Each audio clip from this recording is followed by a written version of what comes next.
All right, all right, all right. This is gonna be a little janky today. Okay. So this is gonna be a little slight janky today. I'm gonna explain why in a second.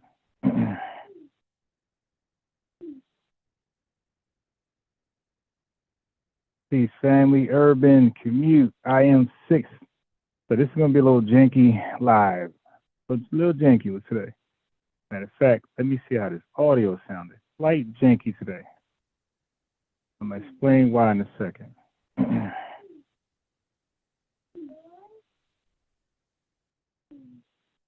Peace, family, urban, commute. I am 6.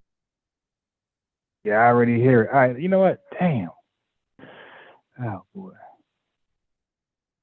Please, love though. It's gonna be slinky. It's gonna be a janky live because I had to call in through my phone with my headset. But the laptop ain't thinking right today. Well, I know why. It's the reason. This is I had to swap out the laptop. Like I said, I had no choice. The other one, the monitor is about to separate from the damn keyboard. Big. So, you know, when you're used to something, TV, a car, whatever, when you're used to something electronical like phone, you're used to where everything is at. You know how to sync stuff. When you get another one, a different one, especially an updated one, you know, that comfort zone is gone. It's like, you know, moving to a new house, going to a different laundromat after you've been going to one laundromat for like 10, 20 years in a row. You know where everything is at. You know the good dries or the bad dries, the fast one that dry, you dig. And now you over here at a new spot learning things all over again. You know, that's frustrating, man. It's annoying. It's frustrating. So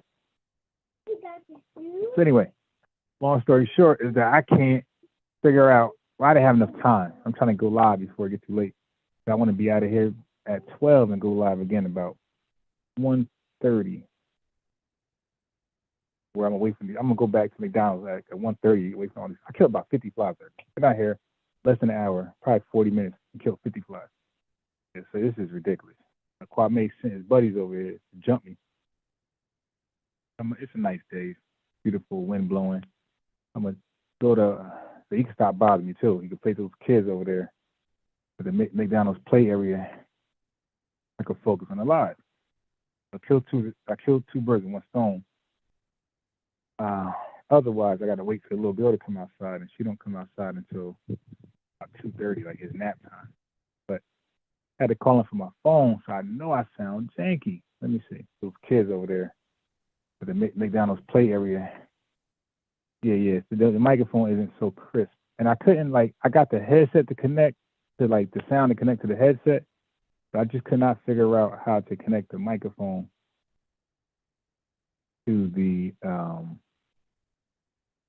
the microphone to the headset. Kind of defeated the purpose. Yeah, Georgia, is decent as long as the sun ain't out. It's big. It's habitable. Big bro, Tashi D, Lovejoy. I am 6. Urban commute. Yeah. So let me go into. Oh, I gotta show this right here.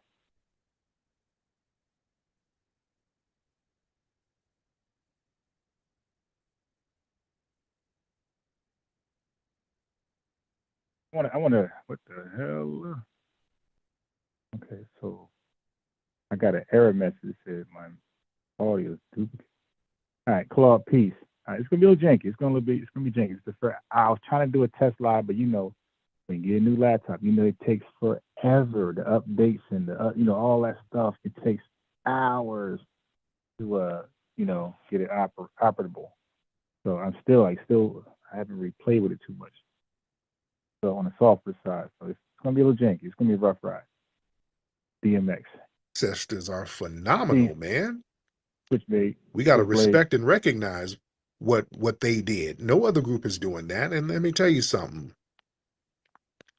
about foundational Black Americans. People try to cosplay and latch on and try to place us here, place us there. No, no, no. We are the tree, the majora tree, the Yeah, put it back in the soul grass. tree of this nation.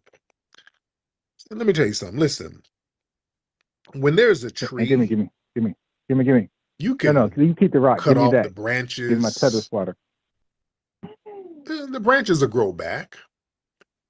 When you cut off the top of the tree, cut off the leaves, the leaves will grow back. You can damn near cut Right. the tree down to a stump. Eventually, that tree will grow back. I'm following you. That's us, family. You know why? That's us. We're the majority of this country. We're the soul. We're the center of the heart. We're the heartbeat of this country. Renaissance woman. See, we're Chad not Smith. immigrants. See, that's the thing. That's why people get upset with us, because we ain't getting freaked out over immigration and all of that. We ain't, y'all need to be worried too. Y'all gonna be next. No, we're not.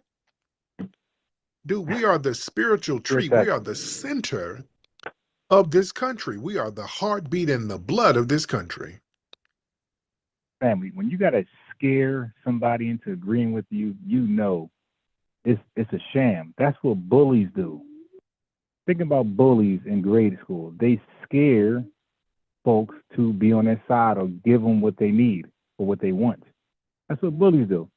So when people use scare tactics to get you to agree or side or give something up, align yourself up with something, you're just being bullied. We symbolize the soul of this nation. The reason why you can't kill certain trees is because you can't get to the root. With us, we can be bruised, we can be harmed. Yeah, I'm but almost done. we're There so you go. damn deep rooted here, we keep revitalizing ourselves. You understand? That's what freaks people out. Immigrants, you know, they get smacked up and then they're gonna run back somewhere else. They get to running and all that. No, we don't do that. Our roots are too deeply planted, and it's been watered with blood and sweat and resistance in this soil. So it's different. We're literally built different. We're rooted in the soil through the blood of our ancestors. I mean, our hands and blood, we were in these fields. We were creating the agrarian culture here, literally. And when they were oppressing us, we were hung in trees. Our spirits are in these damn trees and plants and all of that stuff here. Our blood, sweat, tears, spirit, all of that is in the grass and the trees and the infrastructure. We're all over this place. And our roots are here. You see, they didn't try to do everything to us, but we're so deeply rooted, we bounce back. And just like a tree, the fruits from that foundational Black American tree feeds the damn world. Our music, that's our Bible fruit. gives a great analogy of Our inventions, our fruit, our athleticism, our fruit, our style, our fruit, our spiritual system, our fruit. All of our fruits, it nourishes everybody. This is a real deep analogy, explanation, visionary, whatever you want to call it. This is dope. You understand? So that makes us unique. No other group is like that. And our roots, it holds America's soil together. We literally kept this country together. This country would have crashed a long time ago if it weren't for us. Even in the Civil War, this country, you know, these folks were about to just break the whole country up and it would have been some other shit. We kept it together. You understand? So a lot of people try to imitate the fruit, but they can't access the roots. So a lot of people come in and try to graft themselves onto the tree. You're an ornament. That's the best you can do. There we go. Here's the analogy. Know the difference between a— Now, when he said graft, I thought he was going to go to some biblical reference, Romans 11, something like that. He did a Christmas ornament. When he said graft, I thought he was going Romans 11 next. When he said the Christmas ornament, I started to laugh. I was like, where he going with this? And I never thought about Christmas ornaments as like fake fruit tying themselves to a non-fake living tree.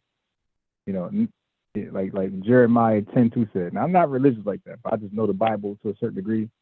So Jeremiah 10:2 talks about the say Christmas tree with the fake fruit or the fake tree. So, but I never really looked at Christmas tree like a fake tree and the ornaments with fake fruit. I'm like, wow, pretty good. Yes. So a lot of people come in and try to graft themselves onto the tree. You're an ornament. That's the best you can do. And we know the difference between an ornament and the real fruit. That's what an ornament is. When you look at a Christmas tree or whatever, an ornament is fake fruit. Ornament is fake fruit. It tries to imitate fruit.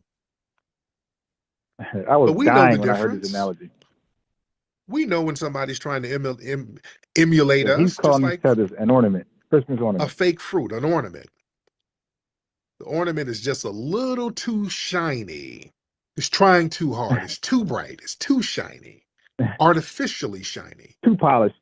Just like a tether. They're When a highly tether comes selective. over, that wig is Yeah. too shiny. That's not, you ain't us. Your wig is too shiny. That's a Sally's Beauty Their Supply synthetic background. wig.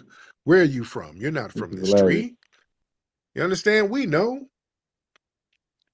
We know. Hey, man, your forehead is too shiny. Where are you from? You're not from here. Come on.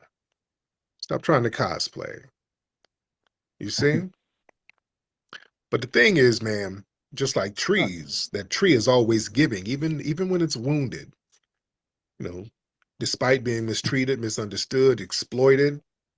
I had a dope. I can't say dope. I had like a little unique thumbnail for this. But again, my movie director thing, movie editor thing, it was asking for the key, and I'm like, they didn't send me an email, but I'm sure it's like embedded in the program on the messed up laptop. So I gotta like, I thought I got everything off because that laptop is almost done. I got like a little 10-second video. I'm gonna show you how janky it was.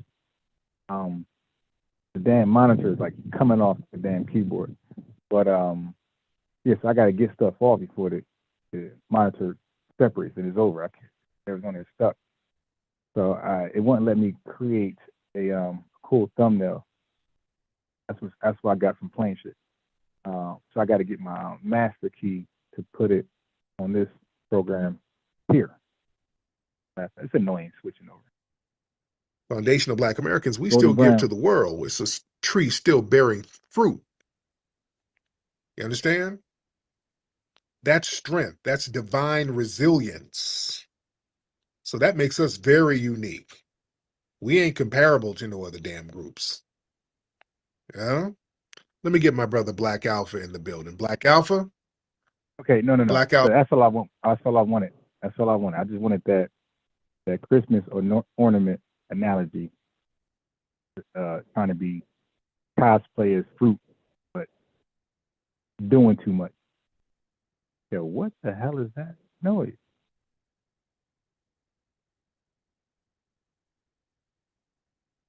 What? I'm hearing like some clapping, like somebody getting a belt to butt. Right. Yeah, this phone thing might not be working. All right, let me get out of this. I'm gonna try the headset again.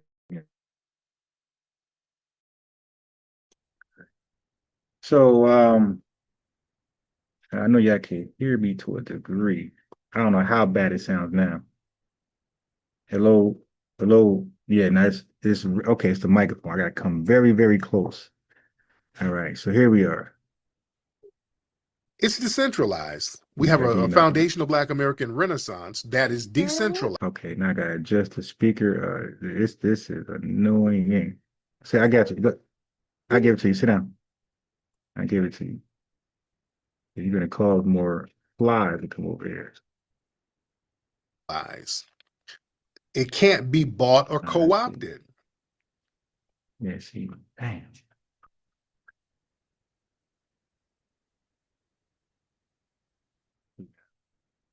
This is why they keep trying to. Yeah, so what y'all think about that Christmas? You said better, yeah. So, but this is the computer microphone. I gotta like be so close. I can't sit back. I can't do nothing, and I can't hear right now. I can't hear the audio, so I gotta. In fact, I do this. got Movavi. I got Movavi. Frame I our can hear it now, but it's so janky. Like your headset, like there's no noise blocker, so a lot of times people cut the lawn and you couldn't hear it, or the kids screaming if you can't hear it. Now you're gonna hear every nature thing and like, okay, but yeah, but it's not. I gotta lean forward now. It's like uncomfortable as hell. I gotta lean forward to be heard. Okay, all right. So let me just figure out the headset thing while I play this video. lineage as a group, because they want to control it. See, they want to control the narrative. I only sound good because it's the natural microphone to the laptop, but it's like I gotta bend all the way forward, like it's like uncomfortable. And they want to control the outcome. So they're always trying to control what our lineage is. They're trying to redefine it. And we're not letting them. You can't redefine I got ice it. on speed out. Lying isn't going to change anything. Uppity Negro. We are centered ourselves around our lineage. The lineage is the leader. And you can't do anything about that. You can't do nothing about the lineage. The lineage is the damn lineage. You can't change that. So I like this right here because he's going in on the lineage, and that's what my focus is primarily on. Like I love the names that identify the lineage: Freedmen, Adolfs, FBA. But let's not get caught up on that. People be name banging. It's Adolfs, it's Freedmen. Nah. You won't get me. Because what we have in common, the lineage. What we got to prove, the lineage. What's the code? The lineage, not the name. It's the lineage. So you won't catch me name banging. For me, it's real simple. Can you tie your lineage to slavery? Real simple. I don't care what you call yourself. Can you do that? Yes or no? No. That's what's frustrating a lot of people. It's locked in. So you can't all of that. Well, you say group, and that you can say that until you're blue in the face. That's not going to make it true. There is no group. You can imagine something and attack your imagination. That's not going to affect the lineage because the lineage is locked in. That's frustrating a lot of people. That's why you got all these people crashing out on social media about foundational Black Americans and us recognizing our lineage. See, that terrifies a party that's built on control narratives and top-down messaging. See, they want to try to reassert authority through their proxies. And let's be real. The Democrats, they want to get their leg back. So now, yeah, I can even hear they felt like we made them take a major L outside, nature, everything. In the last election. They sat up here and they spent billions of dollars on campaign funds. Let me try to work something. Trying to get Kwame in office. Boy, they were pulling out all the stops. They were getting all the A-list superstars. That's all. I'm not gonna go for it. I like the part where he honed in and focused on the lineage to remind you guys, don't fall for the Adolf's verse, FBA and this person, that person does this, and she's scrappy, he's a pimp, and this and that. Nah. You won't cause any infighting over here. That's all Tethers want to do. They want us to stop focusing on them and either focus on white supremacy. No. Tethers want us to infight. Afrocentrics want us to focus on white supremacy. So everybody has their angle, how they want to, but they all got the same goal: is to don't talk about the lineage, don't talk about being on code. So they want to distract it, either with infighting or over blaming the white man. But so I was tagged. You know how somebody tag you on a Facebook post and they like tag everyone. So I usually ignore those. But something in my spirit said, let me look at this one. Let me click it. So I clicked it. It was this shit right here.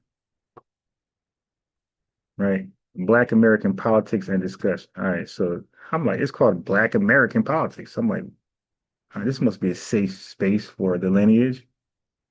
But then I see some Tether in here talking about, and they said, as long as you are a Black man, this don't make any sense. Okay, I got it. You are an African, no mind your nationality, no mind your nationality. You have got the identity of an African. So I had to make sure I was in the right group. I look back up, said Black American, what the fuck is this?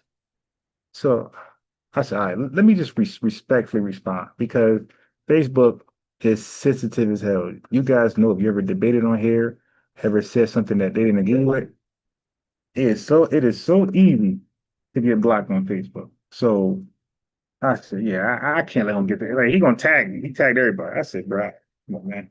Like these tethers don't even know what they aged out, man. Here. Yep. Eat that. Yeah, so I keep telling you guys, these guys age out. They don't know what year it is, dude. They don't check the temperature. Like y'all that's gone, that African shit. That's gone, man. Where y'all been at? Like these dudes just be in their man cave, just drinking beer, working hard, 80 hours a week and going to sleep. Like, dude, so you don't know nothing what's going on? So people responded. See, look, he tagged everyone. So somebody put Calvin Moore says, sorry, I have to disagree. I mean, even some Africans don't consider us Africans and don't want anything to do with us. Many my ancestors are from Africa, but I am not African American, but a Black American. I mean, you can relate to that and consider yourself one. More power to you, my brother. So you see, he said Black American. He didn't say foundational. So I'm making that a point of reference for tethers, Pan-Africanists, and Black conservatives and white supremacists. They keep saying everybody don't identify themselves as FBA, but this is why we still include them anyway, because their mindset is the same as ours. They're rejecting the African bullshit just like us. They're embracing their American ethnogenesis. That's why I said it doesn't matter what they call themselves. Well, everybody don't call themselves Foundation Black American. Everybody don't call themselves Adolfs. Doesn't matter. Can they can they trace their lineage to slavery? All right. Then they're going to align with us like he did right now without even knowing about FBA. Align with us. Next guy, Bilbo Baggins. Brazilians get to be Brazilian, Dominicans get to be Dominicans, Haitians get to be Haitians, Jamaicans get to be Haitians, and Afro-Latinos get to be Afro-Latinos. But only Americans have to be Africans. It don't make any sense to me. With all the respect, this is my home. My family been here for generations. It would be a great disrespect for me to claim a land I know nothing about when my people have literally sacrificed everything for the safety of this new generation. You dig? That's another person who's not obviously FBA, just know he's on code. He's on code. Look at white supremacy, right? You got hella whites that disagree, Republican, Democrat. Oh, see, but we don't trip on that. We count them all the same because they're all team white supremacy. All right. So these folks are team on code. These folks are team in lineage. All right. No, we don't. And now we got FBA. No, we don't. M and J peoples. No, we don't. Foundational Black Americans have their own lineage, culture, etc. Many Africans don't even like Black Americans. Do your research. Okay. It's simple. We African by DNA, not by culture anymore. See? They're resenting this shit. I see many unformed, I see many uninformed Africans on here. So he's getting the beats. When Marcus Garvey came to the US to fight for the freedom and liberation of the blacks, he never did that. This shit was just made up. And look at his name. Okay, so I got to challenge this guy. Did he consider himself to be Jamaican? But he's making a great point, though. Did he consider himself to be Jamaican or a Black American? Y'all foolishly bringing your own. I don't know what that. I don't know what. I don't know what his point was. He lost me. He sound like that seven soldier chick. That's what he sound like right now. Here.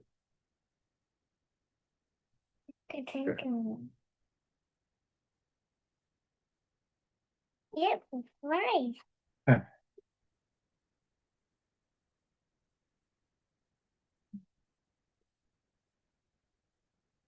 All right, all right, all right. I don't know what this guy talking about, but I got to reply here.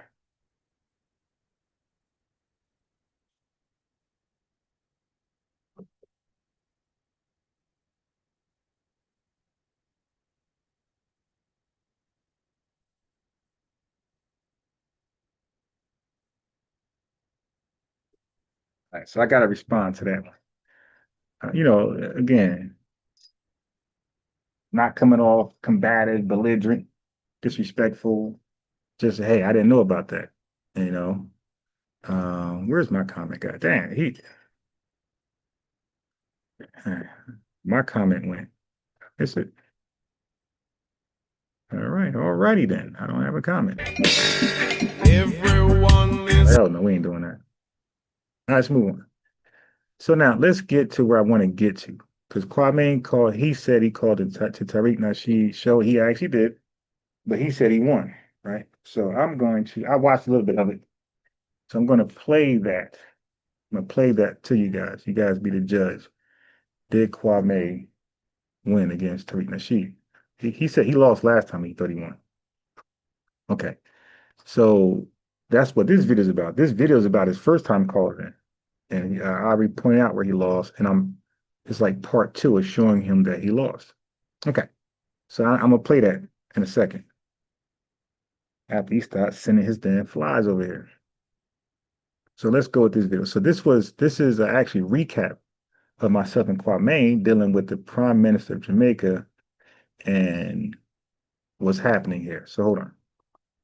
Country, like they didn't actually commit a crime, like an offensive crime in America, right? So that's not why they're being called criminals just because they're illegal. Like they're being called criminals because they committed a crime in America, what they did back in their country in the wanted list.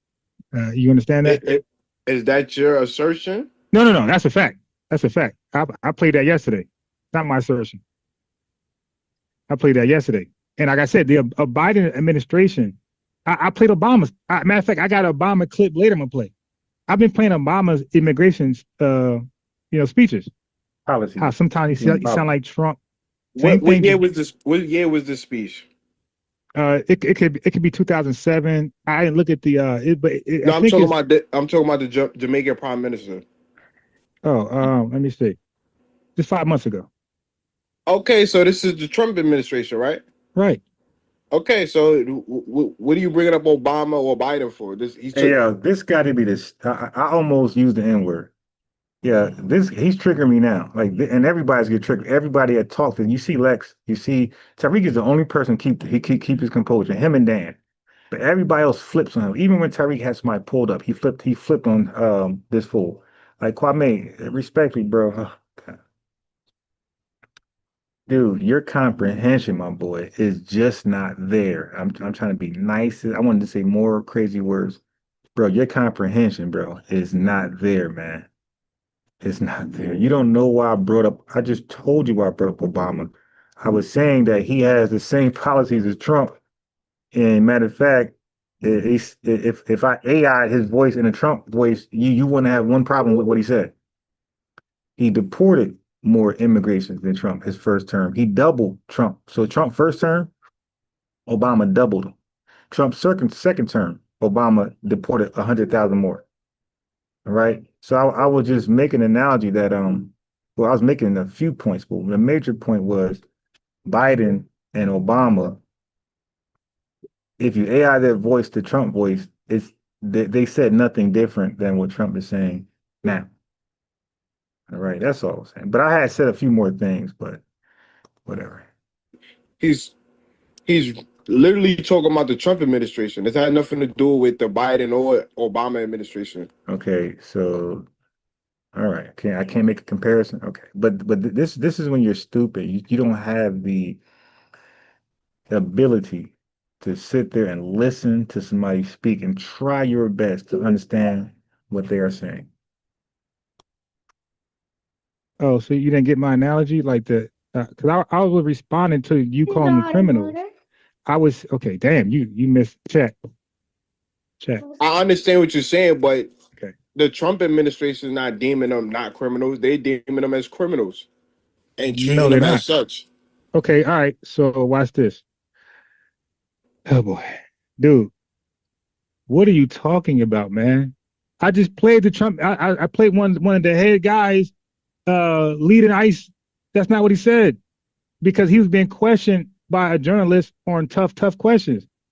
Like, they're not called criminals. Matter of fact, when I mentioned the whole they could be wanted by their country, that's a Republican. That's what they explained to the liberals, trying to act like, hey, look, they're going against their word. See, they didn't commit no crime in America. They didn't commit no violent crimes, so they're playing semantics. I'm getting and what the excited, Trump as you can administration see. did, like their Losing my representative, their composure. spokesman said, "Hey, okay, what they're leaving out is that yes, they did not commit a violent crime in America, but they're on the list for I try to committing be a violent crime political or a and serious crime in professional, their but country, sometimes and they're God, on the wanted list as a make that country." They're saying impossible. our jurisdiction do not have their criminals crime stats in our lap. We don't want it. But he said they would notify who to go get. So although we're locking this guy up, although he doesn't have a criminal record in America, he has one back at home, and he's on his homeland wanted list.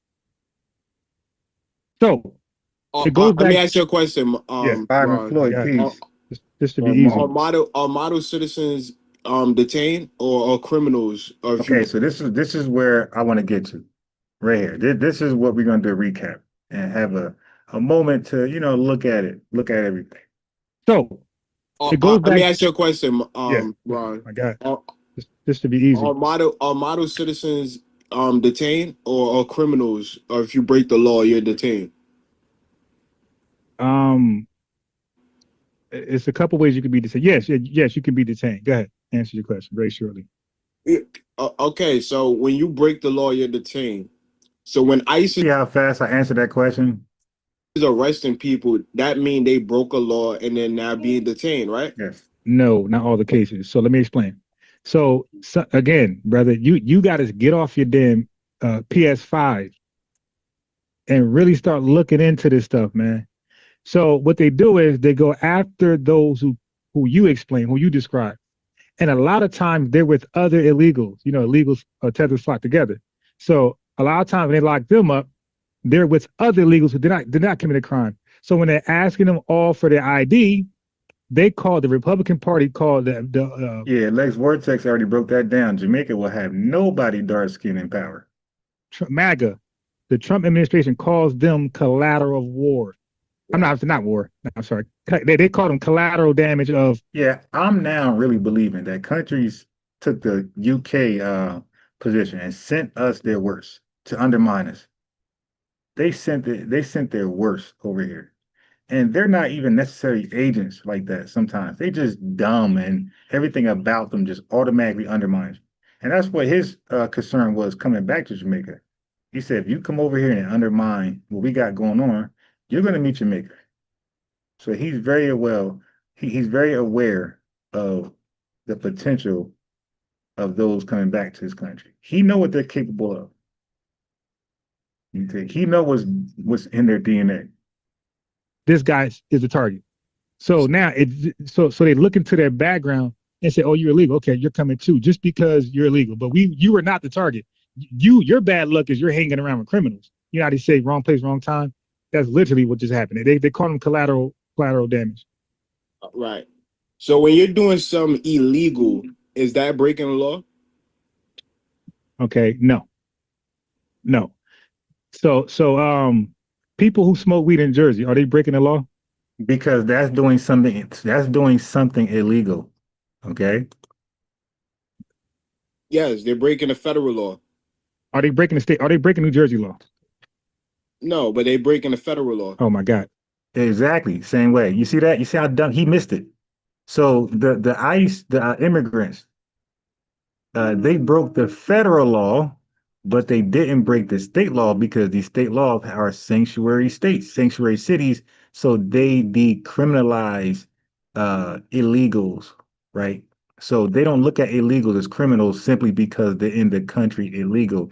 They have to do something illegal in the country. That's when they are on high alert. But as long as they are, so their crime just being an illegal, sanctuary states and other states don't look at that as an arrestable offense. Why is that so hard for this guy to get? But he's gonna learn. So explain the difference. So how can you be legal to Jersey and be illegal federally? Just like how No. I'm talking about explain. Okay, now remember, he dismissed my analogy with Obama, Biden, and Trump. Now he wants to give an analogy. Yeah, these people are crazy, man. Okay, what do you want? What do you want? No, you don't touch that. Let me take your cartoons. You are let me hold on one second, family. This guy's too active right now. Sad. Yeah, that's your cartoons. Hold on. 1 second, family.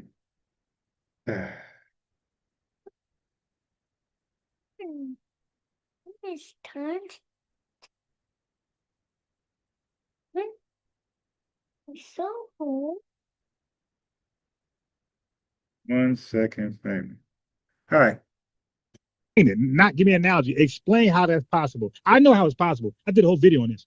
Okay, but explain how it's illegal federally, but state-wise is legally, but I'm doing it and I'm not getting arrested. Explain that. Explain that process. That's like a contradiction. States, the United States is a combination of different states that govern their own self under the country, which is the United States of America. It's called. Let me help you out. It's called federalism. Okay, but continue.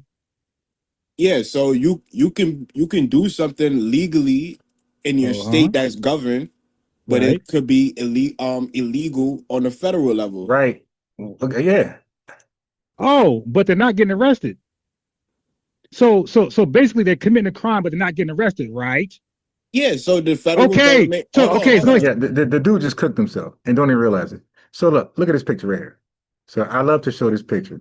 It's very simple to understand and interpret. There you go. Federalism. Powers delegated to the national government are circled in blue. Powers reserved to the states are circled in red. And when they cross each other, they share that power. And of course, federal supersedes it. So the federal government, the national government is also called, can only declare war, create and maintain armed forces, establish foreign policy, regulate interstate and foreign trade. Let me back this up so you can see it. Foreign trade, make copyright and patent laws, establish postal offices, coin money. Powers reserved to the states only, establish local governments, establish and maintain schools, regulate trade within states, conduct elections, provide for public safety. Now look what they both can do within that state: raise taxes, provide for the public welfare, criminal justice, borrow money, charter banks, build roads. Okay, build roads. So there you go.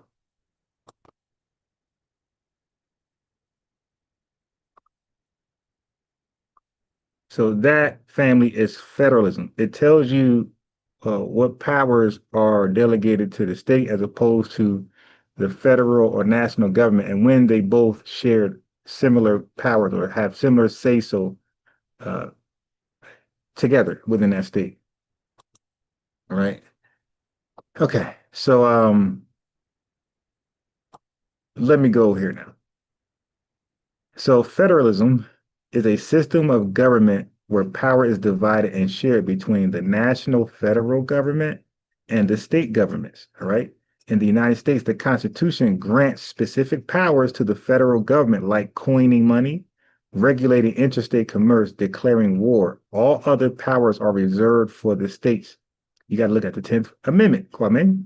This means that states can pass laws independently unless those laws directly violate the U.S. Constitution or they conflict with federal laws in a way that triggers the Supremacy Clause.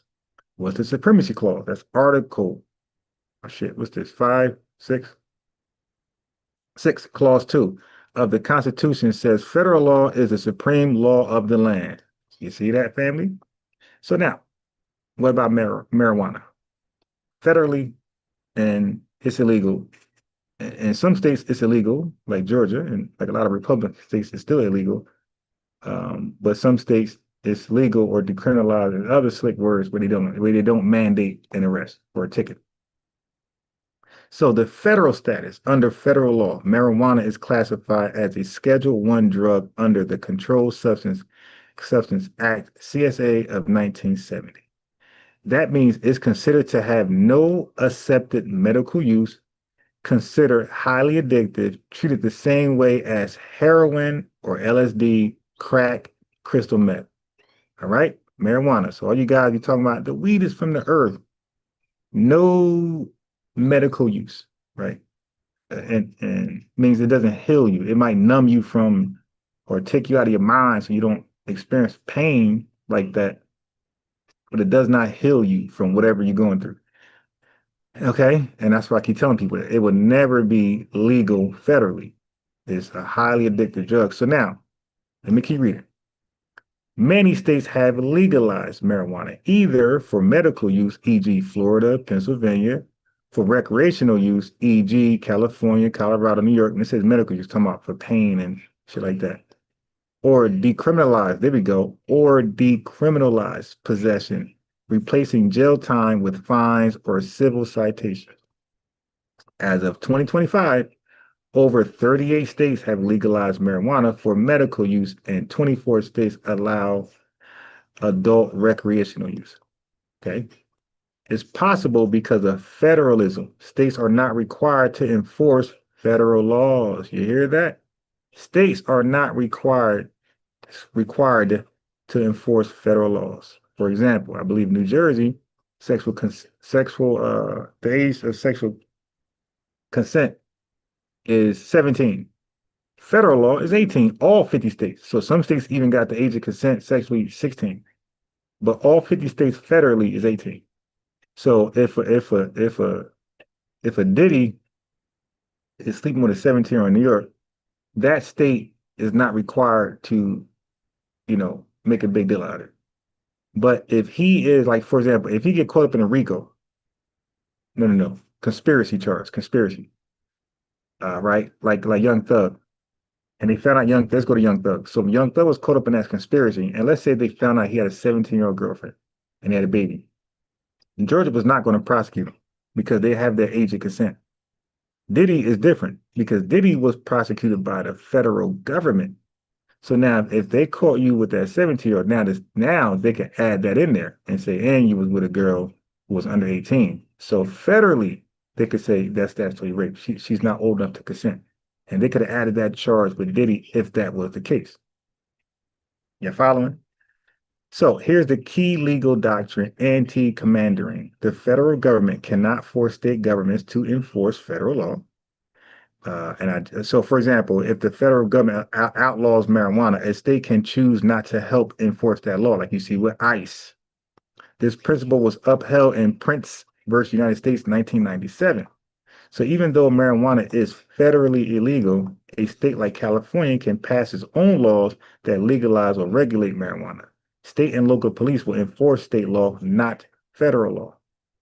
So federal authorities, DEA, FBI, still have the power to raid and arrest, but they usually don't.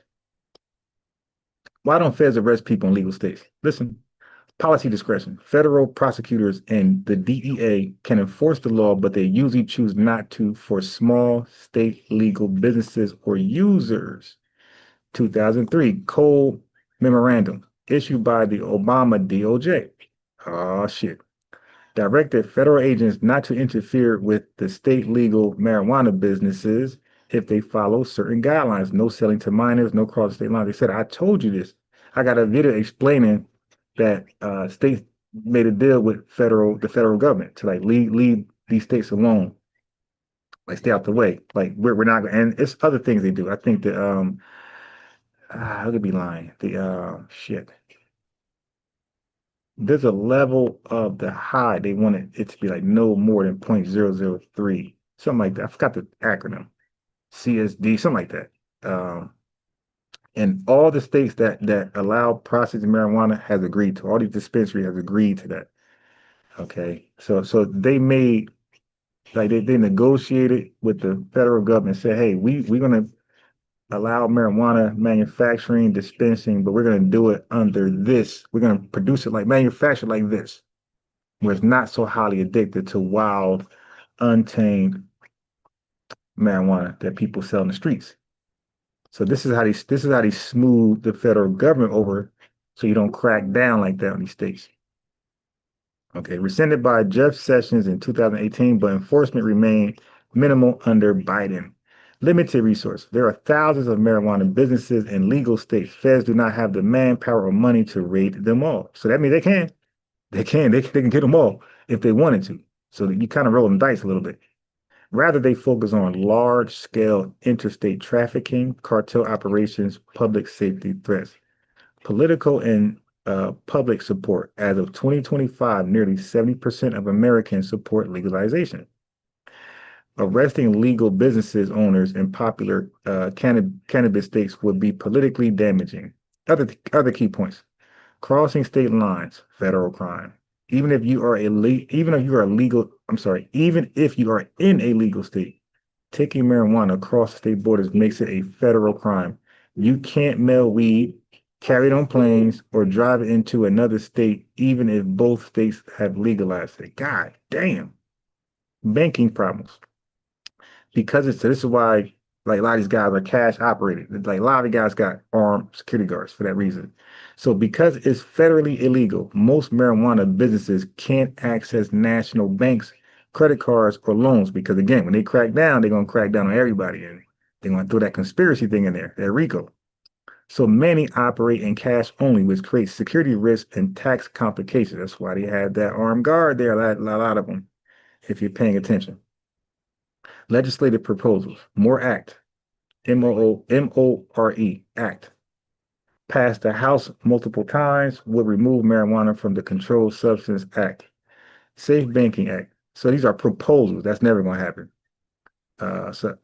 Would allow marijuana businesses to use banks legally. That's not going to happen. Congress has not passed national legislation as of 2025 due to political gridlock.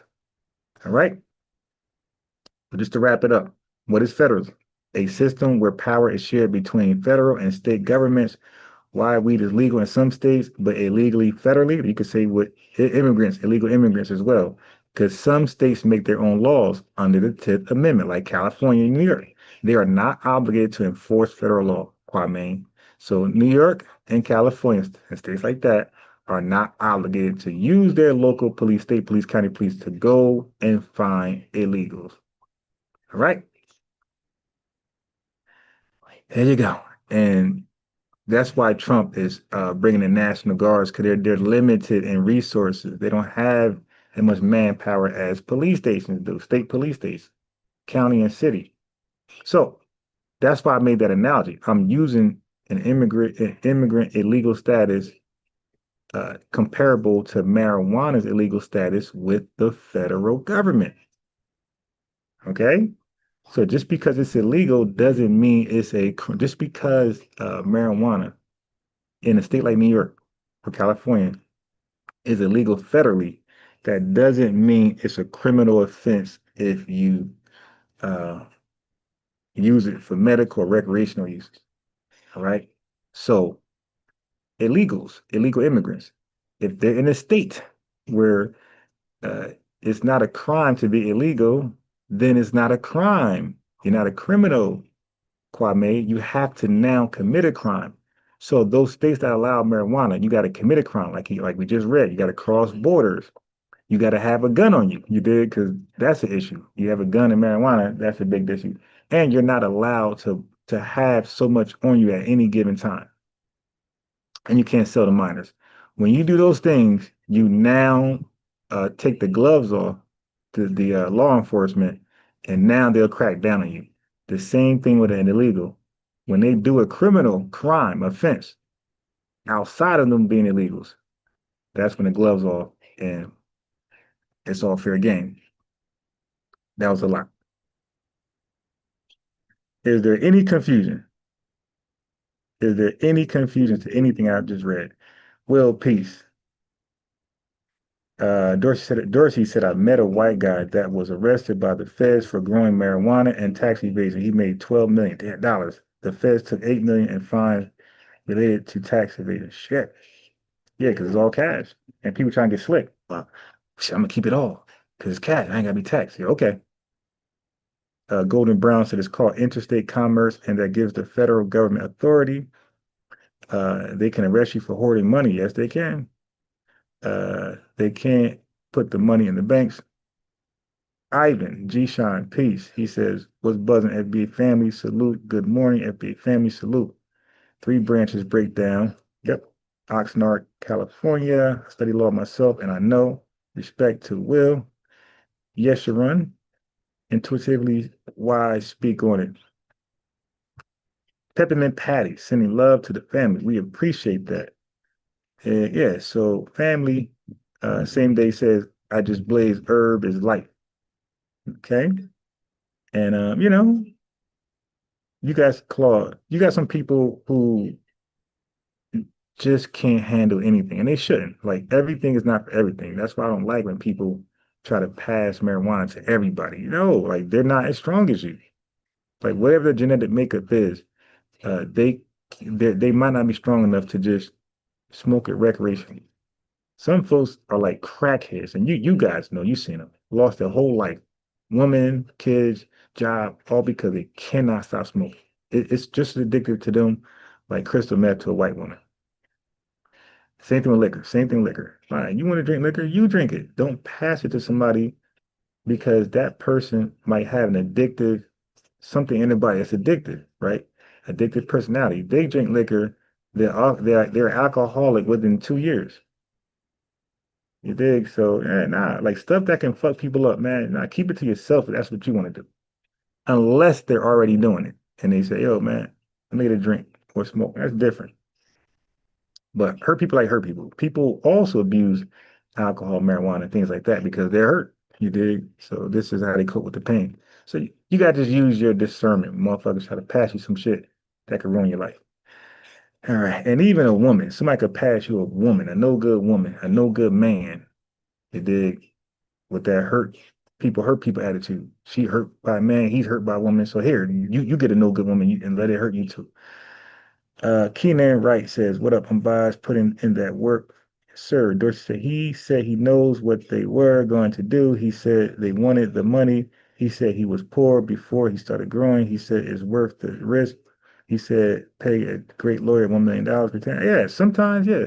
Like if you got it planned out, if you know the consequences and the consequence won't land you 20 years in prison, it might be profitable. Look at all the white collar crimes. These guys be siphoning, stealing, extorting, blackmailing, scamming 20 million, hundreds of million dollars, and all they get is 2 years probation. Like what the yeah, so crime pays to a degree for some offenses, and you got to be the right color in most cases. All right, let's move on. So no more for that. And that was an educational moment for that dude. Here's your boy. And okay, so now here's Kwame. But before I touch on Kwame, let me play a little bit of Professor Griff real fast. I'm gonna touch on Kwame debating Tariq. This is an hour and 27 minutes. God damn, man. He claimed he won this debate. So let me play a little bit of Griff, Professor Grift with a T at the end, and then Kwame. Who do you think black people will have a beef with? Would there be a need of us having beef with a particular people exclusively? Because that's what it is in all these. Yeah, that's another thing. Like you should never give alcohol and marijuana to a young kid. You dig? Like if they doing it by themselves, let them do that. Like you ain't going like me. Like I like wine, and I like dry wine, and I like moonshine, like flavored moonshine. So and scotch, scotch. But if a kid's already drinking, like a 20-year-old, he could be legal, already drinking. You ain't gonna drink with me. You 21, man. Like you try. I'm 47, dude. I wasn't 21 drinking this shit, man. Like you trying to be cool. I'm trying to just be chill. And then, all right, get up out of here. You ain't hanging with me. What kind of OG would I be? Like, like drinking can only fuck up his life. They ain't gonna help him elevate. Yeah, so we gotta be responsible grown-ups to these young folks who are like misguided by the streets, the parents, mentors, all type of shit. Music.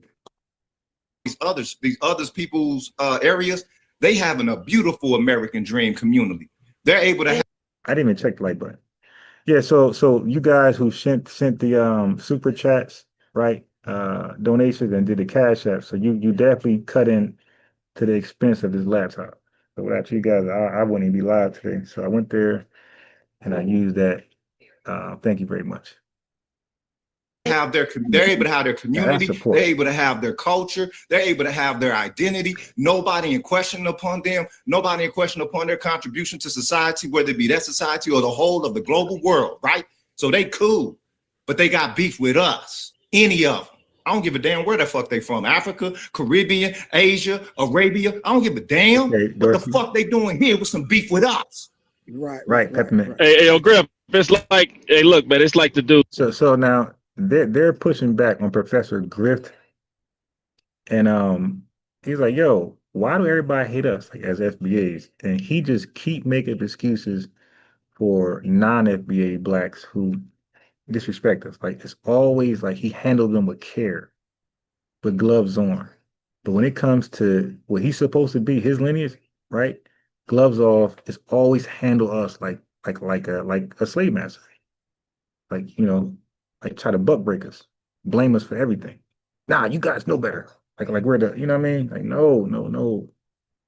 Kai Sadat, he's risen to the highest heights of, Respectfully.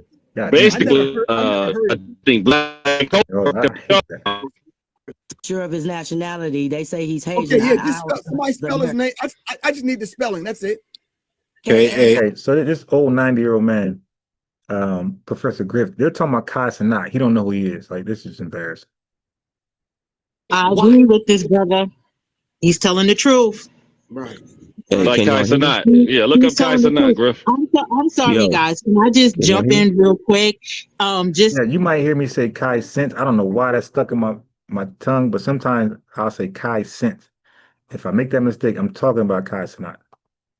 To acknowledge all my beautiful brothers who are streaming today. Professor Griff, have much love and respect for you for many, many, many, many years. Great. You've been dropping science on the community for years.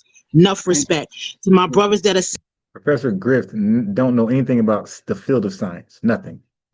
Sitting on the panel. Enough respect to you too, and to the sister.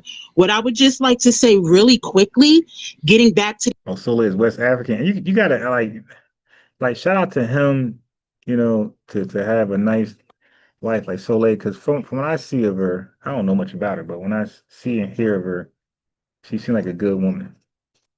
But FSK said she's West African. That's why Genuine got rid of her, and because he's probably FBA, he couldn't handle that. And Professor Griff, this is why he's caping for them. But why do we do that? Why would we finally go outside of our lineage? We just hate our lineage and we big up the lineage of the non-lineage mate person. Why do we do that, man? Why they can't just rep their lineage and we rep ours? Why we got to pick theirs over ours? Like, why? It's just that coon shit. To the original topic, not to take anything away from what you guys are saying, is that as a Black American, and I'm a Black American from Harlem, I'm a Harlemite, and my people all the way back to my grandparents go back to being Harlemites, right? However, my father was born in the Bahamas and raised here, and is a close affiliate with the Black Panther Party. So I was raised. All right, let me start right there. Let's go, Kwame.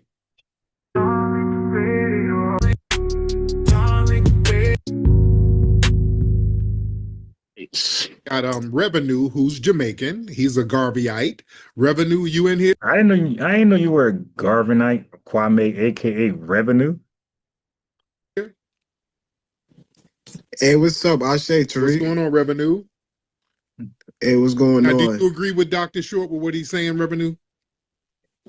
Nah, I think he's a little bit pseudo, but now how is he pseudo? What did he say that was pseudo? Kwame throws that word around like he's criticizing Pan-African and African leaders like they're in cahoots with Europeans to, I guess, undermine Black Americans. Yeah. If that's what I'm hearing correctly. Yeah. Yeah, he has no proof of that. So I guess he just spewing whatever. I seen you at post too that. Hold on, Revenue. Dr. Short, he says you have no proof. Now, Dr. Short. First and foremost, I didn't say that they undermine us. I said they undermine themselves. Okay. When Marcus Garvey went back to Jamaica, he got pelted with stones. He didn't get pelted with stones here. He may have been set up by the FBI and both Caribbean and some Black sellout elites, But Marcus Garvey never got stoned by the black masses in the United States. So what about A. Philip Randolph and Garvey must go? And now, by the way, this is Kwame siphoning my information. So he comes over now, family. You got to be careful of this. Like people go to Jason Black, they go to different people, Afro-Elite, and they'll debate them and use our talking points towards each other. You dig?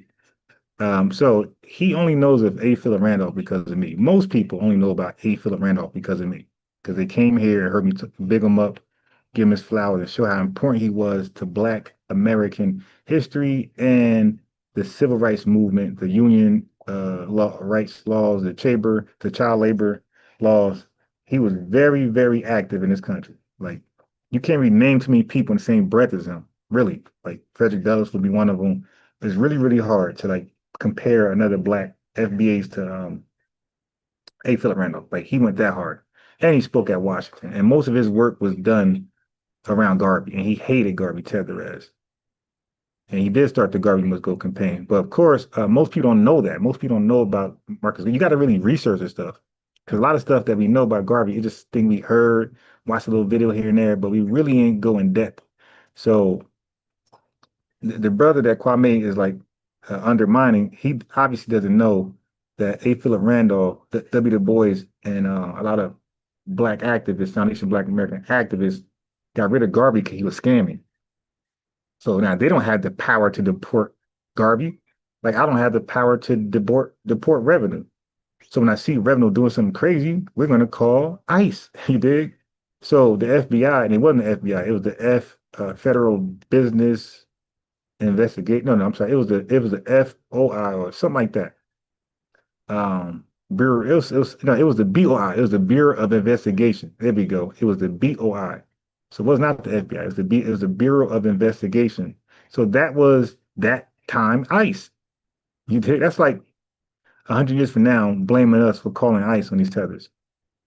And not A. Philip Randolph seen Garvey scamming. All of W. Du Bois, every Black smart activist seen him right away. Like, who is this guy? And they called ICE. But at his day and time, it was the BOI, led by J. Edgar Hoover, later called the FBI. All right, that was responsible. Yeah, Kwame is definitely an agent. He was responsible. He will do what we do. He's protecting the interests of Foundation Black Americans. Marcus Garvey was exploiting poor, desperate, insecure Foundation Black Americans, right? And he played on their insecurities, their low self-esteem. And our leaders were like, oh hell no! Like he sold them the flee spirit. Like they no longer wanted to fight in this country. They wanted to just flee and go to heaven. You did. They wanted to go to heaven, which was Africa, and the way Marcus Garvey pitched it. So that's the real history. They didn't just work. They wanted like because the way Kwame would pitch it, he's a filthy tether agent. He'll pitch it like, oh, A. Philip Randolph was working with the FBI. Like that's an informant. Like that's an undermining. I want to say certain words, but I know YouTube going to shadow ban me. But yeah, that's a disgusting undermining agent. He's no Pan-Africanist. No Pan-Africanist would stoop that low. He sounds more like American Dream, more like a Black conservative, a tethered Black conservative. That's what he sounds more like. A lot of things he say, American Dream would say. Kwame is cosplaying as a Garveyite and Pan-Africanist. He's not. He's a tethered Black conservative who hates Blacks on a different degree. All right? That's how he comes off. He said he's gonna mention the civil rights movement and minimize it till we got spat on, like to next word to. Like, are you serious? Like disrespect. Like these are filthy tether who jump from our spaces and get cooked. He never catches W's. He catches L's, but again, like he learns from us. So I'm done with him. I'm done with him, bro. I'm done cooking you and teaching you at the same time. You run and take my information to Tariq or somebody else like you did the research. He had no idea who A. Philip Randolph. Wait till I play our earlier conversation. He had no idea who these folks were. But listen to the lies. They working with the FBI to get Garvey arrested. What about that? Let me see what E-Town says. E-Town says let me say, FBA's culture is American culture, period. We don't need to explain ourselves to no one. Right. Let me give E-Town a lineage wrench. Okay, but I will say this. Yeah. He swear like the dude is so dumb. Yeah. Dorsey, listen, and let me straighten that out because we do overuse the word snitch. Listen, snitching is a term placed on criminals. Okay? If somebody is stealing your neighbor's car or breaking into the house, you're supposed to call the authorities as a USA citizen, upstanding, abiding law citizen. You know why? Because if you're a homeowner, your value goes down when crime happens, and especially when it's unresolved. Your school district flops. That means funding stops. Okay, so if you are wise and you know the right thing, why would somebody want a bunch of robbers to run free? Why would we want anybody immune to law in our country? See, when you think like that, you really pro illegal immigration. See, when you start letting people get away with crime, you're really pro illegal immigration. So I got to watch the chat because everybody's always, even myself, always under the microscope, what we say. At any day, we could all turn cold, and that's including myself. So you guys can be thorough today, watch some Tommy Sotomayor, and be a coon next day. Yeah, so and if you don't know about A. Philip Randolph, you shouldn't speak on him. Well, I got to put that phone number out there. You know how I do. Anybody can get it. Yeah, but I like to speak on real, actual information, not speculation, not feelings. I don't do that. And when I'm wrong, check me too. And some of y'all do. Y'all correct me in the chat, and I accept it. Yeah, but don't speak on Black history and certain folks if you don't know about them, and definitely don't undermine them because that's giving. Even though you might not be a tether, that's a tether thing to do. It did because tether is a noun and verb. Okay, so yeah, so never disrespect our greatest minds, our greatest activists with some criminal labels. Snitches that's a label put on criminals. That came through the Italian goddamn mob when criminals were telling on criminals to get reduced sentences. No upstanding, law-abiding, legal American citizen is a snitch. You are holding people accountable for their filthy actions, their criminal actions. That's what you're doing. Everybody needs to be held accountable for their filthy, dirty actions, their criminal actions. No law-abiding, upstanding, tax-paying American citizen, legal American citizen can be a snitch when they're eliminating crime from America. All right? So let the show go on. I said, folks, the subouts did that. So now it's so. Wait. Ain't no way I'm gonna let nobody steal from me. I'm not gonna take the law in my hand and risk my freedom. No. I'm not gonna be in there with a bunch of illegal immigrants. No. And degenerates. No. You will get the like. I'm gonna do it. What my taxes are going to the police station for? Why do we call the ambulance? Why do we call the goddamn fire station? That's where your taxes are going. Why do you call politicians for certain shit? Yeah, you got to call where your money goes. So our money going to law enforcement. Yeah, you're going to work for me, servant. Now get over here and lock this goddamn tether up who just vandalized my car and deport him. He ain't got no documents. Wait. So. How does that dismiss what I said? Garvey had to come to America because for his dream to work. Yeah, exactly. They're not going to make see that's making us degenerates. That's making us primitive and uncivilized. That we would sit there and watch a crime happen and turn the other cheek, turn away. That's what happens in third world countries. Crime is normal.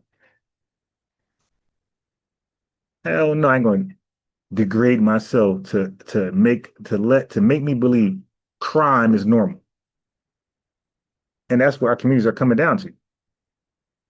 Where it's happening so often, it's becoming normal. No, I refuse to live in fear, to be terrorized by a bunch of high school dropouts. I refuse to be terrorized by a bunch of dusty folks. No, a bunch of low-life crackheads. No, no alcoholics. No, no, no. You're going to jail where you belong. Jail belongs to you, but jail belongs to them, to the degenerates of society, the menace of society, not to us.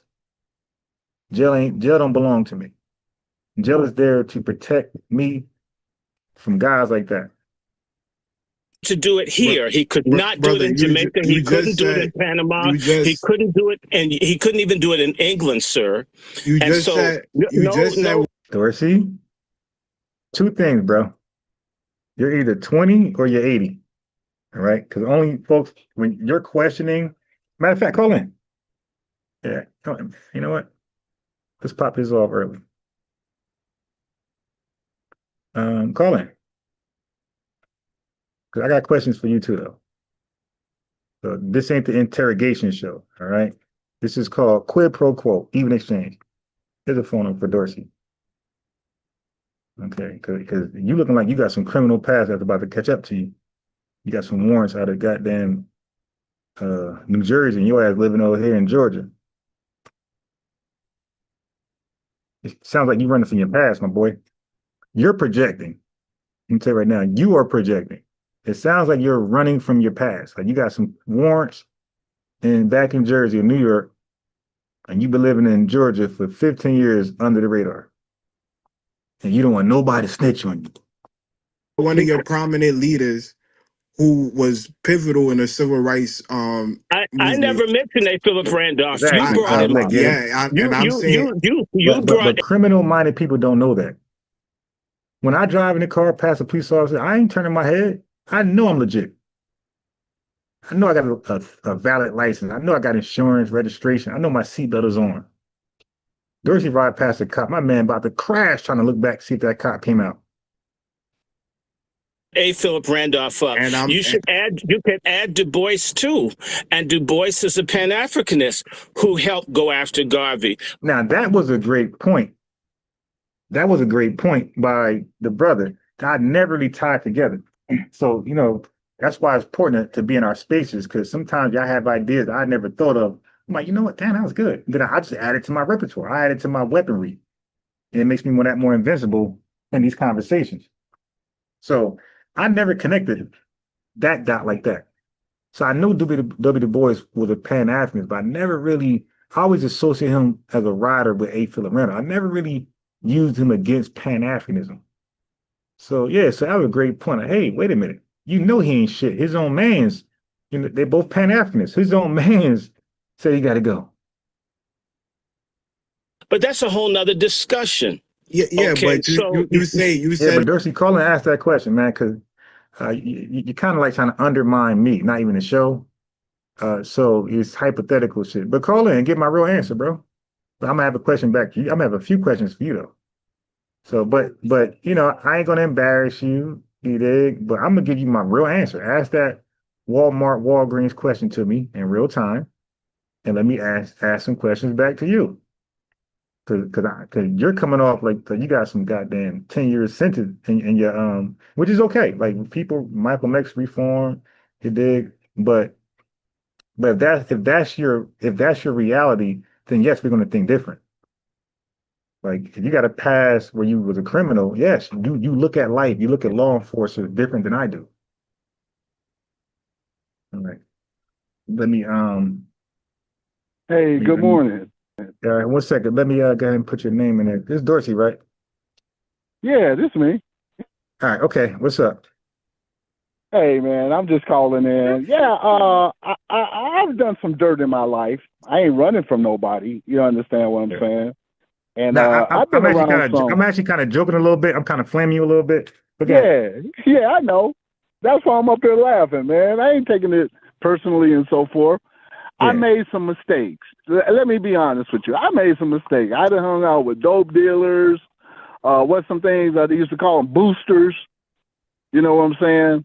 Yeah. And I'm being honest with you. If I go into Walmart and I see somebody doing something that they shouldn't be doing, I keep it stepping. I'm not going, you know, that's why I asked the question, because, yeah, I should be an outstanding citizen. But sometimes, man, I just be like, man, I ain't got time for this. I got my own problems. And so, you know, I'm lazy. I'm a lazy citizen. I don't feel like going through the BS. And then sometimes, let me be honest with you, they say, did you see them do it? And are you willing to testify? And then that's when I'd be like, nah, I'm good. So I'm being honest with you, bro. I'm just being honest with you. Right, but well, let me I do respect you then. for your integrity. Let me answer your question then. All right, so if I'm at Walmart, somebody's stealing, that's not my. They didn't hire me to catch thieves there. They have their crew there to catch thieves. Right. Okay, they got their crew. Now, if somebody's selling drugs to kids and they're passing or trying, if they're out here in Georgia or South Carolina and they're trying to buy alcohol for a kid, yeah, that's not gonna fly with me. That's not gonna fly. But if somebody's stealing, and you know, whatever, yeah, Walmart, I trust Walmart to do what they do.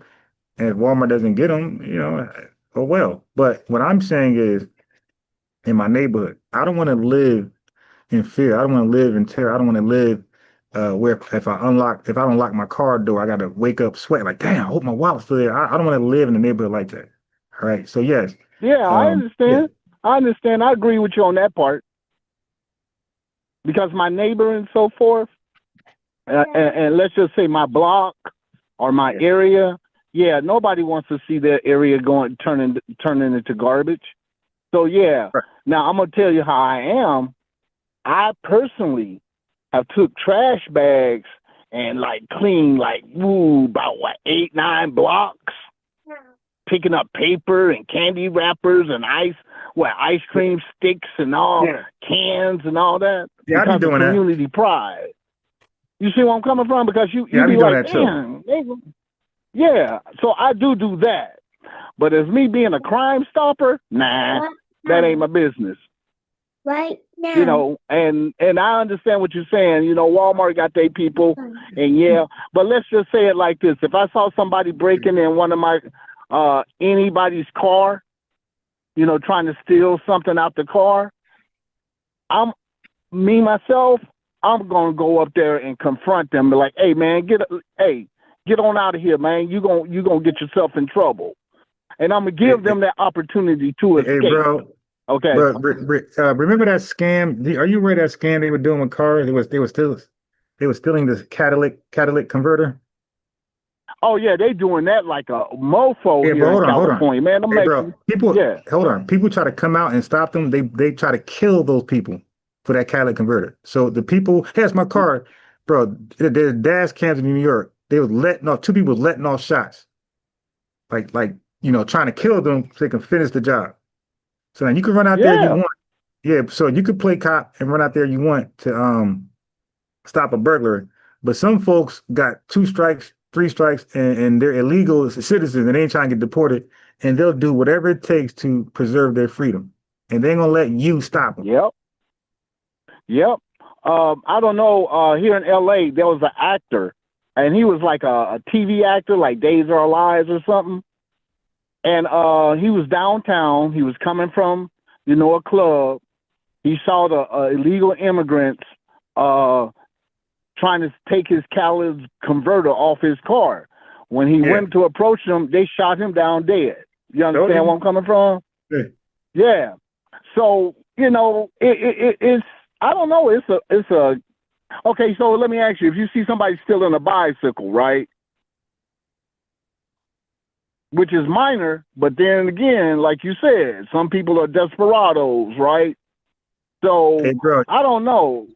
Bro, well, I don't want to be your neighbor. Hey, yeah, if you listen, I don't want the doorway for criminality at all. I want to leave like I do out here, bro. Right here's a nice black FBA community. Well, we got some farm blacks over here too, but it's a nice community, bro. You could leave stuff. Bro, wait, let me just finish.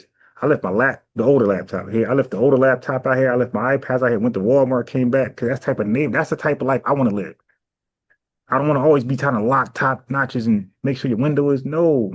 Yeah. So a little crime leads to a lot of crime. Like they say, tyranny somewhere is tyranny everywhere. Yeah, I agree. I agree. Yeah, so if you're stealing a bike and you're a kid, yeah, I'm gonna come out and say, hey man, put that back. But I might even get the guy a bike. Yo, you want a bike, bro? I get you a bike. I'm that type of guy. Like, what you need? I get you that. Right, But right. yeah, but I can't be still the house across the street where I know I speak to them every morning, and I'm gonna watch this kid or this grown adult steal their electric bike. Now, how they gonna look at me when they watch the cameras back and I'm sitting right on the porch live? Yeah. Like that just your duty as a neighbor, bro. So we got to get back to that. Neighbors, Yeah. communities, things like that, man. Right. Neighborhoods. Now, I agree 100% with you. And just to let you know my circumstances, I live here in LA, but I live over here by what's called CSUN, which is a university. And I usually try to get myself over by universities and so forth because they do have more resources. They usually have a lot better security and so forth, patrolling the area and so forth. And I basically ain't never seen no crimes in the area I've been in. Now, there's been domestic violence, but that's with the college kids when they get drunk and, you know, they go off on their girlfriends and so forth. But for the most part, as far as FBAs, I ain't never seen a black person because I see a lot of black people. Even my neighbors was they were working with what's his name? Soldier Boy. You know, and they was driving around in a Mercedes and everything. I mean, yeah, LA is very diverse, and, you know, your neighbors, you know, they kind of keep to themselves, but, you know, whenever they let down their guard and let you see what they got going on, hey, man, they make all kind of money. One of my neighbors, he was a black guy, and he was a chemist. So what he was doing, he was testing the potency of marijuana for these companies. And he was making a grip of money. And then he wind up leaving town. He said, well, man, I'm headed off. I think he was going to Seattle, right? Man, he gave me everything out of his apartment. Big screen TVs. Yeah, because he said, man, I can't take this on with me on the plane. Right. So he just donated it to him. My girl was like, where you get that from? I said, the neighbor. She said, the guy next door? I said, yeah, because I speak to him every day. Hey, man, how you doing? You know, here in LA, you be around your neighbor, man. As soon as they see you, and I'm talking about for non-blacks, as soon as they see you, they jiggle them keys real quick and run into the apartment, right? Even though they know you've been living around them, 6 years, they still treat you like you're a criminal, right? But with the brothers out here, because that mindset is, I'm just gonna mind my business. Let criminal see. The thing is, you don't got to be a criminal. The fact, you remember, you know how they say, you know, being associated with criminals kind of give you that bad light. So if people can look past criminality, like, oh well, it ain't me. Who the hell want to hang around that person? Right. So yeah, they see us as this big ninja who we have a high tolerance for criminal activity. That's how they see us because of conservative media and shit like that. But I can't really blame them because the mentality he had, don't snitch. So that means let the crime happen, let this criminal get away with shit that don't belong to him, let him never get a job, let him always believe he could take advantage of innocent, unprepared, unsuspected foundation Black Americans like a white supremacist, like a damn KKK guy. Nah. Yeah, that gives KKK vibe. They did that. They took our shit and dared us, like, who you gonna call? Like, we are the police officer. Yeah, so that whole taking was not yours, that mentality, that's that white supremacist shit, bro. Yeah, but, you know, I also, you know, when I did it in the comments, I told you about the white boy I met who was a multimillionaire, right? Who had the cannabis farm. Yeah. Right. So understand this. I'm cool with everybody, from the rich to the poor. I don't differentiate. My parents told me you know better than nobody else, and nobody is better than you. Just keep that in mind. So when I meet people, I mean, I don't care what you do, whether you're black, white, Chinese, whatever, gay, whatever it is. Hey, that's your business. This is America. You have the right for the pursuit of happiness. Whatever make you happy, that's as long as it ain't illegal. Hey, I'm like, hey, I mind my business. But when it does come to crime, yeah, I will. I ain't never bought no kids, no alcohol. I ain't never gave no weed to no kids. I just don't do that. You know, I just don't do that as far as for me. But I have known guys who did. I had a partner from New York, a Puerto Ricano, right? A New York-Rican. And man, he came to my city, and he was like, man, I'm gonna turn Glendale. I was living in another town called Glendale, and he was like, man, I'm gonna turn Glendale into a rock house. And I started laughing. I said, bro, I said, this California, you don't know what you talking about, right? And he was like, nah, I'm gonna do this, Dorsey. And what happened is he sold some cocaine to one of them tow truck drivers, right? Yeah. The tow truck driver got busted, so he told Glendale police who he got it from, right? Oh man, they had him under surveillance for 3 months before they sent a SWAT team through his house, right? Wow. Just so happened when they was assembling around the corner, one of the black kids that knew him called him and said, hey Rob, they finna raid your house. So he dumped everything in down the toilet, right? But he had one bag of weed in his jacket pocket. So they got him on the possession. This was before they had legalized weed out here in California. Man, he had to do a whole year. He had to pay $5,000 in fines. He had to go to AA classes. So then when he was locked up, he called me. He said, Dorsey, I mean, it's like I'm at 9 o'clock at night, right? He called me up. He said, man, I said, Rob, where you at? He said, man, I'm in jail. He said, can you come bail me out? I said, what's your bail? He said, $500. I said, bro, I'll be out there. I'll be there in a few minutes. I went and bailed him out. And he said, bro, you was right. He said, man, they put the lasers on my kids. He said, man, they had the dots all in their forehead. They put everybody. I ain't trying to experience that ever. Yeah, that's wild. Exactly. So then he said, man, I said, look, Rob, here you go. I handed him a button-down shirt and a tie. And I say, Rob, I'm gonna give you some word. I'm gonna give you. I said, first of all, when you go before that white man, don't look him in the eye. Don't look him in the eye when you ask for the job, because he's gonna see that you got some fight in you. Right. I said that was one, right? I said the second thing, Rob, look, man, I understand you from New York, but you got to talk like a white boy out here. He's like, what that mean? I said, bro, you got to be NTN. He's like, what that? I said, bro, non-threatening Negro. Okay? Because he was a black Puerto Rican. You know, his mom was a black Puerto Rican. His dad was a white Puerto Rican. But, you know, you could tell he was more on the black side, right? So fortunately, he flipped burgers for a minute, and then he landed a great job with a equipment rental company. And then he got a good job at Home Depot. And, you know, at that time, Home Depot was giving stock options. Yeah. So after 2 years of working there, man, he was able to afford him a house. He moved up to Lancaster, PA. And, yeah, so my whole thing is, yeah, bro, I'm not goody two-shoes, but I do have morals and I do have standards. And the people that I hang around, I tell them, hey, man, you know what you're getting yourself into, right? And they be like, yeah. I say, okay, well, you know, if you need my help as far as getting you out, let me know. And, you know, I'll be there for you because, you know, you my friend. But as far as me partaking into criminal activity, you know, nah, man. I had people who wanted me to be on their cruise and sell. You know, but let me say it real fast about the Walgreens thing. Like, so what before the pandemic, when I was, you know, had money coming in like that, I used to give kids, and I used to always tell them, listen, I see them walking, they're a little dusty looking. I give them like, I always kept change, right? Like 5, 10, like that. I would give them like $60 together. I'm like, yo, listen, I'm gonna give y'all some money. Do not buy no damn weed with this shit. Do not buy no alcohol. That's the only thing I ask. So y'all can go to stores, because a lot of these folks, they just want a soda. They just want some chips, shit like that. Like, and they'll steal for them. So I see them up to no good. I walk up to them, and like that's how I kind of get my name out there as far as like respect in the community. Like with kids, if kids don't respect you, like you really ain't shit.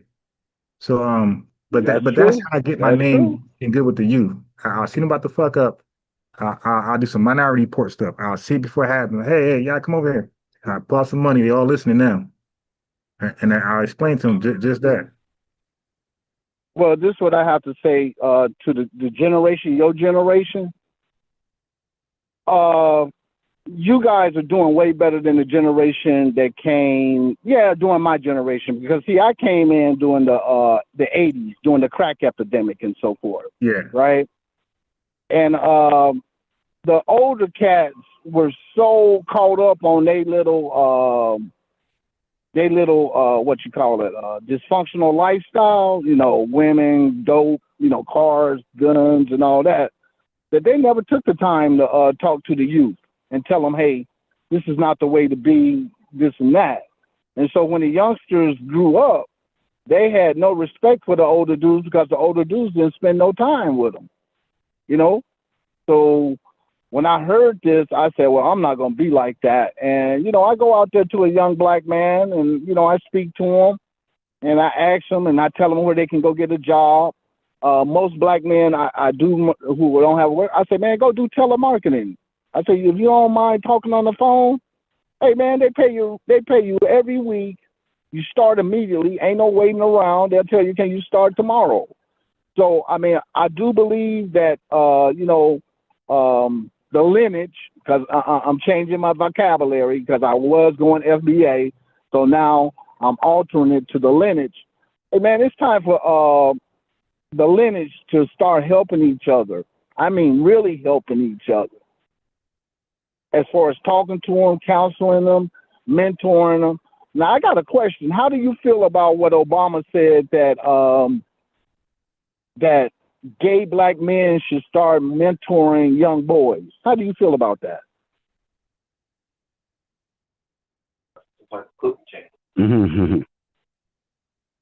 Huh? Yeah, that's what you know, Obama went on the air and said that gay black men should be mentoring young black boys. And I was like, what the? So, you know, I just want to ask you, how do you feel about that?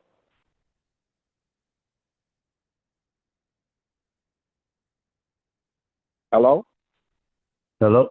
Yes, sir. Yeah, can you hear me? Yeah, y'all let me into the chat right now. Same day parlay. What's up? Where round go? I'm right here. My bad. I'm talking on mute again. I hate when I do that. But I was saying I'm against that. Let me change the name. Same day. Okay, go ahead. You can talk. Hey, what's going on? Let me go ahead and answer the question. What happened? What's the question again? My question was, how do you feel about what Obama said that gay black men should mentor little black boys? Oh man, I was taken back. I fell backwards. Did we play that on this show already? Because I've seen that, I think, on some other show. Yeah, I don't think he played it on his show yet. No, I didn't play it. Man, Ron, so maybe we're giving him some new content. I don't know. Yeah, man, we got to get that new content up. But yeah, don't worry about it. We'll find it. We'll catch up with it. Yeah, man, I disagree with that. That was so messed up. But you know what my man said? That Obama, come on, man, quit playing, man. We know that you was in the closet. You know, we know that you ain't, and Michelle ain't really doing nothing behind the closed doors. We finally found out just because he had said all those things. I mean, that's how I looked at it. But well, I mean, you doing all the gay agenda stuff, right?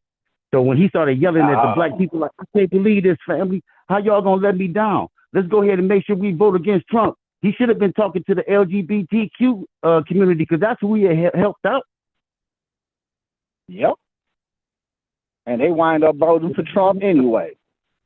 Yup. Everybody voted for Trump. Everybody did. Yeah, I found out that he voted for Trump the next day. I was like, really? Everybody voted for Trump? Damn, messed up. Yeah, because sometimes people, you got to go with the lesser of the two evils, right? Right. I mean, I understand Kamala. She really wasn't black. She was cosplaying. I mean, it is. But then again, you know, everybody would be grabbing homes right now. We wouldn't be going through this back and forth. I don't know about that border situation. That border situation had to be handled, man. It's just too much immigration going on, bro. Got on my job. Well, I can honestly tell you, look, the black community here, and from my experience, because I don't want nobody saying, oh well, the young black men are benefiting from this because now they're hiring for construction jobs like cleanup and stuff like that. They're giving young black men the opportunity to take those jobs because they don't have the experience. Right. It was their jobs from the start. That's what I'm saying. These Latinos be working for pennies on the dollar. How do you think they was getting those jobs? If I want 15, they would take 10. And easy. And living in the same house, they were taking that $10 and living in like 20 in a house. They do that right next to me. I'm over in Detroit.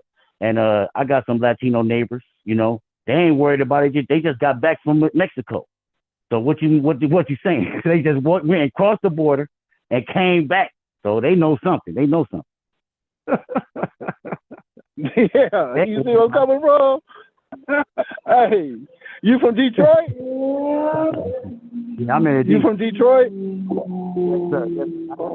So you know about Belle Island, huh?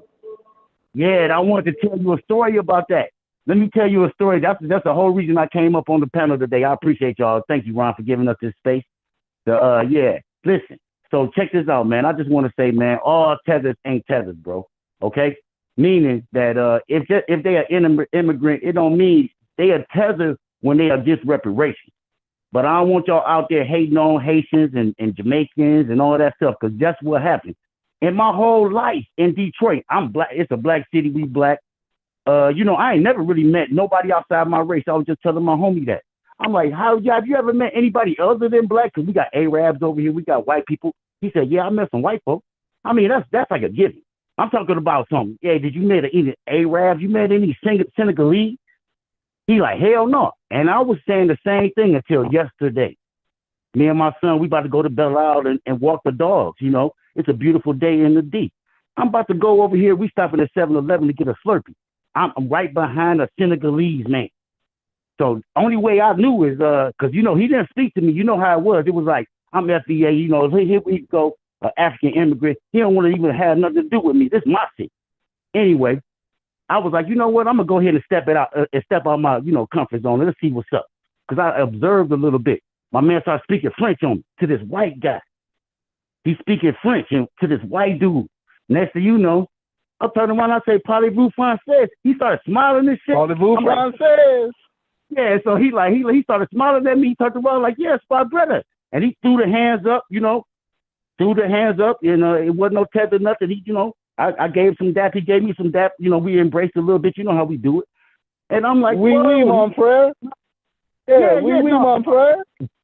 That's all I knew. I was just fucking with him. You know what I'm saying? That's all I knew. Oh, okay. So then, I'm from my folks is from New Orleans, so we speak Cajun French. Yeah. I like that. See, that's what I'm saying. We so diverse, man. And I'm glad we all on code, man. I'm in Detroit, and you and I'm in Los Angeles. I'm out here in California, right? In lieu of New Orleans. So that's all I'm saying. You bring that New Orleans flavor out down there, over there in California. Yes, sir. Yes, sir. Now, one thing I do say. Go ahead. One thing I do say about California, it's the land of 31 flavors. It's 31 flavors in the ice cream shop. Right? You talking about women? And huh? You talking about women? I'm talking about people. I'm talking about women, people in general. You understand what I'm saying? I have met people. I have met people from Iran. I met people from Russia, parts of Australia, New Zealand, Chinese, Japanese, all the rest of them. But the one thing I do, I'm well read, and so I'm able to ask questions about their history, and they say, well, hey, you take an interest in our history, hey, we're willing to talk to you, because that's basically what it is, man, building a bridge. Yeah, man, I would say I'm an FBA apologetic, because I'm trying to meet people. I'm trying to meet the allies. If we run up on them with that Tether stuff all the time, before we find out, that's gonna be cutting ourselves off. So look, what I'm saying is this: we don't need nobody. FBA stand on its own, but it's always good to have allies and people that's cool with me. Now I ain't asked the Senegalese man about reparations or nothing. I ain't cut into him like that. We sitting over in the 7-Eleven line. It was just quick and stuff. But I just was happy that He turned around and embraced me and said what he had to say, and he was happy to see me. He told me that he was in town for the next couple of days. He had just went all across America, you know, just visiting. And he was going back to Senegal in 5 days from now. I'm like, man, enjoy yourself, bro. And it was a well, good. See, that's one thing. That's one thing about us, American blacks. Hey, man, we the most hospitable people in the world. We don't hold grudges. We don't do it. But when we feel disrespected, then that's when we have to put our foot down. We got to gatekeep our culture. Now, that's what I'm saying. Now, with that Senegalese, man, I ain't had no hate towards that man. The reason I interacted with him, because I wanted to see if it was true. I wanted to see if he was going to turn around and be like, oh, no, brother, why you touching me? But he turned around and he embraced me and said, I was like, damn, you shocked the world, because I thought you was going to turn around like, I don't speak to you, and this is my city. I probably would have gave it back to him, but he didn't give me the smoke, so it was cool. And that's all I want to say is that just do like I was raised in my home. See, when my parents, my Rosie and Howard Jones, I was just looking at my birth certificate, homie, and everybody look at your birth certificate. Man, see what happened when it say race. Now, I don't know when they stopped that, but it don't say no race for me, but you got to automatically assume because they say my father's race and my mother's race. Race. I told you both my parents from Alabama, rural Alabama, Demopolis and Utah, Alabama. And yes, sir. On his side, it say Negro. And on her side, it say colored. Wow. Blew me back. Blew me back, bro. I don't say Negro or colored. Why I say Negro and colored? That is so cold-blooded, bro. Does your mom have any kind of like Indian in her or anything like that? Native American? It was from my daddy's side. You know, being from Alabama. Yup. Yeah, you know, y'all the Chickasaws. Yup. I'm Warrior River right there. I love it when Tariq said, he's like, you know, that's a black warrior. I'm like, that's me. And I pass that all the time when I go home. Because home is Alabama for me. I was born down there. But I came up to Detroit when I was like 2 months old. I was 2 years old, but I was riding with my daddy. One day we was riding to Alabama, and I started telling the story of my origin. Yeah, y'all had me in the back of the truck and stuff on prom night, and you ain't even know you ran to Detroit or whatever. You stayed in Alabama, she had to call you stuff. And next, you know, 2 years later, I'm in Detroit. He was like, boy, you was 2 months old. I was like, dang. And see, this is what I love about the lineage, because, you know, Ron put me onto some new terminology. Ron, see, we don't have no tribalism here in America. Right. We don't have no tribalism in the black community. It's not. It's really, you know, a brother from LA, we cousins with the brothers in New York. We cousins with the brothers in Detroit. We cousins with the brothers in Chicago. Right. Yeah. We have no animosity. Our last name. You know, because the family reunion, we got the Jones, Robinson, and Daniels. I guess that if you want to call it a tribe, that's a tribe. You know, but they told me that the family reunion started because they was after slavery. They was trying to find their family members, bro. Exactly. So that, I mean, to me, I don't look at it as a tribe. I look at it more like a family clan. You know what I'm saying? Give me 1 second, fellas. Okay. I'm going to mute. Give me 1 second. Man, Ron, man, we holding it down, man. Me and my man Dorsey, man. I'm gonna holler at you in the chat. Yeah, hold it down, because I gotta heat up my son's food. So hold it down for a little bit. We'll be right back. Okay, you're going to be dad, man. You dad of the year. Go ahead, baby. Down, hey, man, like I say, FBA on the panel, dog. We got you. Hey, do you remember Parliament Funkadelic? Oh yeah, man. But I was born in '75, so I think they was already gigging. Okay, so what happened is Parliament Funkadelic came out of Detroit, right? Hawthorne Projects. Okay. So did you know that? Hold on. I got a buddy right here. He said Parliament Funkadelic came out of Detroit. Did you know that? You're educating us. Go ahead. So when they learned, got the record deal with Casablanca Records, they moved out here to California. Okay. Right? My cousin was Ron Ford. He was the lead bass player for Parliament Funkadelic. So when they came out here, they asked me as a teenager, hey, you want to come and visit us for the summer? Man, I came out here to California. I think I stayed out here for about like 9 months. I was supposed to be going back to college, right? And man, I came out here. I had opportunities. I was able to see things. Man, I met this one dude. I had got this summer job working in a dockyard, Marina del Rey, right? Oh man, I'm walking on people's yachts and these millionaires' yachts. So my my boss, his name was Hansen. He was from Norway. Yeah. So we had to deliver a yacht up to the shipyard up in Santa Barbara, right? This man gave me his car keys. He didn't even know me. He gave me his car keys and let me drive his. He had an Audi, a brand new Audi. This is the 80s, right? Yeah. And he let me have the Audi with the sunroof. Man, he let me drive 100 miles up the coast in his car. I mean, you could have crashed. You could have killed yourself. You could have messed his car up. He just that trusting. I got to think about that. No, man, he had a hidden agenda, man. He probably had like $1 million in the back or some cocaine. He was trying to get you to transport that shit, something like that. Hey, regardless of what he said, whatever he did, hey, he had the little cassettes. Remember, this was back when cassettes was the thing, right? He had this little cassette with Chopin and Handel and Beethoven. Really? I flipped out his little tape. Neighbor music? Yeah. Wow.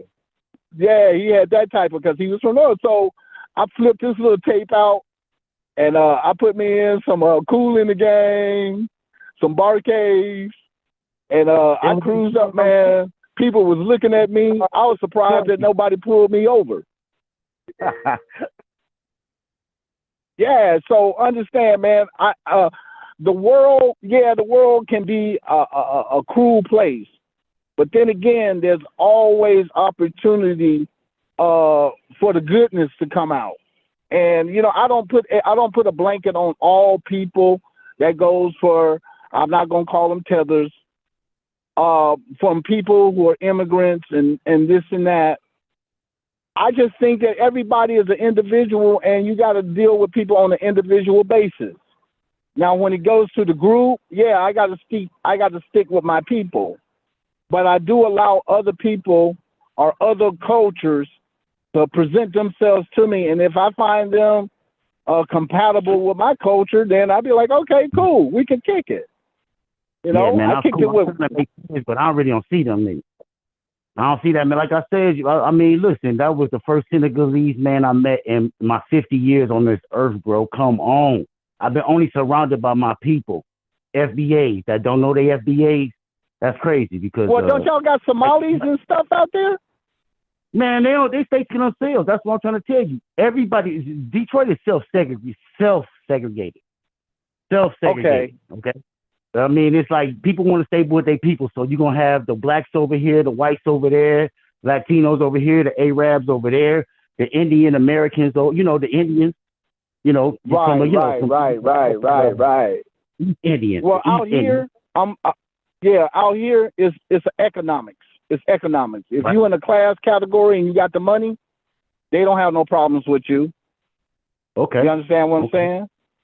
Calabasas, which is about 15 miles outside of LA, man, you see all kind of people, black people, white, Indians, Arabs, Jews, everybody out there making money. They ain't got time to be racist because they look at it this way. The dollar bill is green.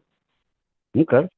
Yeah, man. And they don't mind. They don't mind sharing it with you. If they can use you, because that's what it boils down to. If they can use you, they willing to compensate you for your time. Okay. And that's how I've been able. And that's how I've been able to survive out here. Not only because of what my family have back home, but because I can make a quick $2,000 in 2 days if I hook up with the right people. Wow. How much is rent? Depending on where you live, but let's say $1,200 for a 1-bedroom, up to let's say $2,500 for a decent to be lived. When I say, see, we pay for convenience out here in California. So if I pay $1,200, hey, I got to deal with the trash and I got to deal with all this crime. But if I pay an extra $700, man, I got 3 Starbucks around the corner. I got 4 grocery stores, 2 dry cleaners, a movie theater. You see where I'm coming from? Dog park. It pays out here. You can live a decent life. You just got to pay for it. You know, LA is expensive, but at the time, but it is rewarding because you get to see. Man, I get to look at the mountains, and then I climb in the car. I can be in the beach. I can be at the beach in 15 minutes, and in the same time. Huh? They just told you Hulk Hogan gone now. He's Hulk Hogan gone. Damn. What? So He died too? Michael Jamal Warner, who died the other day. Ozzy Osbourne, and now Hulk Hogan. Well, see, he died of racing. He died of racing. Dang, Hulk, you should have cleared that up before you passed. Now you gotta go straight to the hell. Now you gotta go straight to hell. That's messed up. Well, you know what they say. They say celebrity dies by threes. You know, they go out threes. Right. That was it. That was the third death. That's cold blooded. Man, that's what I'm saying. Thank God, hallelujah, that I'm still here. 2025, 50 years old. I just did 15 push-ups. Hallelujah. Thank God. I could have been in the hospital right now. Yeah. But I'm enjoying this FBA shine with my family. I love y'all, man. Y'all don't know how many laughs I done got. Man, I love the lineage, man. All day. Lineage for life. Oh, God. Yeah, bro. I definitely am happy that I met you, brother. And like I told him, may God put a hedge of protection around you and yours, and that you always prosper in all your endeavors. Yes, you know, I do them old school. The old school blessings. Man. Hell yeah. Yes, sir. Now, my man Ron, come back and take you over your show. Hold on, where he at? Yeah, man. Yeah, he being daddy because he down in Georgia with his son, and you know his son is right through. He enjoying that country life. I was there maybe because my son he's 15 today, so I was just talking to him. Congratulations! Happy birthday to your son. Well, no, not today. But I'm just saying today. Well, he turned 15 in May, but I'm just saying today he's 15. So, you know, I told him, I said, we only got so much time left. You know what I mean? You 13. I mean, you maybe 3 more years, and you're gonna be 18 years old, and I'm raising him to go ahead and be flying right then. You know, when I was 18 and stuff, I went back to the crib. You know, I'm in the deep. You know, so I went back to the crib. Right. I didn't go to college. You know, I should have went to. I love shows like A Different World. I don't know how the hell that show did not take me to college. You know, I was thinking community college, but I was too close to the home. You know, I was still on the block. You know, so I just fell off. You know, because I'm at school and these dudes out here having big fun with chicks and weed. So I'm like, I really want to be with y'all, and I kind of did that, but you know, it comes with a price. That means that you only can work so many jobs. You can't work this job. You got to work this other job because you want to hang with the homies. And this other job is, you know, don't pay as much, you know. That was my life. You know what? Regardless of whatever job you have, you work and you get an honest day's pay. Yeah, I wasn't. And that's the most important. And you taking care of your responsibilities. Fuck yeah, man. I ain't really I like when they come to like rap groups and your lifestyle. I like Biggie and I like Tupac, but if my life, it was gonna be saying Biggie because Biggie was just trying to get women and chicks and having a good time. It wasn't Tupac. I liked him, but we really wasn't robbing, killing, and murdering dudes. I was Tupac nigga though. Yeah, I know, but you wasn't doing that. That wasn't your life though. That was my life. Yeah, I did. But it was more than that. He talked about the shit that I was living and seeing, and I could deal with. Mm-hmm. Not saying I ain't like this. Yeah, that's some thug life niggas. That's some thug life. In the boat, but I try to say my life. It was more like Biggie. Well, you know what I'm saying? understand this, bro. I like Biggie and I like Tupac, but I couldn't respect Tupac because that man allowed him to come into his house, lay on his couch, and how did Tupac pay him? By screwing his woman.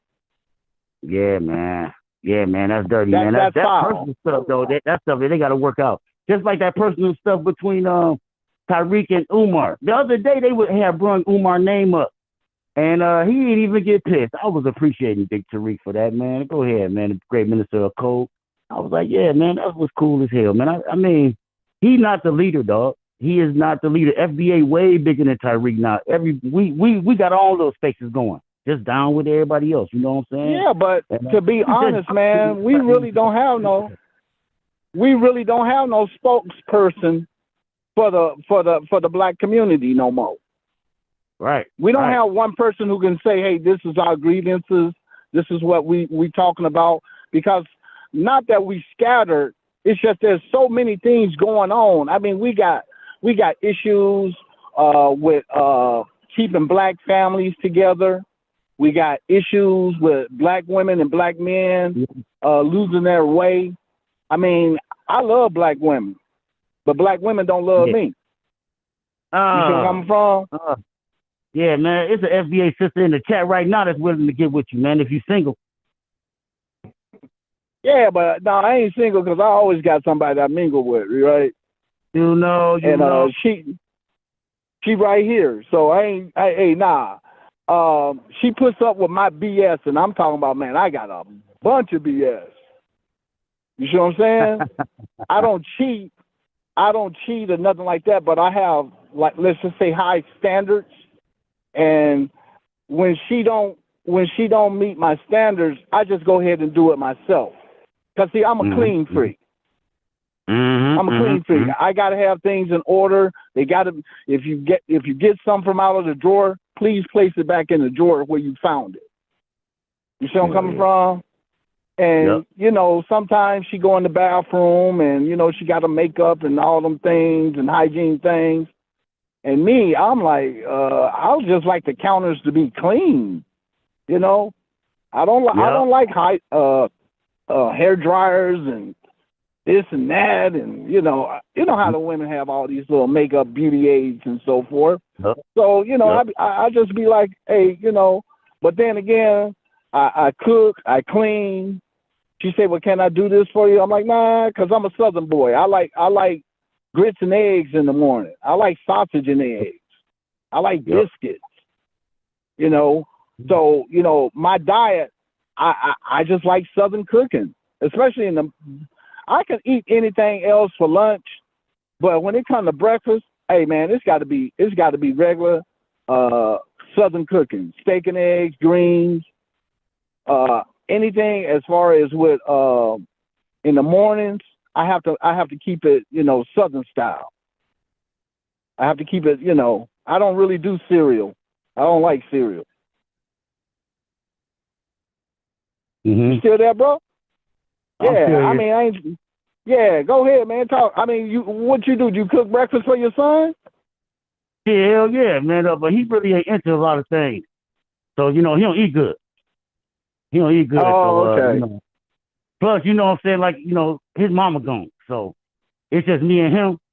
And I ain't really a good cook. So, you know what I'm saying? She left when he was 7 years old. It was sad. It's all good. Oh, man. I'm so sorry to hear that, bro. Yeah, man. Sorry to hear about your loss. You know what I'm saying? That was your other half. You understand? So I understand. Yeah, man. But like I said, man, as far as with me, my family owned a restaurant back in the day. And my dad, he taught us how to cook. He taught us how to do all that, fried chicken and all that. And I mean, I learned how to cook a fried chicken because, you know, he had the professional equipment. You know what I'm saying? The fryer, the deep fryer and all that. So I learned how to cook fried chicken at about 8 years old, bro. How to coat it, how to wash it, how to separate the bones. You know what I'm saying? So that's one thing I did. I always admired about my dad. He knew how to make a house into a home. Even though my mom, you know, she had her feminine side and so forth. My dad was really the homemaker. You know, he made it comfortable for us. You know, even though he went out there and worked hard every day, my old man worked 7 days a week. But then he was an entrepreneur. So, you know, when you own your own business, ain't no days off. Yeah, so, you know, he instilled that in us to, you know, work. I used to be a street hustler. I used to sell T-shirts. Man, I was making good money doing that, right? So then I had my son, and I needed health insurance, and I needed to make sure that I could provide for him on a steady level. So then I went back into the office. I mean, I was working corporate for a long time, and then I think when that was in '88, they had the market crash.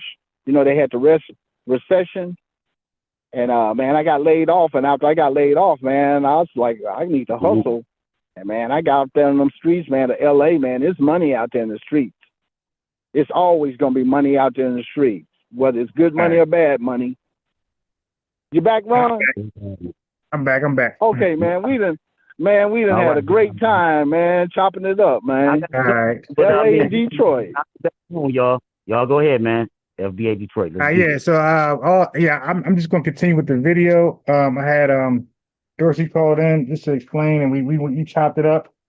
Now, Dorsey, I'm gonna finish the video with Kwame because it's a long video. Yeah, I'm gonna get off the phone, man. Get back to your regularly scheduled program. Yeah. I appreciate you guys for holding down. You know, that's what the big boys say. You know, back to regularly scheduled programming, right? That's right. I'll get back to it, man. But like I say, man, I love your show. It's very informative. Thank you very much. And Appreciate uplifting. You. Big time. Yes, sir. Hey, bye, man. See you later, bro. Yes, sir. You know, call in next, you know what I mean? 'Cause I'm gonna go live a little later after this one. So call in again. All right. So I see some new folks in here, see some comments. Let me just read up on the new comments because you know we got to make sure that the chat. I stopped. Oh, hi. Okay, I stopped it. Okay, Rod, the girl Chicago. So I'm guessing she's right. Why your name's the top? Your picture looks so familiar. Like we just talked, right? We just communicated. Let me give Rod a lineage wrench. Hold on, god dang. Can I do it? Okay, here we go. Here you go, Rod. Yeah, I'd like to get everybody. I know I ain't get on y'all yet. Okay. I seen Rod in the building. She pulled up. Let me go. I seen some more new names. You know, got to make sure that everybody's on code and nobody's in here trolling, trying to change the Michael Simpson back in the building.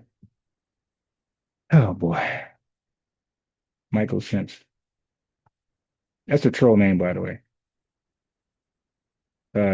Some of these guys outside of Kwame, the American Dream, but some of these guys are folks from different failed platforms. Can't get nobody to chime in and tune in. I used a different letter for the wrong words. Yeah. So these are guys from other failed platforms that's been around for forever. Can't get nobody to come through. They try to say our name. That's not working anymore because it's clickbait at this point.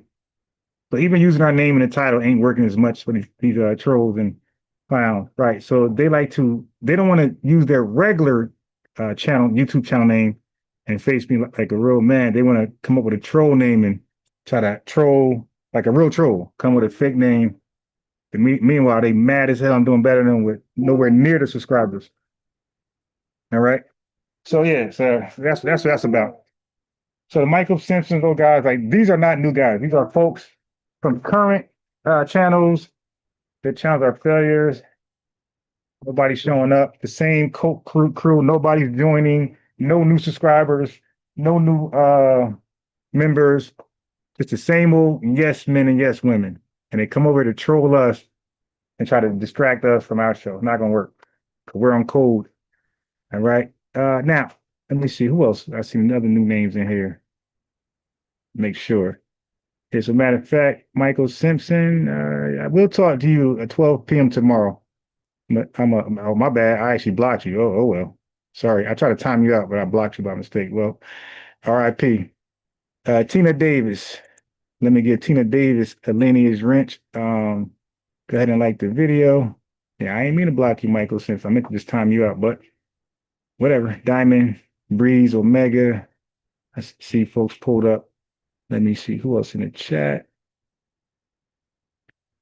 And any other new names. I want to make sure we don't have. Oh, Detroit Joy, John Jones. Let me throw him a lineage wrench. John Jones, you still here? Like the video. The Prince of Paraphernalia, aka the Pop, Shorty Griff. Shouting out folks who just got here. C-Quiz, Congo, Leon, much appreciated. Let me give him a lineage wrench. like the video, subscribe, tune in. I'm usually live every morning, and I go live again later in the evening sometimes, but not nearly as long. Yeah. So I think that's it. Yeah. Wait. Maybe one more person. So anyway, you're looking at the screen. I'm going over Carlos Magus piece. I'm going over E-Town. I'm going over Rock Kwame in the building. Yeah, so we got folks pulling up. So I'm going over a dialogue of a reoccurring guest, Kwame, a filthy. No, it's gonna fall. Put it down. Yeah, it's gonna fall. Yeah, filthy Tether Kwame, who disingenuous, dishonest. He's always catching a quick L over here. So what he does is, I notice what he does. He's learning from me, and he put it on the floor so it don't fall. So then he's going to Tariq Nasheed, and he's not using my information against him. Obviously, it lines up with what Tariq's saying. But there's certain people in history that I researched that he might have not Tariq, and vice versa. So he's going over there with names I gave Kwame, right? Names and Black history who did Foundation Black American History, who were very, very impactful, strong, and got shit done, but not as famous as Malcolm X, but did way. Malcolm X can't wipe the sweat off his eyebrow. You dig? So like we give credit to folks who are famous, who did a little something, spoke sometimes, got some lectures, but really got nothing done. And another one of those folks is Stokely Carmichael. Like we appreciate his help for what he did. When he first of all, he joined the movement. It was already going on. So let's not act like he was significant in the movement. Civil rights getting passed with or without him. We had Dr. King and a whole bunch of Black think tankers in that room. I didn't see Stokely Carmichael or Shirley Chisholm. All right. Yeah. So the think tankers, you got the A. Philip Randolph, those folks who actually spoke at Washington. I don't recall Stokely. Maybe he did. I don't know. But he definitely was not a day one. You dig? A foundational piece of the civil rights movement of 1954. So even Malcolm X came at the tail end. The Nation of Islam, they don't vote. They don't vote now. You dig? They don't vote. They didn't vote there, and they're not for integration. They're for separation. So Malcolm X had to separate from the nation, and then try to hop on not try, but then he tried to help us out. But he came at the super tail end. So Malcolm X, I'm sorry to tell you guys, but he wasn't an instrumental factor in the civil rights movement, right? Okay. With that being said, I just want to put history in its proper context. So that being said, Kwame the Tether, he tried to like say names to Tariq of like Foundation Black American activists and orators. And like he's giving off the energy like he knows something about our history, but he's just repeating what I'm saying. So then he'll come here and he'll say something, because I'm seeing now his dialogue with Tariq. So Tariq would teach him something, then he'll come over here and say that person's name over here to make me believe, oh, he knows some Black history. So that's what he's doing. Like he's cosplaying as he's really researching, but he's really getting cooked on purpose, to take down information and try to act like he knows some Black history. I guess to make it tougher for the next person he debates. All right.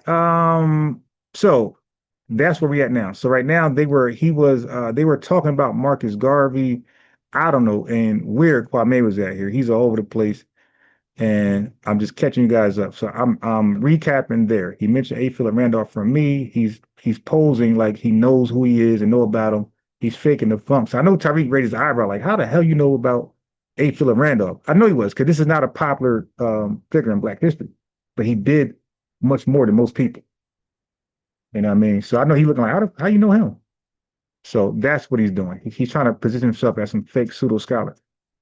Like Black Americans been kumbaya and they've been so welcoming to absolutely. Randall Robinson said Kwame massages hyenas. Let me give Randall a lineage lynch. Randall liked the video. Everybody take a minute to like the video. We got Israelite 1865 in the building. Go ahead, take that and close it. He just stepped in the building. We got 420 who stepped in the building. Jesus Christ, our Lord and Savior. That sounds like Ditso. Let me see the message. It might be Ditso. Yeah, okay. Ditso, that's you. How the hell we obsessed with Jamaicans? Ditso, a Jamaican called in Tariq Nasheed show. Jamaicans calling my show. Okay. So now let me address Ditso, okay? Who's a grifter? His name should be Grift So. brother, we don't go to your spaces, my man. You come to ours. You tethers, you are tethered too, by the way. You're not black, but you're tethered. Okay, you guys come to our spaces, man, to dialogue with us for confirmation, validation, everything under the sun. I'm not at your space, man. You over here right now. So he's over here telling me how I'm obsessed with a Jamaican who comes to our spaces, bro. Kwame comes over here, man. I'm never in Kwame's spaces on his panels debating him and his tether crew. So that's a projection, by the way. You see that? And we're doing a recap of Tariq Nasheed, Tariq Radio. And you got Kwame calling in his show, arguing with him, and Tethers like to play the victim. Oh, you're obsessed with Jamaicans. No. You guys come to our space and get cooked. All right, you get cooked. And I'm gonna show some youth in the ninth, because Kwame made a tether statement, and he was acting like Telex Vortex. He was acting like we were just cowards, like his people, his lineage, amongst white supremacy. So I'm gonna play a video of a little girl and a black little boy, and a bunch of kids during like the height of Jim Crow, before civil rights was passed, right? And you're gonna see how they were talking about white kids who was throwing rocks at them. All right. Now they have no video, nothing like that can that they can show how they were resistant to white supremacy. Right? They think tethers, all black tethers, they believe that white supremacists are invincible, unbeatable, don't even try. Right? Just go along, just assimilate, get down and lay down. That's how all of them believe. They never defeated white folks. Kwame lied and said Jamaicans defeated white folks in some imaginary war. Then like back in the 1700s, I said, so why did y'all get y'all independence? Why did y'all get y'all independence in the 1960s? When the Haitians defeated the French, allegedly, they got their independence right away. Why it took Jamaicans 200 years after this so-called war, where they won against the French or the British or whoever they fought, why did it take 200 years later to get your independence? And guess what? You didn't fight for your independence. It was given to you. It was given to you. Foundation Black Americans, we fought for our citizenship. No, it wasn't given to us. We killed and we died for that. But we killed more than we died. We killed more than people who passed away. The Haitians killed for theirs. And every other black pretty much was given it. So it's a lot of cat on history. All right. So FBA Ronnie. All right, so let's cook.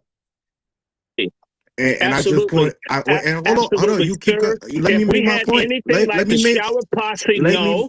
If we did what the shower posse did in America, Jamaicans would be killing black folks all over this country. No, because you called me pseudo. Yeah, you are pseudo. And you accused you lied and said I said African leadership is undermining us here. So can you reiterate your point? Can you reiterate? You lied. You said I said something I didn't say and then attacked me for it. I talked about people undermining themselves where they come from. The same way you had folks Manley and what's his name? I got to address this, brother, because he's on a whole nother platform trying to redefine himself. Okay. So there may be some FBAs out there watching the show believing, because he comes under the name Revenue over there.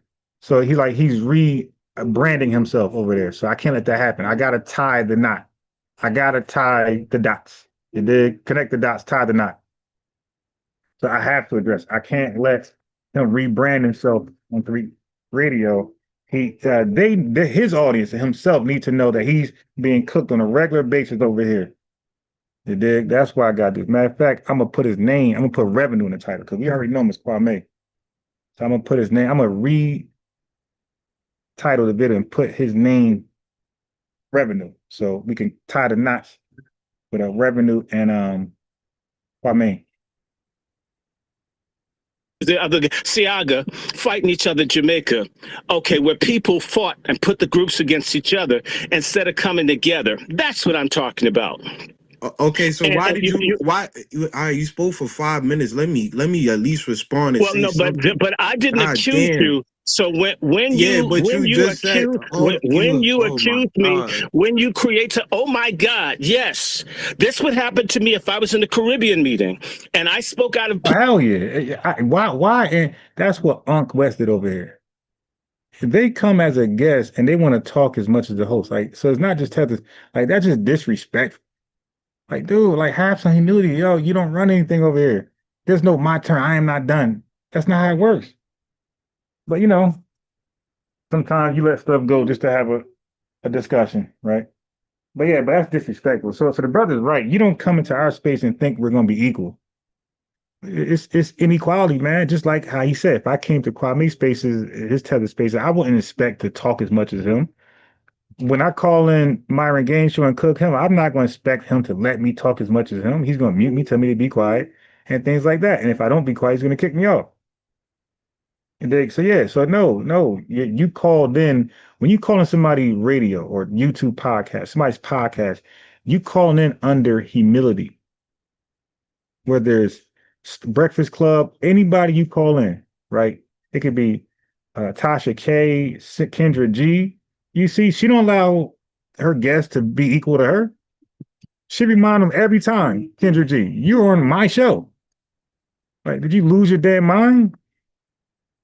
You dig? So yeah, like people lose their mind where they think they're calling in, they're equal to the host. But I just don't pull rank like that. I just let them go and I try not to mute him too much. But yeah, man, so he's entitled. So he comes to Tariq Nasheed radio like he's entitled and he's getting checked. Yeah, but when you accuse me, when you create oh my God, yes, this would happen. Yeah, you called him a pseudo, dude. He ain't gonna go crazy. The hell you think? To me, if I was in the Caribbean meeting and I spoke out of place and accused someone, I would be as a Yankee, I would be shouted down and hooted down. So the very fact that we have a thing to discuss amongst ourselves. Can you prove that? Can you prove that? Can you prove a black American? Can you prove a black American went to Jamaica and was shouted out? But you just made a point and said, I do that here. Yeah, look, you can't deny it. Yeah. Look at this. Look at the entitlement. Yeah, this just happened 4 minutes ago. So Michael Simpson, who I tried to time out, I actually blocked him by mistake, but he's a troll anyway. I don't regret that. He comes back, or this might be Ditso. They come back and say, Ron FBA, you're scared of the truth. What truth? All of you had a chance to come on here. I talked to Ditso for 3 hours. Bro, what truth came out of that? Stop blocking or timing out people on lives so immature. You see? Look. You have a dirty habit of blocking out time. Look, these guys are entitled. That they believe that they're entitled to my space, to our space, to the live, to the time on the live. Like he really thinks that I should not time him out.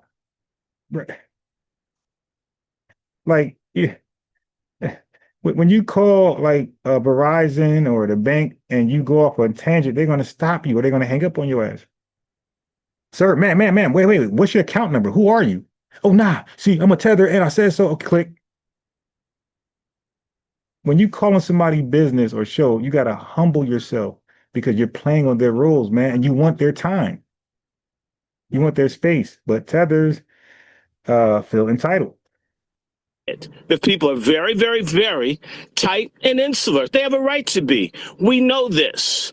And the fact that you're there saying something, trying to make it out that I lied on folks, that's the standard thing. You just did a Tether move. You're not a Pan-Africanist. If there was true reciprocity, you would understand exactly what I said, but you don't wish to. You want this unilateral Pan-African. It's the call-in show. The chat's very active. They got a lot of information. If anybody wanted to call in to explain, you ain't got to stay on for 30 minutes. Or you could call in whatever you felt was important in the chat that I might have missed. You dig? Because I'm sharing my screen. I'm doing other stuff. Whatever I missed, you can just call in. It's free to call in. And if you think it was important, you can call in and say, hey, I just want to say this. Have y'all checked this out? A, B, and C, or this happened on this date, or blah blah blah, or I got an opinion. You can hang right up. Or you can use the super chat button. I definitely won't miss that because that comes up where everybody sees it. Where we have to back everybody else and no one backs us. And that's what we're saying no to. What do you mean nobody That's what we mean. When we talk about these reparations committees. We got Claude, Neely, Francis, Amos in the building. Dr. Claude, Dr. Neely Fuller, Dr. Francis Welsing, and Dr. Amos. And okay, the African Union is back. And when the people come out and speak out against Black History Month, when you have that Jamaican lieutenant governor who, and then when I gave Buddy the phone number the other day, Michael Simpson, he didn't call in. It's like, yo, so but I'm the scared guy. I'm the scared guy who got damn near 1,000 debates online since my inception, since I've been online 16 years ago. I probably got 1,000 recorded debates. That's all public. Different channels, other folks' channels. But I probably got 1,000 debates, but I'm the guy who's afraid to debate. Shabazz American Freedman, peace. Yo, Shabazz American Freedman, were you the one that called in Professor Griff? Was that you? Because there was 2 people who called in who challenged him, and he didn't like it. The first one, who came under the name U.S. Freedman, he really cooked. I'm going to play that part. I got to. He really cooked Professor Griff. Who says that we need to forget about slavery and we don't need reparations. You do not have Black Americans holding office in any place in the world outside of the United States, speaking out against the betterment of another group of Black people. It just doesn't happen, sir. So what about Frederick Douglass calling African savages and basically criticizing Martin Luther? They were savages. Like okay, you hear this? He said, "No, this is the lie. This is the lie that we're not gonna let slide." So wait, let me play it first. Well, one by one point and another. So Frederick Douglass was not wrong for calling African savages. Okay, that was 1890. You're trying to tell, yo, do you know what happened in 1901 in Nigeria? These guys were working for BP. These guys were siphoning their own oil, and they allowed BP to have all their government. Nigeria's government allowed BP to have all these crazy oil spills. You dig? The Berlin Conference is of 1892. So yes, he's saying they're savages because they're behaving like savages. They're not fighting the white man. And don't forget, Frederick Douglass came out of a W from the Civil War, right? So he's looking like, wait, so we just fought in the Civil War against the most powerful army ever, the most wicked, violent people ever, the Confederates. We just kicked their ass. And the Haitians did what they did, right? They kicked ass. And he's thinking like, okay, this is a growing trend. This went viral. We're gonna kick ass. Then he look and see Nigeria doing deals with BP. He sees Ghana doing deals. He see all these countries getting ransacked by the Berlin Conference. All these European powers go over there and just kick ass. Belgium, Burundi, Rwanda, they just kick ass without any resistance. He like, yeah, they must be still in a savage state, because I thought the Haitians fought, we fought, Kwame claims the Maroons fought. So we're fighting. So when we look at Africa, there's no fight. Damn, ain't that crazy? So the fight was going on in the diaspora. The Haitians fought, the Maroons fought, we fought, but in the motherland, they're getting down and laying down. Yes, so that's not respected. So the only conclusion you can draw is they must be savages, because a real civilized man will protect his house. Outside of the United States, speaking out against the betterment of another group of Black people, it just doesn't happen, sir. So what about Frederick Douglass calling African savages and basically criticizing Martin Delany for wanting to go the Back to Africa movement and calling African savages and uncivilized? Okay, so now that's a Tether question. Now he done jumped up 2 questions in one time. He said, "What about them calling African savages?" I just explain why. I never read that. I never seen that. But if it's there, I explain why he would do that. But Kwame got to really sort that up. And if he did, I don't have a problem with that, because they were acting like savages. But secondly, he said, why was Frederick Douglass going against Martin Delany Robinson? I'll tell you why. First of all, they were down with each other, right? They both fought in the Civil War, and when it was coming out of it, like they were basically colleagues. They were hanging out. Their ideologies were different. We just gained citizenship. And Martin Delany went to Africa and brought his black ass back over here. So a lot of those early Pan-Africans that Kwame like to brag about, they took their black ass to Africa. They seen the grass was not greener. They seen that these folks are not free either. Don't forget, these free blacks, they're actually free now. And they're going to Africa, Sierra Leone, and all type of places over there.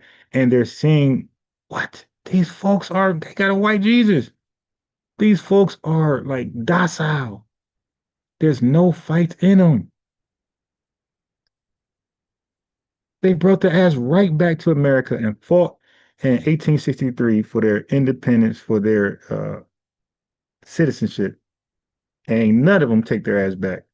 So while Martin Delaney Robinson is arguing about while he's arguing to Frederick Douglass about back to Africa, Frederick Douglass is like, yo, so why you come back? You went back to Africa. Why you come back and die a proud American? So that was a contradiction. Like we say now, all these Pan-Africanists and nobody want to go help Ibrahim Traoré. Nobody want to go help Ghana, rebuild Ghana. Nobody want to go help rebuild Jamaica. Nobody want to help the South Africans, dethrone the white South Africans. All this glorified talk is on the internet. They are the real internet group. They are the real internet hashtag. All this talk and nobody actually goes over there and do shit. You got Professor Smalls, who claimed he bought land in Ghana while he lives in America. You got Dr. Umar Johnson, who claims he bought land and a house in Ghana, but he lives right here in America. All of his lives are at his school. Where's the live at your house in Ghana? Like, stop, man. This fantasy, yo, we're done with that. But what about Jamaicans denying their African heritage? What about Jamaicans saying Jamaica and running around calling themselves Indian and denying their connection to Africa? No, sir. So you're going to pick one person. We can't have a conversation. No, we can't, because it's not up for debate. I know you're not a real doctor or scholar. It doesn't matter. And you're not a Pan-Africanist. You are typical Tether. You're up there, and you're here to try to change something. So it doesn't make a difference. Sir, you can sit down as far as I'm concerned, because you can't debate me. You'll cherry pick a person here or there and ignore the fact that tribalism and this stuff goes on. You the one that made an absolute claim. Now I'm poking. Okay. Tribalism and ethnocentrism exist throughout the diaspora. And when people come to America, they bring their culture with them. It is not a unifying culture. All right. So now let me humble. You see how aggressive he is over there, Kwame, because he think he got something. But over here, you don't see that energy. When he spoke to Lex Vortex, he got humble very fast. And when he talked to me, you already see how he cowers out. All right. So let me do this real fast. Oh, shit. Damn, laptop about to die. I just happened to look real fast. Whoa. Okay, no, it was close, but not that close. All right, so let me go here real fast. So let me remind you who Kwame is. All right. Let me remind you who Kwame is. An American Dream. What is that? Okay.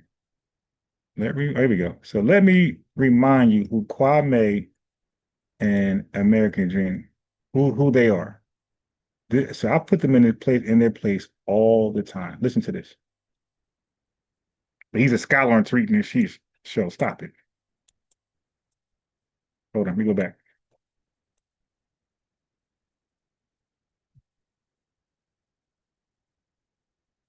One myth: Burkina Faso is mass producing cars under Traoré's leadership. Okay. So I'm playing back Debunking Kwame in real time. So Kwame he told me that Ibrahim Traoré was building Burkina Faso up to a first world power, right? He had all this nuclear energy, you dig? This guy had the vibranium over there. And most importantly, he said that he had manufactured electric cars that are competing with Tesla. So that's why you see, Ray, I looked it up. I said, what? I said, bro, stop. So on the fly, I knew he was lying. So you're hearing me debunking in real time. Watch this. False. There is no large-scale car manufacturing plant in Burkina Faso currently producing vehicles at scale like Toyota, Hyundai, or even Nigeria's Innoson Motors. Most vehicles are assembled in small numbers, more as symbolic or pilot projects than a true car industry. Oh my God. 2. Myth. Ibrahim Traore personally created a car company. Myth. False. Bullshit. He did not invent or personally launch a car brand. The narrative is mostly symbolic, used to emphasize his focus on national pride, anti-colonialism, and African potential. 3. Social media amplification. TikTok, Facebook, and YouTube videos often exaggerate claims like Burkina builds its own Tesla or Traore's electric car industry will rival the West. These are clickbait and often misinformation. Images and videos used to support the claim are often misattributed from other African or Asian projects. Oh my God. One myth. Burkina Faso is... Okay, so that's me laughing at him about that dumbass thing. And of course I roasted him. And he had to admit, oh yeah, okay, I was misled. Dude, what you watched the TikTok video, my boy? Yeah, this dude is watching TikTok videos for his information. You know how TikTok be like, hey, did you know with that little UK voice? Hey, did you know that Ibrahim Traore, he has an electric car company competing with Tesla? You didn't know that, huh? Yeah, look at this. And they show images of Japanese cars and Mitsubishi electric cars. Yeah, so Ibrahim Traore is on his way to a first world power. And you know, like the TikTok noise when it ends, Kwame writing down notes. I'm gonna cook them, boys. Come over here and get killed.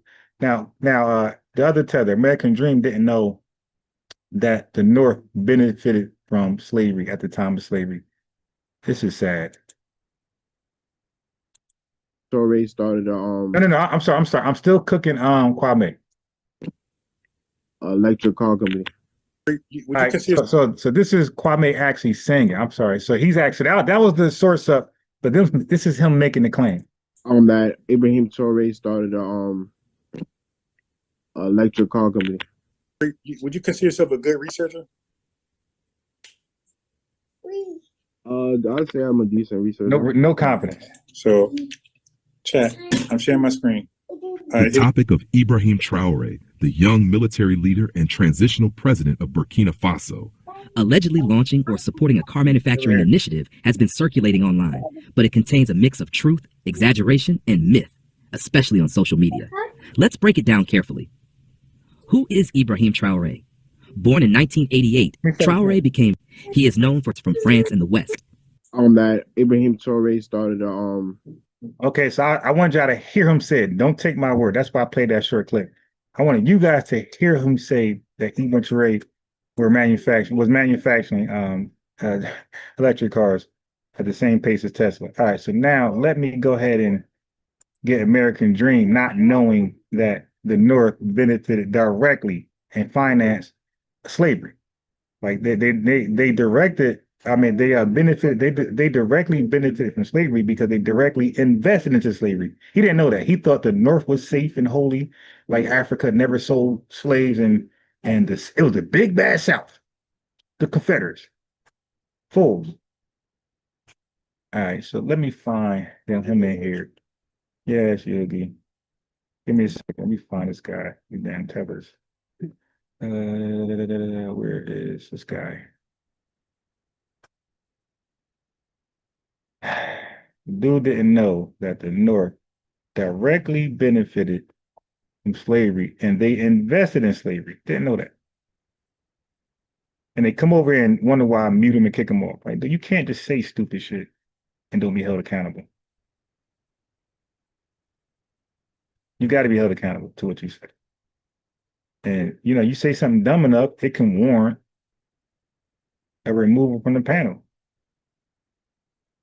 Right. Let me see. Is it on this one? I got clips. I don't know if I got it on Unbiased Ron or FBA News and Updates. I'll find it.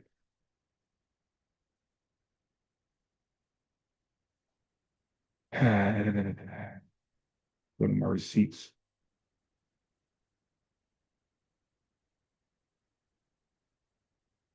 Hope this person responded.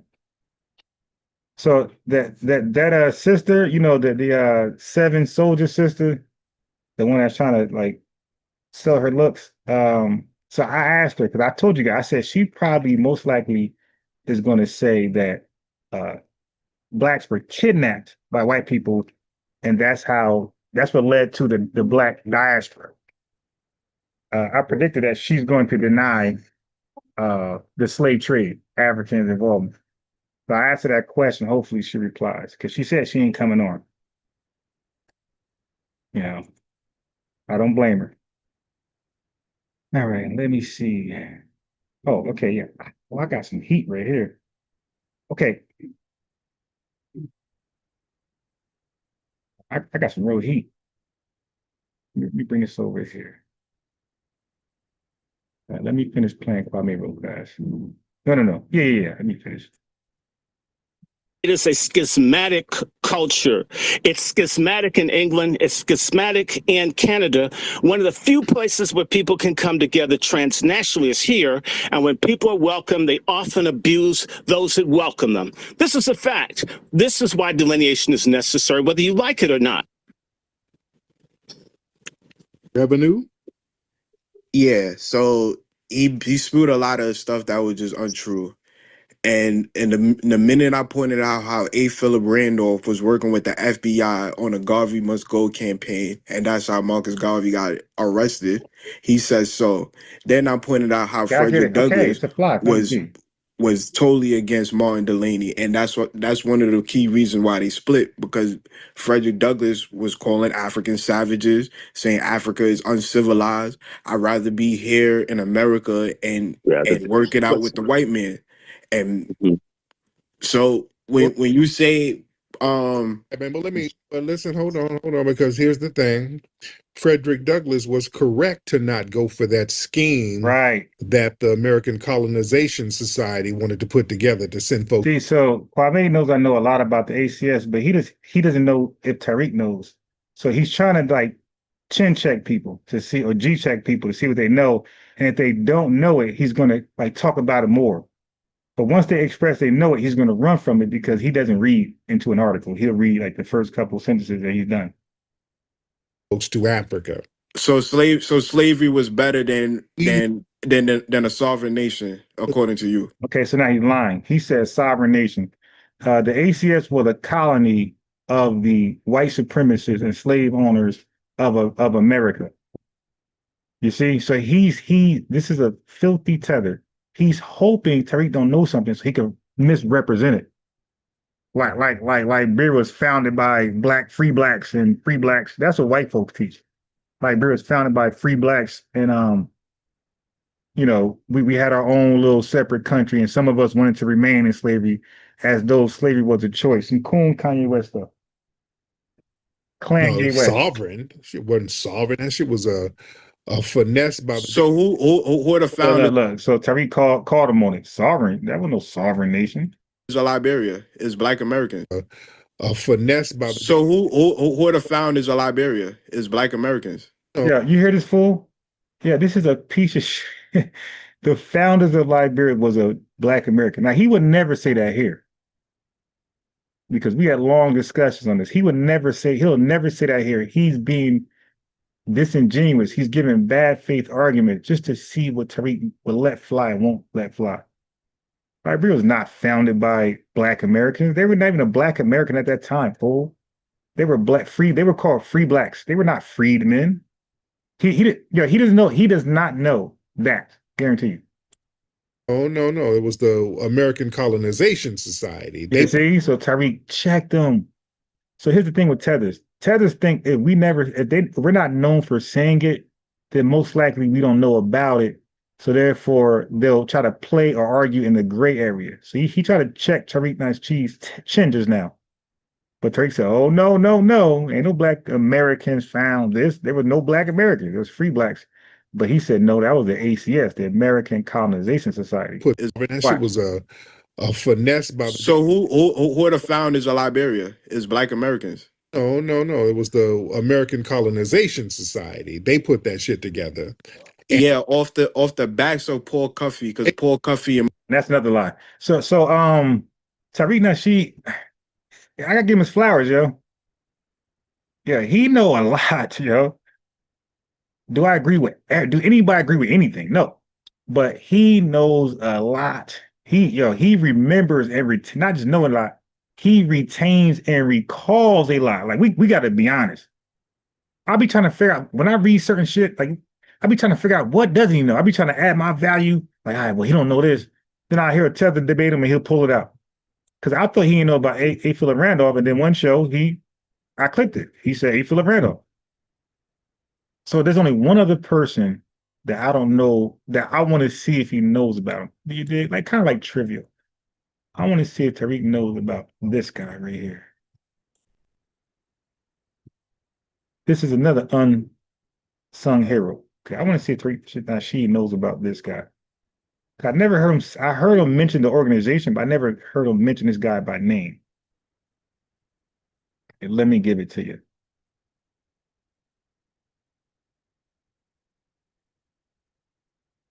I never heard this guy right here. I never heard him say Robert F. Williams.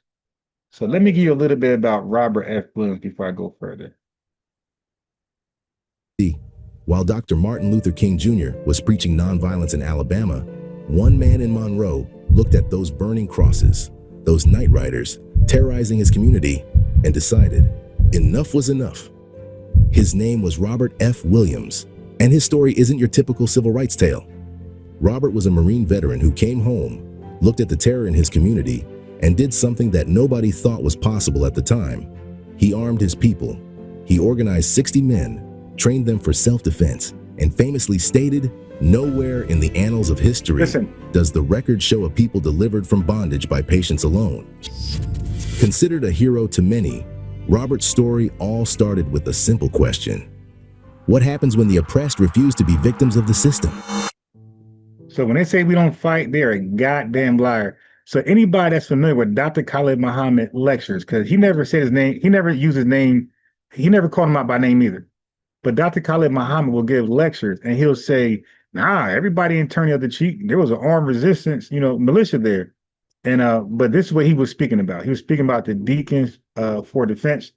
And he was speaking about mainly Robert F. Williams. All right, but I'm gonna do a few more clips. I want you guys to get familiar with this guy, right? So I'm gonna go here. And as a matter of fact, let me go here first. You can see he linked up with the NAACP to start his career. The NAACP, he linked up with them first. Okay, so I want to get a little familiar with this name. So again, like we're caught up on like Malcolm X and this person. Now stop. Malcolm X ain't never come close to achieve, but that's why I asked, what did they accomplish? Yeah, they gave fancy speeches, they debated, but what did they accomplish in America? Okay, so I'm gonna give you what this guy accomplished, and ain't none of those guys you guys romanticize can match their resume with his. So I'm gonna stop. Okay, here we go. Okay, let's go right here, just real quick. When he joined the Monroe NAACP chapter in 1955 and became its president the following year, he brought with him a radical new vision. The people who needed the NAACP most weren't in courtrooms or country clubs. He went to the textile mills where black workers endured daily humiliation for poverty wages. He went to the farms where families still worked land their grandparents had sharecropped. And most importantly, he went to the veterans, men who, like him, had fought fascism abroad, only to face it again at home. The results were transformative. Under Robert's leadership, membership expanded dramatically as working men and women with calloused hands and battle-hardened spirits joined the fight for their rights. And the first target was the public library, a taxpayer-funded institution that had achieved. This is called an accomplishment. He got something accomplished tangibly. He was not a speaker, oralist like Malcolm X and these guys. He didn't just speak all goddamn some fancy stuff. I have a dream stuff. He got it done. Listen, he took on, this is during Jim Crow, by the way. It's like 1950, some shit like that. No, it's a little earlier, I believe, like 1940. Don't get me lying. 1950s, maybe early 1950s. And the first target was the public library, a taxpayer-funded institution that had shut its doors. So if you guys are familiar with First Amendment auditors, he was the first one. Well, the First Amendment auditors, they say Harry Tubman was the first one. All right, but I'm gonna say he was. To blacks, it was the public library, a taxpayer-funded institution that had shut its doors to black citizens. This wasn't just about books. It was about the fundamental right to access public resources that Black taxpayers helped fund. When he joined the Monroe NAACP chapter, all white segregated library, he went in there with his folks and he had them change that city ordinance, change that state law. He left out, when he left out their family, that library was fully integrated. That's getting shit done. That's accomplishing something. Okay, there's more. the first target was the public library, a taxpayer-funded institution that had shut its doors in town. They trained in military tactics, they fortified their homes, and they made it crystal clear. Any Klan attack would be met with equal force. You heard what he talked. See, he ain't just talking. He ain't talking. Okay? He accomplished way, like his Deacons for Defense, like his militia group accomplished light years more than the Black Panther Party, any one of them. This came to a head in the summer of 1957 when rumors spread that the Klan planned to attack Dr. A. Elbert Perry, the NAACP's vice president. The Black Armed Guard fortified his house with sandbags. When the Klan opened fire from their cars, Robert's men returned fire, driving them away. But we don't fight. Okay. The shooting made headlines. Look what happened. But the real story was what happened next. The same city officials who had always defended the Klan's constitutional right to organize suddenly changed their tune. Within days, they called an emergency session and passed a city ordinance that banned the Klan from Monroe without special permission from the police chief. That's called getting shit accomplished. He got the Klan banned from a white majority city. The Klan couldn't come back without special permissions, yo. They were only 60 deep. The Klan was like 12,000 deep or some ridiculous number. White folks were so afraid of 60 Black armed folks, foundational Black Americans with weapons, that they said, Klan, you can't come back. Sorry, you need special permission. This is called getting shit done. He's not talking. He's not fleeing. He's fighting. And guess what? They make up the minority. They're not even nowhere near close Klan membership. You'll see. For the Black community of Monroe, this was a turning point. Robert himself explained it best in his book, Negroes with Guns. Racists consider themselves superior beings and are not willing to exchange their superior town they trained in. Told you. So we don't see white supremacists as invincible immortals, unbeatable, can't be beat, can't be stopped. That's not our view. That's their view. All right. They don't know this type of history.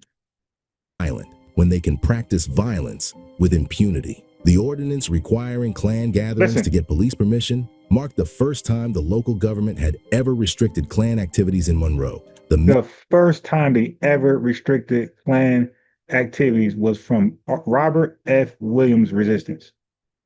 And marked the first time the local government had ever restricted Klan activities in Monroe. The message was clear. Organized armed resistance had achieved what decades of peaceful petitions could not. But this success came at a price. The incident drew the attention of not just local authorities, but the FBI. Robert's insurance company canceled his car insurance, citing the frequent attacks on his vehicle. Even some of his allies began to worry that his methods might provoke even more violent retaliation. While Robert's armed defense strategy had gained the Black community some measure of protection, the deeper rot of racial island, when they can keep going. Police dragged the two elementary school boys from their homes. They were charged with assault for receiving a kiss in a children's game. Elementary boys, let me update you. A white girl kissed them on the cheek. They didn't kiss her. She walked into these two elementary. That means 3rd, 4th, 5th grade. A white girl came and kissed there. Cause we got this aroma, this majority spirit that folks just be mesmerized, they be mesmerized. So white girl kissed him on the cheek and they got locked up. So I'm catching you up. So the police officers had stopped the parents by force, took the kids. Look what happened. Let me remind you, the white girl is the one who gave the kiss. The local courts showed no mercy. These children, one just 7 years old, the other 9, were sentenced 7 and 9 to reform school until they turned 21. In other words, a childhood game had earned them a 14-year sentence. The boys were beaten, and their parents weren't allowed to visit them. They got a 14-year sentence, confinement sentence. You did 14 years for a girl kissing them. But look what Robert F. Williams did. Not Malcolm X, not the Black Panther Party, not Shirley Chisholm, not Steve Carkley Stolemichael, whatever his name is, Stokely Carmichael. No, this is called getting shit done tangibly. That's why I let Tethers talk. And then, you know me, hey, so he did what? And I asked, what did he accomplish? Because I'm dying for them to ask me, what did Foundation Black Americans accomplish during that civil rights movement, civil rights era? I'm a cook. For weeks. For Robert, this case crystallized everything wrong with the system. Guns could protect against the Klan, but what about the legal system itself? This time, he decided to fight fire with publicity. Robert launched a media campaign that would make Monroe front page news across the globe. He contacted newspapers worldwide. He organized protests. He made sure everyone knew about newspapers. They didn't say national-wide, worldwide. Little boys torn from their families, beaten and imprisoned, all for a childhood kiss. Police dragged the 2 elementary school boys. So let's continue on the story. Yes, the international response was overwhelming. Civil rights activists across America rallied to the cause. European newspapers ran scathing editorials. Even Eleanor Roosevelt, the former First Lady, spoke out against this travesty of justice. Under this intense global pressure, North Carolina's governor was forced to act. The boys were finally released and pardoned. He got shit done. That's 3 accomplishments.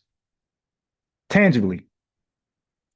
But the state never apologized for its actions, and the incident revealed to the world the brutal injustice that Black citizens of Monroe faced daily. The kissing case had exposed Monroe's racial injustice to the world, but it had also revealed something else: the power of Robert's increasingly militant approach to civil rights. Where traditional NAACP leaders might have quietly filed appeals, Robert had turned a local injustice into international news. For the NAACP's national leadership, this was the final straw. Robert's armed resistance against the Klan had already made them nervous. Now watch this. In the face of violent oppression, was nonviolence the only acceptable response? By 1959, Robert's confrontational approach had put him on a collision course with the NAACP's national leadership. When he publicly responded to a Monroe court's decision to acquit 2 white men of raping a pregnant Black woman, his words would ignite a firestorm. So he was a literal neighborhood hero. Like, he was going where the smoke was at. You dig? This was Batman. On the courthouse steps, FBA Robert declared that if the courts wouldn't protect Black citizens, they would have to protect themselves. The NAACP leadership, committed to their nonviolent approach, suspended him from his position. But Robert wasn't done. If anything, so they got scared. The split from the NAACP freed him to pursue even more militant strategies. Through 1960 and early 1961, the tensions in Monroe continued to simmer. By 1961, the law was clear, at least on paper. The Supreme Court had ruled segregation on interstate buses and terminals unconstitutional, first with Morgan versus Virginia in 1946, and again with Boynton versus Virginia in 1960. But across the American South, in the face let's go on. 2 more. After 5 years in Cuba, Robert's journey. Okay, so he was 5 years in Cuba. So Malcolm X talked to Fidel Castro in the hotel for a day or 2. This dude went to Cuba for 5 years to meet Fidel Castro himself. And Fidel Castro gave this dude a radio station, like he gave him the red carpet. So again, so it's telling you after 5 years in Cuba, where did he go next? Continued. He traveled throughout Asia and Africa, speaking out against racism, colonialism, and getting shit done. The Vietnam War. In Vietnam, he even met with revolutionary leader Ho Chi Minh. Okay, so he's meeting with other revolutionary leaders, top dogs, American ops, enemies. From 1966 to 1969, look at this. Robert and his family lived in China, where he continued to publish his newsletter, The Crusader. His presence there deep. So he's over here establishing newspapers everywhere he goes. The connection between the Communist Party of China and the African American revolutionary movement. In a historic moment, he received the honor of meeting with Mao Zedong, who issued statements supporting the African. He met with Mao Zedong. Like, this guy was supposed to be like a killer, dictator. He's with him. So this dude met the biggest, baddest Castro Mousy Tongue, the North Korean guy. He met the biggest and Vietnamese dude. He met the biggest and baddest dictators of the world, basically. Yeah, this is a bad man. American struggle against discrimination. By late 1969, watch this. Robert and Mabel returned to the United States, settling in Michigan. The kidnapping charges still loomed, but Michigan's governor, William G. Milliken, a white man during segregation, a white governor putting his career on the line. They respect thorough, outspoken, unbiased FBAs. Listen what he did for Robert F. Williams, who's wanted by the FBI for so-called kidnapping. You know, he did a false trumped-up charge. Listen what he did for him. Refused to honor North Carolina's extradition request, noting that Robert couldn't receive a fair trial there. So this dude was so thorough, so much of a revolutionary, that a white supremacist governor of Michigan will not let Robert F. Williams be extradited to North Carolina to face kidnapping charges. He said, nah, this dude is thorough. That's how much respect we get. They hate that. So yeah, show me that for y'all now. So let's get back to it. And what y'all think about that? Extradited to What y'all think about that history, man?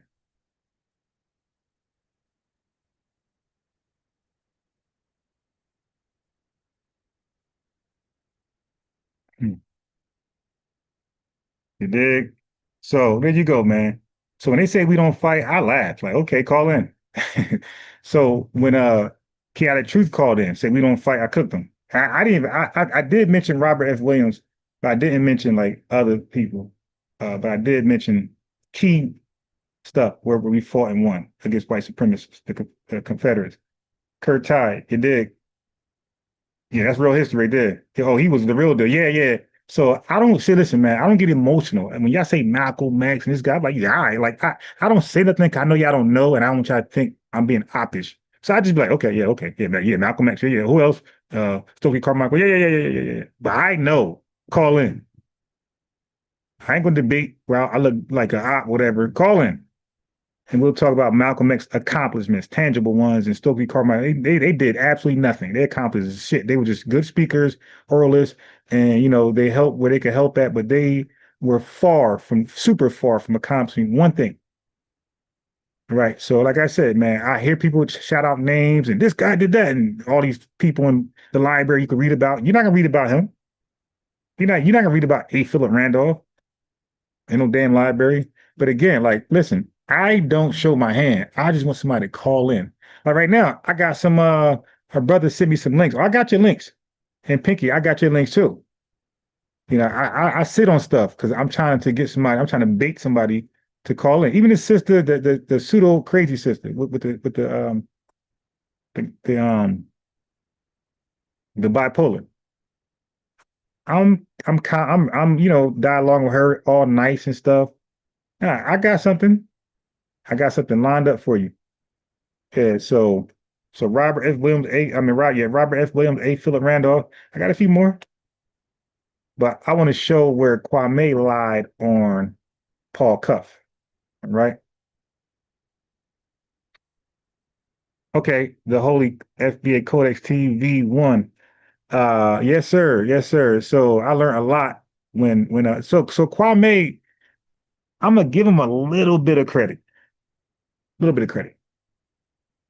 He will debate, he'll be wrong and misrepresent certain stuff, but he'll debate topics that should, or people or events that should be talked about publicly. That's not talked about too often. So I give him that. I give him that. He'll be wrong and misrepresented and be a tether, but I give him credit for bringing up things that's kind of important, not kind of, but important to talk about today. Other tethers, they just rant and ramble and complain. So Kwame tries to talk about history. So I gotta give him some credit for that. But like he's like, that's why I get him on sometimes, even though he's tether and disingenuous. But yeah, man. Aspiring Heights. Earl Manker. Let me give Earl Manker a lineage wrench. I'm telling you, family. I'm telling you. That's light. That's light. That's light. And that's why I give Tariq Nasheed all the praises, all the flowers. I'm like, damn, this dude could be called so much. So it wouldn't put it past me. If you know about Robert S. Williams, I just never heard him mention his name, but he does mention his Renaissance movement, his militia movement. He does mention the Deacons for Defense. So I would think, I would like him to go on. I would love him to, he got a bigger platform. I would love for him to be the first to had told about Robert F. Williams. Let me give Earl Manker a Lineage wrench to like the video. You dig? Yeah, man, I'm telling you. I got some stuff. All right. So yeah, he lies a lot. Congo Leon is an enemy. Let me see. What is Congo talking about? Maybe Congo want to call in. Yeah. So I'll be like, I can't Jegna. I'll be laughing. Yeah, study more. That's right, Lex. Okay, Congo one is rent. I was made welcome by the men, but not some of you, not all of you.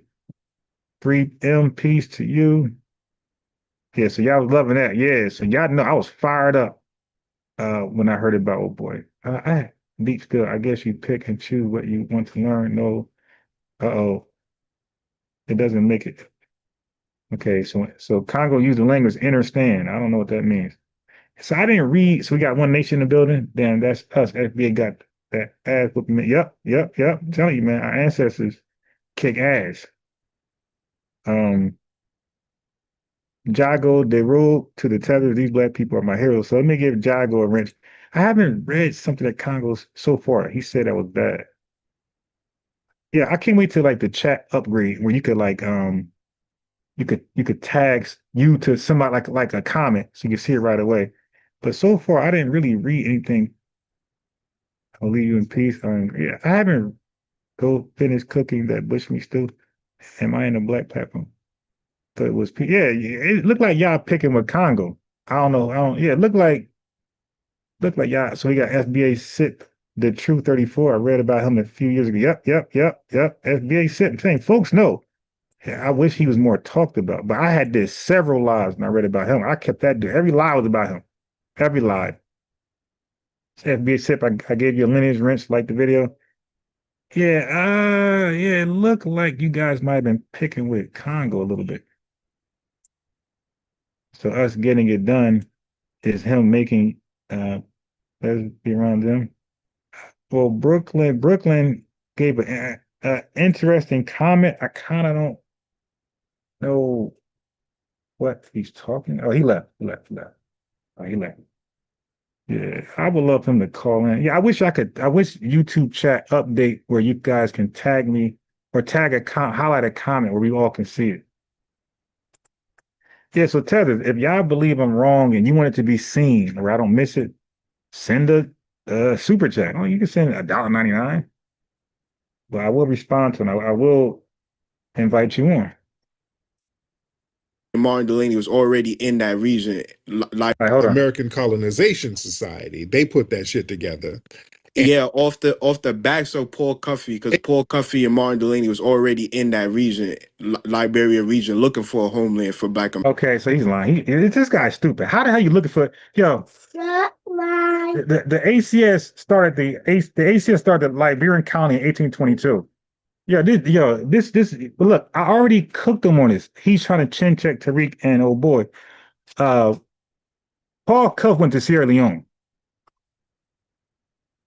Do you know how he got there? He got there because he built a fleet of ships. Yes, Paul Cuff was an entrepreneur. He was a free black. He was very successful, very wealthy, and very educated at that time. He made his own ships. He didn't get to Liberia like other free blacks got there. Well, he didn't go to Liberia. But what I mean is he didn't go to Africa like other free blacks. How they went to Africa. Martin Delaney and Paul Cuff might be the only ones, or very few ones, to not go to Liberia via the ACS.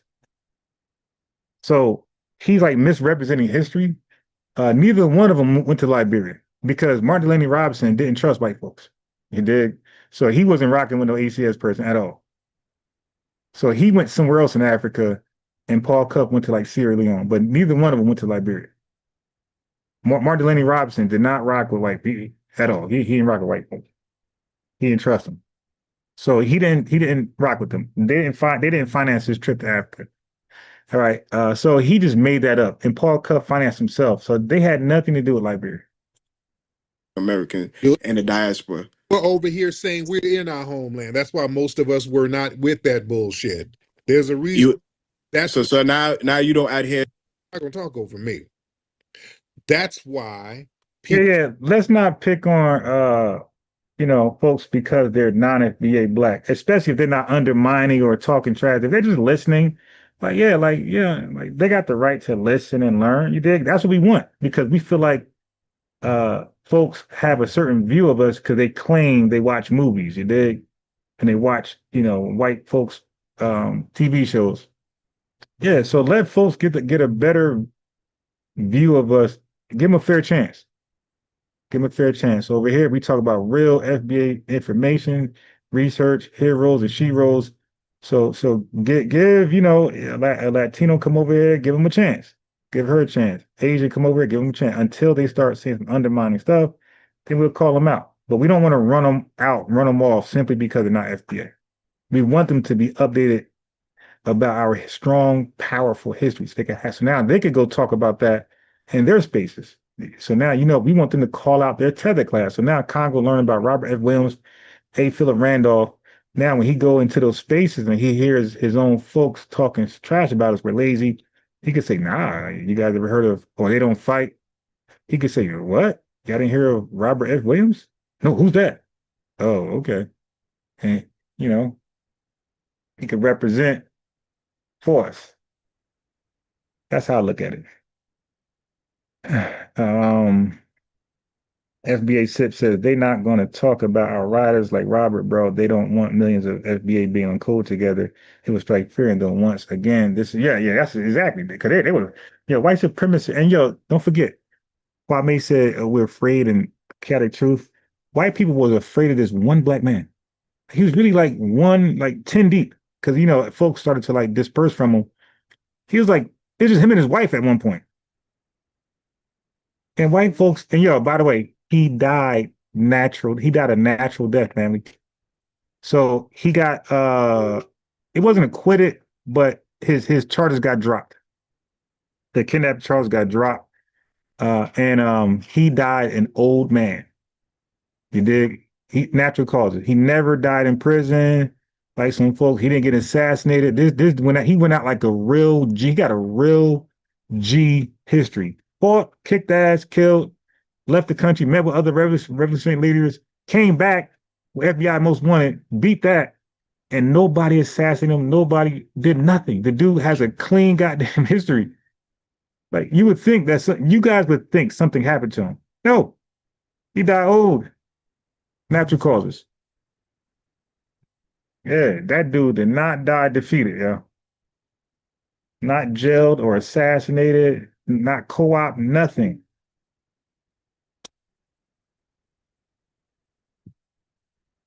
Okay, Gabriel Processor. I know that name. I think he was like a what's the other guy? He was like a all right, Gabriel Processor. I think that's the guy that's about to do a revolution, like a rebellion. I think Gabriel Prosser was going to do a rebellion. And I think he got snitched on, if I can remember. But I know that name. I think he was going to do a rebellion, slave rebellion, and he got snitched on. Or was that the other dude? Let me know. So Aspiring Heights said, okay, yeah, I know that name, brother. Yeah, that's another good one. So Aspiring Heights says, I agree with what FBA News just said. Now FBA needs to learn about us. Yeah. Because why let them go learn from Tethers or white supremacists or black conservatives like Candace Owens and Thomas Sowell? Like Thomas Sowell is low key like black conservatives. No, all conservatives. Godfather. Like they borrow all of his talking points. Like he's just like my man got the Bible of anti-FBAism. Yeah, okay, Denmark Visa. That's the other name. Yeah, that's the other name, Denmark Visa. I couldn't think of his name. It's funny because when I think of one, I can't remember the other. I hate that. So when I think of Denmark VC name, I can't remember Gabriel's. When I think of Gabriel's, I can never remember both of their names at the same time. Yeah, yo, I don't, unless Congo say something, I would say leave him alone. Yeah, that's he's gonna eat food. The ant's gonna go back to his home. Okay. Yeah, but Congo, if you're gonna learn, you want the chat on you, you can't incite them. You can't make little comments here and there. You got to just learn and and speak to the video. Speak to the video, bro. I'm playing a video. Well, that's done. I'm playing a reaction now of Kwame goofy self. So yeah, react to this. Comment to what I'm playing. But if you're just saying random stuff in the chat gonna get on you. People like William Nesbitt went over there, saw what was going down, and said, "Oh hell no, this ain't us." And he came. Who said Kent Owens is being sued by the French? Karen Jackson want Congo to go home. Yeah, but in the meanwhile, he can learn. So let me give Karen a lineage wrench.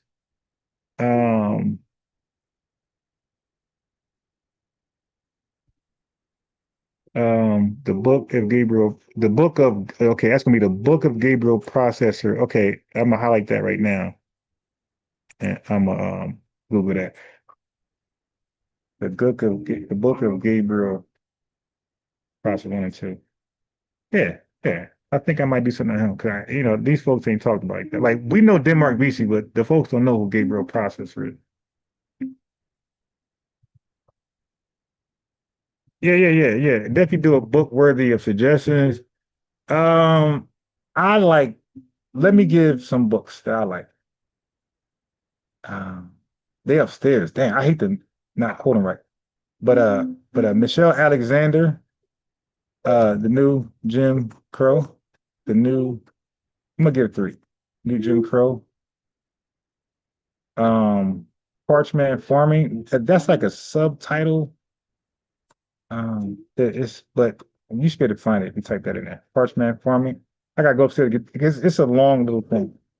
And then good job. Then we got what's the other one by Blackman? Dang, one of my favorite books. Parchment Farming, and it's actually based on the old Jim Crow. What is the name of? I hate when I got. It'll come to me.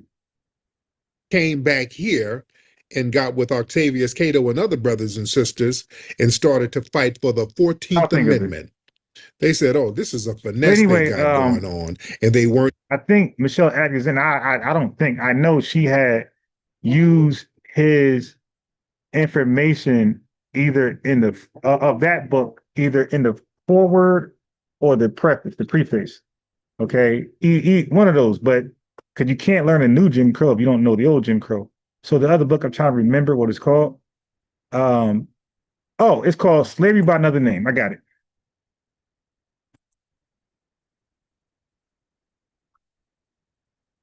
That's the book. So Michelle Alexander had to use this book information to bring you up to the new Jim Crow.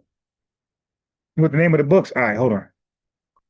So those are my most favorite books right there.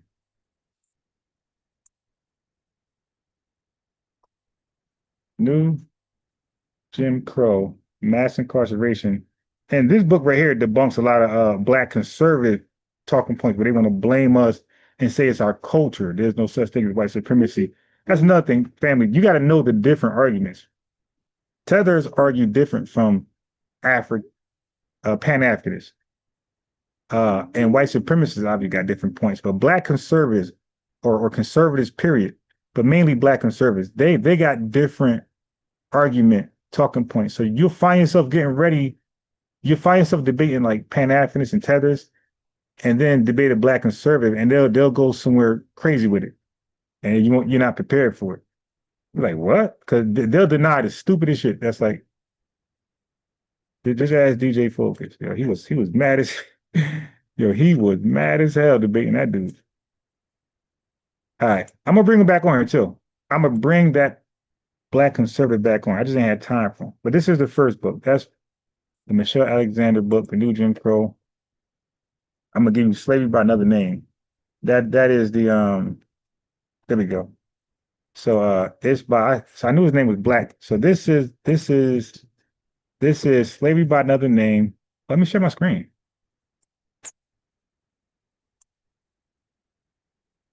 Okay, so this is Slavery by Another Name, the Re-Enslavement of Black Americans from the Civil War to the World War II. Douglas A. Black. I knew his last name. I can't think of his first name. Oh, there's one more book I gotta add in there. There's one more book I add in.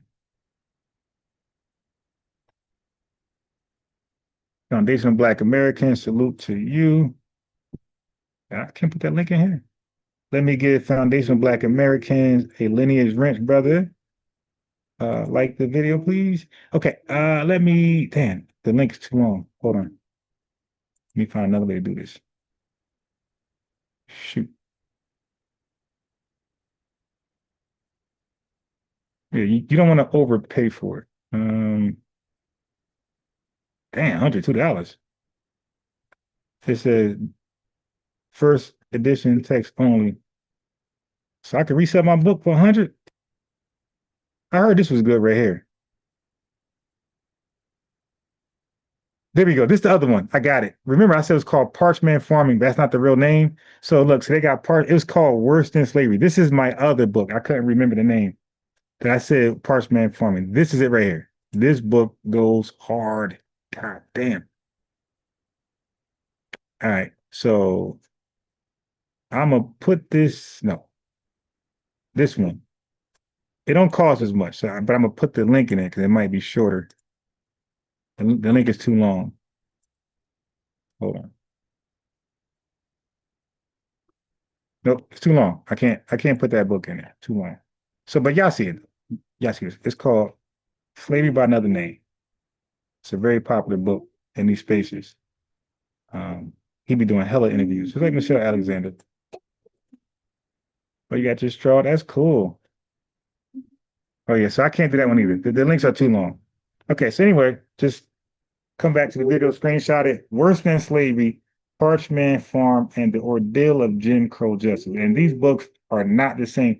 They will cross paths and talk about some things that happened because this is just history, but they go different. Obviously, this is about the pianist system, convict leasing, and some of Slavery by Another Name talks about convict leasing, things like that, but not really like they do it yet. So, and then this is the last one, which I forgot about. Medical Apartheid by Harriet A. Washington. Medical Apartheid: The Dark History of Medical Experimentation on Black Americans from Colonial Time to, I guess, modern time, right? It's another good book. So those are the 4 books that I would recommend you read. You know, they're good historical references, but I think all of them will prepare you to debate Tether's. All of them will arm you to debate Tether's right now, white supremacists right now, right now. So those are good books to rebut haters.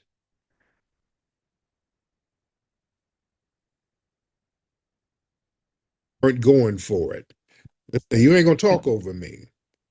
And Frederick Douglass knew the finesse too. He was like, we ain't going to no damn Africa. This is our homeland right here. We done built this joint. We ain't gonna let them send us to no foreign land. So yeah, they were correct into calling out that damn finesse. Because that ain't us. Right, Revenue? No, so according to you, Black people should have been enslaved in America. So I Am Six says Ron, the half that hasn't been told book. Oh, I never heard of that. Never.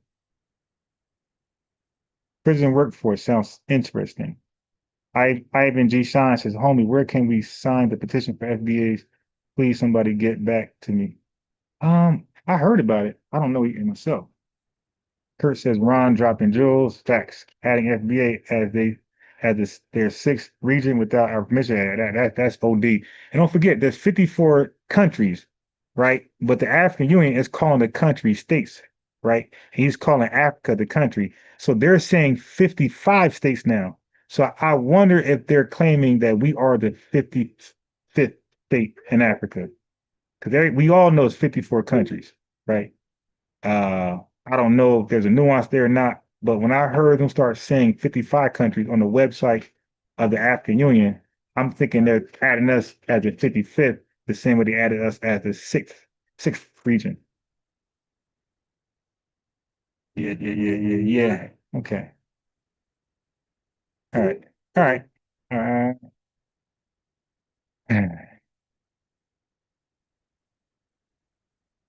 What did Congo? Yo, what did he say? He didn't say nothing crazy. He said dive in culture, economics. That's his opinion. I don't believe so. I just because that's his opinion on me, I gotta kick him out. Like that's just I disagree, but that's not a debate worthy challenge. I expect him to do that. He's African. He's going to talk about Pan-Africanism and tie into South America to us, But just let me know when he's trolling clearly or saying some disrespect, and I got you. But now you're welcome to stay Congo as long as you keep it clean. But I gotta take your wrench because you can't be talking about that shit and have a wrench because wrench represents lineage, and we don't talk like that. And and not just lineage, but you're aware of why we're calling ourselves FBA. You're aware of why it's important to say freedmen and ADOS and the lineage, right? So you can't have a wrench and talk like that because the wrench represents lineage, self-awareness, self-knowledge. Yeah, you can't have a wrench shot. So I'll be misrepresenting you in the chat. So that's probably why they're going crazy. It's not that you're saying anything wrong, it's that you're saying things that's contrary with a wrench. That's probably what they're saying. So I gotta take your wrench. But you're welcome to stay. As long as you keep it clean. Rather than set up their own homeland, be under the yoke of the white man foot.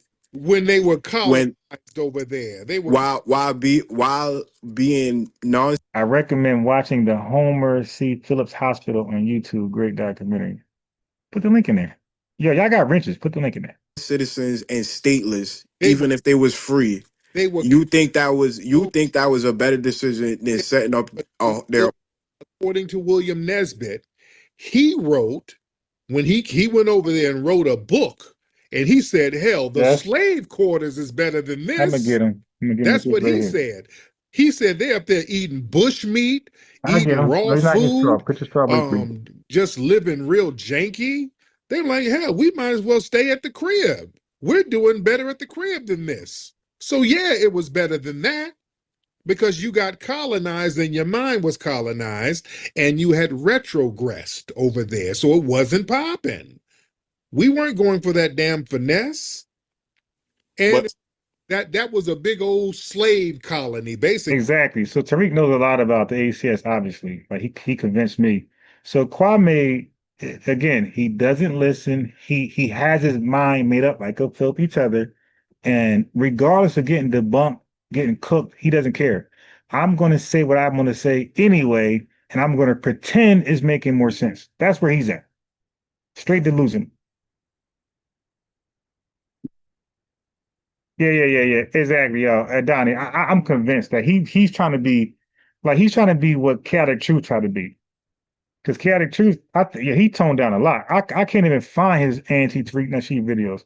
I went on his channel. I can't even find his anti-FBA videos. Family, if you don't know, he came over here. We had a civil conversation. He left in peace, and I ain't never hear him mention FBA or ADOS or Tariq Nasheed ever again. I went to his channel recently. I seen no videos, no such videos of him attacking us. All right. So, because that was he was trying to do at first, right? So it looks like Kwame is trying to, like, I think you're spot on, Donnie. He's trying to be like he's trying to go viral. He's trying to trend as the King Tether. Create a YouTube channel, debate with us, remix it like he won, edit stuff, and then make a YouTube channel and have all these tethers just supporting him.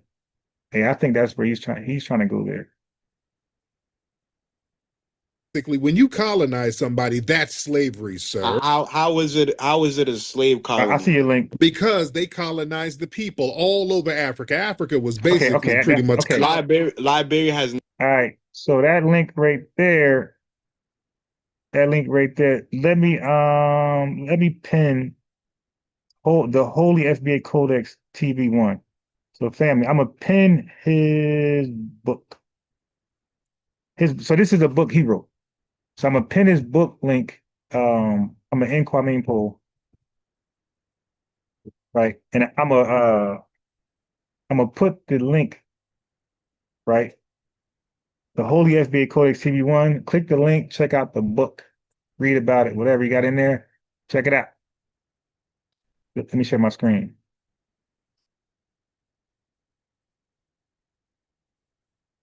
So it's called the Holy FBA Codex, the FBA Revival, right? It says the Holy FBA Codex is historic history, shifting generational change for foundational Black Americans, the greatest cultural spiritual book on the planet, and maybe in history, and will carry FBA children for at least 1,000 generations into the future and empower them.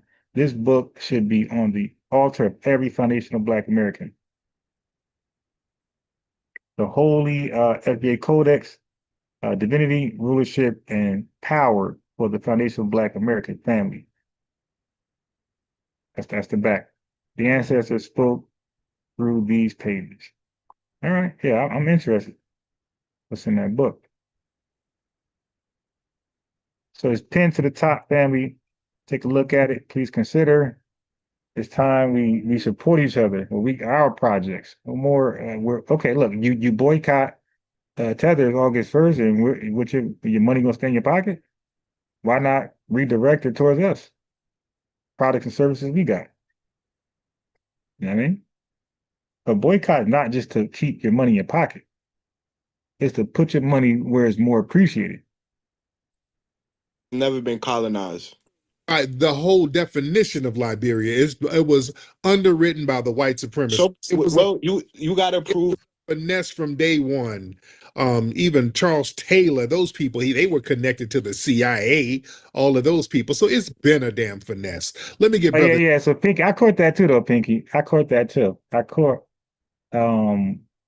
Yeah. So the poll was, again, I'm not mad. You know, it's folks. We're all different. 43 billion of us. Nobody's a leader. The lineage is. So everybody has a right to believe in what they believe in and stand on what they stand on, as long as we are on code. Yeah. So some folks, if y'all want to call in, and express why you believe ICE is off code, maybe unconstitutional, maybe unsympathetic to illegals, ask for the phone number. Like Pinky said, I'm not going to debate you. I just want to hear. Like, why do you think ICE is bad for America under the Trump administration? That'd be interesting. The Daniel in here. Brother Daniel. Yeah, how's it going, Flex? Hey, what's up, Brother Dan? I got revenue here, Pan-Africanism, but go ahead, brother. It's really funny. Now Dan is like second to me in cooking Kwame. So I want a revenue. So I want to see what he does right now with revenue. However harsh Frederick Douglass' words were, the man died in. You got a book in there called the Holy FBA Codex TV1 said there's a book inside the Codex called the Book of Tethers. I need that. Okay. 1995 or something like that. And to this day, people would rather be over here than where they say they love the most. I mean, Revenue himself. I mean, are you in the United States right now, Revenue? Oh yeah, Yes, sir. I'm in New York City, New Tether City. So you would say that you argue New York is probably one of the greatest cities on earth, right? No, not at all. Okay, what's better than New York City? Right, in present day or overall in history? Yes, sir. Present. Oh, wait, hold. Dan, say overall in history. There's no place in this country, no place in the world is better than America. Right? Come on, let's be real. Say overall in history. All right. Especially because we put our flavor on this thing. You know what I mean? We put boots to the ground, brick by brick. You dig? You got to say ever in history. This is our project. This is our baby. This is our pyramid. This is the best build ever in history.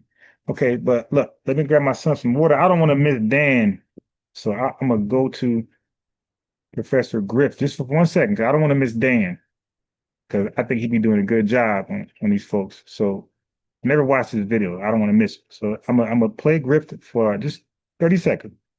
Grab a bottle of water. Be right back. To have Black American pride. Okay. And also coming from a background of having Caribbean people in my family, I'm going to tell you that they have anti-Black racism against Black Americans. That's the bottom line. Africans do, and so do Caribbeans. They come here, they're disrespectful. They are raised to believe that we are less than them. They are raised to believe that we're slaves still. They have some Africans and Caribbeans are some of the most anti-Black racist people that I have ever met. I'm from Harlem. I'm from Manhattan. I work in the city. I do business in the city. I come from a melting pot of people. Black American people do not wake up in the morning thinking about crackers, thinking about immigrants, how we're going to oppress them, how we're going to put them down. They are not part of our daily thought process. Let's get to that and understand that. However, we live rent-free in these people's heads. When they get up and they have to interact with us, whether it's in work, in business, whatever it is, they have a chip on their damn shoulder. Let's just keep it 100. Let's stop the shenanigans. The sister said she wanted to boycott all African businesses. Am I necessarily in agreement with that? No. Should we be patronizing Black American first? Absolutely. Absolutely. Because they come here to use us. This is by their own admittance. They come here to use our resources, tap into the culture, fit in so that we can spend money with them, and then they send their funds outside of the country. Okay. Busta Rhymes is another one. Busta Rhymes, come on, man. He made his whole life off of hip hop. He made his whole everything off of hip hop. You know, and hey, Griff, this is where the disconnect is coming in at. Look, this man, Busta Rhymes is part of the nation of 5% nation of gods and earths, Clarence 13X, but nevertheless. I'm back. So Professor Griff is supposed to have a panel, right? A diverse panel.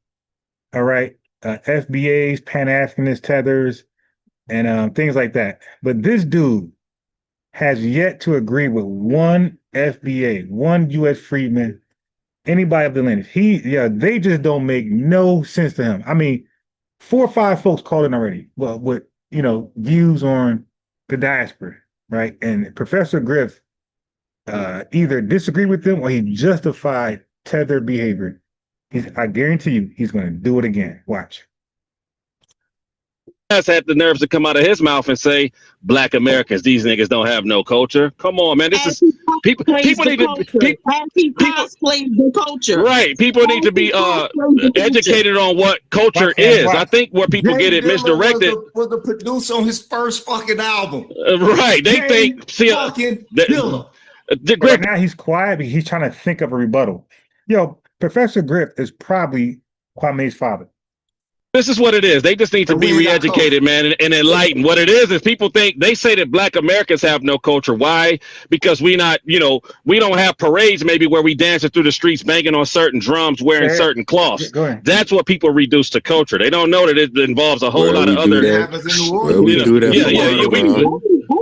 saying we do it. I'm saying we do it, but I'm just saying if they don't see all of us doing it with certain colors on and with a certain coloration of flag, they just assume we have no culture. They don't view, Public Enemy, and Professor Griff as culture. They don't view, all these other things as culture. It's just if it's not through their view, through their lens of what culture is, then it's not culture. Right. Busta Rhymes is a classic example.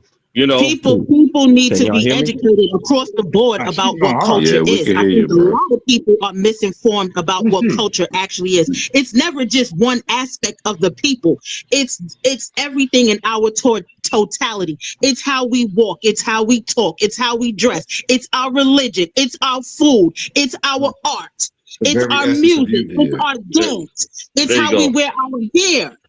Okay, so Black Americans don't get enough credit for having our culture and our identity stripped from us, and then we came and rebuilt the whole shit over again. Right. Again. We created our own culture 100%. here in We built it America over again. Our real heritage was stripped from us. How many people can say that they've done that? Nobody.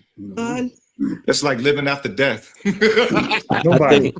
So these people need to come here. And that's the timeline I give you. How white Americans, nobody in this country, no illegal immigrant, no legal immigrant, no tethered, nobody has received more assistance, more handouts than white people in this country, white Americans. They are literally the welfare queen and kings. White folks are the real welfare kings and queens. Nobody has received more assistance than them. Their American history is based off receiving handouts. So when they say, hey, you want a handout? Like, are you serious? Who are you talking to? You? Okay, call in. Yeah. Respect on our fucking name. Excuse my French. I'm so sorry, but I'm just so sick of this shit. They need to come here and put some respect on our name. These people are uneducated and miseducated about who the Black American man is and our contributions to not only to America, but to society at large. And everything that we do as Black America benefits the entire diaspora. Period. Nobody absolute facts. What the Mexicans are doing. Nobody absolute facts. Are doing. Everybody writing out. I want to see Professor's grift. His response. Cocktail. Everybody. Revenue. Yes. Indeed. Facts. Yep. Facts. Can I chime in? Facts. You don't have to apologize. It's it. It's it. You should. Everybody's riding our coattails, and what it is and what's causing this break and this delineation, let's call a thing a thing. We're tired. Dead on the nail. We're tired. We're tired of trying to align ourselves with Africa. Look when Public Enemy was popping. These brothers got everybody to take their gold chains off from around their neck, wear medallions, put on the dashiki. We had our parents who raised us up. I'm a 70s baby. I was born in 1977. You know how many people in my age group have African names? Right. We tried to align ourselves with the whole African thing. You know what happened? We got called a kata. We got called, you're not African. We don't, you're not from our tribe. Yep. Okay? We try to align with our brown brothers and sisters. They don't want to have nothing to do with us. So now Black Americans are saying, we hear y'all. I even heard them talk about the dashiki thing. Now you want to, now all of a sudden Africa is cool. You were calling us, this is their talking points. Or you were calling us African booty scratcher. Now all of a sudden, dashikis are cool now. See, now we're trending. No, you're not trending, dude. We thought we were paying homage, but all right, cool. We're past that. Y'all don't want to be down with us? Fine, we're going to be down with each other. Don't call us to your protest. Don't call us when you need us to politically align with you. Don't call us to make our bodies be frontline in the street. If you're not a Black American, we're not fucking with you because this is what y'all wanted. And now this is. Watch, I can't wait for Professor Griff's response. Who is this sister? Wait, I got to see her name. Oh, I don't show it. Damn. I want to invite her on. Now, look at that Empress lady. She quiet as hell. I want to know who was this woman. This is what y'all got. Right. And this is to the world. Yeah, this ain't just to the diaspora. Just happens to have to feel it. This is to the world. You got to now be in pocket, culturally in pocket with us. And if you ain't, that's just the standing.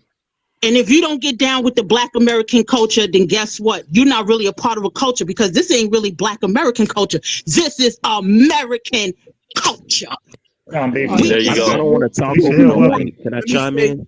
Let me just say one thing, just to reset everyone. I want to hear what he got to say. This started out with this woman wanting to protest.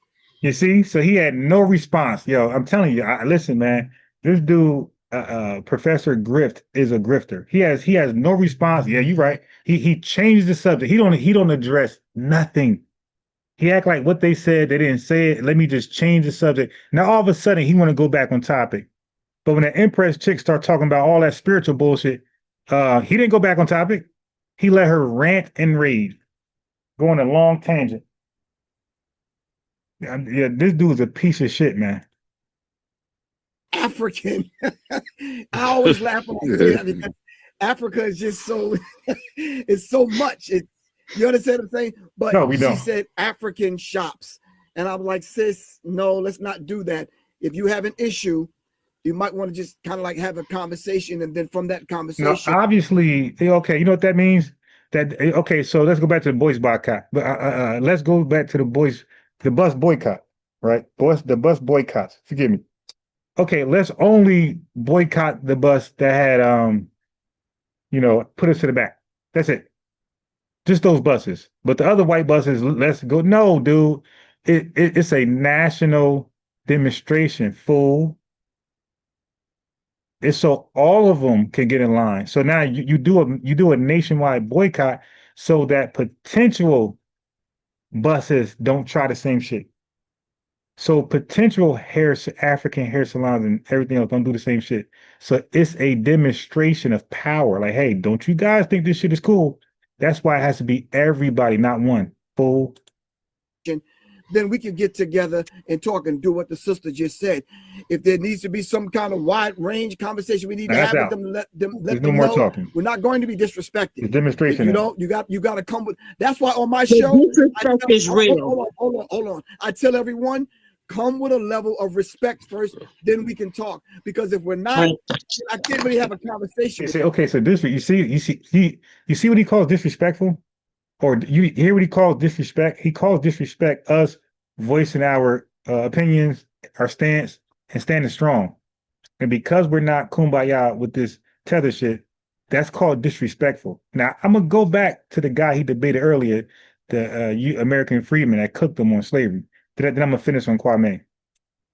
With you. You know, he can't be saying he's 90 years old. Professor Griff, respectfully, can you hear me? Yes, sir. Yeah. I can tell you real, easy with I would love to call in, but he's just gonna throw me off. The problem is, like he did the other and guy. it's just a generational thing. Like from your generation, and this is Robbie Blue. I don't know if you remember me. Much peace and blessings to you. I think we make simple things complex, and you got to excuse my language when I speak if you need to edit it out. I just think what has happened is we've made coons comfortable again. See, Dr. Khalid Muhammad used to call out coons. It's not about whether, like Minister Farrakhan said. Look, you caught him. You caught that grifter. Dr. Khalid Muhammad the Ministers Farrakhan, Malcolm X, they wasted no time calling out the coon class. Now, all of a sudden, great point, brother. Now, all of a sudden, we can't call out the Tether class? Well, you see what I'm saying, family? Look at the pattern. It's cool when we call each other out. It's all good. Calling out people is all good if it's Foundation Black Americans under the guise of a coon. But when you call out the Tether coon, that's disrespectful. Yo, this dude, Professor Griff, ain't shit, man. Black people made Christianity real. Well, Black Americans made Pan-Africanism real. What it is after the civil rights movement and we brought all these immigrants over, we know that if you don't understand racism, white supremacy, everything else will confuse you. Robbie, yeah. You got to take a deep breath. We brought them over. Wait, hold on. Yo, he don't even get a chance to finish. This dude's a piece of shit. I'm confused. It's just me, y'all. It's not y'all. We know. It's just me. And they know. I'm just trying to understand his language. What the fuck you mean we brought from okay. When I say no, we got no crackers. All of a sudden he wants to identify the plural pronoun family. Did you see my argument with him? Move away, man. You see my argument? Stop. Okay, stop. Go sit down. You want to go to sleep? Okay, stop. I know you're tired. Okay, come over here. So you see, family? Now all of a sudden he want to identify the plural pronoun. But the whole show, him and Empress, they were saying they, them, these, and they never established the noun. And now I was complaining. I said, bro, that's not even grammar. How do you speak about a pronoun and you didn't establish the noun first? Right? So I was mad at that. They, them, and these. Him, her, it, you dig? He, she. I'm like, yo, what's the noun though? What's the noun it's replacing? Now all of a sudden, FBA say we, and we don't establish the noun first. He say, wait. Who is this we? Establish that plural noun. That he is a piece of shit. One more time. Say we. Wait, hold on. I'm confused. It's just me, y'all. It's not y'all. Y'all. It's just me. I'm just trying to understand his language. What the fuck do you mean we? We brought from. Okay. Told you. When I say we, I'm talking about this government because we are American. Well, that ain't fucking we. Look, man, that ain't we shit. They brought them over. Okay, but what I'm saying is, Professor Griff, who's the they? Go back over there. Let me say, okay. You're gonna make a mess over here, man.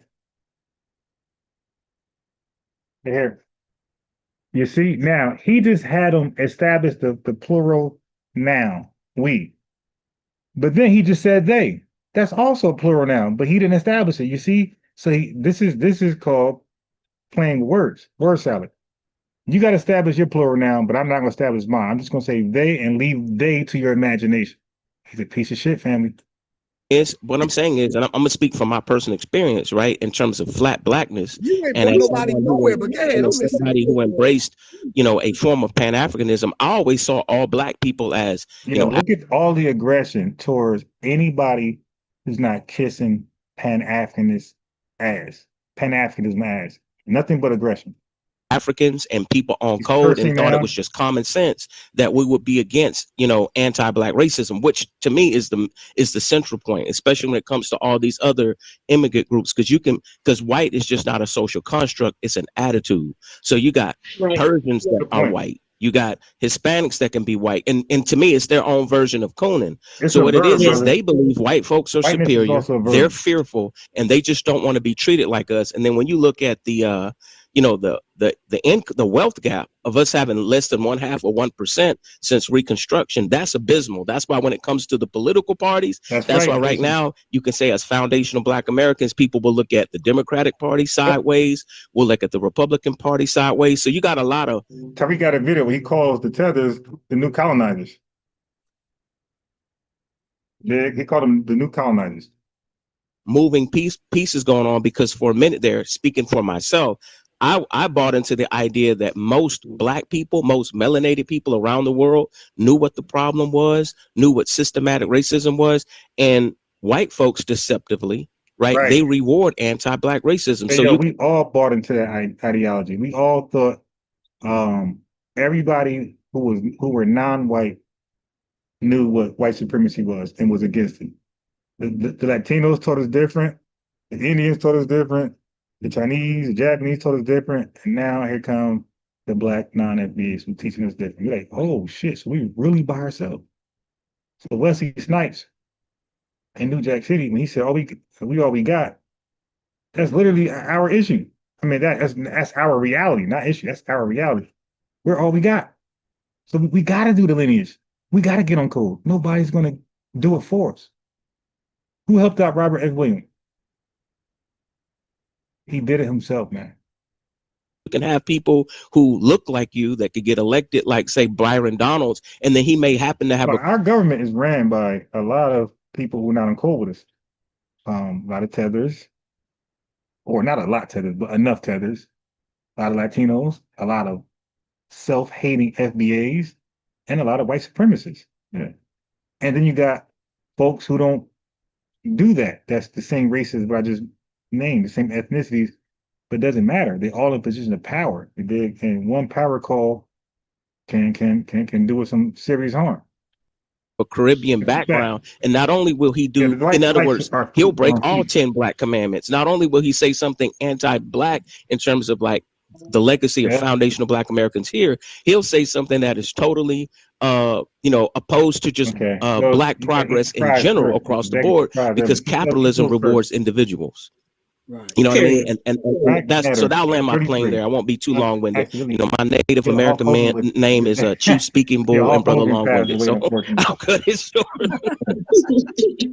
I didn't mean to cut you off, man. That just struck a nerve when you said before vengeance. We brought some people over. And a lot of times we as Black people speak to her like and sis, this is for you. So you can help me out. Lex, is that your name? And not speak to yes. It all stops. Okay, help me out with this one.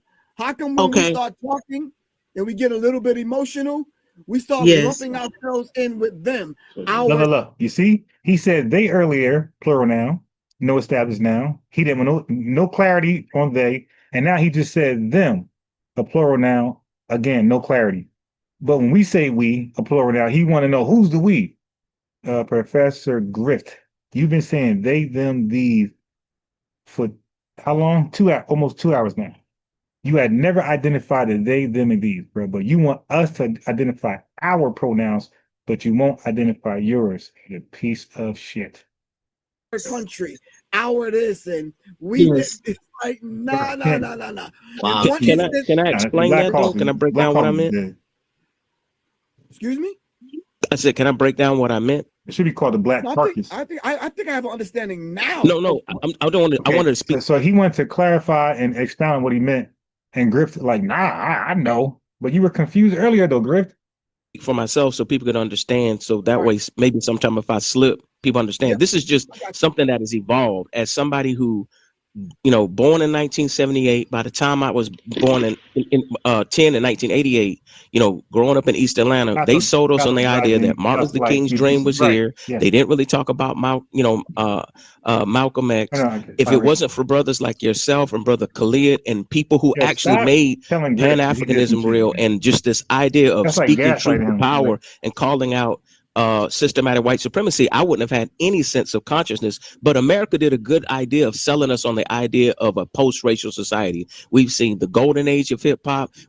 Black people have been loving to everyone. So you got to understand, it's a shock to our system. Whether we agreed with Obama or not, it felt good imagery wise, seeing all of that. So now when you come now, when you got somebody like Donald Trump in office, you got these neo-Nazi Christian fascists going for their end game, trying to eliminate our people. And then now you got all of these people that, because we've been the ones who've been the vanguard of the conscience of the world. I tell white folks this when I speak: you have a choice. You're either going to choose humanity or white supremacy. You could be. I disagree. Debating is human. It's a human thing to do.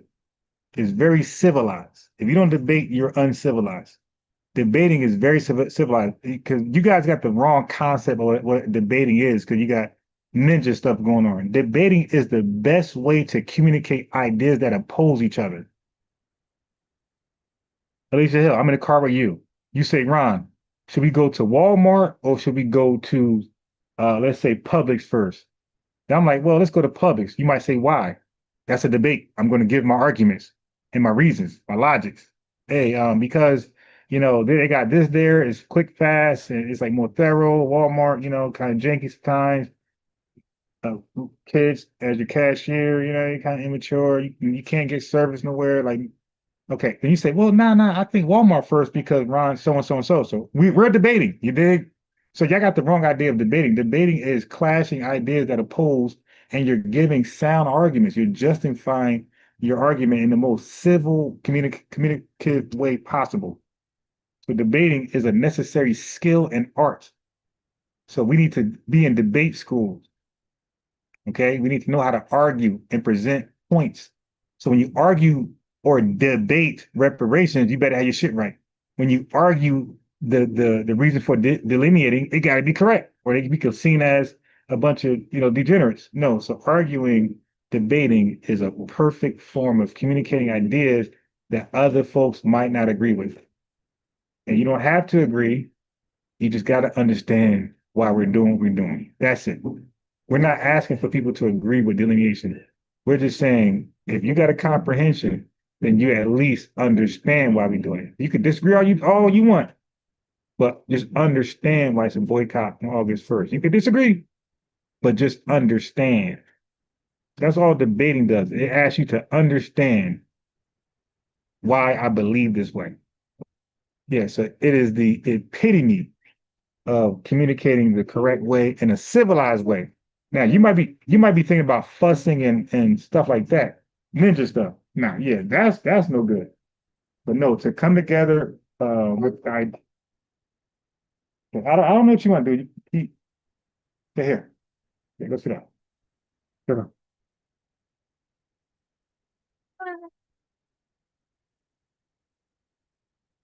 Are you sleepy? Okay, well stop. You behaving like I know you're sleepy, but I want you to know I'm giving you some leniency. I'm giving you a reprieve to stay up a little longer. But if you're going to behave like that, you're going to go to sleep. All right. Be a white person and be a part of humanity. But if you choose to be a neo-Nazi Christian fascist. Hey, Randall, you said tethers don't understand who the real enemy is. Randall Robinson, with all respect to you, you don't understand who the enemy is. Tethers are aligned with the enemies, okay? They are one and the same with the enemy, my brother. That's why we call them tethers. Tethers are non-FBA blacks who undermine FBAs, who are willing to be used as a psyop for white supremacists to destabilize anything, any trend, any vibes, any wave we got going, bro. So you don't know who the enemy is by saying that. Now, there are other non-blacks who are not tethers, and they might not know who the enemy is, but brother, I don't know who the enemy is based off your definition. So Randall Robinson, can you tell us who the enemy is? Because I keep hearing these terminology, these words, and y'all definition might be different than mine, and mine different than yours. So Randall Robinson, tell us who the enemy is. Okay?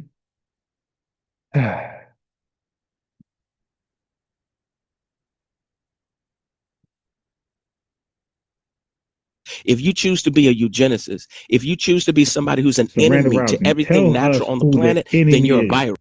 Now I got feedback. Okay, I can hear myself. And that's a choice. And you can't say you're confused. You was going to explain what you meant by they, because son over here, he already explained that before you got on. You came late to the party, man. You understand what I'm saying? We kind of got past that point. I just don't want Lex to feel that we need to lump ourselves in with these other people, that when the creator looked down at who are the other people? They already explained the other people are your Pan-Africanists.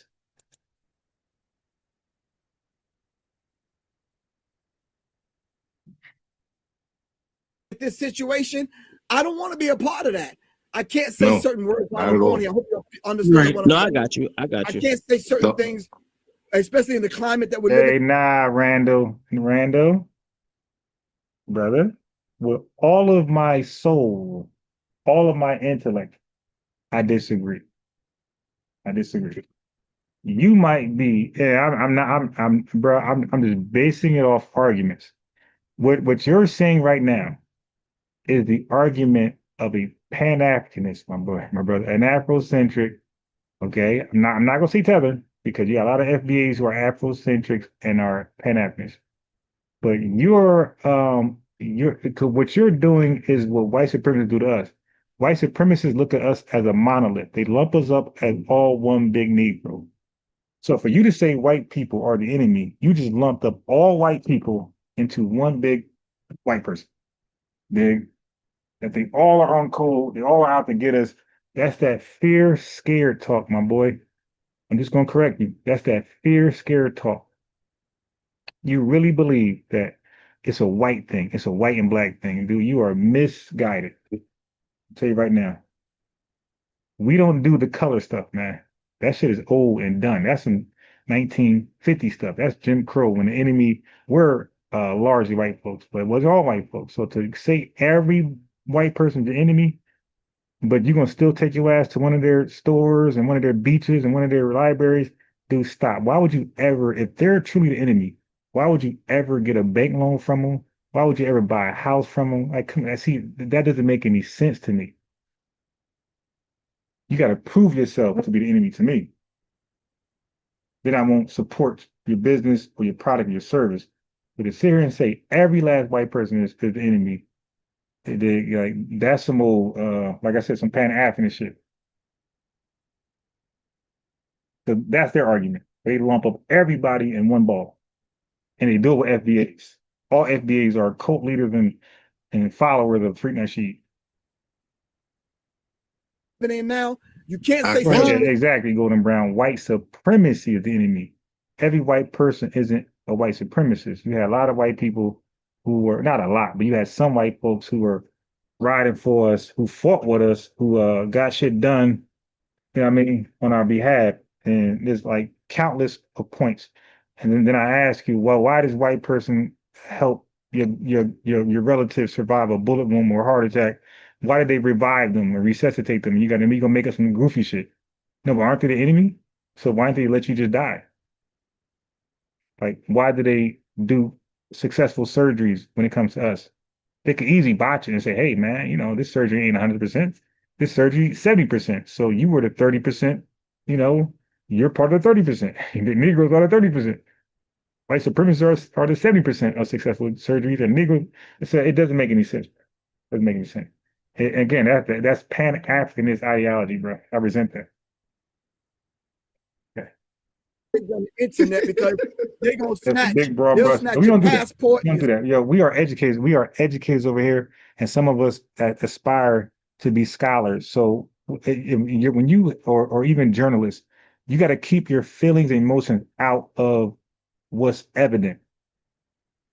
So if somebody's a white supremacist, you got to say they're white supremacists. This would get Professor Grift in trouble and banned, and that's why he's a loser and got no influence in Black society, because he strokes everybody, and to him, the enemy is only white. So he can't even see that he's being undermined from the Tether class. He can't even see it because he's so focused on a color. That's just so retarded. If you're focused on the color, and I'm part of that color, who's the enemy, I could just easily psyop a Black person, and you're going to follow this guy like they do in these third world countries. Like, for example, the president of Nigeria, family, Google this shit. The president of Nigeria, he is alleged to be a CIA informant. But according to Randall, follow him. They believe in him. Support him. The dude is a CIA, he's alleged to be a CIA informant because they know folks like you are stuck on color. So let me not go there and try to lead them. Let me give them a Black Jesus, you dig? And lead them that way to hell or to their own demise. We don't go off color. We go off actions, results, evidence. It's different over here. This ain't that channel where we just, oh, no, not over here, buddy. Citizenship and all that kind of stuff. So there's certain things I can't say. But right. Please do not you can't say lump us in when that ass whipping comes from the Creator, the Most High, on these people. Don't ever say us. They Emo, you came here trolling. No, listen, Babylon. Emo, oh, now we talking about Babylon. What the fuck is Babylon? So Emo, I'm going, I don't want to curse, but I'm getting revved up. Emo, let me time you out for 10 minutes. No, 30 minutes. I definitely don't want to lump us in because I have a understanding that we are a unique people. Yeah, once you start talking that all white folks, the enemy talk, now you're putting us into the terrorist watch. Then that's some, now Randall, be careful, bro. That's some CIA, FBI type shit, informant. That type of rhetoric is gonna corner us into this cult terroristic group that got it in for white folks, because we see them all as the enemy. Dude, be careful what you say, man. So now they can like red flag us. Hey man, Black folks. Now you dig? No, we don't do that. We don't do that. We don't fall for that. This ain't the 60s. This ain't the 50s. Like, we know better. Like, we know who to call out. We call out names. We call out organizations. We call out businesses. You dig? We call out the perpetrator. Ain't no fantasy boogeyman. Ain't no big, white, invincible, immortal boogeyman, dude. We don't do that. I just played Robert F. Williams, bro. We catch W's in this country and on this land. People. There is no other people on the planet like a Black American. We are very unique. And when this planet is under judgment, we will be separate. Pinky Wells says the president of Nigeria, he probably is, but Pinky. What I'm saying is just Google it. Just Google it. All right. So you saying maybe, I'm saying maybe too, and maybe not, maybe not. But I'm saying the Nigerians, half of Nigeria believe he is. The fact that that's even in the news is big. Like, what the? Why is your president like even having those allegations on his ass? What he got going on? That's even on him. Like, they don't say the prime minister of Jamaica is lined up is a CIA, you know what I mean, or president of Ghana. They don't do that shit. Why that news is even attached to him? That's like an alleged child, PDF. Dude, why is that even on you?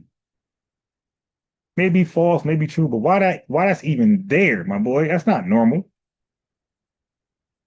You dig? So yeah, so why that's even there is like questionable. Like, why are you known as the CIA informant president guy? Separate from what happens to them and what happens with So you have white, but they're not the sole enemy. You got hateful Latinos, you got hateful Indians, you got hateful Asians, you got hateful Japanese, you got hateful Hawaiians, you got hateful Africans, you got hateful diaspora blacks, you got hateful FBAs. Thomas Sowell, he's an enemy. Candace Owens, enemy. Jesse Lee Peterson, Larry Elder, I ain't thinking about you. Myron Gaines, like, these guys are not white. These women ain't white. Us, I'm acutely aware of that. Absolutely, it's been nothing 100%. but a contribution to the entirety of this world. So we're. But I got to make it clear that I don't want FBA to be lined up as a hate group where we're hating people and judging everybody. See, then we're doing the opposite. We're saying don't judge us as a monolith, but then Randall does the opposite. He judges a whole ethnicity. Matter of fact, a whole race. That's past ethnicity. That's past them.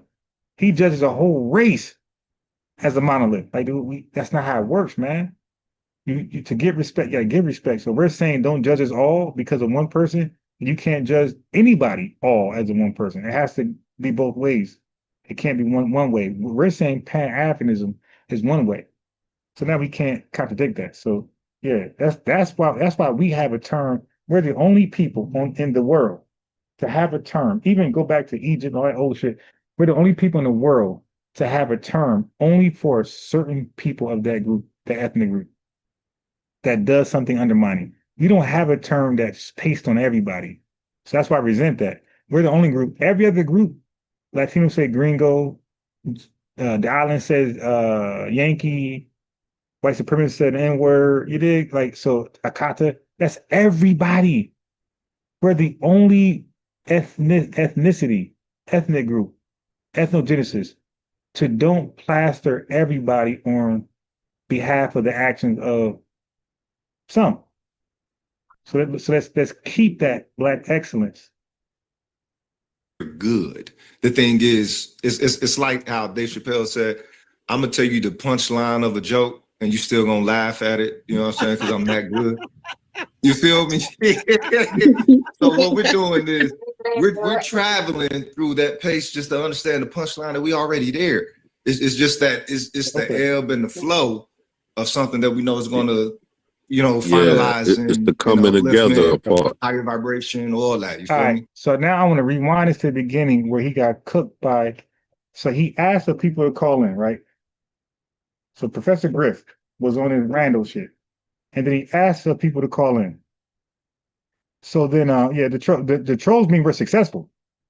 If you don't got trolling, you ain't successful. Your channel ain't shit if you ain't got trolls. You dig? So that's why, like, I don't trip when I see trolls. Like, to me, that's saying that we're growing.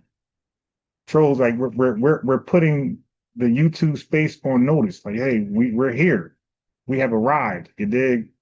We're at 100 right now, live viewers. Shit, 2 months ago we were at 20. If we keep going hard, support keep coming, we could be at 300 by August, mid-August. I mean, y'all keep supporting. We at 300, and before you know it, we at 3,000. You dig? We're at 3,000. Okay, and then we had 30,000 on some ridiculous shit.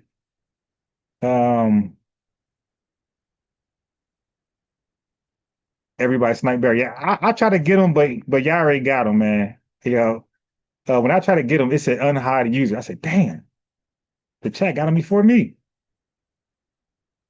Yeah, get that guy out of here, man. The son of Tether. Yeah, when people talk like that there ain't no timeout. That's a bye-bye.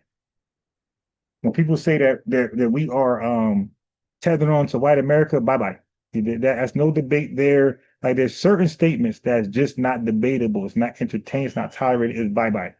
Like the dudes they're not trying to have a conversation. Anybody talking about we're agents, bye-bye. There's no timeout. That's bye-bye talk. We're agents. We're a cult. You got to go. See, any language, the thing is, we want to communicate with them. We want them to call in. If they have language that's so hatred that we believe they won't even call in, they got to go out. They got to go. And Lex, most of these guys, Lex, these are troll accounts, Lex. These are not real agents. Like, these are not real people that just pop up. Yo, Lex, these are people from Q Butter and other shows that's mad as fuck. I'm doing better than them. And they've been online for thousands of years with that channel. This channel is brand new, by the way. It's not even a year old. So these tethers are mad as hell that putting FBA ADOS Black American in their title, that ain't working no more. The clickbait ain't working. So now they come over here now. So they fled their channel to come over here. Sounds like fleeing their homeland, coming to America. So this FBA News Updates is like spiritually YouTube America. They're fleeing their channel to come over here and fuck with us. Will undermine us over here. Okay? So that's how I take that. So now let me go back to the guy who called in. So you know I'm a real human being. Okay, here we go. I don't even know what that terminology means, bro. I just want to see you because you could be anyone that we talk to. I want to be able to see your face. Okay, so now listen to Professor Grip. He said, I just want to see you. You could be anybody. So now he said, I want to see you. Professor Grift said, I is singular. Okay? That's first person. I want to see you. Look what happened. So he's acting like he can't see the guy, right? Watch this. I'll bump into you at Walmart. Okay. Well, Listen, family. Listen to this piece of shit Grift. He said, I want to see you in case I bump singular, in case I bump into you at Walmart. Listen. I don't even know what that terminology means, bro. I just want to see you because you could be anyone that we talk to. I want to be able to see your face in case I bump into you at Walmart. Well, you just seen me. I just cammed up in the back. I need the people to see you. So he went from a single. He went from a singular pronoun to a plural. He said, oh, I'm talking about the people. This guy's a piece of shit. He just said, I want to see you in case I, singular, first person pronoun, I bump into you at Walmart. He said, bro, I showed you who I am. Oh, yeah, I want the people, plural, everybody but me to see you. This is a piece of shit old fool, man. I got zero respect for this dude. Zero. And my people to see you. Well, yes, I'm gonna rest in my anonymity if that's not a problem. Respectfully.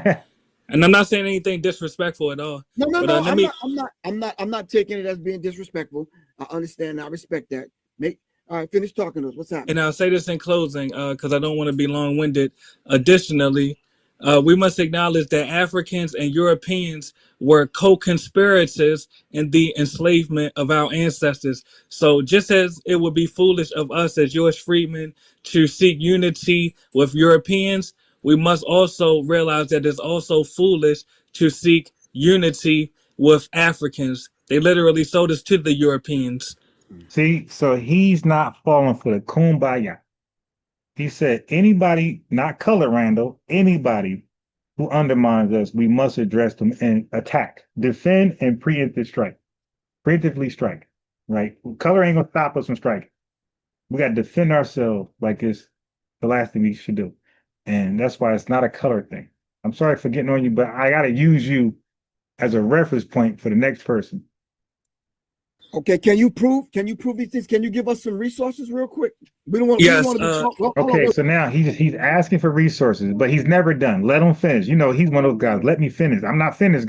I hate those let me finish, I'm not finished. So yes, what do you want? You got me a heart? Thank you. Let me give me a hug in the kitchen. Okay. I know you're sleepy. You're gonna go sleep in a second. 2:20, I'm gonna put you in the bed in 30 minutes. So we have a lineage donation, right? So V4 Vengeance says FBA will attract people who desires to undermine FBA for any reason, and they're easy to spot, because they cannot stick to the code and FBA ethics, right? So if I give somebody a wrench by mistake because they're posing as a lineage person, don't worry about it, family. Their comments is going to oust them, and you're going to catch them, or I'm going to catch them, and they will be de-wrenched. Now, by the way, where's Congo since he's been de-wrenched, family? You pose it. What do you want? What do you want? Hey, family, where is Congo after he was de-wrenched? Is it? So we already know who they are. He got de-wrenched, he bounced. Goodbye. So now, listen, Professor Grift asked for a source. Listen, family. We must also realize that it's also foolish to seek unity with Africans. They literally sold us to the Europeans. Okay, can you prove these things? Can you give us some resources real quick? We don't want, yes, we don't want to be hold on, wait, let me finish. Look, he's a let me finish guy. I'm saying anytime you're talking to a person and they say let me finish or I'm not finished, you know you're in trouble. You should just bow out. But hey, I'm out. Everybody, I'm out. Just leave. Because let me finish, guys. I ain't finished yet. They're never finished. And they're never honest. Bro, peace. Let me finish. We don't want to be long-winded. I want to write down some references because when you say Africans, there's 54 countries, I believe, in Africa. So when you say the Africans, you just talked about all of them sold us, or how did that process? Can you give me some references, please? Yes, just like when we say Europeans enslaved us, we don't mean all Europeans, correct? Like he's cooking this food. Oh, you're saying it. I'm not saying it. I'm just clarifying something to be clear. That's why exactly. That's why. Excuse me. I'm using the term African the same way that we would use the term Europeans. No, I'm not using that term right now. You are. Give me some references. Well, let's not make this a contentious. Hey, family, why would I need to give a reference to a black person that Africans sold black people into slavery? Why would it be called? Stop doing that. Why would it be called the African slave trade if nobody was sold? So this is a black man, a Pan-Africanist, who's asking for a reference for the transatlantic slave trade. Like, I would be like, yo, all right, Mr. Grift, are you like trolling me, or are you like dead ass? He's dead ass. Like, he don't believe there's a reference out there.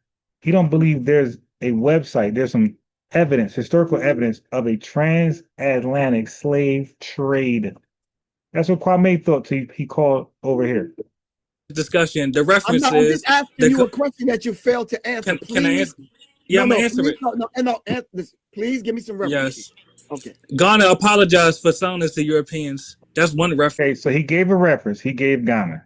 Okay, Ghana apologized for their historical role in the transatlantic slave trade. So he gave a reference.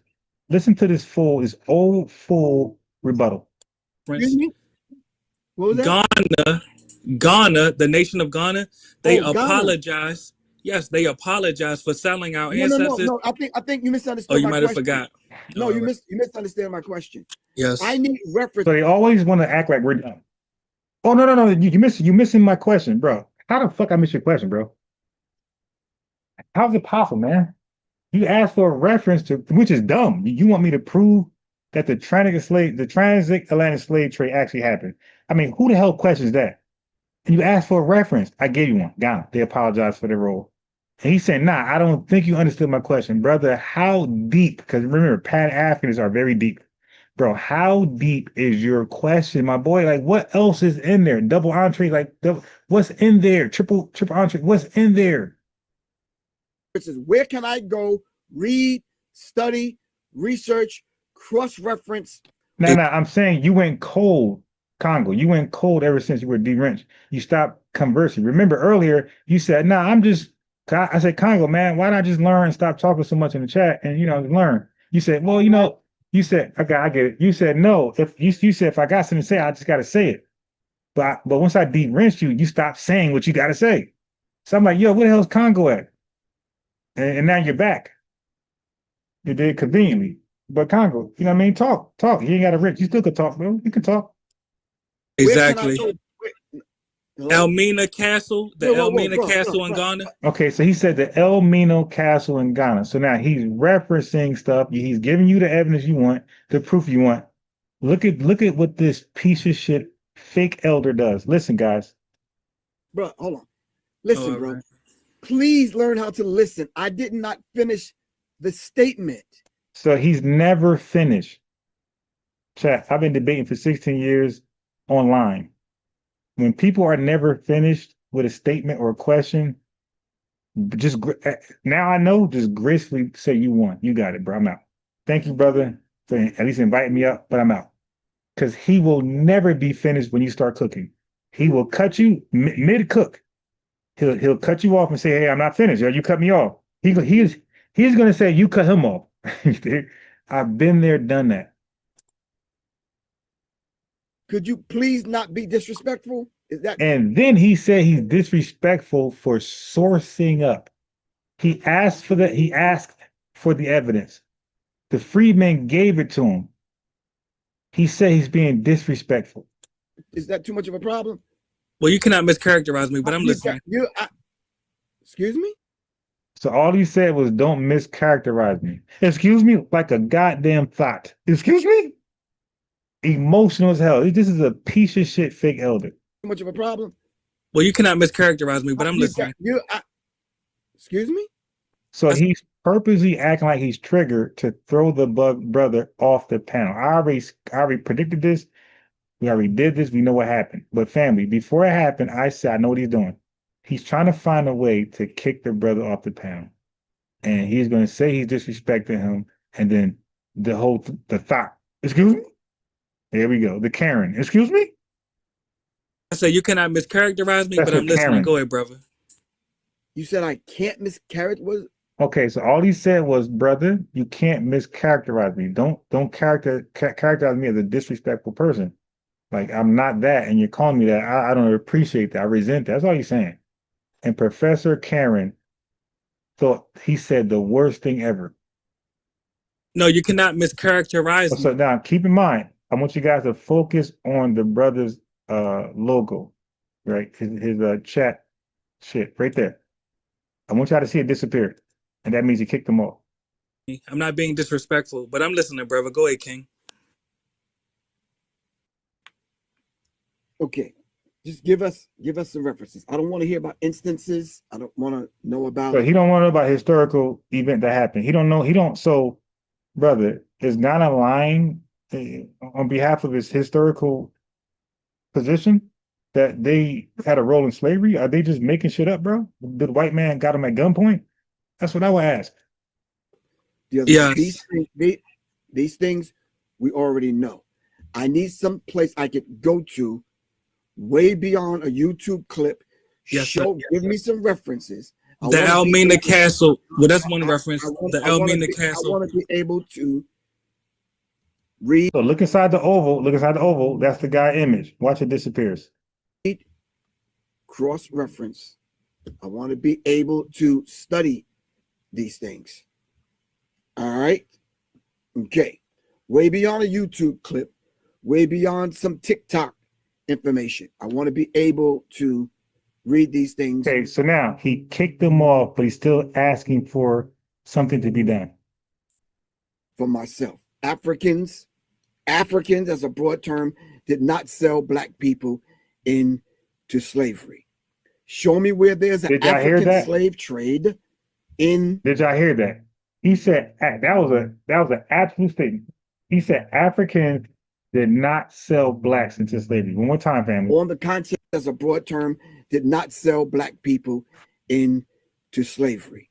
Show me where did not sell I gotta black. click that, but let me read the Lineage donation again, my brother. Thank you for sending a super chat, because y'all know I got a new laptop, and this money is just going in towards that had to buy. The other one is dying, right? So, but those who were here earlier, I was able to get the master key from that movie editor from the last program. So now I can put it on this one because the other laptop is about to be done. The monitor is separating itself from the keyboard. I won't be able to get anything off it. So I think I got all the important stuff off it. The last thing I needed was that master key, and I got it, family. So the next live I do, I will have a fancy thumbnail. Okay. So we also got Queen Nzinga. So I did a live the other day on that one. And matter of fact, I think I'm gonna do a live just on that. Just on that. So I want to clip this, but let me read V4. He said, Ron, please look into this. I've noticed that these guys have an issue holding Africa accountable due to business with Africans or Africa. I know. It's the Pan-Africanist approach. It's to make Africa blameless, put everything on the white man as a monolith, and he's a target regardless of who disrespects you, undermines you, attacks you. Ignore that. Just keep focused on the white man. That's their angle. That's Umar's angle. That's Garvey's angle. All these Pan-Africanists, they ignore undermining from blacks. That's why Garvey got fucked up. He undermined the blacks that was sent by J. Edgar Hoover to undermine him. You dig? He undermined their mission. He see that they're tallying, taking notes, and documenting his movements. But because they're black, Randall, Marcus Garvey act like, nah, it's all good. White folks are the problem. Even though he was scamming, but he should have been on point to see who was sent there to relate messages, documents back to J. Edgar Hoover. But because they were black, he only seen the white man enemy. They were successfully able to give back documents to J. Edgar Hoover to prove that Marcus Garvey was indeed a scammer that led to his deportation. Okay, but that's what happens when you focus on a color. But I need to clip this, family. Just give me a second to clip this guy saying Africans never sold Africans or black people into slavery. People into slavery. Show me where there's an African slave trade. Africans, as a broad term, did not sell black people into slavery. Show me where there's an African slave trade on the continent of Africa. Can anyone send me some references? Right there. An African slave trade. Show me where that was happening at. Africans, as a broad term, did not sell black people into slavery. Show me where there's an African slave trade on the continent of Africa. Can anyone send me some references? An African slave trade. Show me where that was happening at. Africans, as a broad term, did not sell black people, people into slavery. Show me where there's an African slave trade on the continent of Africa. Can anyone send me some references? An African slave trade. Oh yeah, 100%. Afro Troop is on it. He knows. Garvey was the KKK Klan's man wench. Like a bed wench, he was the man wench. He knows. Show me where that was happening at on the African continent. Please give me some references, family. I'm going to put the invitation back.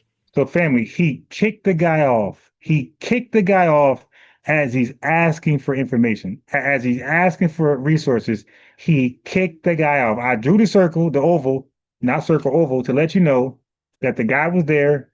He's asking for the proof while the guy's off the panel, family. This is your elder. All of the elders, in my opinion, are garbage. Okay, let's go back here now. Let's go back to Kwame. I gotta use the bathroom. Bad as hell. Okay, hold on. I gotta put a placement video up. I don't want to miss cooking on Kwame. Okay, hold on, family. Shit, I don't want to play nobody else's shit. Give me a second. What can I play? Hold on, family. Let me see. I go to the bathroom. Bad in the mother. I'm gonna go here, just randomly, fam. I'll be right back. I'm gonna use the bathroom. About that, I said that. I corrected somebody in the chat with a brotherly love. Y'all said the code is leader. I said no, the code is not the leader. The code is the guidelines on how to conduct yourself as a thorough FBA person, right? I said the lineage is the leader, not the code, because the code can change. The lineage is unchangeable. Tether saying in 5 years, you guys can change the name again. You're right. We might change the name again, but guess what's not going to change in 5 years? The lineage. That's going to remain the same. They hate that. The code can change. The code can be boycott August 1st, and that could change by December. You dig? But the lineage can never change. So the unchangeable thing is the leader, and that's the lineage. The leader determines who's rocking with us. Can't do nothing about the lineage. The lineage is the damn lineage. Right. You can't change that.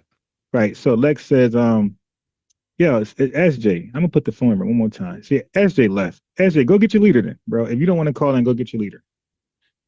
Go get Dr. Umar. Have him call. That's what's frustrating a lot of people.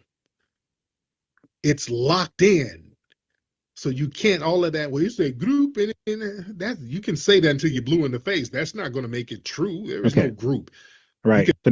So I'm only playing this because I caught the tail end of it and I heard them go hard, go really in on the lineage, which I put a huge emphasis on.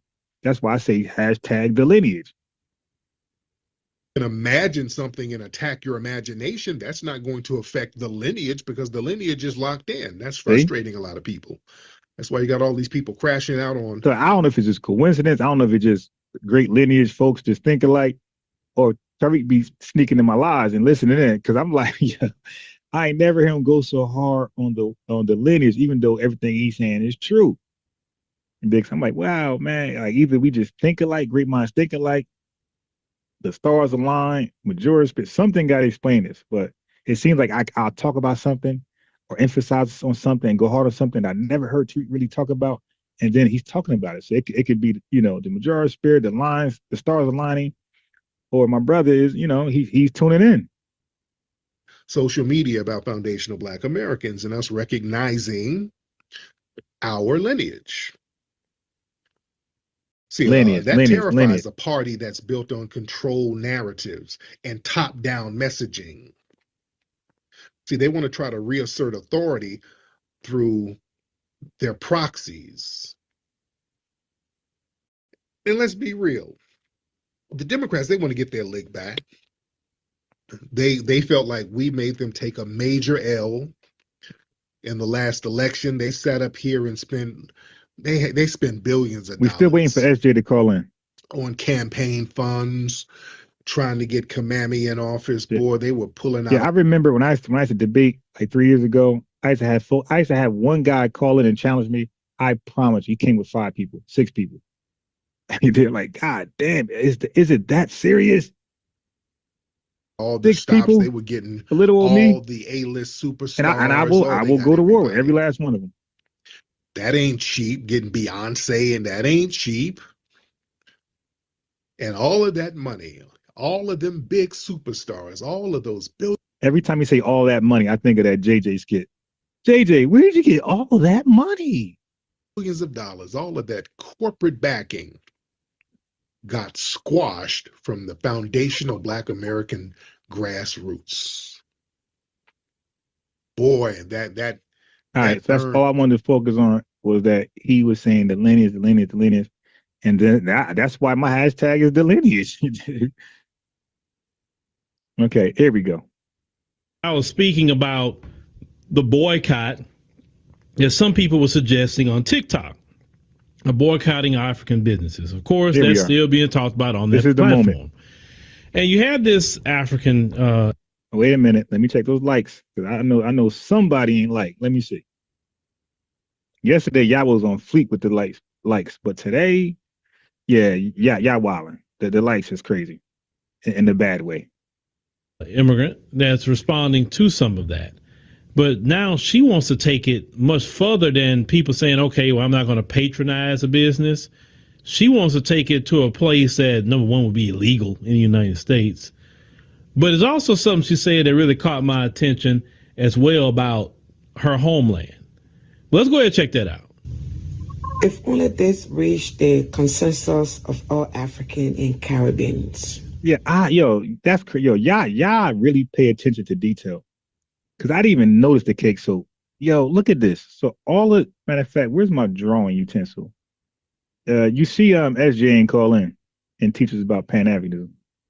I didn't notice that all of this on the outside is dark skin. So she's all of that. So all this inside here is dark as hell, right? She's Michael Blackson right there. But everything else left, she's Rihanna. And she, that is crazy. I didn't even see that the first time. Everybody from Jamaica, Trinidad, Haiti. Hey, let me give Kai McMillan a wrench. It's called a Lineage wrench. I call it that. Kai, just give me a like, which is a Lineage like. Thank you. In Africa. My Lineage ain't like the video yet. Meet your consent. Since the Black American want to go to war. Now, how did she misinterpret a boycott for going to war? Yeah, they look at our dollar. Yeah, that's crazy, right? They are so entitled to our American foundational Black American dollar that if we don't use it in their place of businesses, to them, that's an act of war. I want y'all to really register that, what I just said. Our black dollar is so cherished amongst each other that if we don't use it in their communities, they see that as an act of war. So the African Union, he wants to tap in on that $1.7 trillion spending power. And he's going to say the same thing. He's going to see it as an act of war. He's going to see it as an act of war if we don't funnel or allocate some of that money to his country. So that's how she took it. You want to withhold your dollar from our businesses? It's war. Let's try. Let's see. All of us called out one day from work. All of us across the United States. Hold on. So we got Don Jeter, John Jeter. I'm gonna give you a wrench, a Lineage wrench, just like the video. Family. Also, who we got in the building? We got 1, 2, 3, 4, 5. Let's use the 1.7 to build hospital. Let me give you. That's a good idea. Let me give you a wrench, because you talking like you with the Lineage. So I'm gonna give you a Lineage wrench. But the chat monitors, they monitor. They even moderate moderators. So when somebody talking crazy, we would know you ain't with the Lineage. So Snatch with the $2 donation in the chat with the Lineage donation, he says, "You niggas are divisive. We work hard to scam." 100%. All immigrants call out from work. All right, thank you, Don. Yes. If they want to go to war, let's see what they can prove. And also, all immigrants, like your businesses from all Black Americans, simple as that. Don't let them go into your grocery store. Don't let them go into your restaurant. Don't let them go into your salon. Monday.com is the best AI for work. And here's why. Let me make that change. Let me show right you now. some of the mind-blowing things thousands of companies are already doing with Monday.com's AI. If you're in marketing, sending bulk emails used to take hours. Right now AI summarizes, translates, personalizes. So we got to worry about that again. Now, the other night I was speaking about the boycott that some people were suggesting on TikTok. Boycotting African businesses. Of course, that's still being talked about on that platform. And you had this African. Right. And the goddamn where I live at, where I'm stationed at, the goddamn Apple store for my main laptop. I was gonna get it fixed when I first got here back in April, but the damn Apple store like a million hours away. Like what the? There's no mall around here, like nothing. If this meet your consent, since the Black American want to go to war, let's try to see. Chandra. Check your IG, Chandra. Call out one day from work. All of us across the United States. All. Sorry about that, family. I'm back.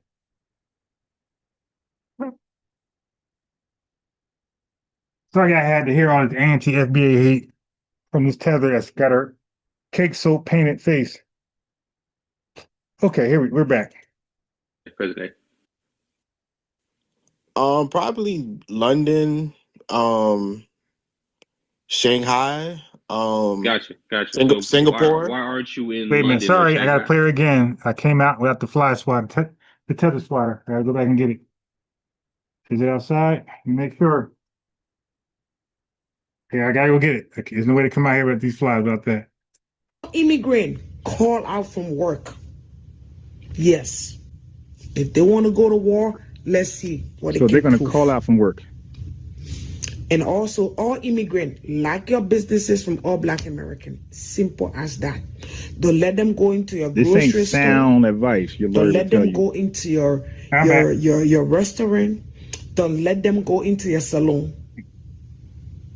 You want to go to war? We will. And okay, so what I said that last time I played this, her advice was unconstitutional. Her advice is actually a federal crime. You dig? So Tether's trying to go to war with us, action wise, and they don't know how to do that, according to the laws of the country. You have the right to protest. You have the right to boycott whoever you want to boycott and protest. But you don't have the right to discriminate based on ethnicity, right? No matter how mad you are. That's a federal crime. You'll find your goofy ass over there in Alcatraz, alligator Alcatraz, right? That's dumbass advice from Tethers who don't know American law. Well, cause this is where my family migrated to. No, I'm saying, but you could pick them up and move over since it's such, it's a great city. The point Fred Douglass was making was, we could deal with our problems here. There are papers from our scholars in 1927 and before that talking about how Pan-Africanism is a scam, and basically prove how Pan-African is scam. How is it a scam? Okay, it's a scam because Marcus Garvey sold stocks about a ship he did not own or yet fully own, and his investors were unaware of that. You see how fast that was? That's why it's a scam. You gotta, when you want investors to invest in your ideologies or your stocks, your business, your dreams, you have to give full disclosure, full transparency. He lied. That's a scam. That's called defrauding. And then he solicited sales from that same scam. To even get investors to buy into the scam, he solicited their money through mail. That's called mail fraud. So he's a mail fraudster and a scammer. Real fast. Let's move on. Pan-Africanism scam. What you just saying a quote? No, can you give some reference point? Can you give me a source? How you scam? I got him covered. I just did. I got you. You're the reference point. But anyway, and that was on the fly. What has Pan-Africanism as a whole done for Black Americans? Okay, well, you have Africana studies, you have Kwanzaa, you have Nkobra. No, that's not. That's some intangible you asked me what they have done, and I'm giving you reference. That's a nothing burger. Oh, okay. You said it's nothing. Yeah, Tethers don't understand nothing burgers.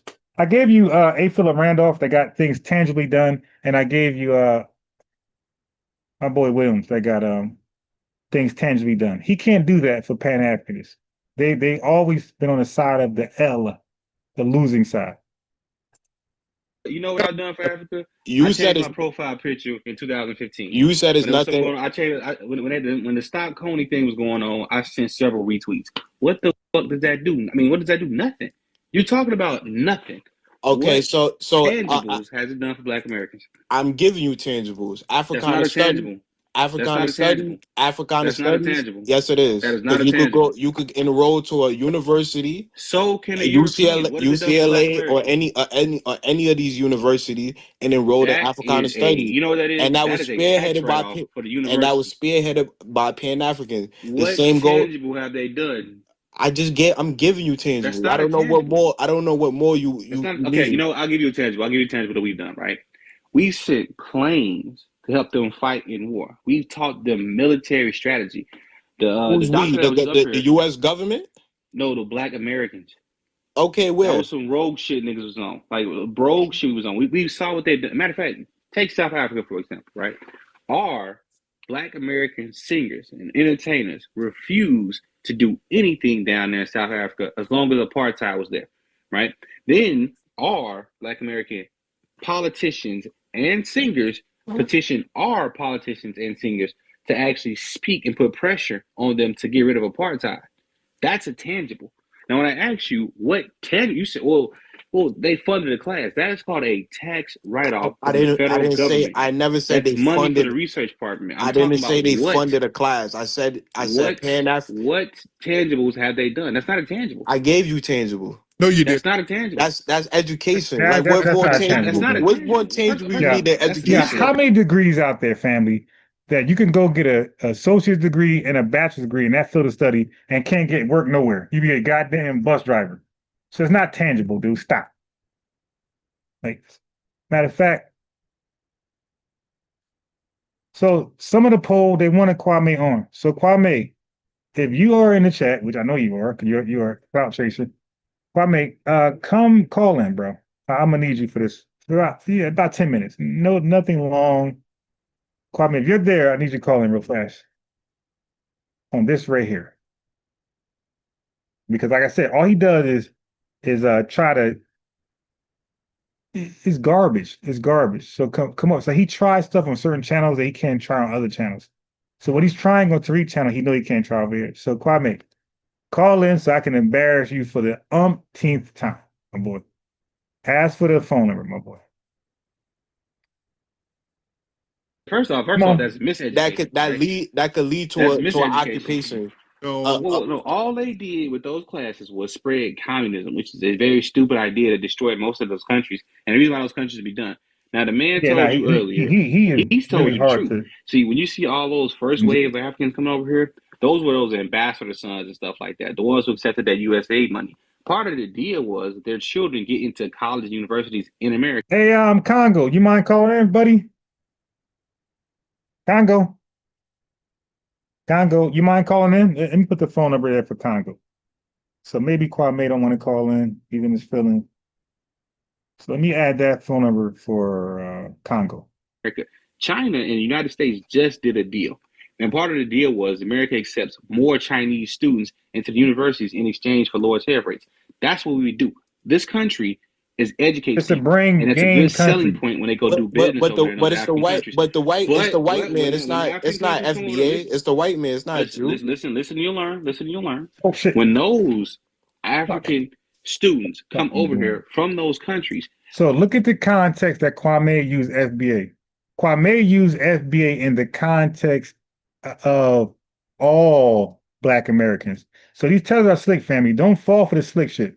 So they'll tell you that FBAs aren't everybody. FBAs is a small minority of Black Americans, African Americans who claim the FBA.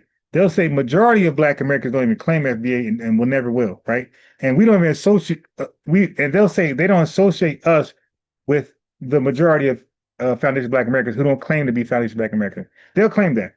But now Kwame is using FBA in the context of all 43 million. Piece of shit dudes, bro. Hey, let me give the phone number to you.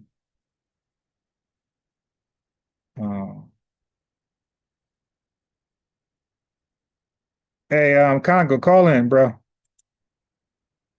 Just call in, but you'll be in the queue just for 5 minutes because I got to clean up this mess I just made.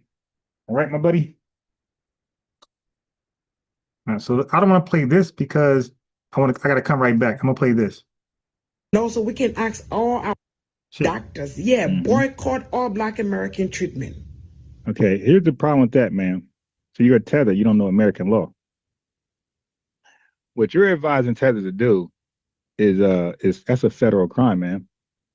That is violating our constitutional rights. That is depriving us services and products based on our skin, ethnicity, sex, gender, nationality, race, et cetera, et cetera. Boycotting and protesting is your American right. You can do that. The country allows for that. But it does not allow illegal discrimination, man. Y'all can try that, and you guys would be sued, jailed, all type of shit going on. Like I said, you don't want to go to war with African. Trust me. We are 54 freaking country. All third world, all powerless. Half y'all ain't got a constitution. Your armies are full of shit. Your economy ain't shit. Okay, well, whatever. The population of African in the United States is more than your Black American population. Just so you know. Colonial minds there, 100%. That's the reason why 64%. Yeah, they don't get all fired trying to call of the out. Democratic vote. Yeah, 186 is VHS to ICE. 54 is Black. So Black America, you don't want to go to war with us. Yes, sir. Chosen. At this point, 1619. I don't care if you're a Democrat or if you're a Republican, because the stupid Black Republicans that are being controlled by the white tea brought this up. And it seems to be that some of you on the Democratic Party side are also getting along. So you want to pick that fight? We can do it. Ma'am, you need to really put that cake soap on your eyelids. See, your problem is this. You put the cake soap on while you were looking in the mirror. Now you need to close your eyelids and put that cake soap on top of your eyelids. You're digging. I don't know how long it takes to like bleach you, but you need to, do that shit when you're sleepy. So put on your eyelids, go to bed. Your eyelids are super dark compared to your face. Also, yeah, we can ask our 54% vote to boycott the coming elections. Oh yes, I can guarantee you, when we boycott it, girl, you will have no seat. We're not studying you or don't play with us. You're right. What the hell wrong with you? We are calm. We don't intend to insult nobody. We don't look down. Yes, the hell, yes, you do. We got hella videos, hella evidence where you guys look down on us. Yes, you do, because Zaddy is your leader. Anybody. You went through pain. We went through pain. Yes, you went through slavery. We went through slavery in our own house. You didn't go through slavery. You guys were slave raiders in your own house. Okay, there's a big difference. You guys were slave raiders. You kidnapped us, not the white man. You kidnapped us and you sold us to the white man. So you were slave raiders. You were slave traders.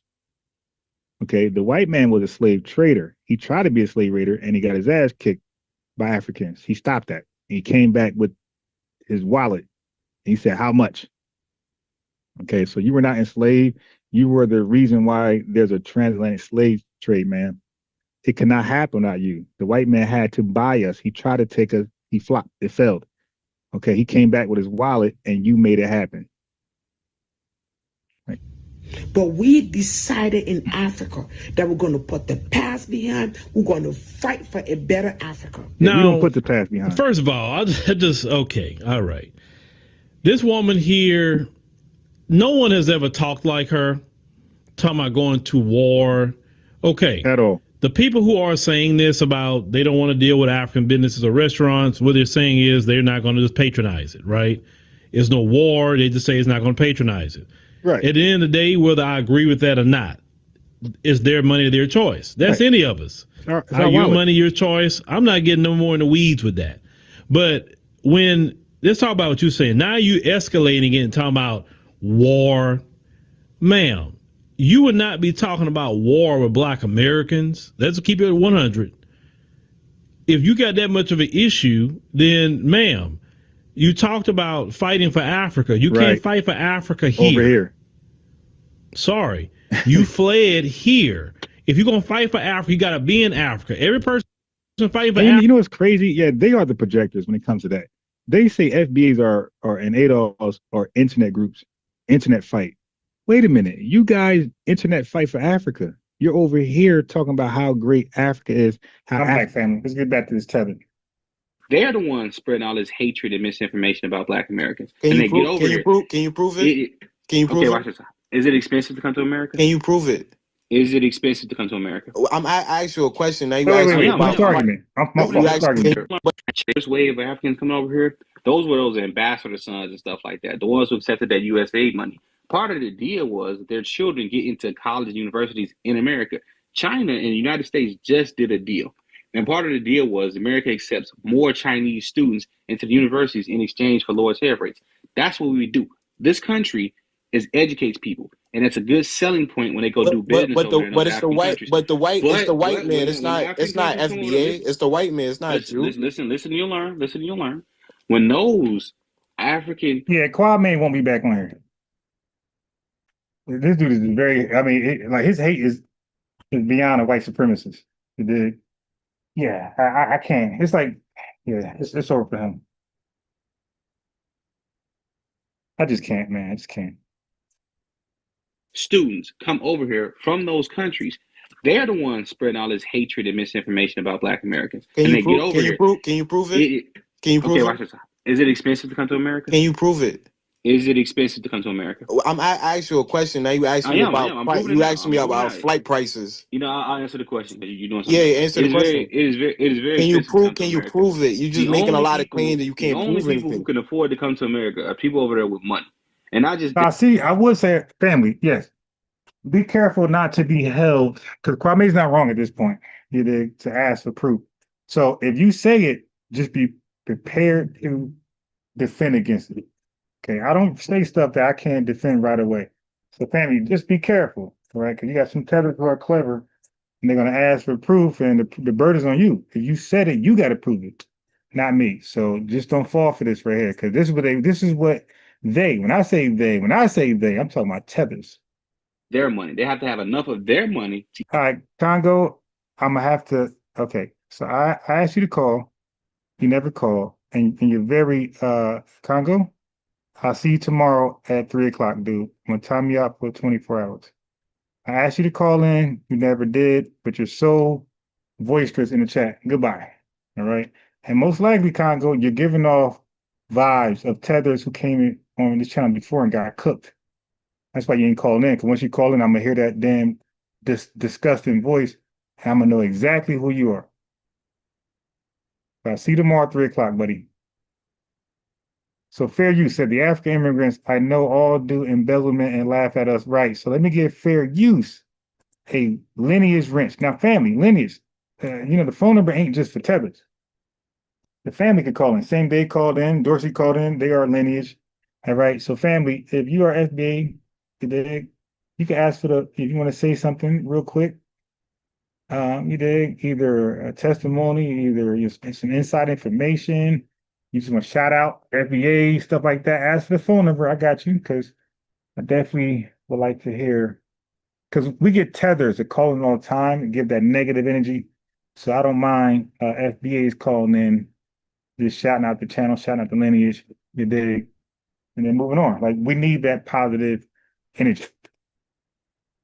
To equal enough we need that balance to buy planes, tickets, and uncover rent. The only people who can do that, according to FBA, so I guess these wealthy, political leaders is sending their kids over here to drive Ubers, right? I said, I guess these wealthy African. Well, first of all, they're not wealthy, my boy. These not every. So I don't understand their argument. I kind of missed some of it, but the claim is not every last African that come over here is wealthy. Okay, that's not the claim. Some of them could just be highly educated. We're talking about the elite. Can I talk? No, I guess these wealthy. You're jumping around. We sticking on the main thing, right? All right. At the end of the day, they've done nothing tangible for us. Is what we're getting at. And we're telling you that we've done a lot of tangible stuff for them. See, this is that I nonsense. gave you. I'm giving you tangible, and you said it's not tangible. I don't know what to tell you. Came with an idea. Yeah, we'll see Congo tomorrow at like what tangible? What tangibles? That if we all come together, it'll help us. But what basically, tangibles? what you guys want is access to resources. This was said. This was said in 1920s.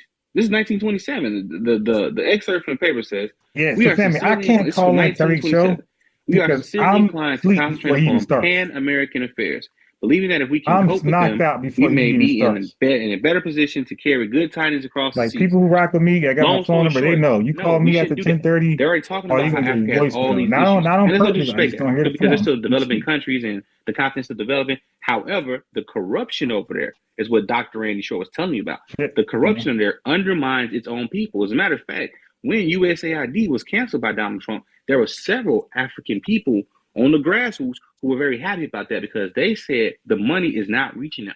These people have been funding, trickling billions of dollars from U.S. aid into their own pockets and only giving pennies to the people who actually. It's corruption in America. It's corruption in America. Well, so corruption in America is corruption is everywhere. Corruption in America, yeah, but there's not that level of corruption is crazy. As a matter of fact, that level of corruption is instead of getting the drinking water. What I noticed about what I noticed about you, FBA, you guys are white supremacist. Speak on the tangible things that y'all done because what you're doing, y'all like to protect white supremacy. You're trying to cherry pick something. Speak on the tangibles. We stuck on tangibles. I gave you tangible. I gave you a college. I gave you a university level college course. Education. That's not tangible. I gave well, you don't know more than the university. I don't know what you. I don't know. I actually do. I can prove it. But anyway, you know more than the university. You know more than an anthropologist. You know more than. I just gave you tangible. I just gave you a tangible. It's not a tangible. You didn't. You can't. Just because you said it don't mean it is. It's a false equivalence too, by the way. Governor, can I ask you something real quick? What's good, King? No, hold on. So Kwame guaranteed me that he did good. Dude, this ain't good, man. This ain't good. Hold on. I want him to answer that question about the I gave you a tangible, a college. Okay, you gave us a course that don't produce nothing tangible. Is a tangible. Me and Kwame, aka Revenue, we talked about this. And I said, bro, when they study African studies, what do they end up becoming in life? I'll tell you, he don't know. He said he don't know. They end up becoming police officers, electricians, plumbers, construction, you dig, working at Verizon. So everything they could have did without taking those African studies. So that the African study is a nothing burger. It doesn't guide you, help you out in life as far as employment at all. Okay, give me something that's not ceremonial. I gave you a college course and you asked me for something else. I gave you a federal. You said what else? I gave you a federal recognized holiday specifically for Black people. What else?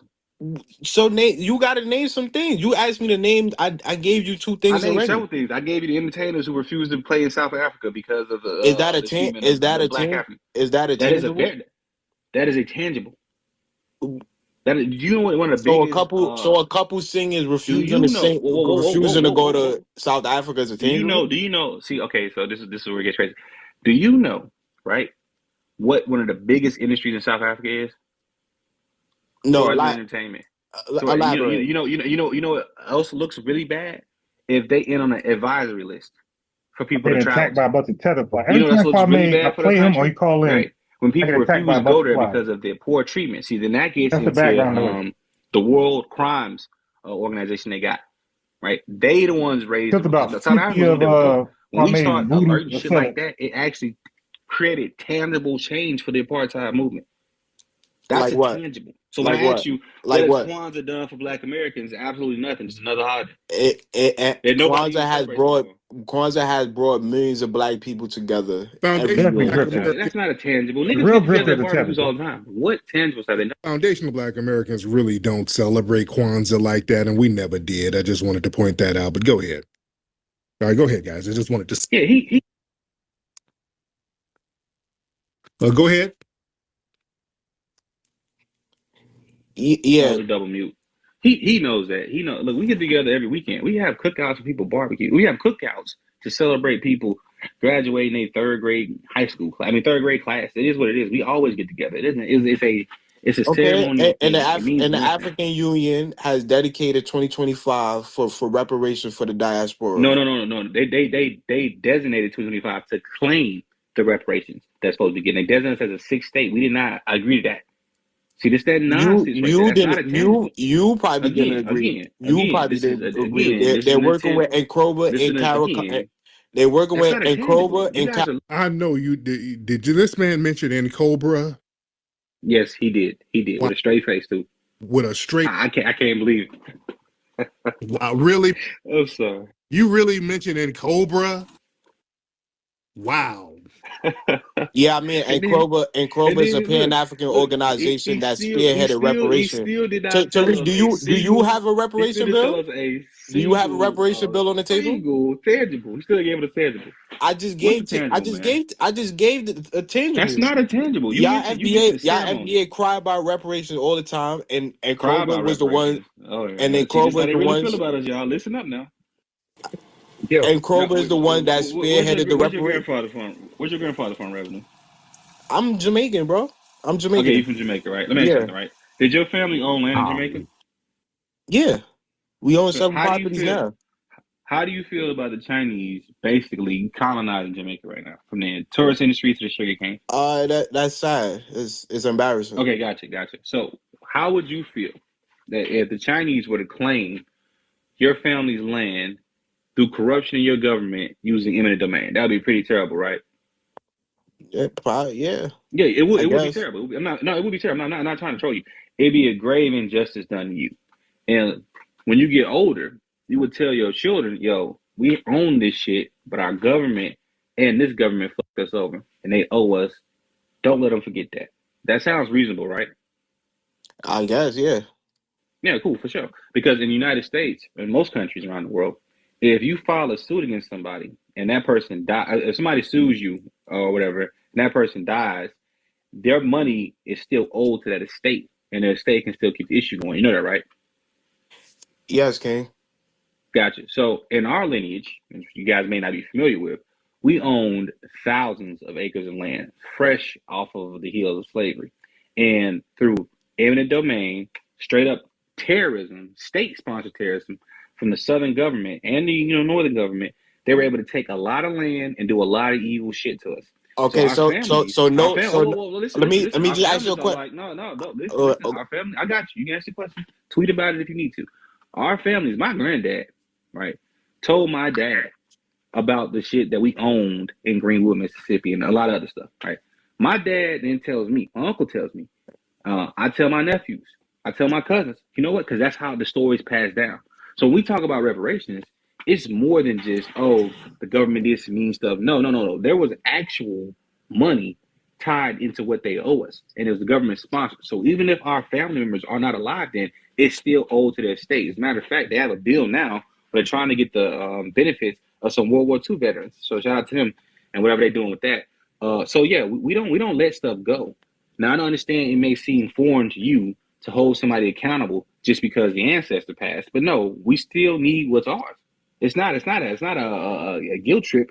This is paying what's owed. So was any Africans? You don't come from that. You said what? You don't come from that. So I understand. What you mean? I don't. What do you mean? I don't come from that? You don't come from that. I come from a country where we fought. We wasn't chased by dogs, or we wasn't chased by dogs, or I can prove you bit up by German shepherds. We didn't sign contracts. We didn't sign contracts to be sharecroppers. I'm sorry. We didn't sign contracts to be sharecroppers. What are you talking about? You're doing it now. We didn't. Who do you think is out? We defeated the dude.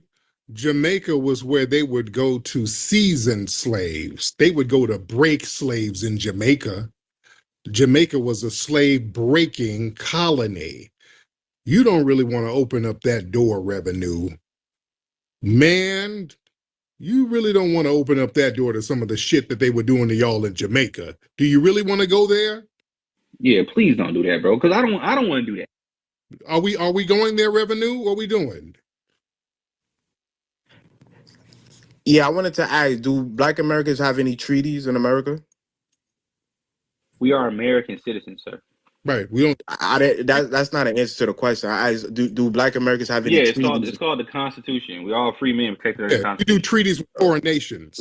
The civil rights was the civil rights thing was our quote unquote treaty, so to speak. If you want to So you wasn't citizens until the 14th Amendment.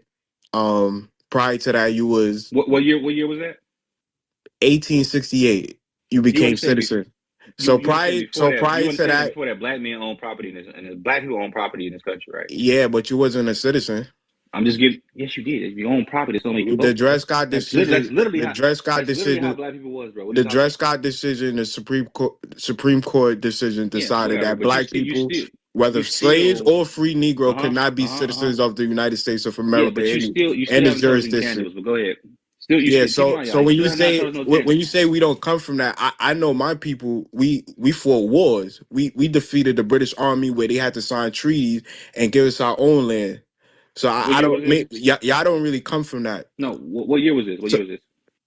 What the Maroon Wars? Which slave rebellion? Because we had some of the most famous ones. See, we had plenty of slave rebellions too. Yeah, how many white people died? And how many white people died in these slave rebellions? You talking about it? That's why it's important, man. Look, Mike Tyson said everybody has a plan until they get punched in the mouth. Okay? Family, listen. Kwame is lasting too long.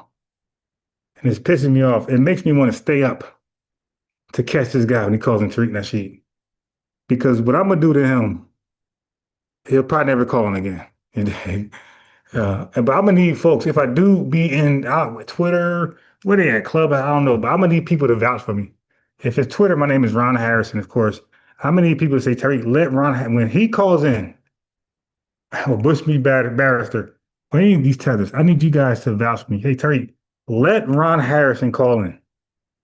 You dig? Because I'm getting a bit annoyed right now. He's getting pissed off. He shouldn't have lasted this long. Okay. Right. I think Dan is going places where he don't need to go. And he's saving this tether. That's why he feels so like empowered. Like he feels good right now. He never feels good over here. Okay, it's pissing me off now. This is the funny part. You can actually look it up. The reason why you guys slave rebellions popped off is because they brought slaves from America there. That was a punishment. They would send slaves to the Caribbean. Why couldn't y'all rebel in America and enforce a government to sign a treaty? You guys weren't over there in Jamaica when they had you enslaved. The British didn't look at you as citizens. Y'all couldn't.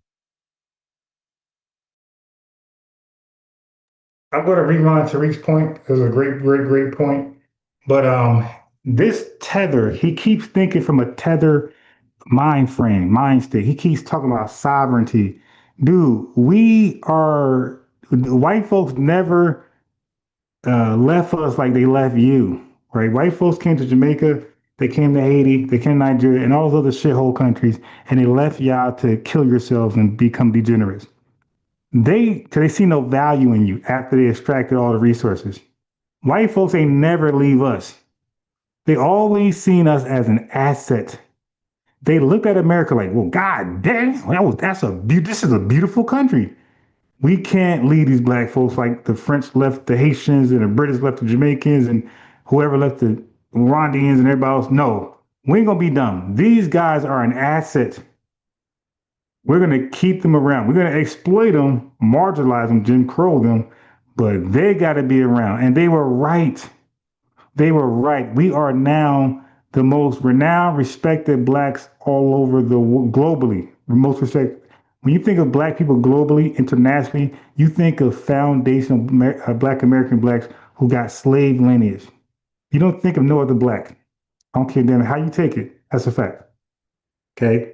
Our artist, our whatever is leading the world and is famous. No matter if it's an engineer, scientist, our is doing that for black people and the world. We got white people and Europeans trying to cosplay us, using our slang, using our dress codes, listening to our music, all that shit, trying to look like foundational Black American women. So for this scumbag to come on here and try to degrade us, it's like, dude, we know he told me that same lie where I cooked him on the where I played, the Federalism and Africans did sell blacks into slavery. That same lie, he told me he's going to flee to Africa within 5 years because he's afraid of ICE, and he want to build up Africa. I said, what about Jamaica? He said he moved that. He's Jamaican, by the way. He said, Tariq Nasheed doesn't know this. He said, I moved, you clip my shit and send it to Tariq. Y'all got to do that with this Tether. So he'll know, like, oh, he a piece of shit. He's taking him halfway serious. Clip my shit when he said, nah, the hell with Jamaica. I'm trying to rebuild in Africa. So I'm like, so Jamaica, yeah, he said, I don't care about Jamaica. This is a Jamaican who hates his country and would rather start a new ethnogenesis in Africa. Oh, God. But ain't no more new ethnogenesis, all right? Wherever you tether to, you're Jamaican. That's going to follow you forever.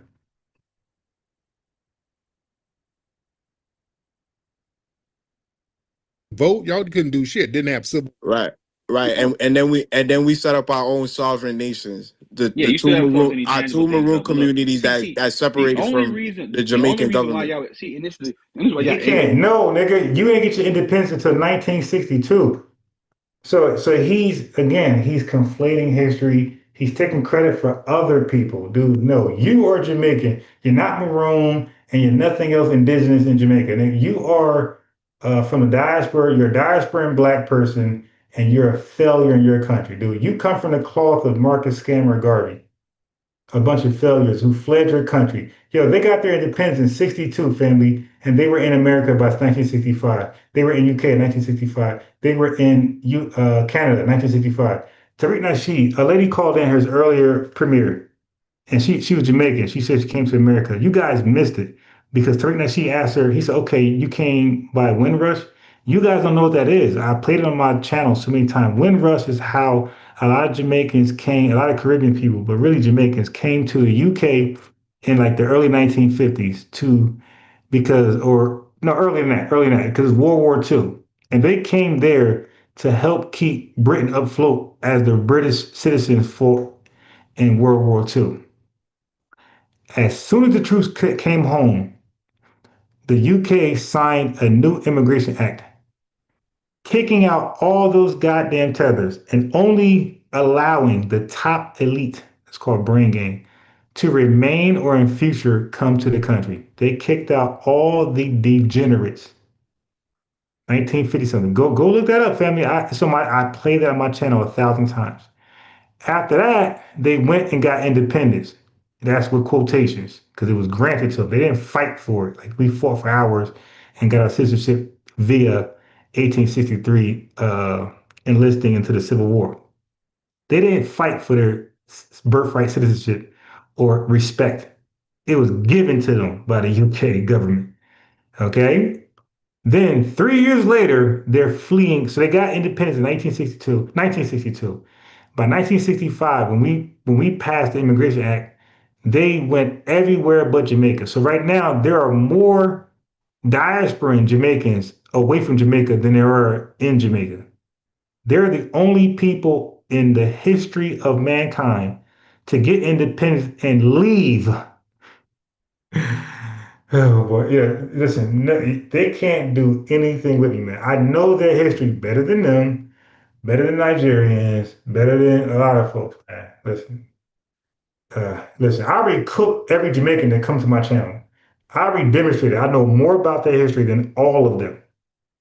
All right, the shit that matters the most. So he survives over there because he's doing technology. Over here, no, you die. You lie, you die. Tupac. Able to do that is because, right, America had this thing. Why y'all couldn't do it though? Do y'all? I got you. I'm answering the question for you. Yeah. What you mean? America had this thing where they said if any country wanted independence from its colonizer, then America would step in to help.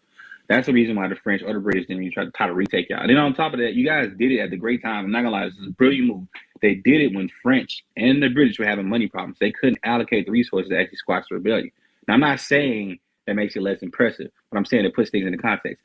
But if you take a look at this guy, you need to look him up. His name is Moses Dixon. I don't want to say too much about him, but he was a free black man born in Ohio. He had a network of 45,000 people, and they were ready to start an insurrection to free all the slaves in America. And they would have succeeded. So why they ain't do it? Hold on. Because Civil War was coming. Because hold on. Sorry, Dan, because he keeps talking about what we didn't do. Dude, Jamaica didn't become independent until 1960 You really didn't get no rights until the damn 60s. All right, let's not play that game, dude. Y'all was still British subjects when we were free over here. Y'all didn't get shit. You see that? So Tariq finally brought that up. But you see me like that. I know this shit, man. I know their history better than they. And I recooked all of them. American Dream, all these tethers came over. Jay, KD, Kwame, all the tethers to call in. Kwame, I cooked all of them. No, none of them were able to demonstrate that they knew more of their history than me, and none of them could demonstrate they knew more of my history than me. So it's like a lose thing. So Tariq got caught wind, and now he's talking about their independence, which I already knew. That's why he's not as successful over here. He gets gutted, descaled, you dig, and filleted over here. It popping until the 60s. Chubby Checker had a record out. Yeah. And in the 1960s too, people was marching for civil rights. Okay, so I got Mr. Telly say the Gullah Geechee check in FBA fam, Mr. Don't leave just yet. Let me give you your lineage wrench. I just left South Carolina in April. You dig? I met my family over there, the Gullah Geechee. I had a great time with them. Hold on. Wait. Don't leave just yet. Let me get you your lineage wrench.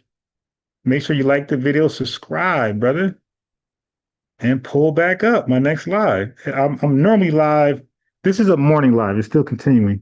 I usually go back live around 6 p.m. So, brother, if you can. Now, that time, I know there's other people lit. Everybody lit around that time. So I get it. My numbers drop in the evening. No problem. I got no ego. But my slot is in the morning. All right. So we got Graham Green. Maroons are not escape. Graham Green, let us know if you're of the lineage or you're just, looking in. Let us know, because the lineage needs a lineage wrench. Let me see what else popped in. We got Girl Speak. She popped in. B1 to you, BEONE, not the letter B, the verb B. B1 on accord, B1 on cold. Mr. Freeze, again, B1 to you, BEONE. Okay, Graham Green said a lot of the Jamaican Maroons actually can't come to America and work in law enforcement. They are police. Okay, so let me give Graham Green a lineage wrench. He's definitely with us with that comment. So you see what I'm saying? So let me go up, falling before Fiona. Salute to you, B1, BEONE. And Carlos Magus popped in. And I think that's about it. Okay. So let me continue. So in the link, pinned to the top, that is our brother Lex Vortex. Okay, FBA all day long. He does what I do. He defend the lineage. He has a book. He has a book that you guys check out. It's called. Click the link. You'll see. It's called the Holy FBA's Codex, the FBA Revival. So he said this is a must-read. Great research involved, and it's also for children. All right. So click that link, save it, you know what I mean? Save it. You want to plan on buying it today or later in the future? Save it, bookmark it, and definitely support. We're boycotting in August 1st, but a real boycott is not to just keep the money in your wallet. The real boycott is to redirect your money. So when we boycotted nationally the buses during the civil rights movement, we didn't keep our money in our pocket. We instead started to patronize each other's businesses for rides and things like that. And we also started the first carpool. I think that's when carpool was invented officially, is with us with that boycott. And that's the first time where they made that illegal, right? They responded.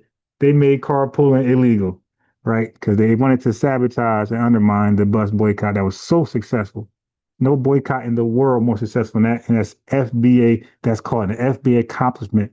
Something I don't expect a tether like Kwame, aka Revenue, to acknowledge and respect and give flowers to. You dig? Let's go on.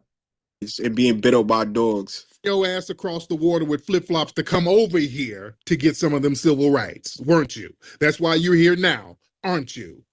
Yeah, we came here to help our black brothers and sisters. Because you failed. Y'all didn't get y'all shit together. No. You did not come over to help us. I didn't get that memo. My father didn't get that. My mom didn't get that memo. Then you tethers came over to help us. That's bullshit. Didn't get no damn freedom until how we 1960s, a century after we got these white supremacists off our backs. So yeah, you can't say nothing, and then you still had to flee. All right, right? Come on, revenue. You keep muting me, Tariq. Come on, the same decade. See, I'm kind of afraid that when I get over there and start cooking these tethers, he's gonna want me there more often. You dig? Because he can't do it by himself. But I got my own thing. I'm growing my own thing, my own space. So that's what happens, family. That's real life. Like I'm a sociable person. I'm family friendly. People love rocking with me, man. I meet friends, and there's people next door. They're not FBA. They're from the islands, right? They rock with me, and they don't even speak to other folks around here. But because I give off that aura, that majora spirit, and y'all can sense it. Like whatever I do online, whatever I say, that's me in real life. You dig? So like I just demand respect and love and flowers in real life. You dig? From my sisters and brothers of the lineage, and those who are not the lineage. You dig? I get pulled over in Jersey. I got pulled over from white cops a lot. I never get tickets. Never get tickets. So I can't. So my experience with cops and everybody else is different. I feel like I know how to represent myself and demand respect, even from racial profiling cops. And I did some crazy shit. Went through a stop sign and did an illegal U-turn all at once. I got pulled over and got in Newark. I got no tickets. I ran my gift of gab and got no tickets. She was mad as hell, but she let me go. And that happens a lot, man. I'm really thorough and genuine. And if I meet some of y'all one day, you'll see. You'll see. This is not an act. This is not an avatar. This is not a stage thing. This is who I am. And y'all feel it. I know y'all feel it. Y'all know authenticity.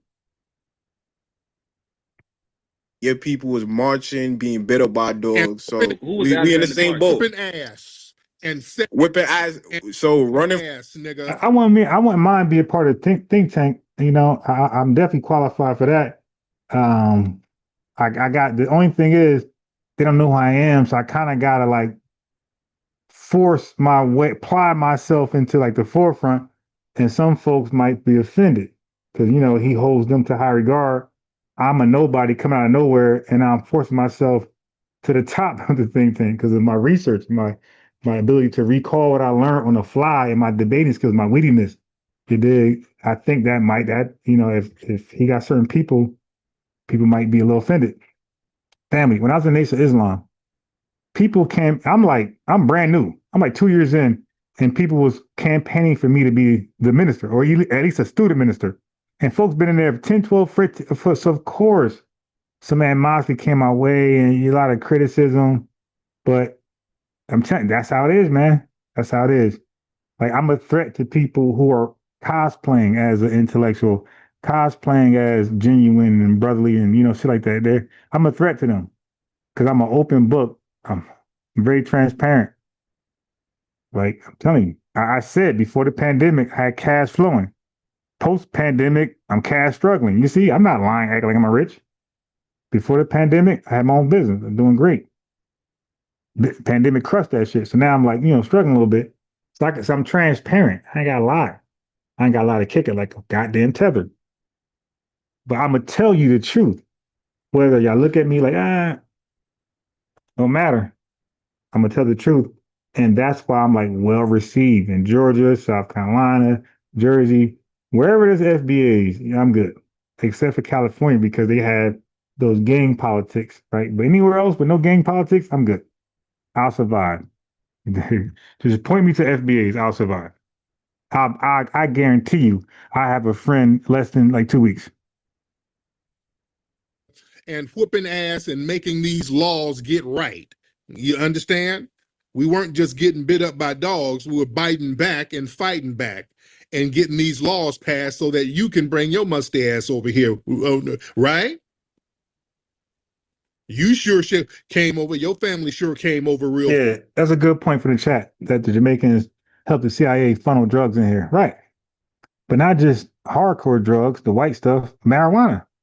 Most of us smoke marijuana because of Jamaicans. Most of us twerk because of Jamaicans. Most of us have a single family experience because of Jamaicans. They experienced that shit way before us. When our homes were 66% marital, Jamaica, the same year, the Jamaicans' homes were 30% marital. So when they came over here, they brought their degeneracy to our neighborhoods. I wouldn't be surprised if they brought the gangster rap to rap. I won't be. Yeah, they brought a lot of their degeneracy to us, and all this scamming, seeing numbers. That's what the Nigerians brought to our communities in Houston. The Houston known like capital, the capital of scamming. We got it from these goddamn no good Nigerians, the scammers. Not all, because you got some who came here wealthy, educational, and they're good money. I'm talking about the criminal class, the Tether class. Quick to get some of that, didn't they? I don't know about killing white people. I just know black people getting dirt roads and Ocho Rios. You didn't stay over there. Y'all came over here. Yeah. When did your family come over here? Revenue. When your family come over here? Revenue. Oh, hold on. Wait. Go ahead, Revenue. My bad. I had it on mute. Revenue, go ahead. When did your family get here, Revenue? Yeah, you're not about to sit up here and try to play. Yeah, that was wild. The 1980s. Yeah, I can barely hear. Right. So, did your mom come too, or your uncles? How many did y'all come? About 6 of us. So, all right. So 6 people decided to leave your great, beautiful sand beaches to come to shitty old America. Yeah. Okay, I see some revenue. So you're a walking contradiction. You know that, right? Like what's the problem? You still haven't given us tangibles, and you just walking contradiction. What's the problem of migrating to America? I'm not about to opportunity. My family to move nowhere. We might move states. We're not moving out of the country. Well, you in the greatest country right now with the largest military. So act like it, then, nigga. Damn, act like it. See, I mean, it don't got nothing to do. It don't got nothing to do with you. It's the white man country. I'm just saying, this the most powerful. I was in the military. Exactly. You was a subject for the white man, and it's all. Read the chat because he's just babbling. I am sick. Says Tariq says the first beef rap against the West Coast was a Jamaican. Right, doggy. Something I think that's crazy. And then we got Biggie Smalls, a fucking Jamaican. Graham Green says all this police work. I agree 100%. Bambada, hurt, all cop work. I agree 100%. Okay, I agree 100%. Army, that's cool. That allows you to live the freedom you live today. Mm-hmm. Yeah, you're welcome. Like this, what I'm saying. Y'all say this stuff, and the lack of self-awareness is crazy. Y'all want to take credit for what the white man did. I can't give you credit for what the white man did. We had a very, very instrumental part in freeing this country. The first person how y'all had an instrumental part of freeing this country. The white man literally gave Crispin Daddy was the first person to die for this country. The white man literally gave y'all citizenship after 100 years. Do you hear he's undermining us? The white man gave us citizenship. No, we actually fought for it. But again, he's just trying to see what Tariq and these boys know and don't know. He's trying to play in the gray area. Black America wasn't really, instrumental in anything. All right, see, and this is the difference between us and y'all, right? So when our government, now keep in mind, what the fuck is that? And then keep in mind, family. Hey, look. Now he's saying Black Americans. So his first position was that it was just this is his words. His first position was that it's just the FBA cult group led by their leader, Tariq Nasheed, who are tripping. The rest of Black America don't feel the way we feel. That was his initial position when he called in with us. Now he's saying Black Americans, 43 million. So they know. I can't keep the Union and preserve slavery at the same time. Hey, Aisha Hill, I've been watching Tariq Nasheed for a while. All of them use his name, his talking point. They be like, right. All of them take his swag. All of them take his swag, his approach, his debating style. All of them. And it sounds so disgusting with that goddamn accent. Because they already knew the rebellion was coming. So what they did was they got in front of it. And this wasn't even this. That was mostly an economic decision. Yeah, they looked at Haiti and they said, we don't want the same Haitian revolution going on in America. You are funny as hell, Graham. That chicken head and that fish head too. So thank the Caribbeans for. What are you talking about? Okay. Let me. Do you understand one of the punishments for Black American slaves were they were sent to places like Haiti and Jamaica? I'm trying to change my sound output source. I don't know how. You know what? Damn. Barbados. Yeah. By the way, family, the Caribbean. When I talked about getting a new laptop, I got one right away. Okay, and it was largely due because of the Cash App and the Super Chat support of the Lineage, right? I used that money to cut into the deficit of what I will owe, the debt I will owe. And I was able to buy this laptop. It's a cheap thing, but it's working. It was $200, 219 altogether. And like I said, the Cash Apps, the Super Chats basically pay half of it. So so I support y'all, but listen, I got a video of my old laptop. There was no way possible I could have went live again. The monitor is almost detached fully from the keyboard. So without your support, I wouldn't even be live right now. I appreciate y'all. It was the most brutal part of the slave trade. The most brutal part. You brought the rebellion spirit there, not the other way around. Okay, so what about Denmark VC? Also, stop arguing this bullshit you're talking about, Denmark VC. I want to say this earlier. Stop arguing slave revolts in America. If you're going to argue it, you got to cleverly argue it. Argue it from the position where we are like 300. Like, that movie 300?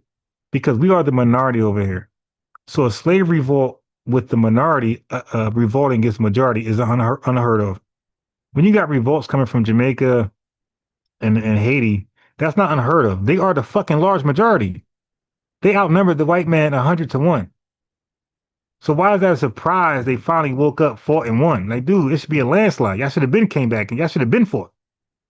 The hell, it take 300 years to fight when you realize you outnumber them 100-1. We are outnumbered 100-1.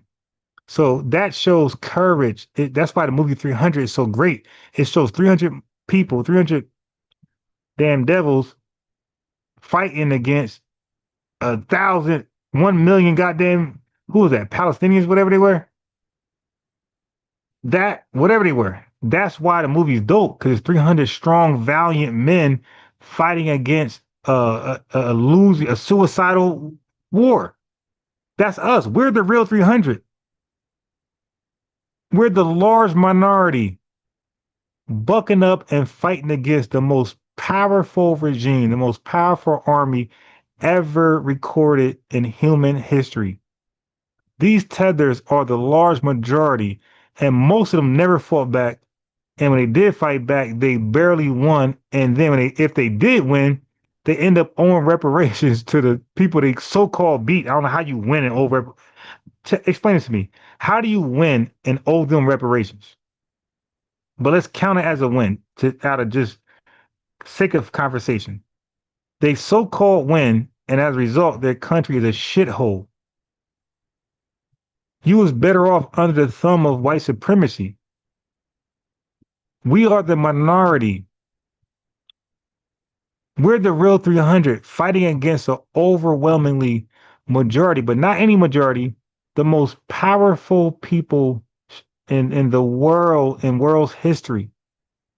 The technology, the army, they have all the network. They got the French at their disposal.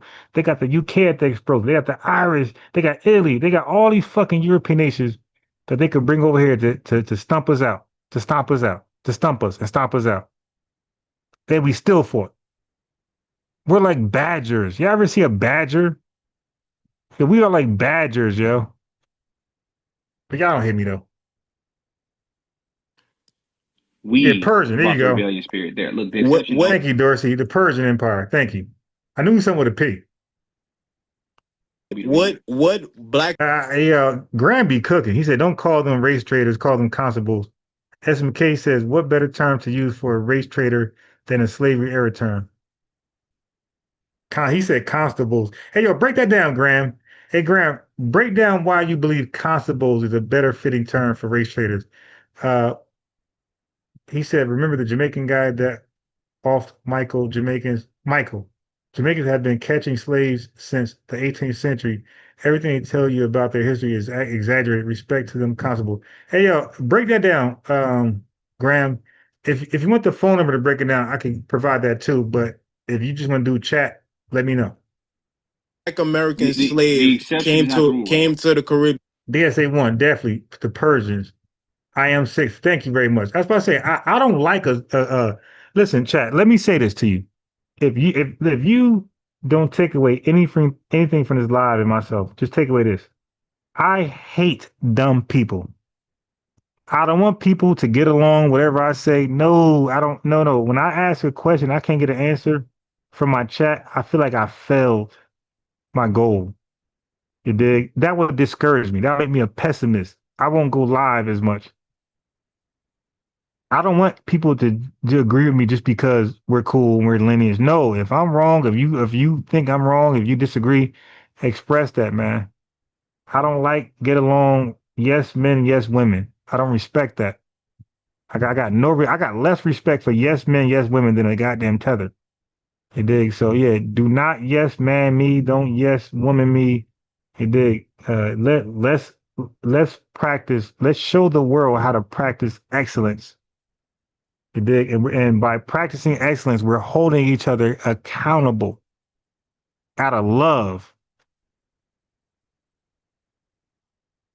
And started a rebellion. Can you prove that? Do the math on it, all of them. Because I could prove Denmark VC from the Caribbean.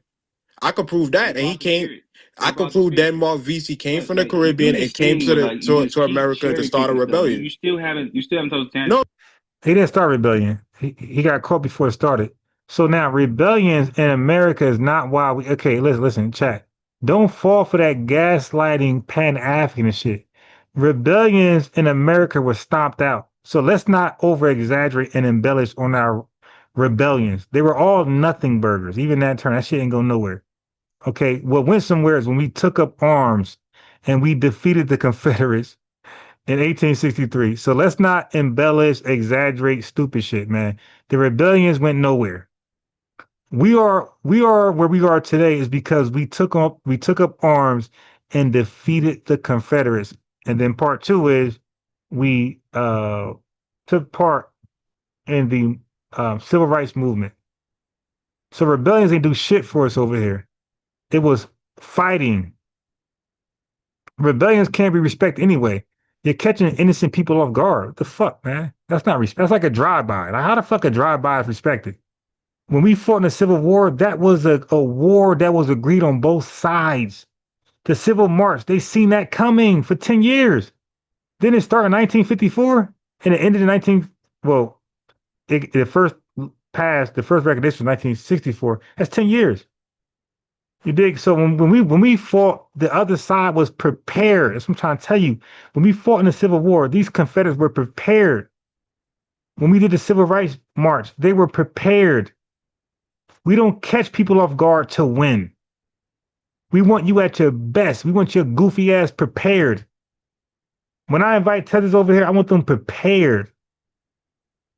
They ain't no real win catching people off guard asleep.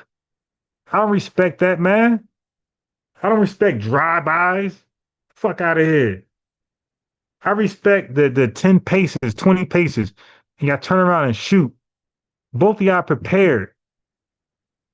Yeah, I gotta like really inset different shit in your minds, man. Fuck a rebellion. That shit ain't go nowhere. We took up arms and killed people who were prepared to kill us. That's how you really win. That's real respect. Catch a nigga prepared. Boxers, they're both prepared. They're both trained. A sucker punch is not respected, man. That person was not prepared. I don't respect no goddamn rebellion. I respect prepared fights.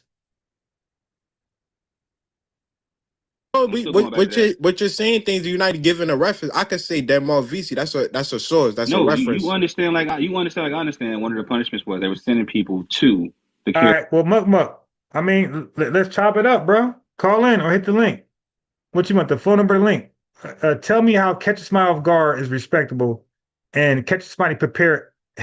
Again, boxers fight their opponent when they're in their best shape. They got a training camp. So, for example, I'm a big boxing fan. Okay, I'm a big boxing fan. I will cook niggas on boxing. I'm a big boxing fan. So when they prepare for a fighter, and that fighter checks out late in training camp, the next fighter that steps up, that fighter got a late notice. That fighter is not prepared. So you become the overwhelmingly favorite, Muck. When you're prepared and the other person not prepared, you're supposed to win. You caught them off guard. That's like debating.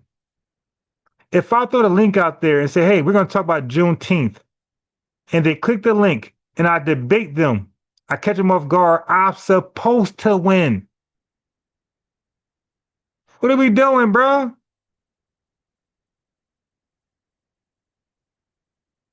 No, I want you ready. So when I kick your ass, there ain't no excuses. Caribbean. That was a punishment. Okay. No, I respect Gabriel. I respect rebellions. You dig? It did put them on those. Rebellions is, listen, family, the slavery ended because of rebellions. White folks realized, the northern white folks, they realized that they cannot run a country on slave work, slave labor primarily. Because they knew that at any time we can rebel and it'd be a Haiti situation. Now the economy is fucked up. So I understand that. So you're misrepresenting me, Muck. Rebellions are, what I'm saying is rebellions are inevitable. When a bully push somebody enough, they're going to snap. You corner a raccoon, is going to snap. So I'm saying a rebellion is inevitable when you have oppressors. But what I'm saying is a real win is when the person know you're coming and they claim they were prepared. That's all I'm saying.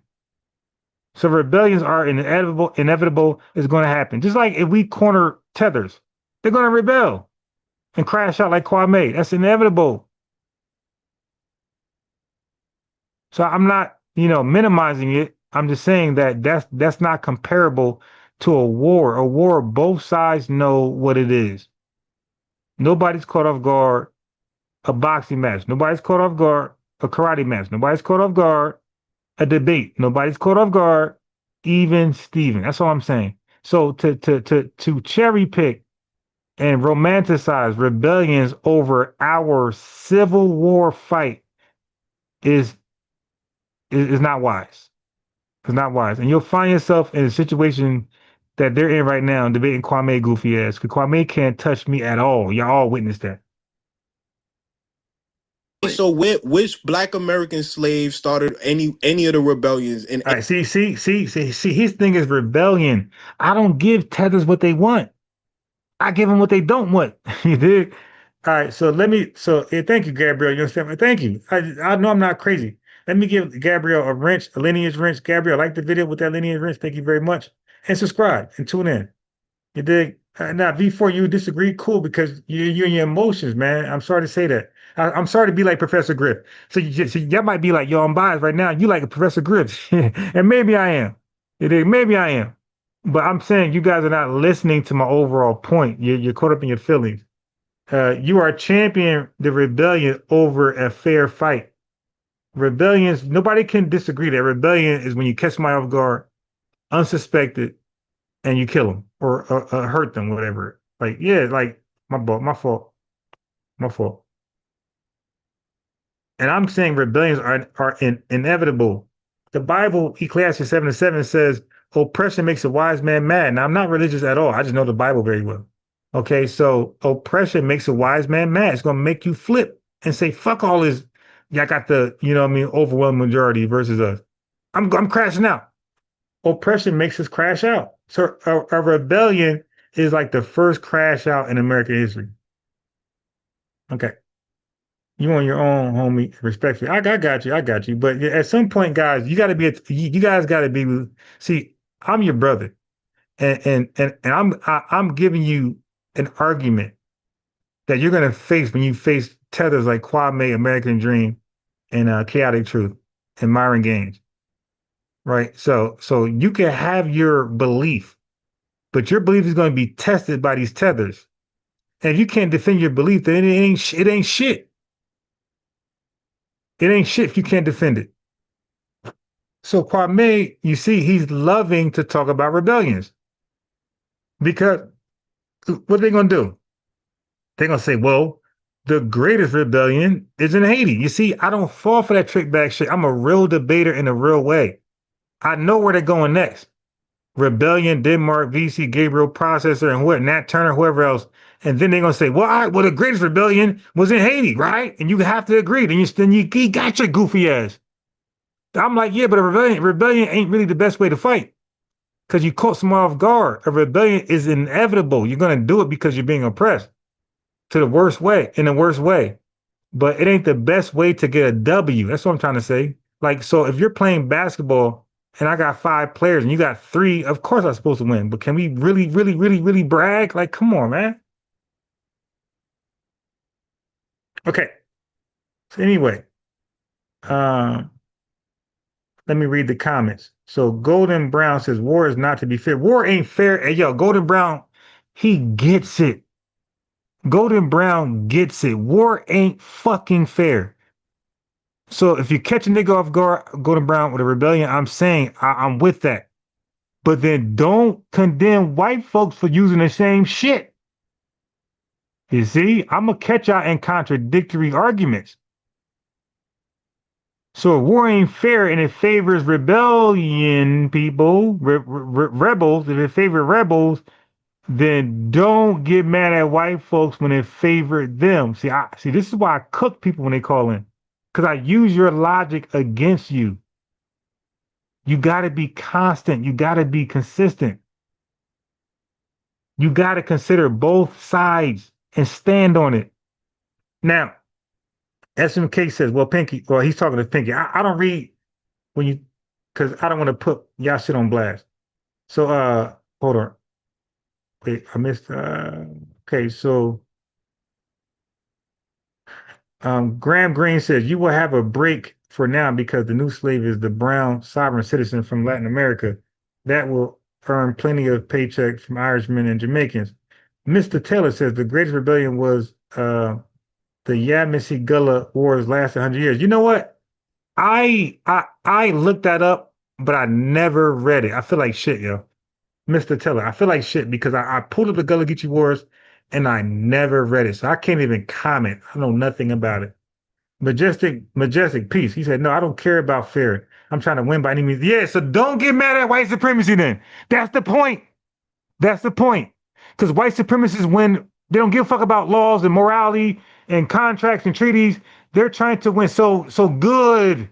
I can hold you to that, Majestic. So white people, do not be mad at them. Thank you. Like I said, yo, your arguments, I'm a great debater. I got about 1,000 debates online on different topics and shit. Thank you. So if war is fair, then stop blaming white people for what they did to us. Stop it. Okay? So V4, I get it now. Yeah, I'm telling you. I'm using my bag right now, right? I'm in my bag. So Graham Green says that's why them Jamaicans made sure you have bad music.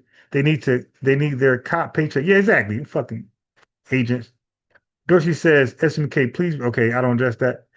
Graham Green says that if y'all having private conversations, I don't put that on the Jumbotron because that's private. I leave it alone when y'all talk to each other. Graham says the bad music fuels psychopathy. Exactly. Mr. Taylor says, don't feel that way, bro. You're doing your part right now. No. I'm saying, I believe like you though. I believe there's no rules in a fight. If I'm tussling with a goddamn tether, I'm going to bite, pull, snag, claw. I want to win by any means necessary. But if that is what we agree with, then stop condemning white people. That's all I'm saying. Be consistent. All right. So I think I get it. I think I get it. Because white folks don't give a fuck about rules. They sign a contract with you and they'll break that motherfucker because they know we don't care. It's about winning. And Jared Taylor will tell you that. Richard Spencer told Tariq Nasheed that it ain't about right or wrong, morality, immorality. It's about winning. It's about winning. Winners think about winning and losers think about winners. Okay? Think about that. Any Caribbean. Any one of them. Any one of them. Name a slave. Name a Black American slave. Huh? I got you. Just name one. Listen. I got you. I can name Denmark. Like you see how I just named Denmark VC. He came from the. And I'm saying, I might. The family. I'm asleep by the time Tariq goes live. If I ever called in, he brought me up to talk to revenue. That nigga gonna haul ass, bro. Because I'm gonna bring up the shit we talked about on my channel. And I'm gonna show how dumb he was. Like, forget about arguing the current position. I'm gonna bring up what we already talked about, and he was wrong every time. Okay, and then I'm gonna talk about the current topic.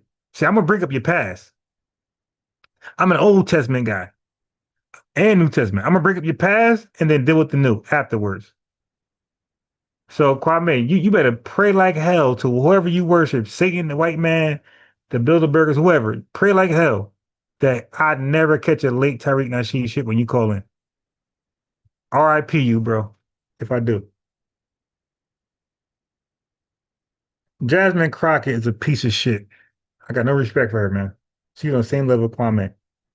S. McKay said those rebellions had them scared as shit. Yeah, of course. Who wants to be attacked when they unsuspectedly? Yes, everybody. That's like being robbed at night. When you go to your house, if you live in the hood, you dig, and you just got paid, you cash a check, or you took out some significant money out the bank account, nigga, you scared too going to your house. You in a fucking hood because anybody could just rob you and take your money. Yes, that's obvious. V4 Vengeance says we cannot advocate fairness, but say you will win by any. Exactly. V4 gets it. I don't got to read anymore. He gets it. Stop saying fairness, equality, and then at the same side of your mouth says by any means necessary. I'm going to fuck you up if you call in. Okay? I don't pull punches. I don't pull punches. I'll do a pull counter, but I don't pull punches, man. You call in is all good. You dig?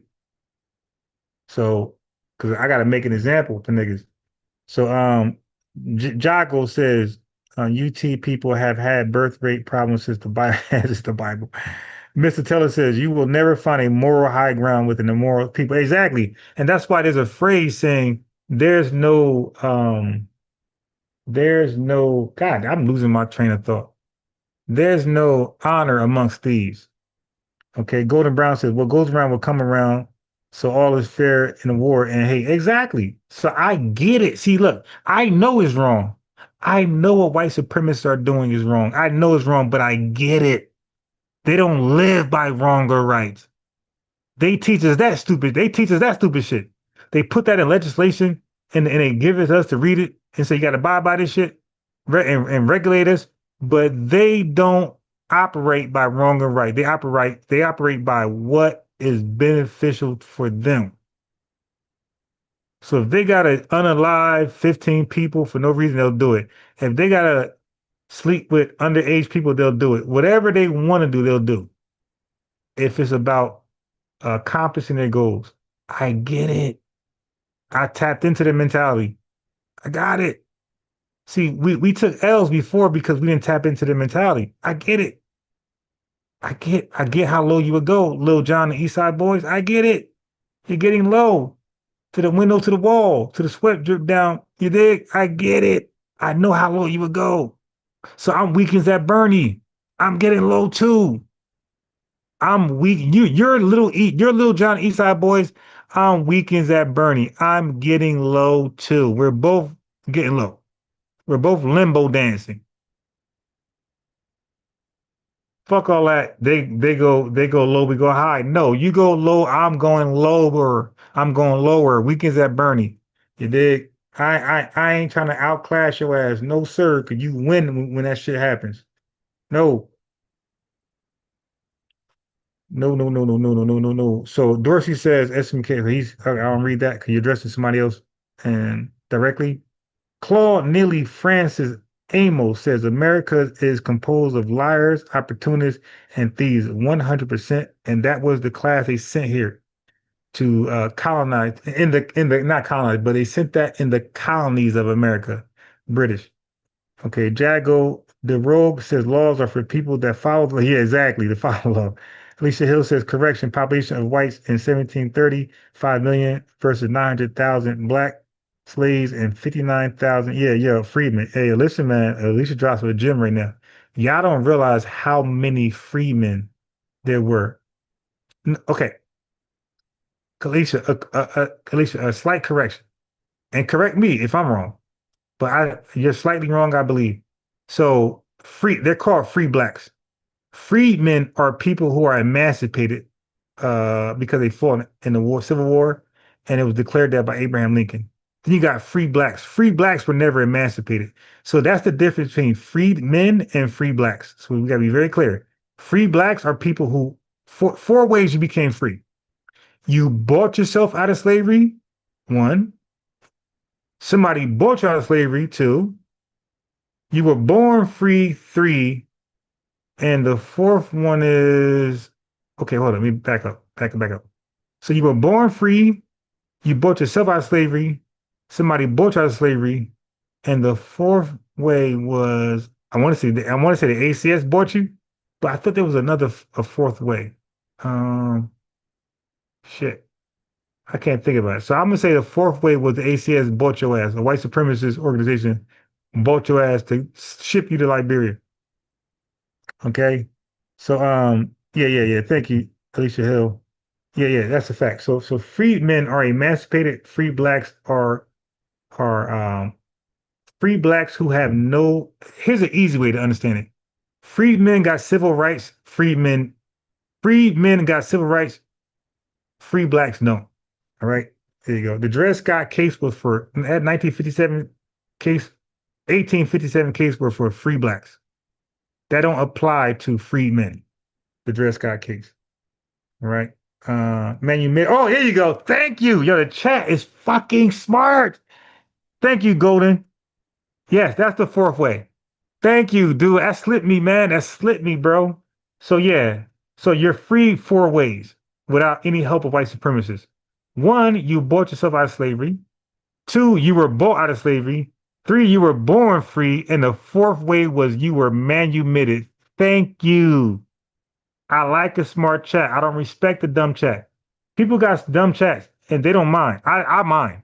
I'd rather have 30 people in my chat who are smart and educated rather than 300 live viewers who are dumb. I don't respect dumb people. Now, if you're dumb, but you're willing to be smart and tap in, you're not who I'm speaking to. But if you're tapping in my live, you ain't learning shit and you're still dumb, I can't respect you, man. Sorry. Can't. Morgan Freeman. Yeah. Y'all got a sense of humor. Yeah, but manumitted was the other way. Let's go back with Kwame. All right. I understand, family. I love you guys. You're my lineage. You're of the lineage. I understand. There's other folks going live. You got to tap out and do that for a little minute. I'm not emotional. I'm understanding. I get it. I'm a chess teacher. I prepare myself in advance psychologically to deal with inevitable results. I understand the morning slot is my slot. As I creep to the late afternoon and evening, I understand the number's going to drop and drop and drop. I know that. And then I end my live because I don't want to be selfish and have you guys going to this one, back to me, no. I end my live because I don't want to be selfish. My slot is the morning. Right now, I'm like merging on other folks' slots. I get it. The Caribbeans and started a rebellion. Asking a question and you talking before I can answer. I go ahead, King. All right, got you. Any one of them they sent because they're rebellious. That's what they do. So why didn't they start? Why didn't they start any major rebellions in America? They did. That's what they do. Huh? They did. That's what they got sent over there. We did. See, you got this guy debating rebellion. So what I would do is I would disrespect rebellions. I'll say rebellions are primitive. They're savage. Real people fight. You guys never fought a war where both sides agreed and they got it in. So I will undermine the rebellion approach. See, that's my tactic, man. I'm a real debater. I take away their strength. He wants to talk about rebellions. So I'm like, okay, I'm gonna take away his strength. That's what TBE, the best ever, Floyd Mayweather Jr. did. He'll fight you and take away your strength. Now you have no backup plan and you're done. So when I see what you want to talk about, oh, you want to make this shit about rebellions? Because again, he's going to go to Haiti eventually, and Haiti is the grandfather of rebellions. You're going to lose. None of our rebellions can compete with the Haitian rebellion. So I'm going to strip it. Like, yo, hey, rebellions ain't cool. You catching unsuspected people off guard, killing them while they sleep. What's respect? I mean, that ain't no fight, nigga. Ain't nobody like you didn't outpower somebody. They were prepared. See, I'm going to take that from you, and I'm going to say 1863. Abraham Lincoln passed that law. We fought mano a mano. The civil rights movement, mano a mano. Robert F. Williams, mano a mano. A. Philip Randolph, mano a mano. Booker T. Washington, and so on and so forth. You could say even Elijah Muhammad, mano a mano. You dig? Even Farrakhan. Farrakhan is Guyanese like that, but he was always on cold, mano a mano. Yeah, so I'm not going to let Kwame dictate the conversation where it favors him. I'm for rebellions. What's up? Fuck a rebellion. That's hell no, nigga. People do that shit out of desperation. You're not a warrior because you rebelled. Rebellions make you lose your mind to just say, fuck it, a rebellion is a crash out. Like, let's be honest. A rebellion is a crash out. A war is like, I'm mentally prepared to F you up. You dig? Let's get it. What's up? A war is a fade. A rebellion is not a fade. Nobody can disagree with that. Or call in. Yeah, no. So yeah, Hulk Hogan passed away. That's unfortunate. He was iconic. Dig, a lot of us older folks watched him, and you know what I mean? He was racist as fuck though. But you know what I mean? Like, he entertained us. He was cool, you know, as far as entertainment. But personally, he was a racist. And fuck him. So Jay Shah says, peace to you, brother. Yeah, he was definitely a racist. He said some racist shit.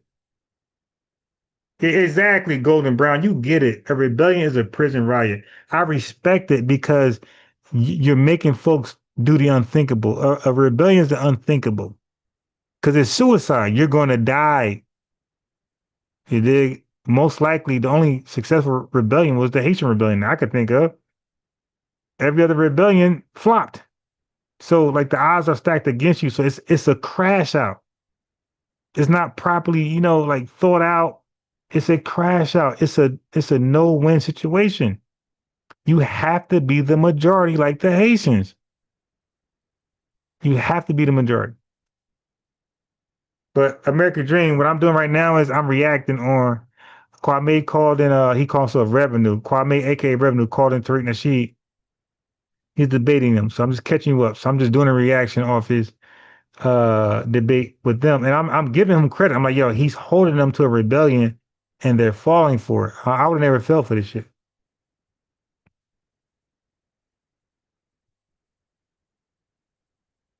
Yeah, good point. Great point, MC Fact. American Dream. We also got silence from Malcolm Jamal Warner, who's also respected in black spaces. So I'm not gonna lie, Hulk Hogan is respected in black spaces, even though he's racist. But Malcolm Jamal Warner did more for black people psychologically than Hulk Hogan. Hulk Hogan was just entertainment. Malcolm Jamal Warner got some great quotes. I ain't even gonna cap. Jay Shaw said, appreciate the education and the enlightenment, especially on the 4 ways to be free. Bro, that's because I'm a real researcher in a real way. I don't just say that shit. And I'm a real debater too. So I research, I debate because I can recall what I read. You dig? And I'm witty. Like I can come back with rebuttals and shit like that. And I bet on myself. I bet on myself. That's why I have call-ins. You dig? I don't think nobody can fuck with me, especially in this space, the FBA space. Nobody can fuck with me here. The religious space either, but definitely not in the FBA space. I can't be beat. And that's why I take call-ins on the fly. Gabriel says, but the Haitians pay reparations. So I can't respect that part. So it's really an L. They took away the win by paying. Like, yeah, they just said, fuck, we ain't paying out nothing. Fuck out of here. That's what should have happened. But for them to pay is really a consolation. Like they took a L. They came in second place. The white man won. He made them pay, and as a result of paying, Haiti is a third world country that's like really down bad. Several rebellions. They just don't report on it all. Which made the largest bank robberies a day. They don't report them all because the thing is, you report on stuff like, look, if you report on rebellion, right? That's actually So Kwame Revenue got them arguing rebellion too. So the idea was to kind of keep it hush hush. They don't let people talk to each other. That's you know that because he's gonna win with the Haitian rebellion. The largest slave rebellion was started by a white man, not a black American. It was started by a white man. Hold on. By the way, Denmark VC is not Caribbean. Why do you keep... He came from the Caribbean. No, he didn't. He's not Caribbean. You want me to pull the source of you, Tariq? Not Caribbean. All right. He's not Caribbean. Now he spent time, I think, one of the slave. If folks clip my videos and with me and Kwame and send to Tariq will have enough ammunition to kill him. I'm proof that Kwame don't have sources. He's stupid. He's a guy who didn't believe that the transatlantic slave trade involved white people buying slaves from Africans. He really thought white folks came to Africa and kidnapped, his words, kidnapped, which is called slave raids. Raids, like raiders, raids, RAID, like the FBI raiding, slave raids for 500 years. No, I'm sorry, 400 years. Kwame thought white folks, like his position is white folks kidnap slaves from Africa. Kidnap people and made them slaves for 400 years, resulting in like millions of kidnapped blacks turned to slaves. And Africa just turned their eye or just were victimized. He really challenged me on that bullshit. I cooked this stupid ass. It's called the transatlantic slave trade, not raid. He had to bow out like a faggot. See, I don't want to talk like that. But he had to back out like a coward. He did. He took an L and I kicked him off. Like, dude, you're not ready, dude. I'm him. I don't know who you call in and try that bullshit with, but it don't work over here, bro. I'm a real researcher. That's all I do every day is research because I want to stay prepared so I ain't got to get ready. And again, anybody can ask for the number right now and on the fly, I'll give it to you, and I'm going to cook you too. Just had him over there for a quick minute, but he wasn't born in the Caribbean. He's not Caribbean. You keep telling that lie. Yeah, he was with a sea captain named he got his name from Joseph Vesey. It was a white Denmark Vesey was born in St. Thomas. He wasn't. Family, go check my last video in the morning yesterday. I talk about Queen Nzinga. You want names? Queen Nzinga was the queen of Angola. And she had another country I can't pronounce with an I-M that I can't pronounce. She and that country were slave raiders, not the white man. Slave raider means they kidnapped black people and sold them to slavery or brought them to slavery. White folks were not slave raiders. They were slave buyers, slave traders. Africans were slave raiders. So Queen Nzinga is case in point of Angola. So I can give you names. I can give you countries. Sorry, Professor Grift, but we have that information. He wasn't? No, he wasn't. Peace DSA one, he's back. So you really be capping for no reason. Just get a man credit. He's from the islands. He came to America and he started a rebellion. Just to get a man credit. He's from St. Thomas. He's not from y'all look it up, family. Yeah, you can look it up. See, the rebellion thing, that's big in a Pan-Africanist circle. Not in the FBA circle. You're catching people off guard unsuspectedly. That's not, I mean, you're doing it out of desperation. A rebellion is a desperate act of violence. Okay, let's be honest. A war is a planned, strategical, tactical thing where the other side is well aware and prepared to meet you halfway. A rebellion, the other party is unsuspected of your violence. So catching a person off guard, that's not the most courageous way to fight. It's an act of desperation, but it's needed because the raccoon's gonna run from you until you corner it, then it's gonna bite your ass, or at least attempt. So I'm not saying rebellions are bad. I'm saying it's a desperate act of violence because they feel like they have no way to address it any other way. So I'm not going to give a Pan-Africanist the benefit of doubt to over-represent rebellions as though like this is the epitome of the way you attack your enemy. No, it ain't. War is. And we went to war in 1863 and also during the civil rights movement. That was like a Cold War. He's not from the Caribbean. I think he lied too. Look it up. You lied about it. Prove me wrong. That VC not from St. Thomas. No, he's not. Yeah, yo, get out your feelings, yo. A lot of y'all in your feelings. Get out your feelings and deal with information, man.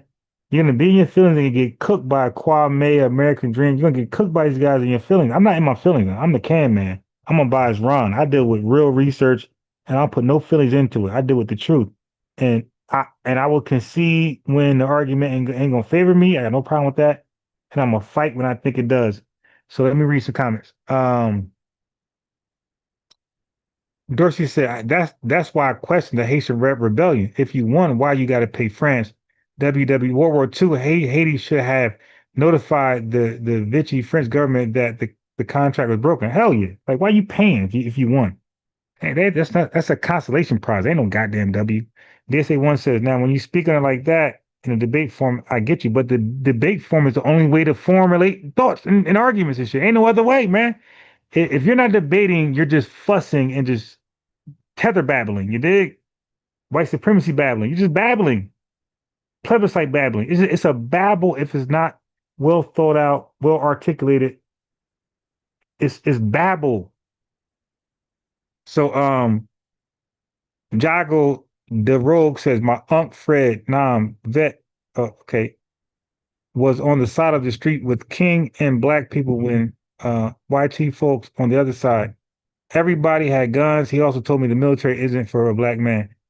I disagree with that to a degree. A lot of us are broke and poor and we can't afford college because of white supremacy. So a lot of times to like fund our education, we gotta join the military. So I disagree. I feel like the military is better than a goddamn gang. Right? It's better than a gang. So if the only way you can pay for your education is through the military, then I say go for it. So I feel a different way. See, I'm about excellence. FBA excellence. But Jesse says a war has a decisive outcome. Yeah. I mean, sometimes it don't. Like Vietnam and America, that wasn't decisive. America just said, yeah, we lose too many motherfuckers. Like the British and American, right? The American subject, the British subjects in America. George Washington, that wasn't decisive. The British said, hey, it's not worth it. We're losing too many people. We could win, but we're gonna lose so many people as a result. It ain't worth it. So they just signed treaties and things like that. Golden Brown says, okay, he responds to MC Fact. East side of town, peace. He said they won the war but speak French. Exactly, they speak Creole. That's why it is. To me, I'm going to respect Haiti and their history and say they won, but deep inside, it's a nothing burger. Deep inside, it's nothing burger. Like you said, East Side. They speak French and they pay reparations. That's not the actions of a winner. Okay. So Dorsey says when de Gaulle took over, France was weak. They were trying to hold on to Indochina, Vietnam, Haiti should have a bucket again. War must have an objective, Golden Brown says. Yeah, so you dig, like, you guys on it. You guys on it. It ain't for everybody. Listen, Denmark VC was I'm born smart enough 1766. to know that there's a lot of FBAs who are emotional. They got their feelings tied to certain shit. They're not willing to accept unbiased FBA news and updates. I get it. I get it. I know. That's why I talk to you folks delicately, one-on-one. I understand. I'm not as strong as on you as other folks. I get it.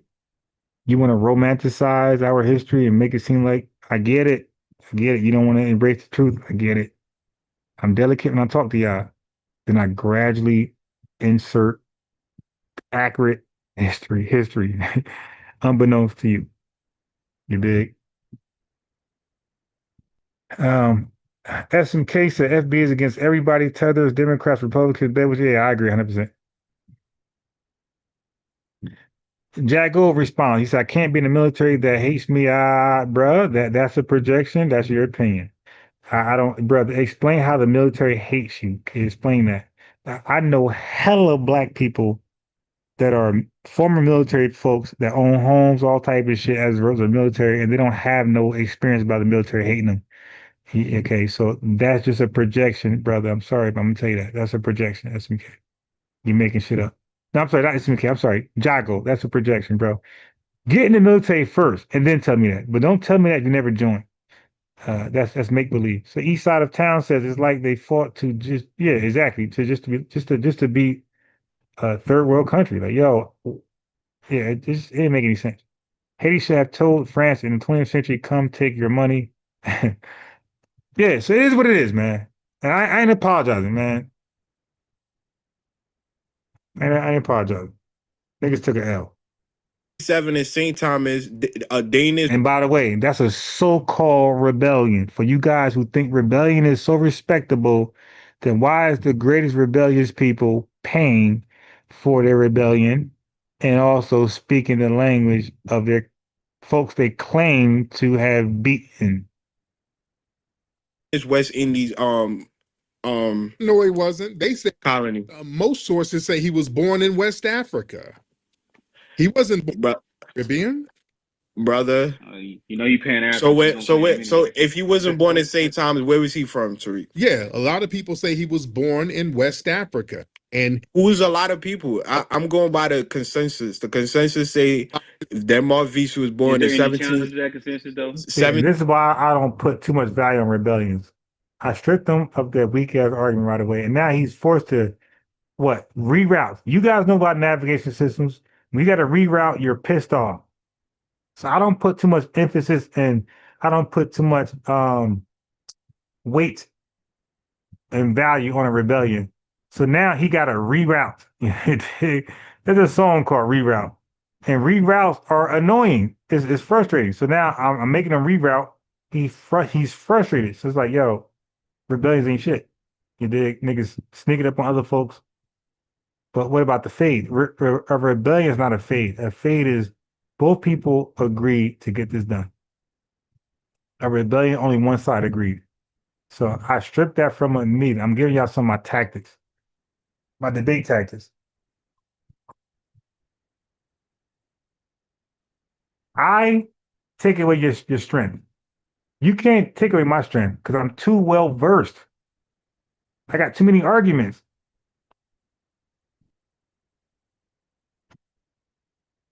I got too many arguments. You can't, I don't have a strength. 1767. Debating is my strength. St. Thomas. No, he wasn't. He was not born in St. Thomas. Okay, so Uppity Negro said military, no property taxes, funding. Give me a source so I can check it. Stop. I cut this goofy ass up. Uppity Negro says military, no property taxes, funding, fee, or down payment. Or exactly. Hey, y'all got to stop undermining and disrespecting the military and what it offers. You guys would rather your kid be a flat out gangbanger killing and got killed, you dig, in the worst way. And you're more satisfied than your son joining the army, representing your country, defending the borders and shit like that, and getting a medal, medallion, whatever, and then retiring with a great education, maybe getting to the CIA, law enforcement, or something else. You guys see your son being a gangbanger is more, like that's degenerate outlook on reality, man. That's goofy. I got a video. Yeah, somebody check out my video. I talk about gangs or the military. Check out that video, man. Check it out. I did it like maybe 3 weeks ago. Check it out. Yeah, like they forget, Pinky, that the United States military protects us from fucking illegals that undermine us and take our goddamn jobs. Okay? We forget that. So the rebellion thing, that's not gonna work with me. And that's why I'm a great debater. No. I already know you'll do that. No, because you're gonna say Haiti, the Haitian rebellion. So I'm gonna lose anyway. So all that Denmark VC Gabriel processor, you're gonna lose when they bring up the greatest rebellion ever, which is the Haitian rebellion. So I stripped that from them. Like, nope, you can't mention that shit because I'm gonna undermine them. You dig? I'm gonna use their tactic. Nah.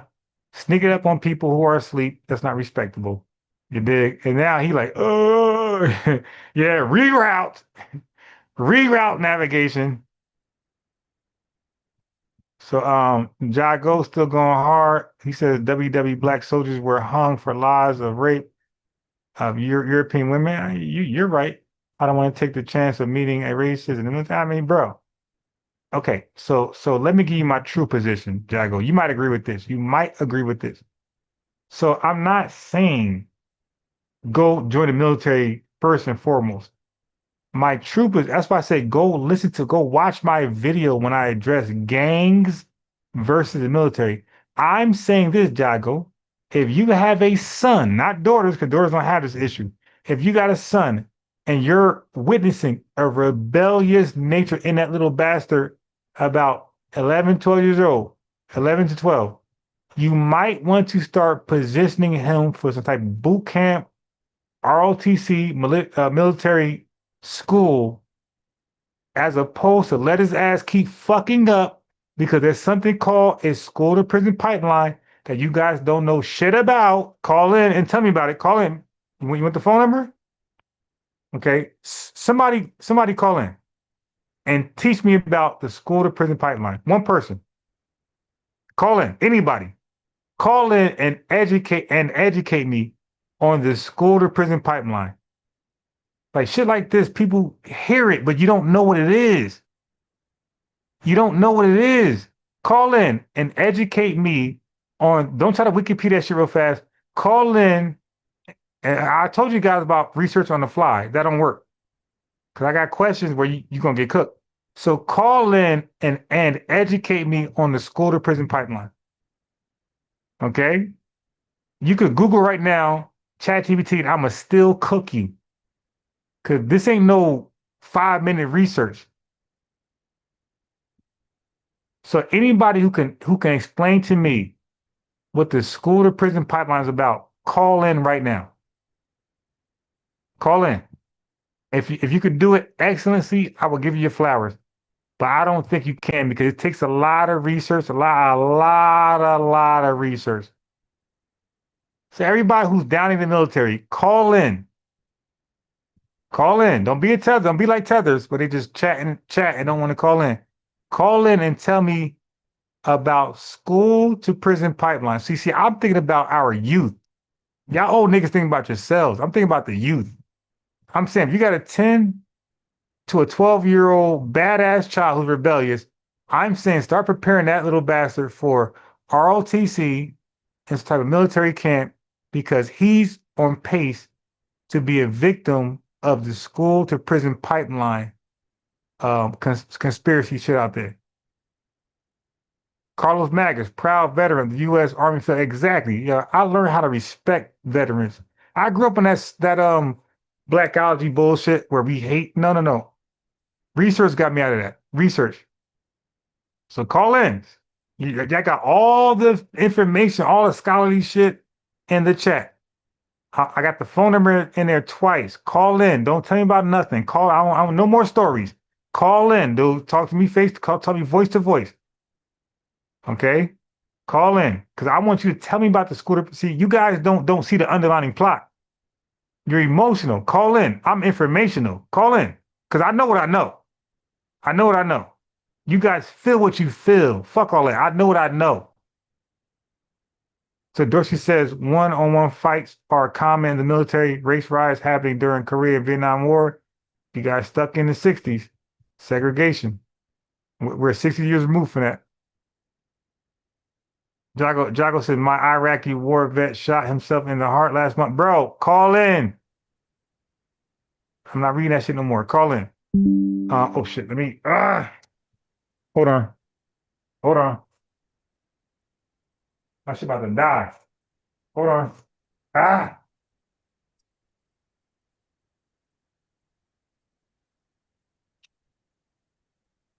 My brand new laptop is about to die. Hold on.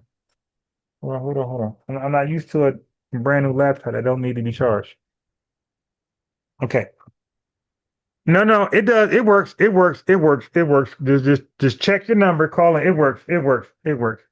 I know it works because this is a copy and paste. Oh, somebody called in. Hold on. Okay, somebody called in. Cool. I love fly calling. Hey man, peace. Who's this from the chat? Oh, this is Dorsey. Dorsey. Okay, hold on. Let me rename you so your number not showing, but if because I'm sharing my screen, right? But if I unshare my screen, your number would show. So let me just. So the screen sharing overrides the. Okay, Smiles called in. So Dorsey, hold on. Wait. No. Hold on. One second. Smiles called in. So 585. What's your name from the chat?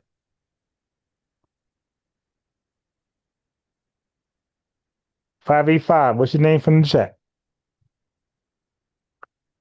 Oh, he hung up. He'll probably call. Dorsey, hold on. 1 second, Dorsey. Hold on.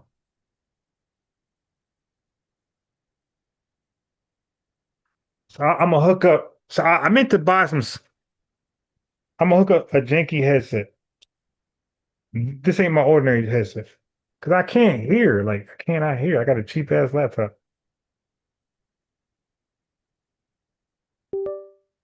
Okay.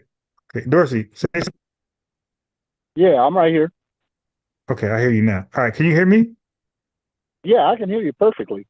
Okay, so Ragnarok. It obviously works if Dorsey called in, my boy. So check. You got to learn how to type in the correct numbers. All right, well, hold on, Dorsey. Don't say nothing. Let me read a couple of things. So a Ragnarok. It obviously works if Dorsey's on the damn panel. Dorsey, did you call in? Yeah, I called in. All right, so it works, Ragnarok. Okay, stop making excuses. Yeah. All right. And you gave me the number code too. Remember when you this morning when you gave me the number code? Right, it's the same number. Right. So it's the same number. So look, wait. So now, well, I know it works. I copied and pasted. I didn't type the shit in manually. Okay, so I'm gonna hit the pound sign. Wait, hold on. Probably not, but wait, hold on. I'm gonna provide the computer link because I don't want no excuses. You dig? So now I'm gonna provide the computer link. So now you just click the goddamn link, Ragnarok. Click the link. Here you go, right here, right there. Click that link. So no more phone number. Click link. All right, Dorsey, go ahead. What I'm giving you is information about the prison pipeline. From school to prison. Okay. Right. Prior to the ending of the draft, right? Mm-hmm. When we were fighting the Vietnam War, if you got into any trouble with the law, the judge gave you the options to either go to prison or go to the military. Remember those? You remember that? Yeah. Okay. Yeah. When the judge was giving you the option of going to the military, that basically was a death sentence. No, because it's so many war vets. I got relatives. I got an older uncle who came home. No. It was 50-50. Well, I mean, you lucky if you. Yeah, I mean, it's 50-50, but if you. Okay, let me ask you something. If you did something a minor felony, right? Like maybe stole. So but you just say he gave you the option. So take your jail sentence then. Yeah, but didn't nobody want to do that. But all right then. So you said that you gambling with your goddamn life then. So hold on. Exactly. Stop. Okay, hold on. If you go to jail, you're not gambling with your life. If you choose war, you are. So that's an easy decision, right? Yeah. All right. So take your ass to prison, like folks who went to prison. Right. But what happened was, because you're dealing with teenagers, you're talking about somebody 17, 18 years Dorsey, old. hey, Ragnarok, nobody's on camera, bro. You can click the link and shut your camera off, my boy. I'm not on camera. Dorsey's not on camera. And neither was same day. So stop making excuses. Click the link and cut your goddamn camera off. Go ahead, Dorsey. So you're talking about 17, 18-year-olds, right? They probably weren't doing well in high school and so forth. Some were athletes, but for the most part, a lot of them was people who were, Wait. So, all right, let me stop you real fast. What you're saying don't have nothing to do with school to prison pipeline. But go ahead. No. So when they cut off the draft, there was no options. You either went from school to prison. So what happened was, Dorsey, go ahead. That is not the school to prison pipeline. Okay. But finish. That's not it. That's why I say that's why I gave the challenge. I said the average FBA cannot explain the school to prison pipeline correctly. That's not it. But finish though. I understood because I heard when you said the military, anybody in the military called. That's what I heard. Yeah. Okay. I'm saying anybody called. And I said if anybody can explain it, then I'll give you your flowers. But I know most folks can't because it's a lot of reading. You dig? And niggas don't read. Right. And you say don't do no Google fix real quick. No. Do the Google. No. Do it, bro. Do the Google. Because the Google, you're not so when people Google, bro, that doesn't mean you got everything. I guarantee you I can ask you questions that Google does not provide. Google is like a generic research. It gives you generic information. Right. It's not like deep shit, like a deep analysis. It's not. Right. It's not like you're reading a book. It's just a paragraph. Yeah, exactly. See, that's the thing, though. I read books. I read books on this shit, and I read a lot of Google, and I read a lot of Wikipedia and ChatGPT. So I know it takes a lot of work to understand it. Now, because Kamala Harris, is like a puzzle. Kamala Harris' expertise was about the school. So if you study Kamala Harris, you will prove me wrong. See, people give her flack, but she was an expert on the school to prison pipeline. Yeah. Yeah. So anybody who's researched her and read her shit, you will prove me wrong. You will know what it is. Cause that was her shit in California, bro. That was her shit. Exactly. Everybody heard about how Kamala Harris was locking up parents over truancy. If their kids didn't show up, they missed so many days out of school. Stop right there. Stop right there. See, brother? Okay. Brother, listen. I know everything about Kamala Harris and what she did with that. And the whole school to prison pipeline, how she combated that. She didn't lock up one parent. That's fake conservative news, bro. Oh, okay. Yeah. I stand corrected. Hey, you corrected me because, like I said, what I know about the pipeline and Kamala Harris is very limited. I admit to that right now. Because I want somebody to call in. So you stay here. Okay, brother. So Ragnarok, whatever he said, bro, I want to call this motherfucker on 3-way. I want him to come on so bad. I might give him my personal number. Dude, just cut your goddamn camera off. So if you Ragnarok, if you got Zoom already, download it. Just cut your camera off, my boy. Once you click the link, it's gonna ask you, do you want your camera on? Say no. This weirdo, just say no. I don't want it on. My shit is not on. His shit not on. He called in, but if he click the link, it'll be off still. Because Zoom just don't put you on camera. You have an option before you go live, before you join us, join the meeting. It asks you, do you want it on or off? Just click off.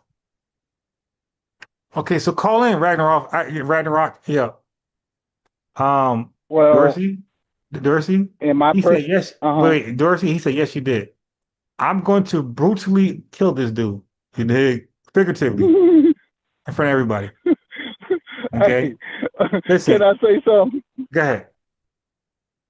I'm suspecting anybody who say Ragnarok, because brothers don't spell too good, right? Nah. So you mean to tell me you gonna give the word? You gonna give R-A-G? Hey, yo, now look, bro, click the fucking link, nigga, if I block your ass, because now you piss me off now. You talking all this shit, and you claim the calling number doesn't work. He called, then it worked. All right, so look, wait, Dorsey, I'm gonna put the calling number again, because he don't want to, like, this is a piece of shit dude. So hold on. I'm gonna put the phone number in, like, because he pissed me off. I'm getting excited because I want to cook his ass real fast, and he's not calling in. He's pissed me off. Now he said she locked up. No, because he's lying. I hate liars, bro. I hate liars. So he said she locked up several mothers. She ain't lock up one. All right, now watch this. I'm gonna put the phone number back in there. So now the burden of proof is on this Indian. He gotta prove she locked up several mothers. Dude, what the fuck fake conservative news you're watching? Okay, so I'm gonna put the phone number in. I'm copying and pasting, my boy. If you don't click in 5 minutes, I'm blocking your ass, bro. You starting to piss me off, man. Okay, so I'm gonna put in. Hey, Dorsey, I'm copying and pasting it. This is not manual. There you go, dude. Boom, right there. He's pissing everybody off. Can I ask you a question? He's just trolling. Yeah, go ahead. Is that George's son getting to you? Nah, I'm in the house right now. Oh, okay.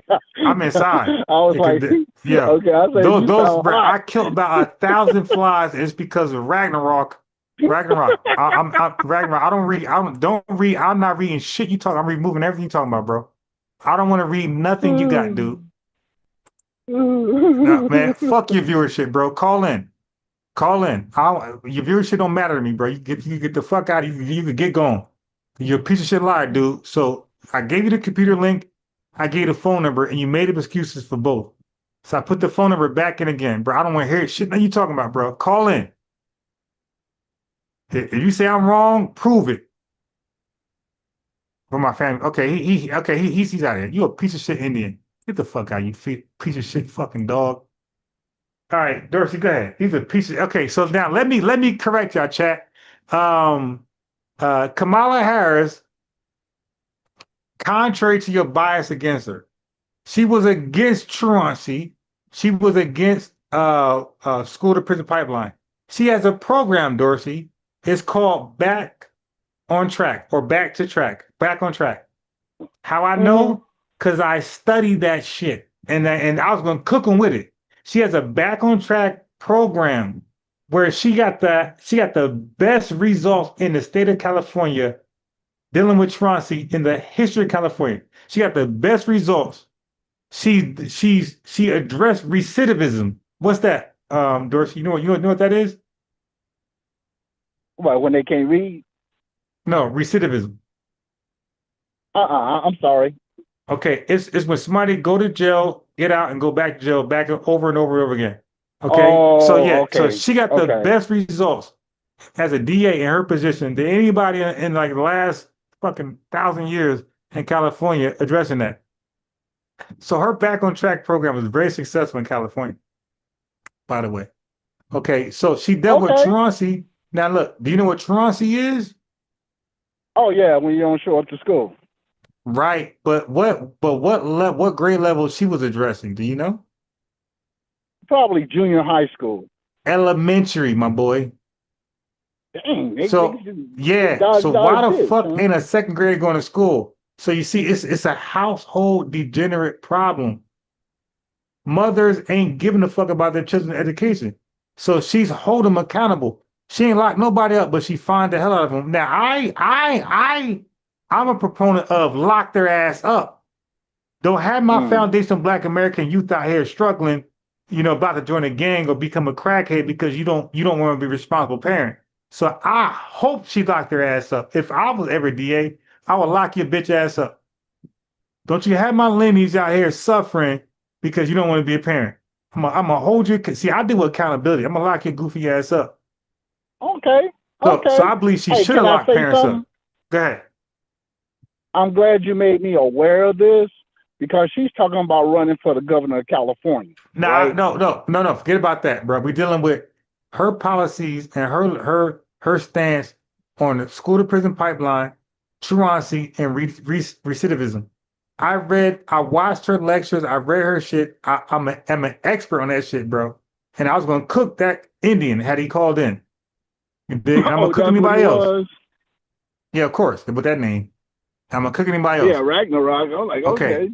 Yeah. So in order to condemn somebody, you need to know what they did. And even Obama. Obama is a piece of shit, but I know what he did that was good. Did you know? Yeah. Okay, hey brother, explain to me the 100-to-1 crack cocaine ratio. Basically, when the drug dealers were going before the federal judges, right? Mm-hmm. The crack people were getting heavier sentence than the people who were selling just regular cocaine. Right. Based on weight. Right? Yeah, you're right. Okay, but look, let me cut in. You're right. I'll be more specific. So the 100-to-1 ratio was 100 grams of cocaine versus 1 gram of crack. All right. So now, based on that, they had a mandatory minimum sentence. So the mandatory minimum sentence was this. If you had at any time either a dealer or a user, if you had 5 grams of crack cocaine and you got caught with it by law enforcement, you had to serve a term of a minimum. That's minimum. I mean, you could do more. Of 5 years in federal prison. Okay, but for a cocaine dealer to serve 5 years, they had to be caught with 500 grams of cocaine. That's the 100-to-1 crack cocaine ratio. All right. So now, what's the likeliness, Dorsey?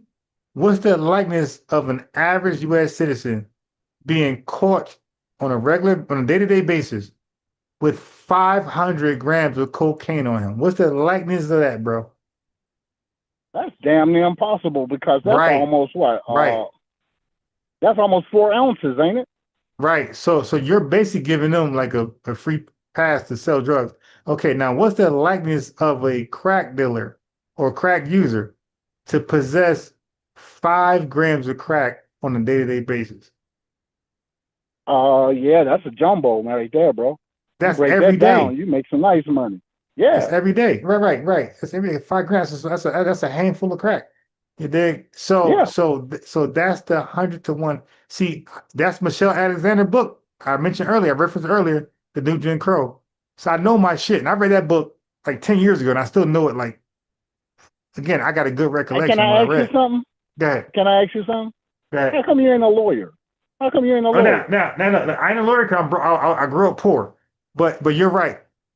Had I not grew up poor, had systemic racism never been successful, had they stopped stripping us of wealth, you're right. I would have been a lawyer, or I would have been what's the other one? There's a lawyer and legal paralegal. No. That's all the same industry. It was lawyer or it was shit. No, that's all the same industry. I'm saying away from that. It was a lawyer or it was no, nothing to do with law at all. I'm saying it was something else. Okay. Yeah, nothing to do with law. So lawyer was one avenue I would have been in, and the second one I can't remember, but it'll come to mind. But you're right, bro. Had systemic racism never existed, I would have been a lawyer, and there's one other occupation that I'm like really good at that I would have been for sure. But racism is real. The hell what Myra Gaines talk about and Chaotic Truth and these clowns and Kwame and American Dream is real. And all of us would have been great, bro. Everybody in the chat would have been great. We're not where we want to be is because of systemic racism. It got nothing to do with our abilities or capabilities. It's systemic racism. So now, let me go back where I was. So mass incarceration was influenced by the crack cocaine versus coke, powder coke ratio. Obama came along, and only former President Obama came along and amended that to, I believe, 13-to-1 ratio. You dig? So that's something great that he acknowledged and did. So when folks say he did nothing for black folks, well, black folks are being targeted in the war on drugs, mass incarceration. So Obama comes and addresses that and pass a law to amend it, then that's doing something great for black people. Even though we're not all drug dealers, but for those who took that lifestyle, we were unfairly targeted as opposed to those who sold meth and sold cocaine. So Obama came back and said, nah, and he addressed that and made an amendment from 100 to 13 or 15, one of them. Okay, so that's doing something for the criminal class of black folks. Wasn't black folks, generally, but the criminal class of black. So you got to be very careful when you say black folks, because drug dealers are black folks, whether you believe it or not. Right. They're black. They're the FBA. Yeah, so that's my thing, though. Let me ask you something. Go ahead. Let me ask you, don't you find that ironic that he took on a partner as vice president, the person who drew up the bill that gave us those type of stiff sentences? Joe Biden's levels. Yeah. Joe Biden. Yeah, but everybody knows he's a piece of shit. Like nobody, liberals or look, Kamala said, "To hell with you. I'm going to run over you." You think like that, bro? That's never seen before. A president who served 4 years has a right to run again. But for his vice president to say, "Nah, fuck it, I got it," that's disrespectful. But that never happened before. So liberals, but don't you? Look. Liberals, Democrats, conservatives, and Republicans, they all knew Biden was full of shit. He was the only president in American history where you could ask an average young youth who's the president. They might say, I don't know. But bro, every president, whether they did good or bad, they were always popular and we knew who they were. Ronald Reagan, Dixon, Frederick, Roosevelt, whoever. We all knew who the fuck they were. Biden was the only president during his 4 years. You can ask an average youth person who's the president, and they just might say, I don't know. He's the only president with that treatment. So he was literally a piece of shit. Yeah. And then the part about it is God don't like ugly, right? So then his son became a crackhead. Right. And then he had to then he wanted to change the laws so his son could get off. Right. He had a son. He had pardoned his piece of shit crackhead son. But when his son wasn't held accountable to none of the drug laws that he held us accountable for. Right. Well, see, that's another thing. Remember Robert Downey Jr.? Yep, another piece of shit. Right, he had a second chance at life and career. A piece of shit dude. Right. Yeah, you see what I'm saying? So he was caught up with a long sentence. They was gonna hang him. Right. And then guess what? They revamped the laws to let him slide. Yes. And now the nigga in all type of shit resurrecting his career when he should have been a crackhead loser. But you know who he was tied with, right? Wait. Before you go that far. Circle back. You know who he was tied with? No, when Robert Downey Jr. Wait, hold on, stop right there. I don't want to segue too far for why you called in. Okay. Right. Because we got a chat, we got an audience, we got people who gonna watch this in the future. Right. And folks don't like when you go too far from the topic. Okay. So I'm gonna leave it at this. Hold on. Let me read some chats first, because I see some trolls in the chat. Let me, and they are being handled by our moderators. So let me see. Yeah. So Ragnarov, I think I did not time his ass out. Let me see. Make sure. 5 minutes. No, okay. So Ragnarok, we'll see you 5 p.m. tomorrow, bro. 24-hour timeout. We'll see you 5 p.m. tomorrow. Okay. So he made too many excuses. Right. So now, no, you ain't gotta make space for Zoom, Jago. You could just call in. You dig? Look, I'm gonna put the phone number again. You ain't gotta make space. And that's why I wanted a Zoom account. See, StreamYard, you gotta like put a link out there. Okay. No, Jag, no. Hold on. Let me find. Okay. Jag, no. You don't gotta download Zoom, my boy. Just call in and then enter the meeting number and press pound. Here you go. Right there. So no excuses. Okay, hold on. Kamala did threaten to lock up parents whose children miss school. Yeah, Pinky, that's a great fucking thing. Why the hell your children missing school? You dig? Like, yeah, hold these goddamn parents accountable. That's the thing, yo. We need to hold each other accountable for fucked up shit. Why is your kid missing school? Listen, trust me, I know more. You guys think you know some shit, call in. I know more about the Kamala shit than you could dream of. So you think you got something you don't. Call in. Let's talk about the Kamala and the one parent she held accountable that missed because it was sick. Call in. Don't chat about it. Talk about it. Call in. Okay? So yeah, because I know that most folks did not research her. You guys are listening to people and you're not doing your own research. That's not gonna work on this phone call. I said FBA business. He might be a troll. What'd he say? That's foul cause you cussed out the viewer, bro.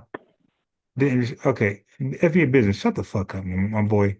He was trolling, never called. He made excuses not to call in or click the link. And we got Dorsey right here. Well, hold on. So DSA one said, how is locking them up making the swing better? Yeah, you got to be held accountable, bro. It's called a crime, bro. Your kid, your elementary, DSA one, your elementary kid should be in school, my boy. You got a lot of degenerate FBA parents too, my boy. We're not Wakanda either. See, here's the thing. We get on tethers, we get on white supremacists, but we're not 100% pure either. We're trying to get there. We're trying to be on code, but a lot of us are fucked up. But we're not going to make it better by pampering people. No, nigga, I'm going to hold you accountable too. My name is Unbiased Ron. Unbiased means I hold everybody accountable for your actions. Your kids should be in school. You got a lot of fucked up FBA parents, man. Ain't nothing about us perfect. So Rise ER617 said, I want to call in. That's the number. Yeah, that's the number, dude. Call in. Okay, that's the number. So he says something else. He says, what's the nigga? Okay, I put the number. Okay, Rise. Then Claude put the number in there, and so did myself. Rise, call in. 18 ounces, Mr. Teller might be right. Okay, I forgot some of that shit. Right, my daughter missed school if she was but then it's not about missing school one day. It's about missing school. See, let's say miss this. Okay, Pinky, I could tell you didn't look into it. Children can miss a certain number of days of school, Dorsey, but there's a number of days of school that's considered inexcusable. You don't have a doc, and they got requirement, they got a criteria. Doctors know that there got to be some severe shit, not just sit home because her nose is stuffy. That's not part of the criteria. That's a personal issue, and you'll be held accountable. So let's move on. Right? I'm not mushy. I deal with information. I deal with real shit. All right, so let's move on. Number doesn't exist. Again, okay, guys keep saying that. Like Dorsey, I'm going to put the number one time, and I'm going to give you the computer link also. So somebody's in the waiting room. I'm going to give you the computer. I'm going to give you the computer. Mute your back, brother or sister. Hello? Hold on. Yeah, hold on. Dorsey, hold on. So now, I gave you the phone number and the computer link. So stop making excuses not to chime in. Wait, Dorsey, hold on. Somebody called in, 207. What do you mean I'm talking to you? What do you mean what number? I'm talking to you, so y'all gave me the number. I'm talking to the chat. Relax, dude, relax. I'm talking to the chat, man. So who are you from the chat? Rise of 617. Okay, so I'm going to put 617 as your name. All right. So hold on. That's fine. Matt, my fault. I put 616, my bad. All right, so hold on 1 second, because I got another caller in. So we got 281. What's your name from the chat? Dorsey, hold on. It's 617. Hold on. So 281. What's your number from the chat? Jake on the road. That's fine. I didn't even hear you. Jake on the road. Okay, hey, family. You gotta mute your YouTube screen. If you called in, you gotta mute your YouTube screen, your YouTube thing. Okay. It's gonna give an echo, and I can't hear. Yeah, I did that. I got 3,000 watts, so yeah, I muted that shit. Yeah. So now that's 281. He gotta mute his back screen. So 281 again. Who are you from the chat? Jake on the road. Okay. So I'm gonna put road. ROAD. All right. So Dorsey, hold on. Let me get 617. I got the wrong name for him. I put Road. ROGUE. Yeah. ROG. Okay. I'll fix your name. Just 1 second. Let me just fix 617 first, and then Rogue. ROGUE, like the woman from the X-Men. Okay, hold on. Yeah. I was thinking the same shit. All right. So let me do who called in first. So 617. Peace, my brother. Don't be emotional for what I'm saying. I'm just passionate. But go ahead, brother. How you want to contribute to the live? Okay, so I never called into YouTube in my life. I'm over half a century years old. All right, well, I appreciate you, man. Hey, I feel honored. I appreciate that, brother. Young brother, I don't know how old you are. 47. 50. Okay. 47. But I'm not going to sit up in there and G-check you talking about you're young. You are my age, basically. Right. I consider anybody over 45 to know better. Matter of fact, I say 33. My shit is 33. You are 33. You know better. We're on the same page. I was saying 35. If you pass 35, that's enough. Oh yeah, but put it in there and I'll clean it later. Right? So, but I'm saying as far as you, so I'm not trying to son you and do some ignorant shit like that. Nah, go ahead, brother. You first of all, are you FBA? I'm foundational black, original American. Okay, so okay, good. Look, I only asked that to say that Indian hair and all that shit. Wait. 617. I only asked that to say if you're my lineage, there's nothing you can say that's going to offend me unless you're just being offensive. You dig? But if you're giving your opinion, no, I'm not being a troll. Yeah, no. All I'm saying is, all I'm establishing is I love my lineage. I know we're going to disagree, and just because we disagree don't mean nothing. You dig? So I'm saying the fact you're of my lineage. Had guns pulled out on me, gas pulled out on me. Look, you niggas gonna stand in line. Look, I understand about arguments and stuff like that in my personal business, but this is not personal for me. Right. But what my issue is with you is you have a platform, and I started checking you out a few weeks ago. I like some of the arguments you're saying. But when you are 43 million against FBAs, I have a fucking problem with that. I missed that. From their families by Kamala Harris. Right. And you want to sweep that under the rug. And then I want my question for you, sir, is juxtapose that for all of the black people she locked up for nonviolent crimes for possession of weed. Talk to me. Talk to us. Okay, cool. Let me talk to you and y'all, my lineage, all right, and Tether, my supremacist. I'm a decorated United States Marine, Gulf War veteran. I have a National Defense Service Medal.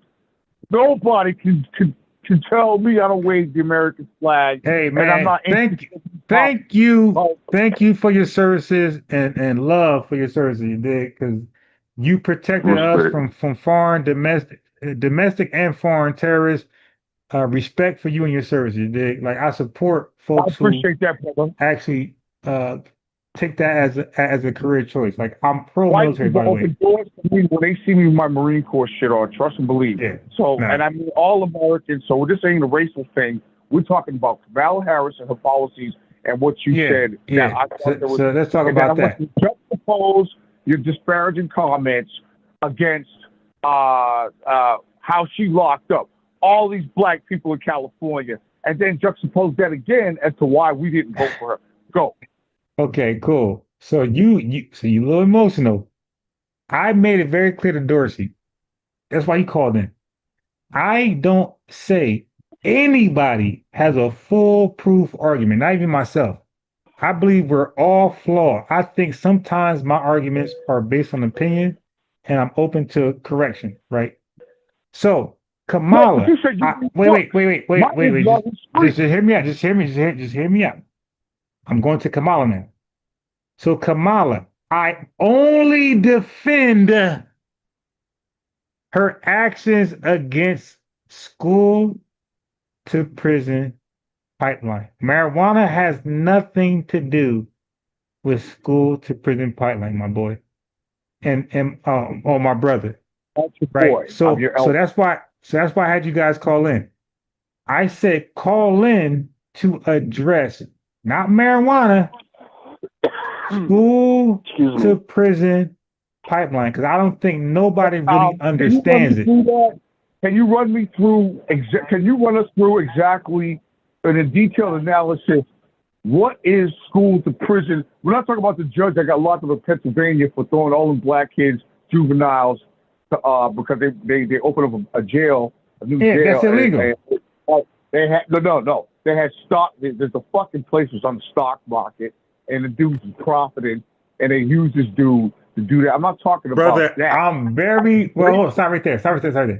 I'm 100% aware of that, dude. I got receipts on receipts on receipts.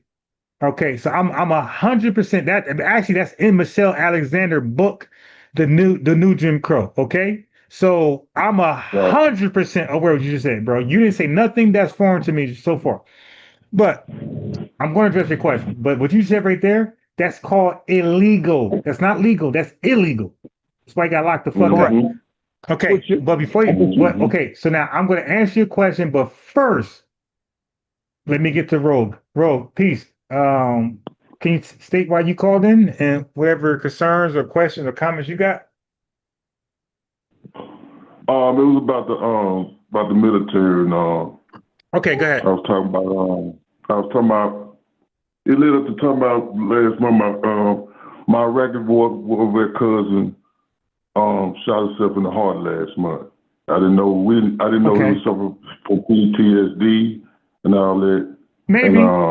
Maybe. I got that. That's a real reality. I didn't know. I didn't know that. Go ahead.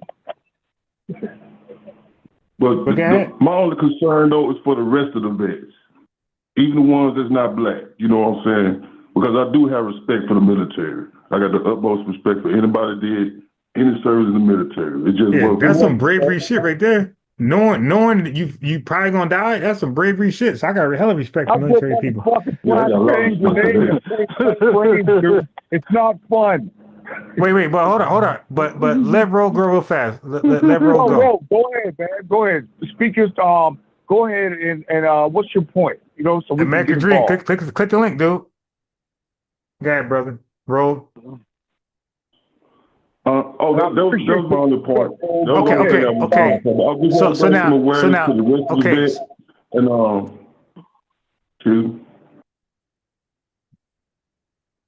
Go ahead. Hello? Oh, that was my only point. I just wanted to bring some awareness for. Hey, Ron, can I ask a question? Yeah, sure. This is directed toward the other Marine. Hoorah, Semper Fi. Where'd you do your basics? Paris Island or Pendleton? No, hell no. I know Hollywood Marine. Paris Island, man. Okay, so you know about first. Hey, look, man. First Italian Alpha Company. Okay, so you know about Black Flag Days and Sand Fleas, right? At over 90 degrees. Your ass is Okay, that's all I wanted to ask. Ron, you got the floor. Are you trying to make sure I'm official? Yes, I am. No.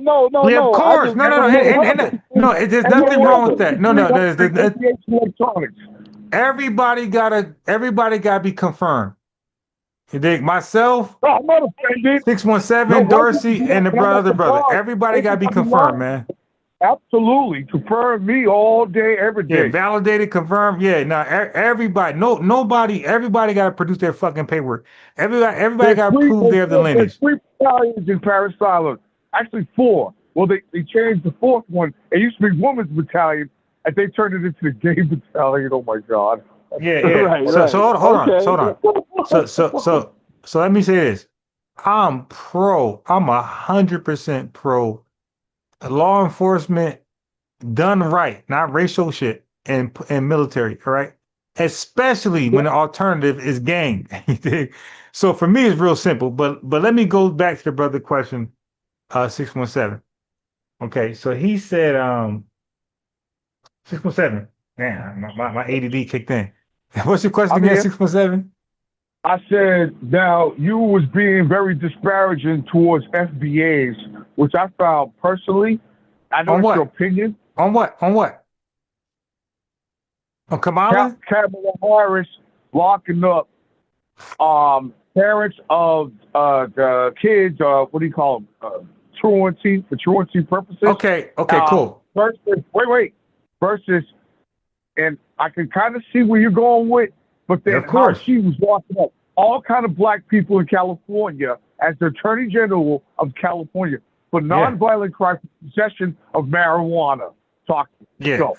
Okay, cool. So now listen, I'm gonna humble myself, brother.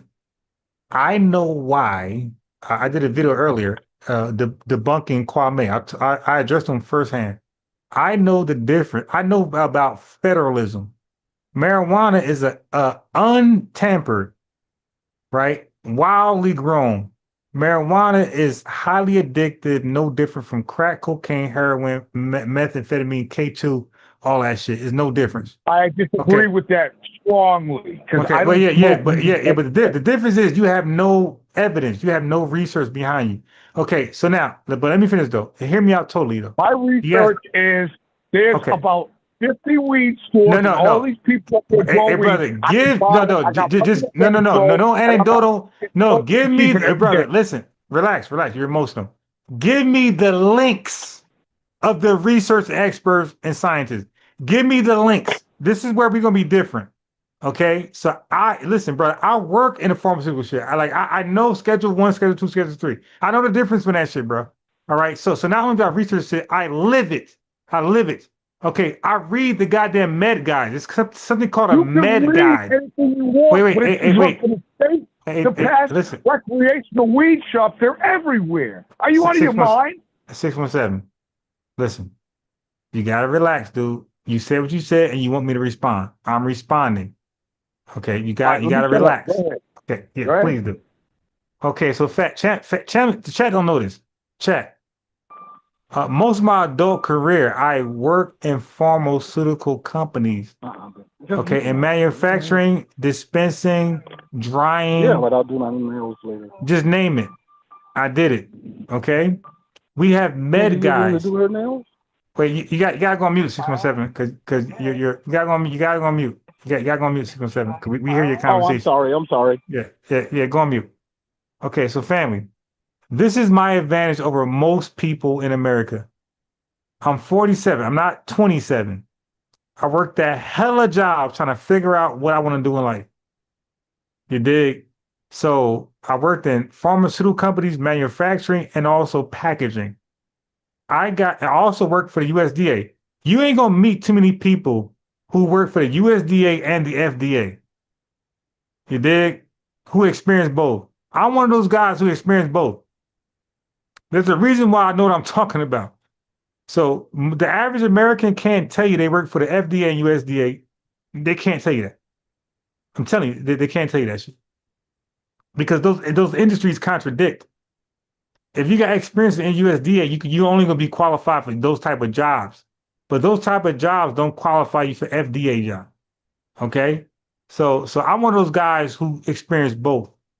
I work for Buckhead Beef in Edison, New Jersey, Raritan Center. Okay, one of the largest meat distribution Hey, bro, companies. You're talking around in a big long circle. Get to the point. Well, you can't tell the host to land his plane. Like that's like calling Tariq. Wait, I didn't say land your plane. Okay, hold on. Just listen. Aim your plane somewhere. No. But stand down, Marine. Stand down. Just listen for a second. That's like calling into Dr. Clark Anderson podcast and telling him to land his plane. That's like really disrespectful. I didn't say land your plane. I don't know where you're going. Okay, right. So listen. Take your medication and listen. Smoke your marijuana, drink your fucking wine, and listen. Okay, because I'm hitting on points. I'm saying that the average family of our lineage ain't going to meet somebody who worked for the USDA and the FDA and could tell you the difference in a drop of a dime.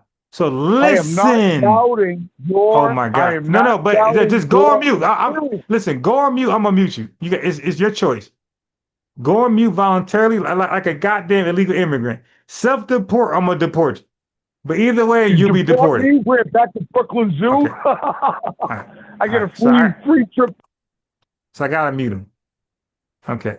I mean, how you come on a podcast as a guest and tell the host to land his plane? How you calling Kendra G and say, land your plane, Kendra G? How do you do that? Tasha K, land your plane. Starring Buck Wild, land your plane. Like, who does that? Only in our spaces we're disrespectful and we don't value each other, man. You called in, relax, be quiet, smoke your weed, sniff your cocaine, whatever you gotta do, relax and just listen, vibe out. You're distracting me. Okay? So I'm giving you my resume. I'm not just talking from some Google position. I'm giving you real life. I just named my company I work for, Buckhead Beef, Edison, Raritan, New Jersey. One of the largest beef distribution companies in the world and in the nation. I can tell you inside shit. But you won't listen. I'm qualified, my boy, and certified. It's not anecdotal. I'm giving you real shit. Okay. But anyway, apart from that, Kamala, he said marijuana. I said nothing about marijuana, but I'm also against unregulated marijuana. I agree with the government. Marijuana should be regulated and manufactured where the addiction, where they cut the addiction to 0.003%. You don't know shit about that, my boy. You know, if I question you, you're gonna lose. You're my family, I ain't gonna do that to you. But if I question you about dispensaries versus untamed, unadulterated marijuana, you're not going to know the difference. You're not. I never smoked marijuana a day in my life, but I know about the legalities. I know about the manufacturing and processing. I know about federalism, state. You don't. But I'm not trying to embarrass you. I'm just like trying to educate my family and going forward. All right. I had to mute you, though. I had to mute you because you're wilding right now. Smoke your marijuana. Drink your beer, whatever you got to do to calm the hell down. Heroin, those downers. Take your downers, dude. Take your downers. Don't take no uppers. Take your downers. All right? Israel Ben God, I respect your opinion, but you have no research for that, my boy. You got no link you can provide. Matter of fact, I'm gonna give Israel Ben Gad the wrench. Okay? I'm gonna give you a lineage wrench. You might be a tether. I don't know, but I'm gonna give you a lineage wrench. Israel Ben Gad, provide a link that marijuana is no more addictive than heroin. I gave you a wrench, my boy. Do that. Okay, it's on you now. Provide the link. Google some random shit. You dig? And die at your source. Okay, so when it comes to Kamala, Dorsey, you sit there, Dorsey? Oh yeah, I'm right here. Did I ask anything about marijuana, bruh? Nope. I asked about school to prison pipeline. And I said, now look, I'm gonna unmute. Hey, I'm gonna try to unmute. How the fuck I do that? Okay. Okay, 6117, unmute yourself. You can just press unmute. Just press unmute, bro.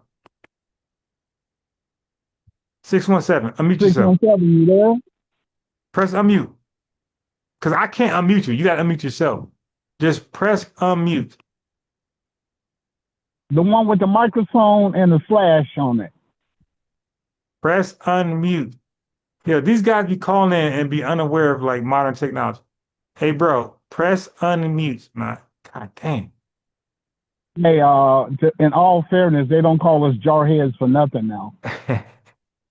That's a tether, by the way. We use in purest form, not that big. Israel Ben Gad, I gave you a wrench, produced the source. Mario Stanfield says, shout out to Marines. Definitely respect y'all guys and your service. But right now it's about information. Ron. Yes. You got to remind him of his rank so that he'll go ahead and act like as accordingly. Most guys got out at sergeant rank. Oh. So, so you be like, hey, man, look, Sarge, you got to, show some discipline. Do you want your recruits talking back to you when you're trying to teach them stuff? And then that'll make him, Thank you, Dorsey. You're very valuable. Hey, Sarge 6117. Consider your ranking, bro. You're not a goddamn corporate general. You're a sergeant. So now mute yourself. I'm trying to mute. I press. Look, it's where you go. Where you go? All right. Okay. Wait. No. This guy says, all right. Yo, dude, I don't want to meet you again. Stop causing chaos. Stop it. All right, just let me know when I can go. No. Okay, relax, dude, because you're coming off like Kwame and shit, bro. You're reckless. Sarge, you're acting green. Sarge. Hey, dude. Say what you want, but let me know when I can talk. Okay, no, you're not going to talk. You're going to respond to the question, or you got to go. So 617. Okay, what question do you have? Explain to us the school to prison pipeline. That's what I asked you. Okay. So listen and don't say one word or I'm going to remove you from the panel. Hold on a second. Before you say that, do my heroin, do my cocaine, take some downers. Very disparaging, very disrespectful. Because you're too hype. You're too hype. You won't be quiet like right now. You know what? No, you talking about be quiet, take your cocaine. Dude, if we were in a jail cell and you said that to me, you know what happened to you? With all your drug experience, there would be blood on the fucking walls because you're disrespecting me and you're disrespecting the black community. And then you turn around and call me a tether. You called me a fucking tether. No. Go fuck I said you're behaving like a tether because you don't. Tethers don't serve in the military. Hey, 617. 617. Can I step in for a minute? Yeah, because he's dealing with PTSD. Oh, what? You want to deflect from the facts? Tethers don't serve and wave the red, white, and blue. So it's my fault. You're being disparaging and nasty to black people. I serve black people, and I don't appreciate it. And then you turn around and disrespected my military service. And I got to call them. You talking like you sounding like a Karen.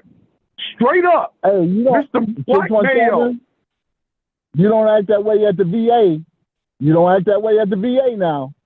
What? Yes, the hell I do. Are you joking? Exactly. They got to pay me after 35 years after the war, and they're pissed off. Yeah, this 617. Calm down. I'm not being nasty to you. You're being nasty to black people, and I don't appreciate it. 617. 617. I gotta meet you. If you don't stop and control yourself, I gotta meet. Okay. I gave you your Ritalin. You dig? I gave you your Addy. All right. I muted you, ass. 617. You went to the stockade, right, for being belligerent, right? Oh my God. Okay. Hey, I love you, brother. Simplify. Family, we gotta do better. You guys are supposed to call in about school to prison pipeline, not about marijuana. I don't agree with everything Obama did. I don't agree with the LGBTQIA plus shit. You dig? I don't agree with everything Kamala did. That old bullshit she did with the same shit.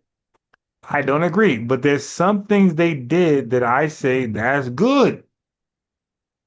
So when Obama amended the 100-to-1 to the, I know now it's 15-to-1. I remember. So when he amended 101 crack cocaine to powder coke ratio to 15-to-1, that was good. That's not bad. That's good. So Obama gets credit for that. Obama is also responsible for the reason why you can rebuild your credit easily.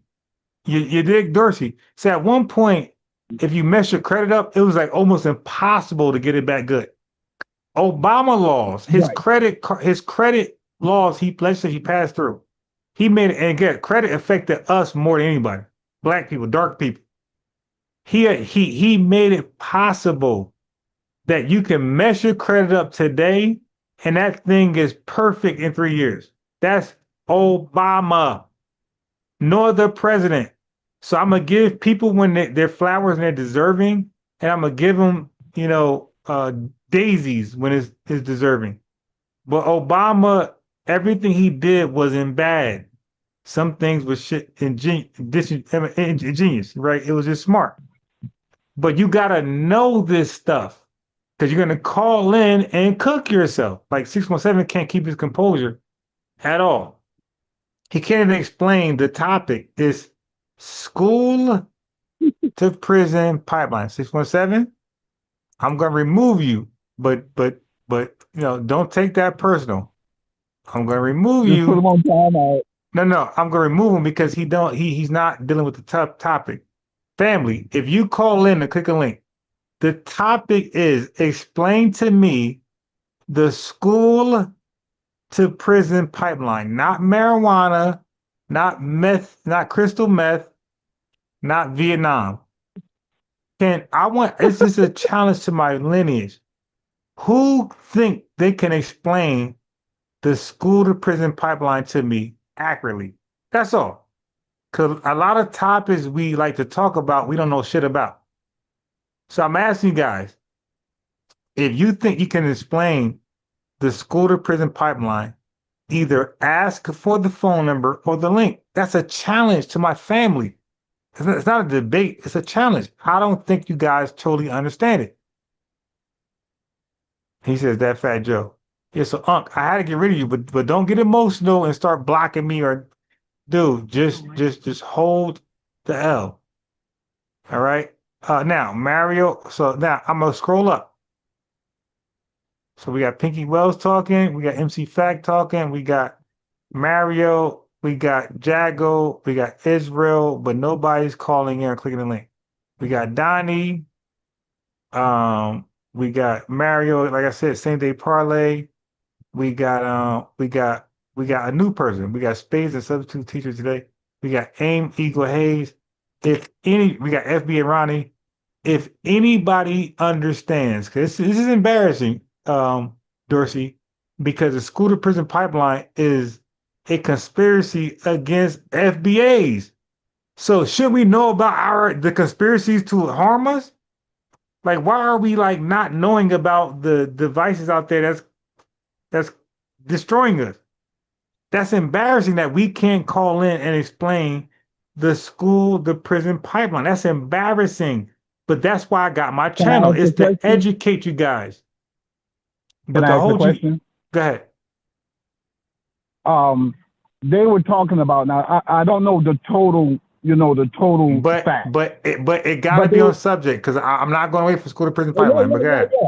They said that black children were likely to get suspended or expelled from school, therefore affecting their academic performance. Am I right or wrong? That's a half truth. So whoever said that, you're not going to do good.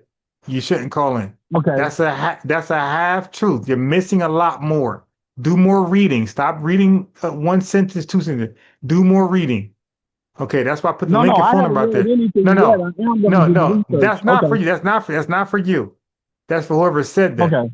I'm saying humble yourself. Call in and we'll learn together. Well, you will learn. I know what that shit is. But school to prison pipeline. Click the link, call the phone number, and we'll learn together. Humble yourself. Humility. I know you don't know what it is because I was where you was at. I thought it was one thing I researched it. I'm like, oh shit, is that? I'm like, oh shit. It sounds more scarier than what it is. It's not as deep as what you think it is. It's not as deep. But just call in or click the link and let's build together. There's a lineage. God damn. I'm not going to cook you. You're not a Tether, white supremacist, or black conservative, Afrocentric. I'm not going to cook you. We're going to talk. I didn't cook 617. I said, calm down, dude. Like, he's too excited. So 617 rubbed off on you a little bit, bro. No. My family, I love my family. I'm saying that he was not adding to the content. He was too No, he was all over the place. He was all over the place. Yeah, all over the place. So dude, like, maybe this ain't his subject. He's probably good at another topic, but this ain't the topic he's good at. But I don't believe most folks in the chat are good at this topic. But we hear this phrase. We hear the phrase school to prison pipeline, and none of us really delved into it to understand what it is. To me, that's shameful. Like, we need to know what's harming us. That's why I gave you 4 books. Worse Than Slavery, Parchment Farming, Apartheid, right? What's it called? Medical Apartheid.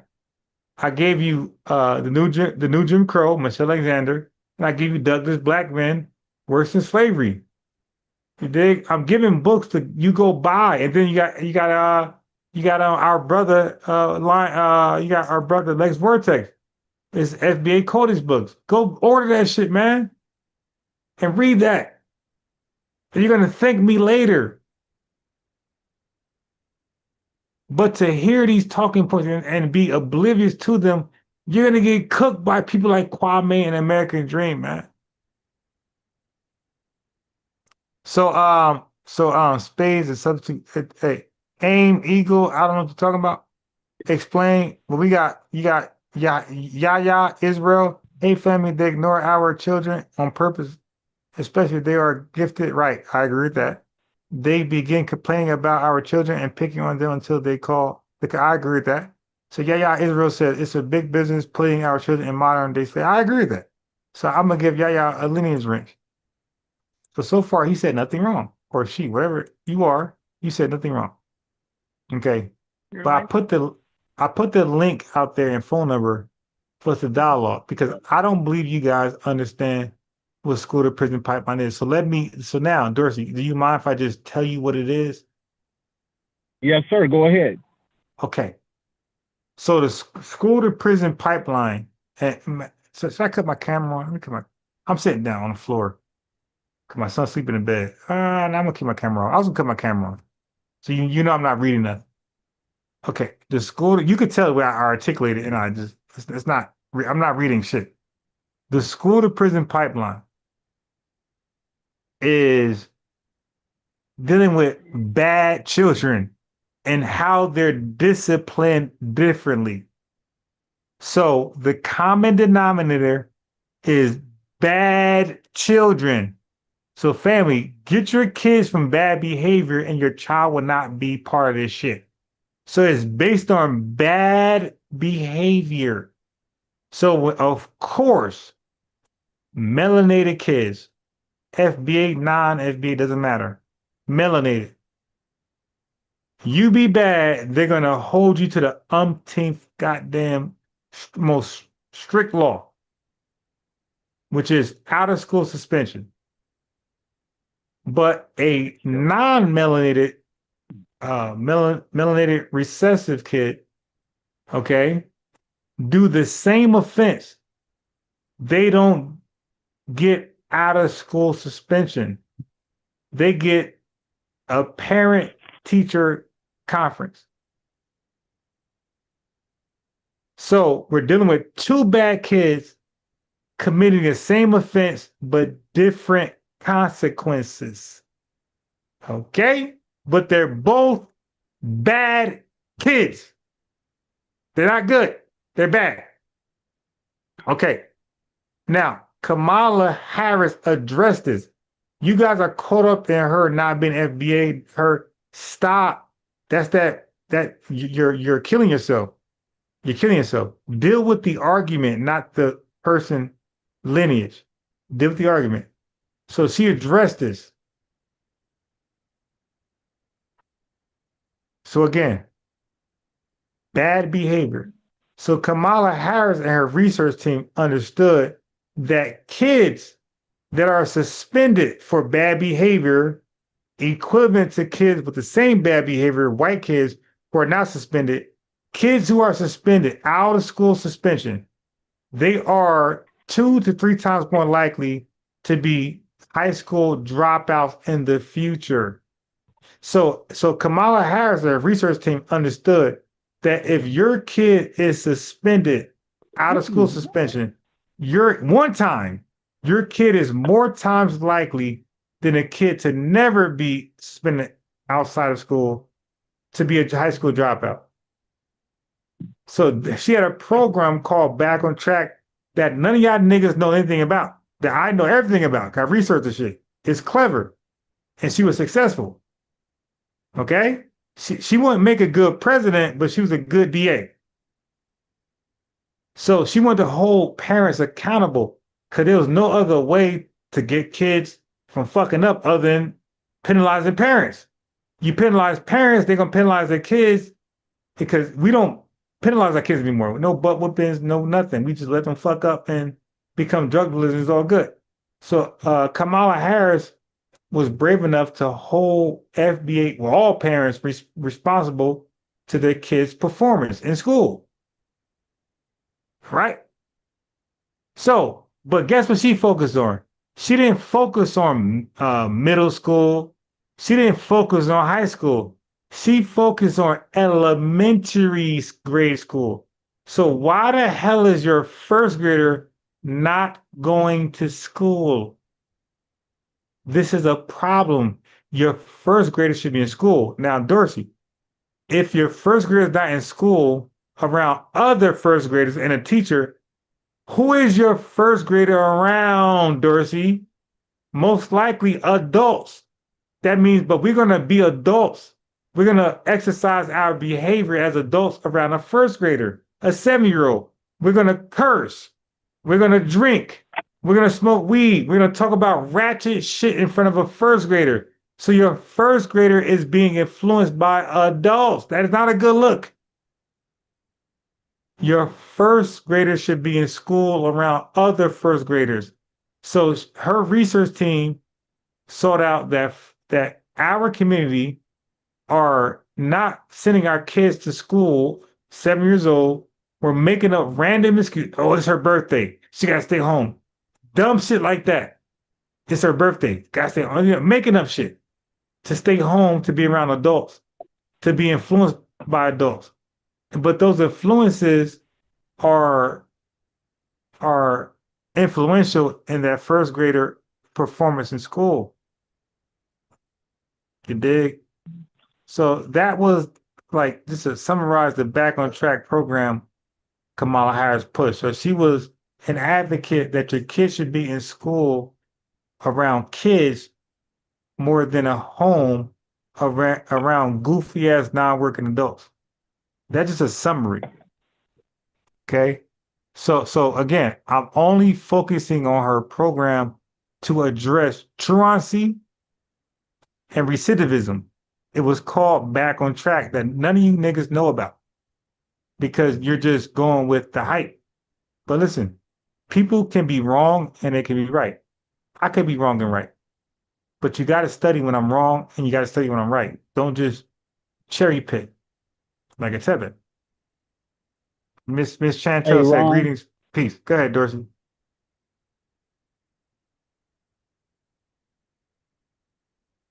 Go ahead, Dorsey. I'm listening to something else you got on Black Men on Black Women. Is that you? Say that again one more time. Oh, I'm sorry. I had my face to the phone, and for some reason it picked me up on one of the shorts on YouTube. Can you hear me? Okay. Yeah, I hear you now. Yeah. Okay. What I wanted to say is, understand this. I'm not right and I'm not wrong. I'm just ignorant. Okay. Reason why I say I'm ignorant is because I don't have all the information, and now that you made me aware of more information, I'm less ignorant. Let's just say it like that. Okay, got it. I mean, that's what we do. Well, that's what we do in the military. We listen, we learn, we find out more information. That's why they train us so many times, because they know our attention span ain't that long. You know, like 617, okay? They know that, you know, a lot of us are hotheads and that we gonna do what we gonna do. Right. That's why they keep doing us, putting us through the training over and over and over again till it sinks in. You understand what I'm saying? Yeah. But fortunately for me, I wasn't affected. Like, you know, he did combat. I saw combat too, but it was on a limited scale. You understand? Because I'm artillery. I was artillery. So my thing is, I am glad that you're making me more knowledgeable and lessening my ignorance, because I wasn't aware of a lot of things until I started listening to your show. Because then you come with facts, you come with videos, with no feelings, no feelings. I don't add feelings into it. Okay, I'm not emotional. I'm not. None of that shit. Right. You bust out pie charts and graphs. Yeah. Straight to the point. You break it, right? You break it down to a molecular level that nobody can get confused on what you presented to them.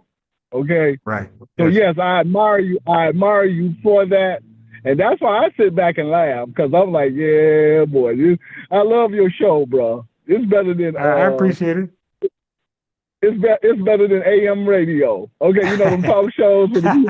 Yes, sir. Yeah, I like some of those things. Yeah, bro, believe me, I'm there with you. Look at it. So my whole thing to you is, look, when 617 called and he told you his age, you know, I wanted to blurt out, well, look, 617, I'm 63 years old, but that don't have nothing to do with what the subject is concerning to. Right. So I kept that to myself. You got to understand, a lot of us people here in California, we, like you say, it's addictive. Weed is addictive. Okay. 100%. You educated us that you were FDA. Without the state involvement in dispensaries, it's highly addictive, and kids are fucked up and they can't get their lives together. That's a fact. Look at it. Go ahead. Right. And then you also told us you was also what's the other one? You said FDA, and then the other Food and Drug. That's Food and Drug. USDA and FDA. I work for both. Right. You used to be a meat inspector. Right. Okay. So when you told me that, I recognized that you had some authority on what you was talking about. Okay. And then when you said that, you know, marijuana was a Schedule 1 drug, no different than heroin, right? Go ahead. Right. You then told us what the federal guidelines said. You understand what I'm saying? The federal government will never legalize marijuana. For you damn potheads, the federal government will never legalize marijuana. But go ahead, brother. Okay, but they will tolerate it. Yeah, well, because they agree with states. Like the states can make their own laws, and states don't have to execute or comply with federal laws. You dig? So yeah, so they will compromise. But go ahead. Right. But because they want some money, because that tax is going to them. So they're like, all right, well, whatever, pay me then. Right. Yeah, because they get $8 million out of your $12 million. Yeah, I understand. Exactly. All that. Yeah. Okay. Well, all right. Sell weed all you want. Just give me $8 million. But go ahead. Right. So understand this: as a FBA or as a Lineage FBA, right? I understand that. Hey, sometimes you old geezers need to shut the fuck up and listen to what the youngsters got to say. Man, listen, shut your ass up, man. You had your time. You ain't do shit with it as far as on the educational space. And listen to folks who actually do the research and read shit like articles. Shut up and listen, man, because you know you ain't do this shit, bro. You were physically out there fighting. I wasn't. I was reading. So we can share experiences. Go ahead. Right. So in that, as far as for the rest of the, the rest of the comment family and so forth, hey, I got to give the man the respect that he's due. I mean, all our veterans need respect, man. Everybody who joined the military or police force, you're risking, or the fire, or even like join, like being a fireman, you're risking your life for other people. So you deserve flowers and respect. You understand? You're a brother in the struggle. All of us are in the struggle. Brothers and sisters in the struggle. Now I can't hear you. I cannot hear you. You're muffled. You're muffled. Okay, like I said, we are brothers and sisters in the struggle. Okay, our culture is trying to survive because we got many adversaries coming to us from different directions.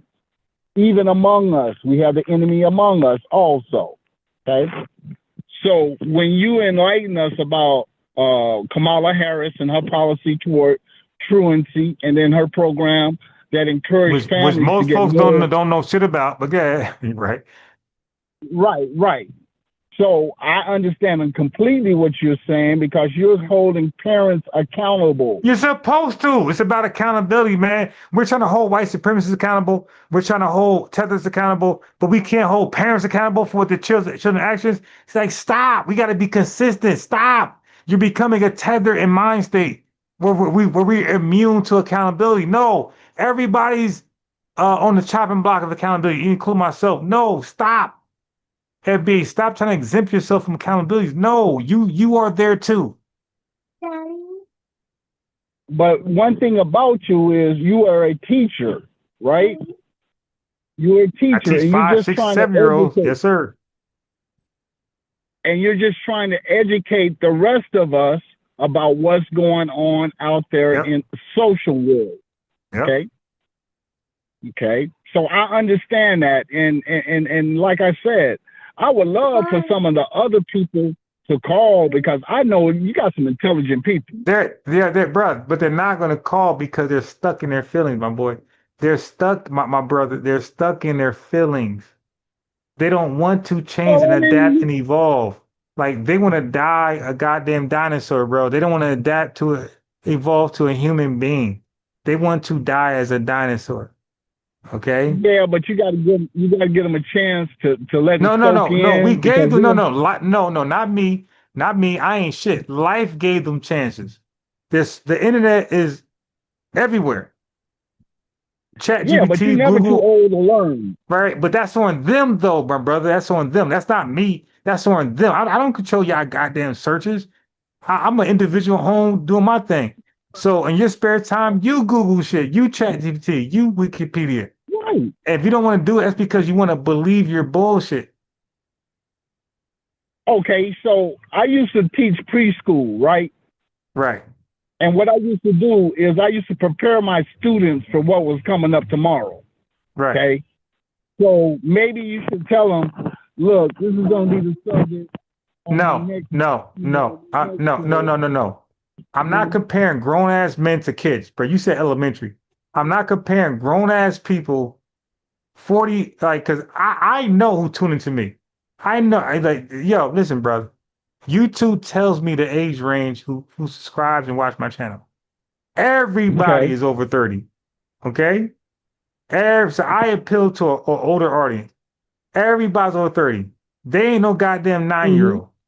So yeah, I'm not gonna treat no 30-year-old like a 9-year-old, bro. I know how to treat a 9-year-old because most of my students are 5 years old to about 13. All right. Okay. And none of y'all should be on the level of a 13-year-old or a 5-year-old. No. Right. So I'm not doing that. I'm not going to delude myself and degrade myself to stoop that low. If I got to stoop that low, nigga, like it just ain't for you. It ain't. If I got to stoop that low, it ain't for you.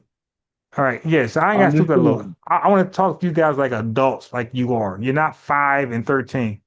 So I want to. You're 33 and older. I know my analytics. I know my audience. You're 33 and older.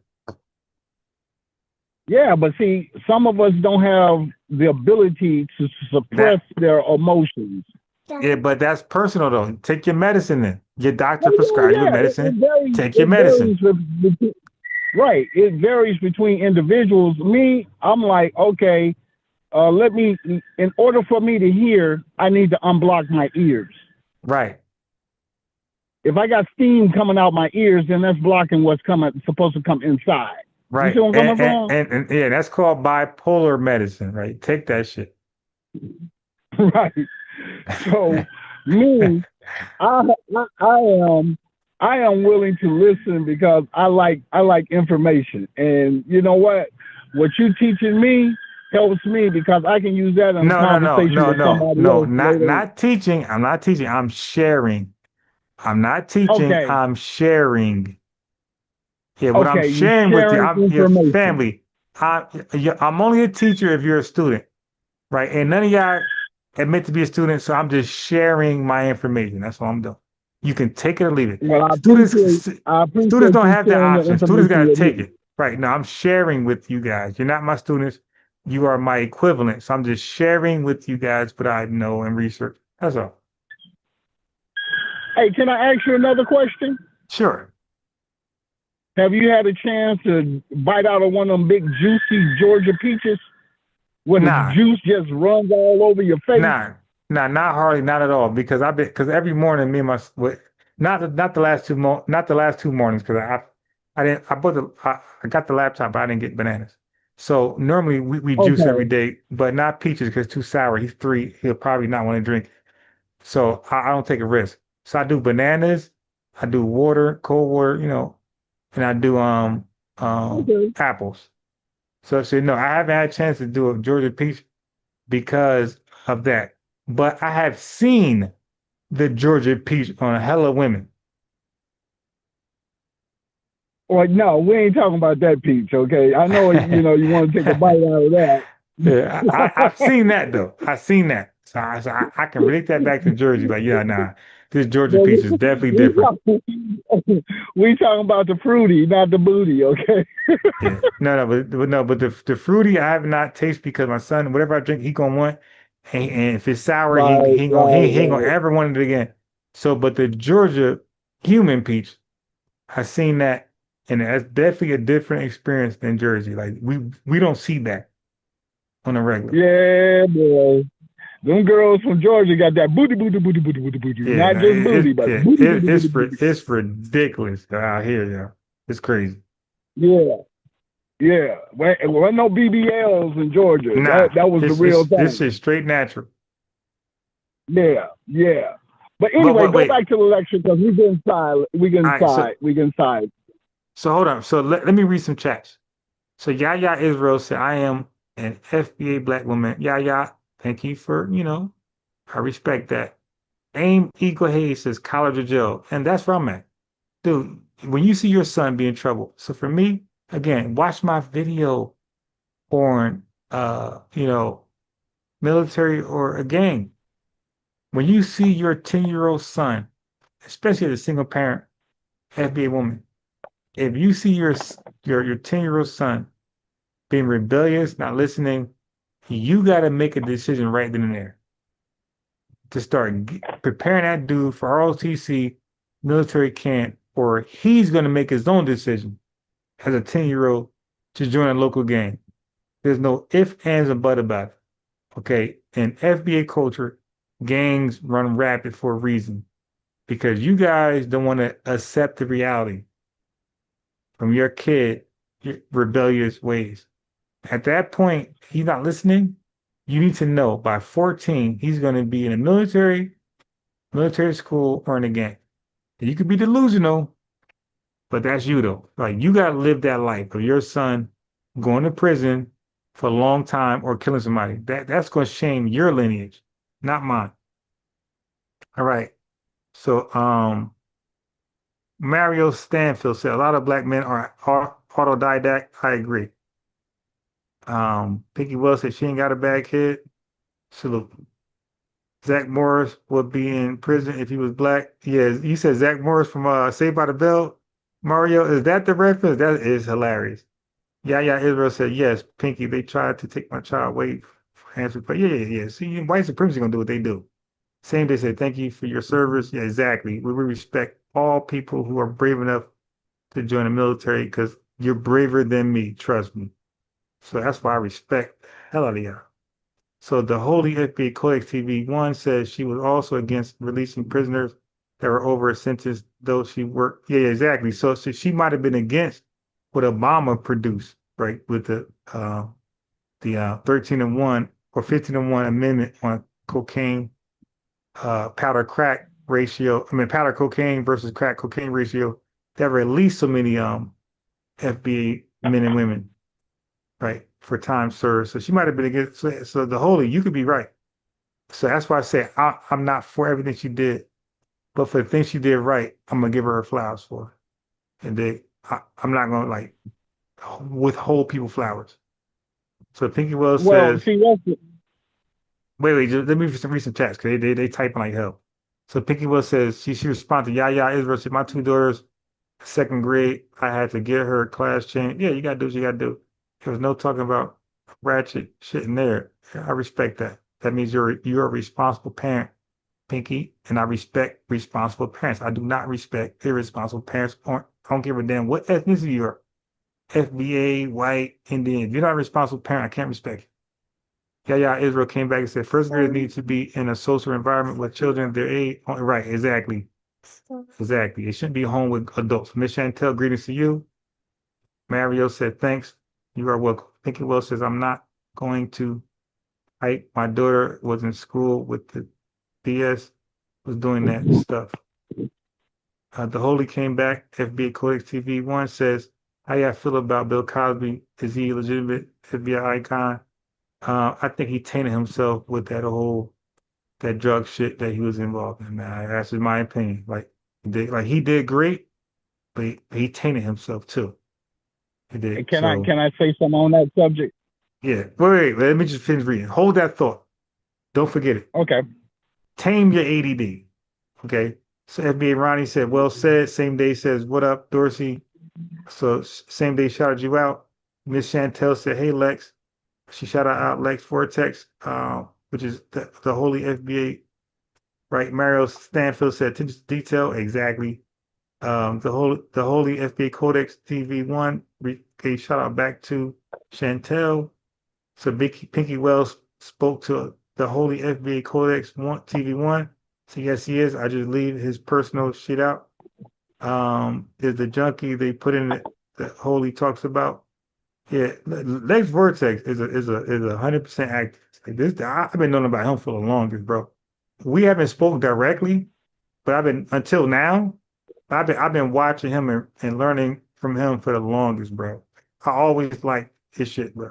One time I came on his chat, and because I was associated with people that was condemning him, he thought that I felt like them.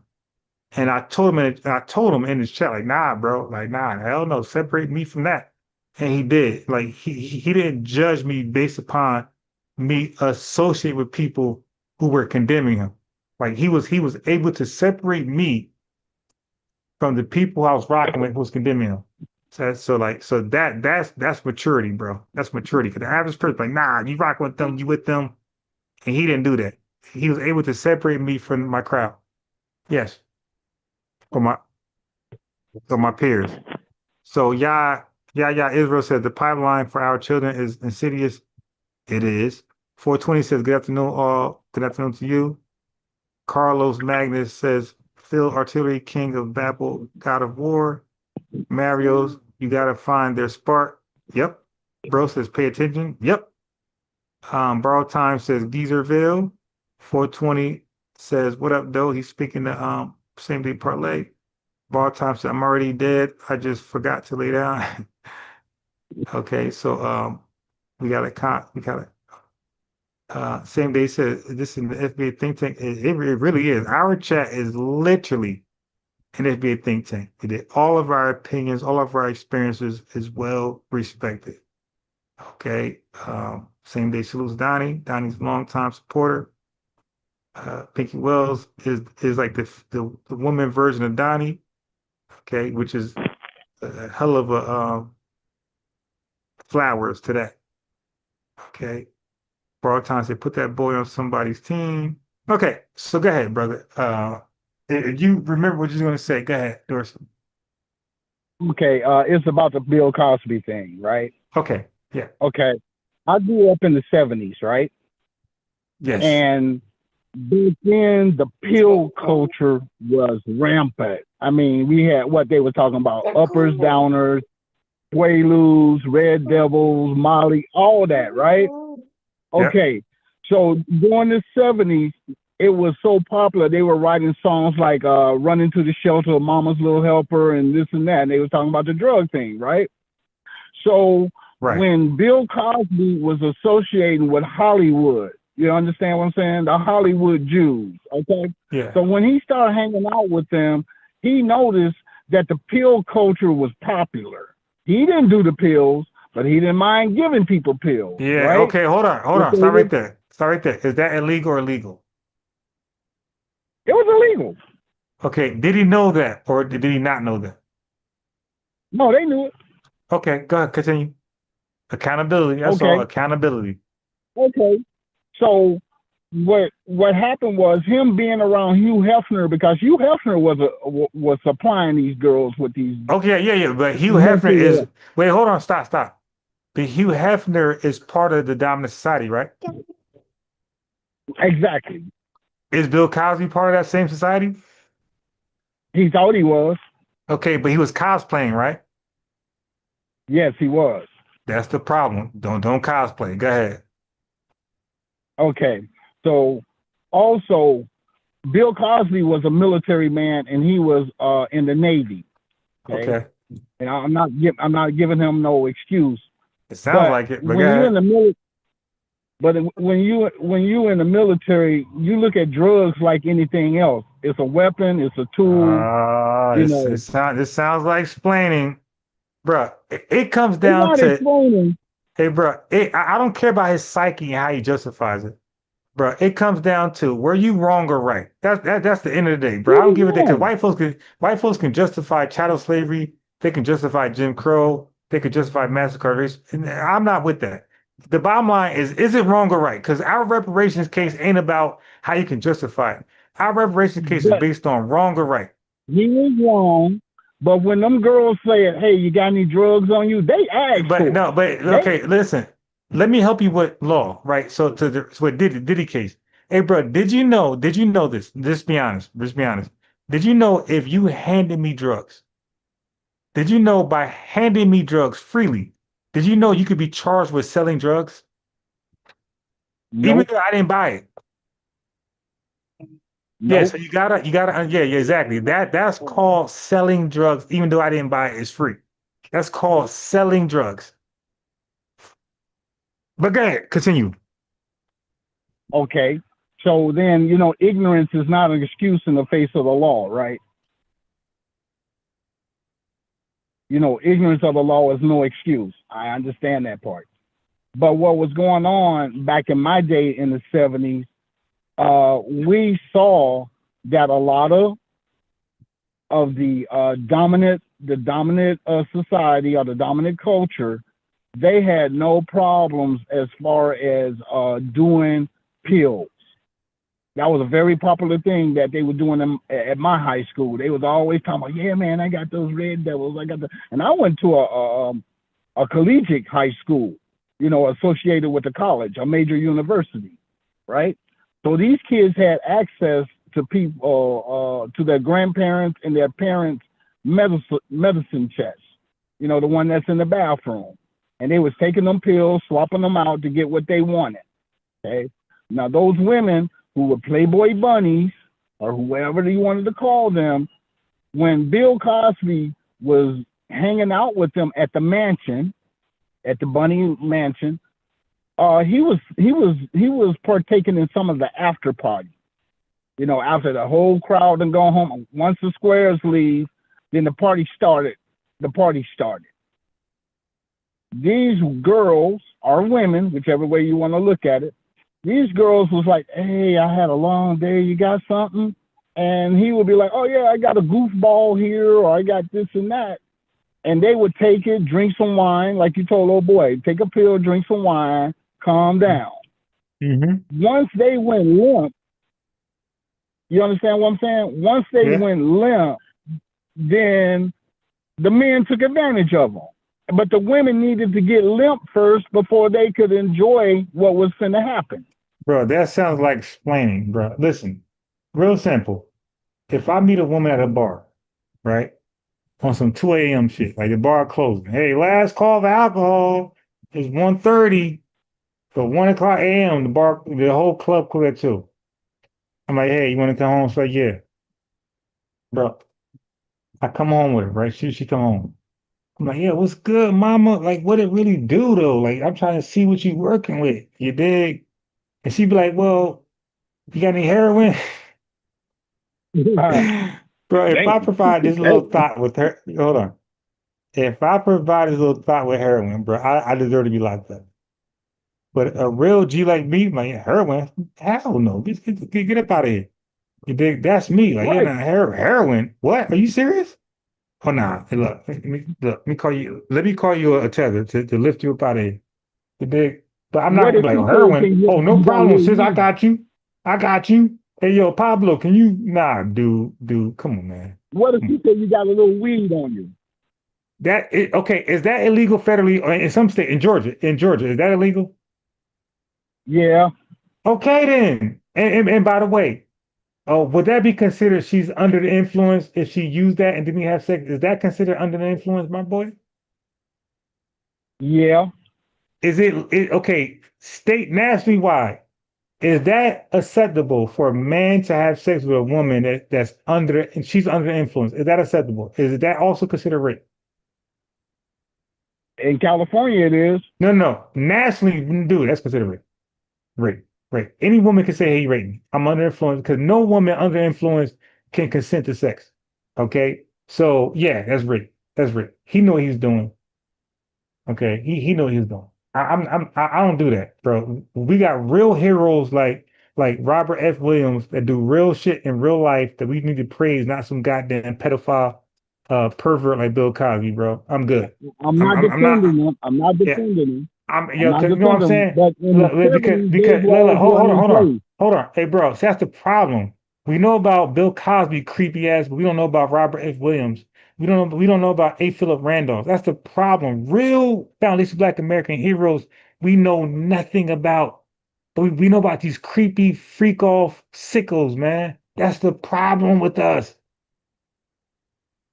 You should know about Robert F. Williams and A. Philip Randolph way more. You know about this creep Bill Cosby, R. Kelly, and Diddy. Okay, these guys actually got shit done tangibly. These guys and they were not billionaires. These clowns are millionaires, billionaires. And they got nothing done in Black society. Nothing accomplished. They got no accomplishment that changed Black American lives, foundation Black American lives. Nothing. So I'm not keeping for Bill Cosby creepy ass, R. Kelly or Diddy ass, man. I ain't keeping these creeps. I'm not keeping for them, man. I'm keeping for real FBA heroes that died unblemished. Okay, not making excuses, but Bill Cosby did have a PhD in child psychology, right? He had a what? PhD in child psychology. Did he give women drugs? Yes or no? Yes, he did. Is he a drug dealer as a result? By the way you told me, by no. American got laws before I was born, my boy. When he gave those women drugs, was he a drug dealer? Yes or no? Yes. Okay, so I'm not kidding for no drug dealer. Did he give women drugs? Yes or no? Yes. I'm not kidding for a drug dealer. I'm caping for real activists that got shit done, like Robert F. Williams, I just played my channel, and A. Philip Randolph. That's 2 out of so many hundreds and thousands. That's just 2. But we got too many heroes and sheroes to be caping for. I'm caping for. Do you know who Maggie Lana Walker is? Who is that? The first Black woman president of a company. She was the second richest Black woman behind Madam C.J. Walker. You talking about the hair products lady? No. See, I'm saying you don't know your history, but you know about these goddamn pedophiles and these SA sexual assault guys. Dude, Madam C.J. Walker is the entrepreneur that was self-made. Maggie Lana Walker was the first woman, black woman, president of a bank. She was a millionaire too. She survived the Great. She survived the Great Depression without any government assistance, when most of Americans flopped and fell and turned belly up. See, I respect those people. I don't respect no drug dealers, no Rick Ross ass niggas. But that's the difference. Like, my standards a little higher than at the average American. I'm not glorifying no drug dealer. I'm glorifying real black people who got shit done in real time and survived the Great Depression, who passed civil rights, who passed union rights, child labor rights. Those are my heroes. The people we can hang our hat on. Not no goddamn Diddy, R. Kelly, or Bill Cosby or Michael Jackson. I'm not there. I'm not romanticizing crime and suspicious activity, dude. I'm good. I'm propagating people who actually got shit passed tangibly and done. Those entertainers cannot tie the shoes of A. Philip Randolph and Robert F. Williams, but we don't know them. We know these piece of shit entertainers, dude. Like, and that's my issue with our culture, our lineage. Like, yo, what are we doing, man? We're glorified niggas who got suspicious activity over thoroughbred FBAs, Maggie Lana Walker, Madam C.J. Walker, A.G. Gaston. No, I'm not doing that, man. Well, I'm glad I'm able to be the one who you talk to, because see, it was my generation that created these problems. Am I right or wrong? Bro, it was all of our generations, man. It was building blocks, bro. Like, all of us added a brick to the damn house. All of our generations contributed to our degeneracy of today. Well, I can't be the spokesperson for everybody from my generation, but we was misled or miseducated that this was the real life. We didn't see beyond our noses. We only lived in the present. We didn't think about the future. That's called selfish, man. That's called selfishness. That's called selfishness. Well, we were selfish. I'm not gonna lie. They didn't sacrifice. They didn't sacrifice for their kids and grandkids, man. That's cowardice. Yeah, but see, we weren't thinking about kids and grandkids back then. That's cowardice. That's selfish. Nah, ain't no young. Ain't no young. Young is 13. You 16, 17, 18, you ain't young. You could do federal prison time. Yeah, you could. No. Hey, bro, if you could do federal prison time, you're not young. If you can be charged as an adult, you're not young. Okay. Okay. So at 21, I take full responsibility to all my debauchery. You understand where I'm coming from? Yeah. I went to college. I graduated. I then joined the military. And then I got out of the military, and then I landed out here in LA, and then I enjoyed everything here in LA that was offered, whether it was legal or illegal. I don't do hard drugs, but I did smoke weed. Yeah. I mean, and guess what? Different FBAs got a different tolerance for marijuana and alcohol, right? Where they can do that and still be functional. They can still take care of their kids, pay bills, save money, and raise their kids. You know what I mean? So yeah. I'm not somebody saying never do it. But what I'm saying is I can honestly tell you that while I had children in my household, I never did anything in front of them. Even the music, even the television. But they knew though. Kids are smart as hell. They knew. They ain't say shit because they little, but they know. But hold on, let me respond to Okay. Well, no. I tell you what. Let me get off and then get back in the comment section. Wait. Before you do that, I just blocked AIM, Eagle Hayes, the troll, and let me just before you go. Same day parlay said Q Butter didn't block me. They put me on 24-hour notice or 24-hour timeout. Q Butter's still over there thinking about he can discuss AP issue. Hey, same day parlay. Just do this, bro. Just do this. Listen, family, stop getting blocked and timed out. Just say, hey, why don't you guys promote this channel? Hey, why don't you guys join FBA News and Updates panel. That's all you gotta say. That is a clown. He's a fake thug clown.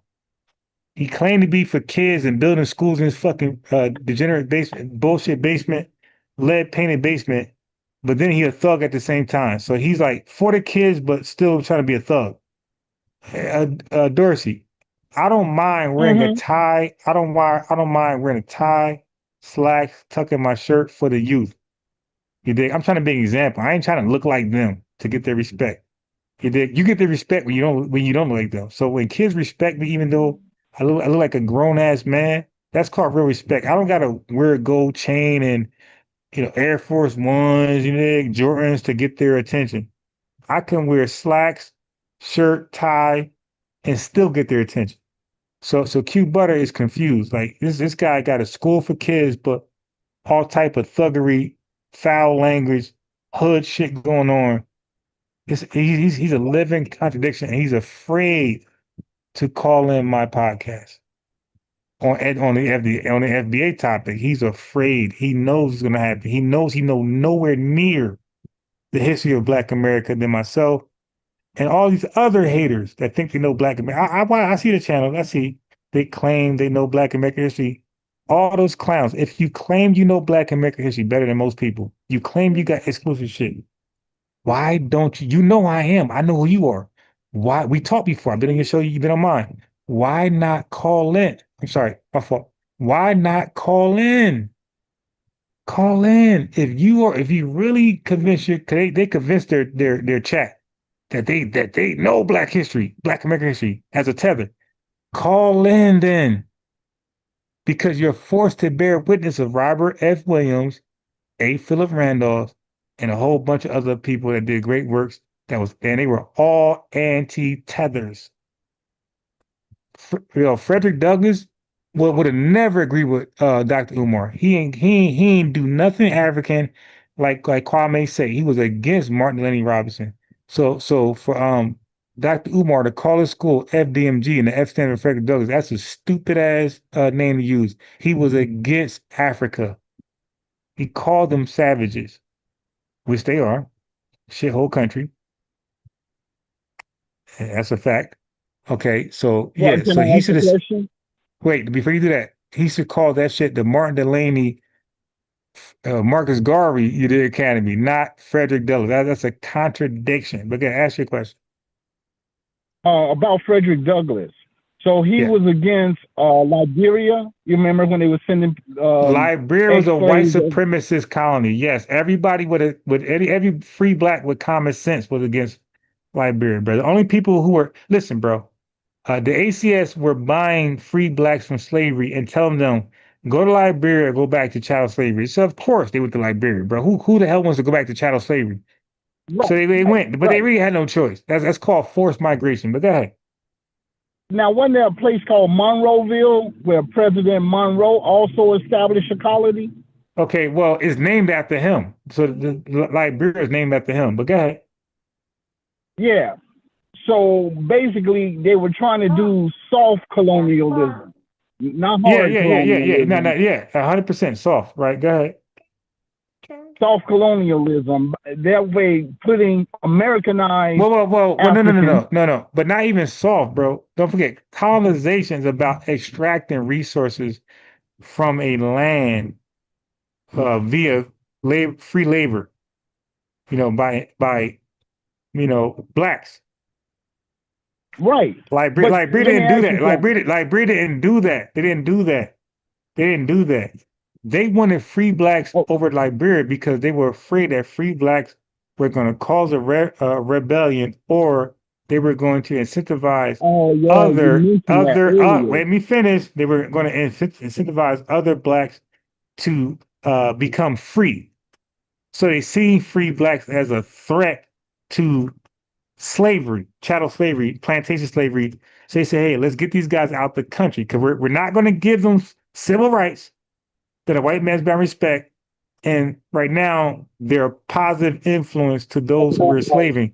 So let's get them out the country so these enslaved people can never look at them as a possibility, as a goal, inspiration, aspiration. So the sinner has to Liberia before that shit happened. Right? So that's what that was about. Okay, that makes a lot of sense, brother.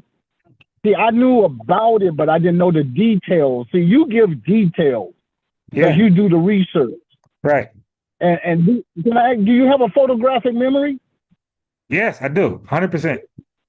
Yeah, wait. Let me add to that. So photographic memory, family, is a pro and a con. So for example, if I put my watch in my drawer, if you take, so my memory photographed that. If you take my watch and put it on top of my TV, I will never find it. I'm going to only search near the dresser I put it in. I will never look towards the TV.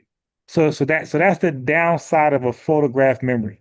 You could put my watch on the TV and put a hidden camera and just laugh at me, go crazy looking for it around the dresser. I will never look outside the dresser because my photograph memory last placed it in the dressers. I know it got to be around here somewhere. Go ahead, brother. Okay. I mean, man, because I'm an older cat, and you're from another generation. But see, this is what I used to do here in LA. I used to talk to everybody because I used to learn from everybody. And if me and you hadn't just met like on the street, I probably would be like, yo, bro, when you hang out. But then you probably would have said, nah, man, because you smoke weed and No. That's a lie. I got pictures. My IG show me I'm in the projects, bro. I'm in the project in my city, man. They all smoke weed, but they all respected my consciousness, so they wouldn't dare pass me the blunt. Like, matter of fact, if a new weed smoker was in a circle, and when he even looked at me, somebody else would say, "Don't give it to him." So that's how much street dudes had respect for me. They say, "No, don't smoke." So I don't have to speak to myself. Another street dude like, don't smoke." So I was a conscious element in those circles, right? Right, you the professor. Yeah, man. Don't mess with the professor. He needs a clear head. That's what they do. They say, hey, no, not him. Don't pass that shit to him, bro. Like, right. You know what I mean? But like I said, man, I've only been exposed to your show for a short period of time. Okay. But I have to admit, as far as I'm concerned, I have learned more from you about Black history as far as the details. Okay. Than I did when I was taking it in high school and college. Now I appreciate that. Guess what? You ain't learned enough. Like, you're learning history from a debating perspective. You dig? Like, I'm giving y'all shit from like how I would debate against Tether and white supremacists and Black conservatives and Afrocentric. What I really know, you guys I ain't never share like, just random stuff. I'm giving you my debating position on Black history. Well, yeah, I had a debating class in college and so forth, but that was only for what, 3 months, 4 months, one semester. Wait, hold on. And they told us I gotta respond to the chat. Your key brother is a Tether, and he's afraid to call. I got nowhere near subscription, and we do similar numbers. That's embarrassing. This dude got like 10 times my subscription, but we're doing similar numbers at the height of our slots. So I got nothing to gain going over there. He has everything to gain coming over here. He's a loser. If I had his subscription base, I would have like 3,000-4,000 like live viewers. This dude got my subscription viewership. Like, I got 1,400 subscribers. I do 80 to 100 live viewers. He's at like 10,000. He does or more, and he does my numbers. 800 to about 80 to 1,000, 80 to 100 viewers, live viewers. These guys are failures, bro. Like, don't give them too much credit, yo. You remind them when they time you out. Like, yo, it's embarrassing to have 14,000 subscribers and only have 100 people live. Like, that's embarrassing. You should have 400, 900 people live. Afro-Elite got like 800 people live, bro. There's other FBA people with less numbers. We have like 3,000 folks live. Look at Tariq. He only got 200,000 subscribers, and he competing with academics who got 1 million. Yo, we are the shit here. We are the gold. We are the treasure. We got less numbers, but producing the same viewership for folks who got 10 times the subscriptions than us. Q Butter is a failure, bro. He's getting no new subscribers. He's getting no viewers. He's stuck in limbo land while I'm growing and other FBA channels are growing. Dennis Sperling growing. Professor Truth growing. Jason Black, he go live. He got 4,000, bro. Who'd have ever guessed that shit? Professor Truth, he go live. He in his live. He don't go live. He does a video. He got 3,000 people that day. These tethers can't compete. Oh yeah, the Professor of Truth. Yeah, I got him too. Yeah, these tethers can't compete with us, man. Like, we are the wave, and we're starting to support each other, man. So all these channels I don't watch the whole show, but I make sure I like and subscribe. And I expect the same thing when folks come over here. Well, I appreciate your show, bro. I sure do. Now, this is not knocking nobody, but you know who the Chaotic Truth is, right? Yeah, bro. Look, I'm not. Look, go ahead. Explain. Okay, so let's see. Day before yesterday, I got on his show. You know, he was like, "Hey, call in, yada yada," and I started talking, and he let one of those KKK members on, and because the KKK member, I guess, contributed $50, he gave him 30 minutes to just sit up. Right. He paid for time slot. I can't hit on that. Right, go ahead. Right. So then when we were sitting up there talking, the KKK member kept saying all kind of disrespectful stuff to FBAs, right. And I'm like, oh man, right? And so, you know, I was sitting up, and you know, at first I didn't have my camera on, because I was telling them things, and then the KKK member didn't believe I was black. Really? I'm like, what? Yeah. You know, I'm like, I'm FBA. Ah, you ain't this, you ain't that. And I'm like, no, bro, I'm FBA. And he was like, well, prove it. Let me see your face. And at first I was like, nah, man, you gonna show my face and you the KKK. You racist devil, yeah. You trying to dox me. I ain't gonna put myself. Yeah. But then he kept talking so much, you know, merda, which means shit in Spanish. He kept talking so much merda. I just said, okay, well, you know, I'm gonna put my face up. Then when he saw me, then he talking about, well, you ain't black, yada yada yada, and the chaotic truth. I ain't white. Chaotic truth. Yeah, exactly. He thought I was Mexican or something, you know, Puerto Rican or something, right? Because I'm a light-skinned brother, just like you know. So the chaotic truth had to tell him, like, yo, bro, he looked FBA. Right. You know, he kind of looked like Red Fox. He one of them red bones. Right. I'm like, yo, hey, I'm Choctaw and black. You know. Then he starts asking me all questions about, well, what's your heritage and this and that. And then I told him, you know, I'm Choctaw. Just the KK guy asked that. That's wild. Yeah. Because he usually they don't care. Like, they only care about if you're Anglo-Saxon or you're not. Because you're not, you're like an enemy to them. Look at it. Oh, no. This dude, like if I said, you look at the Chaotic Truth, if you look at his show 2 days ago, you'll see what I'm talking about. And so, hey, bro, hold on. The whole wait, brother. Go ahead, check on your fans. Check on the crew. No. Brother, watch my video. Chaotic Truth called in, bro. He called in to my channel. Brother, watch our dialogue. Go to my lives and go watch the one that's titled Chaotic Truth Pulls Up, whatever I call it. But his name's entitled. Hey, bro, go watch how this nigga bowed down to me. He was humbled. He was respectful. All that rah. He did none of that. And guess what? He left in peace.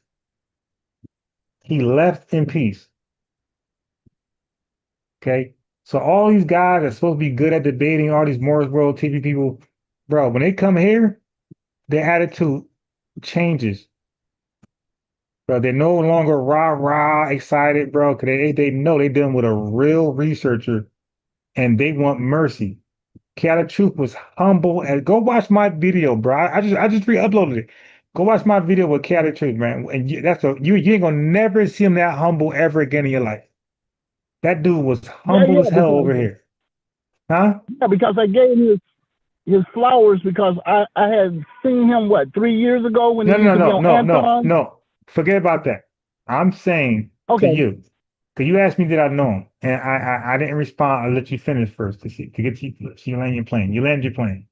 So I'm responding back to you, bro. I don't care about nothing further. I'm saying go watch my debate or dialogue. It ain't a debate. Go watch my video when Chaotic Truth called in, trying to look for smoke, and look how humble he was. You'll never see him that humble again in your life. The dude was in the presence of an FBA real man. And all that shit that he does on his channel was out the door, bro. Dude was humble as hell talking to me, man. Okay, I gotta watch that one. I do have to. I admit, I will definitely watch that one. Now, look, you were mentioning that you had I gotta get off here. I gotta go eat. I didn't eat shit all day, bro. Get off. I'll go back into the comments. Don't worry about it. Yeah, so I'm saying hang up. I'm gonna talk a little bit after you hang up, but hang up and go watch and like the video, my boy. Hang up, go look. I just re-uploaded it. Go look at the re-upload and watch my video with Chaotic Truth, bro. All these loud mouths, the cute bug. No, just be quiet for a second. All of the loud mouths, the Chaotic Truth, the cute butters, all these clowns, the Unc West, when they call in, bro, their energy changes. Because all of them know they can't fuck with me on no aspect of history. You dig? So ain't no that cosplaying. They can't mute. They got no control of the buttons, whatever. Like they're under my shit. And all of them normally humble themselves, and you'll see the real them when they call over here. So Pinky, when you guys go to those people platforms, just bring my name up. Say unbiased Ron, or bring up. They don't know what FBA News is, because this is only 1400. This is a new channel, bro. So say unbiased Ron. Or Unbiased Sports. My whole name is Unbiased Sports. Say that shit, bro. Well, for Chaotic Truth, say Unbiased Ron. But for Q Butter, say Unbiased Sports. Like they all know me because I'm a reoccurring guest on Sunday TV. They all know I am, and they all fear me, bro. I'm undefeated on Sunday shit from debating, bro. I kick ass over there. Okay, I kick polite ass. I kick Captain Zari ass. I kick ass over there, man. I kick Eric Muhammad ass. I'm undefeated, bro. So mention my name to these folks, Unbiased Sports, Unbiased Ron. They're not coming over here. If they do, they're gonna be humble like Chaotic Truth and Unc West. They're gonna be humble, bro. All that rah-rah shit is out the door. I am embarrassed. I got one question. Go ahead. I know you got your son with you, so I know you got to take care of family business. Yeah. Are you gonna do a show later on tonight? No. Yeah. The fact that I'm just not getting off near where I would get back on, probably not. I mean, slight chance, unless there's some like breaking news, probably not. I'm probably gonna like just chill out, daddy time, and come back tomorrow morning early. Okay, because I catch you at 7. Well, really about 6:45 every morning here in LA. Because we're on. Yeah. You're like 3 hours earlier than us. Behind y'all. I'm 3 hours behind. Yeah, 3 hours behind. Yeah. So when I get up in the morning, I will definitely catch on because you be in the middle of your stride by the time I get up and catch your show. Right. So I be trying to go at 7 o'clock, but sometimes it ain't possible. Okay, which is okay. Well, I ain't up at 4 o'clock in the morning, but yeah. But I promise you, babe, I'm only up at 5:45. But like I said, bro, I will catch you in the morning, and I'm gonna watch that, and I'm probably gonna enjoy it. I'm probably gonna eat it with popcorn. Yeah, you are, bro. And bro, how about this? You're gonna have more respect for him after you watch it, bro. Okay. So it puts him in a positive light, the way he conducts himself. Right? Because everybody look at him and was like, oh, no, he's bad. The way he conducts himself, bro, with respect, you're going to have more respect for him after that dialogue, bro. So I actually helped his character out. I'll be happy to do that. Yeah, because if I go on the show, I'm going to say, hey, you remember when you had the little interview with Ron? Yeah. Unbiased. You got to say unbiased because he knows that name. Yeah. Unbiased Ron. Yeah, unbiased Ron. And then he had no rebuttals, bro. No rebuttals. And then I'm gonna put that plug in for you too. Yeah, do that. Now, hey, Pinky, look, I have no beef with Chaotic Truth because he was very respectful. But I want Q Butter though. I want Morris World TV, and I want Q Butter, and I want Sarnetta. You dig? I want these folks over here, man. I ain't going to their channels. Their channels ain't doing shit. My shit growing, their shit falling. So no compromise. Come over here or nothing. Yes. Now I'm gonna give you your food. Okay, so yeah, so that's why I'm about to hang up. Yeah, so I ain't going over there. None of their channels are growing. None of their, I'm the only channel growing. None their shit. The FBA channels are growing. Their shit falls apart. So all these haters, Q Butter, none of those guys are getting more viewers, no more subscriptions. Their shit falling apart. My shit growing. So I ain't moving nowhere. They either come here or get lost. All right. But they're welcome to come here. So I want Q Butter. I want to talk to Sinetta, and I want to talk to who's the other guy? Q Butter Sinetta on who's the other guy? I forgot. But get them over here, man. Cause they ain't call. Oh, I already cooked. But yeah, ain't no talking over. You can't mute nothing over here, bro. Ain't no screaming and getting emotional. No, you're gonna be held in check to have a dialogue, which they cannot do. These are emotional guys who can't talk civilly, and I'm gonna prove it. So when you're in their spaces, you bring up my name and say, "Hey, come over to our spaces," and I guarantee they're gonna reject it every time. I would even come up with some dollars. I will pay them $50. I will cash out them $50 to come over here. Dorsey, I would even pay them to come over here and get cooked. I will pay them. I try to pay Brother Reggie. A coward fled like a goddamn tether because he lied on my channel when he came over here, lying about history. So I would even pay those guys $50 to come over here and get cooked. Yeah, Morris World TV. That's the other one.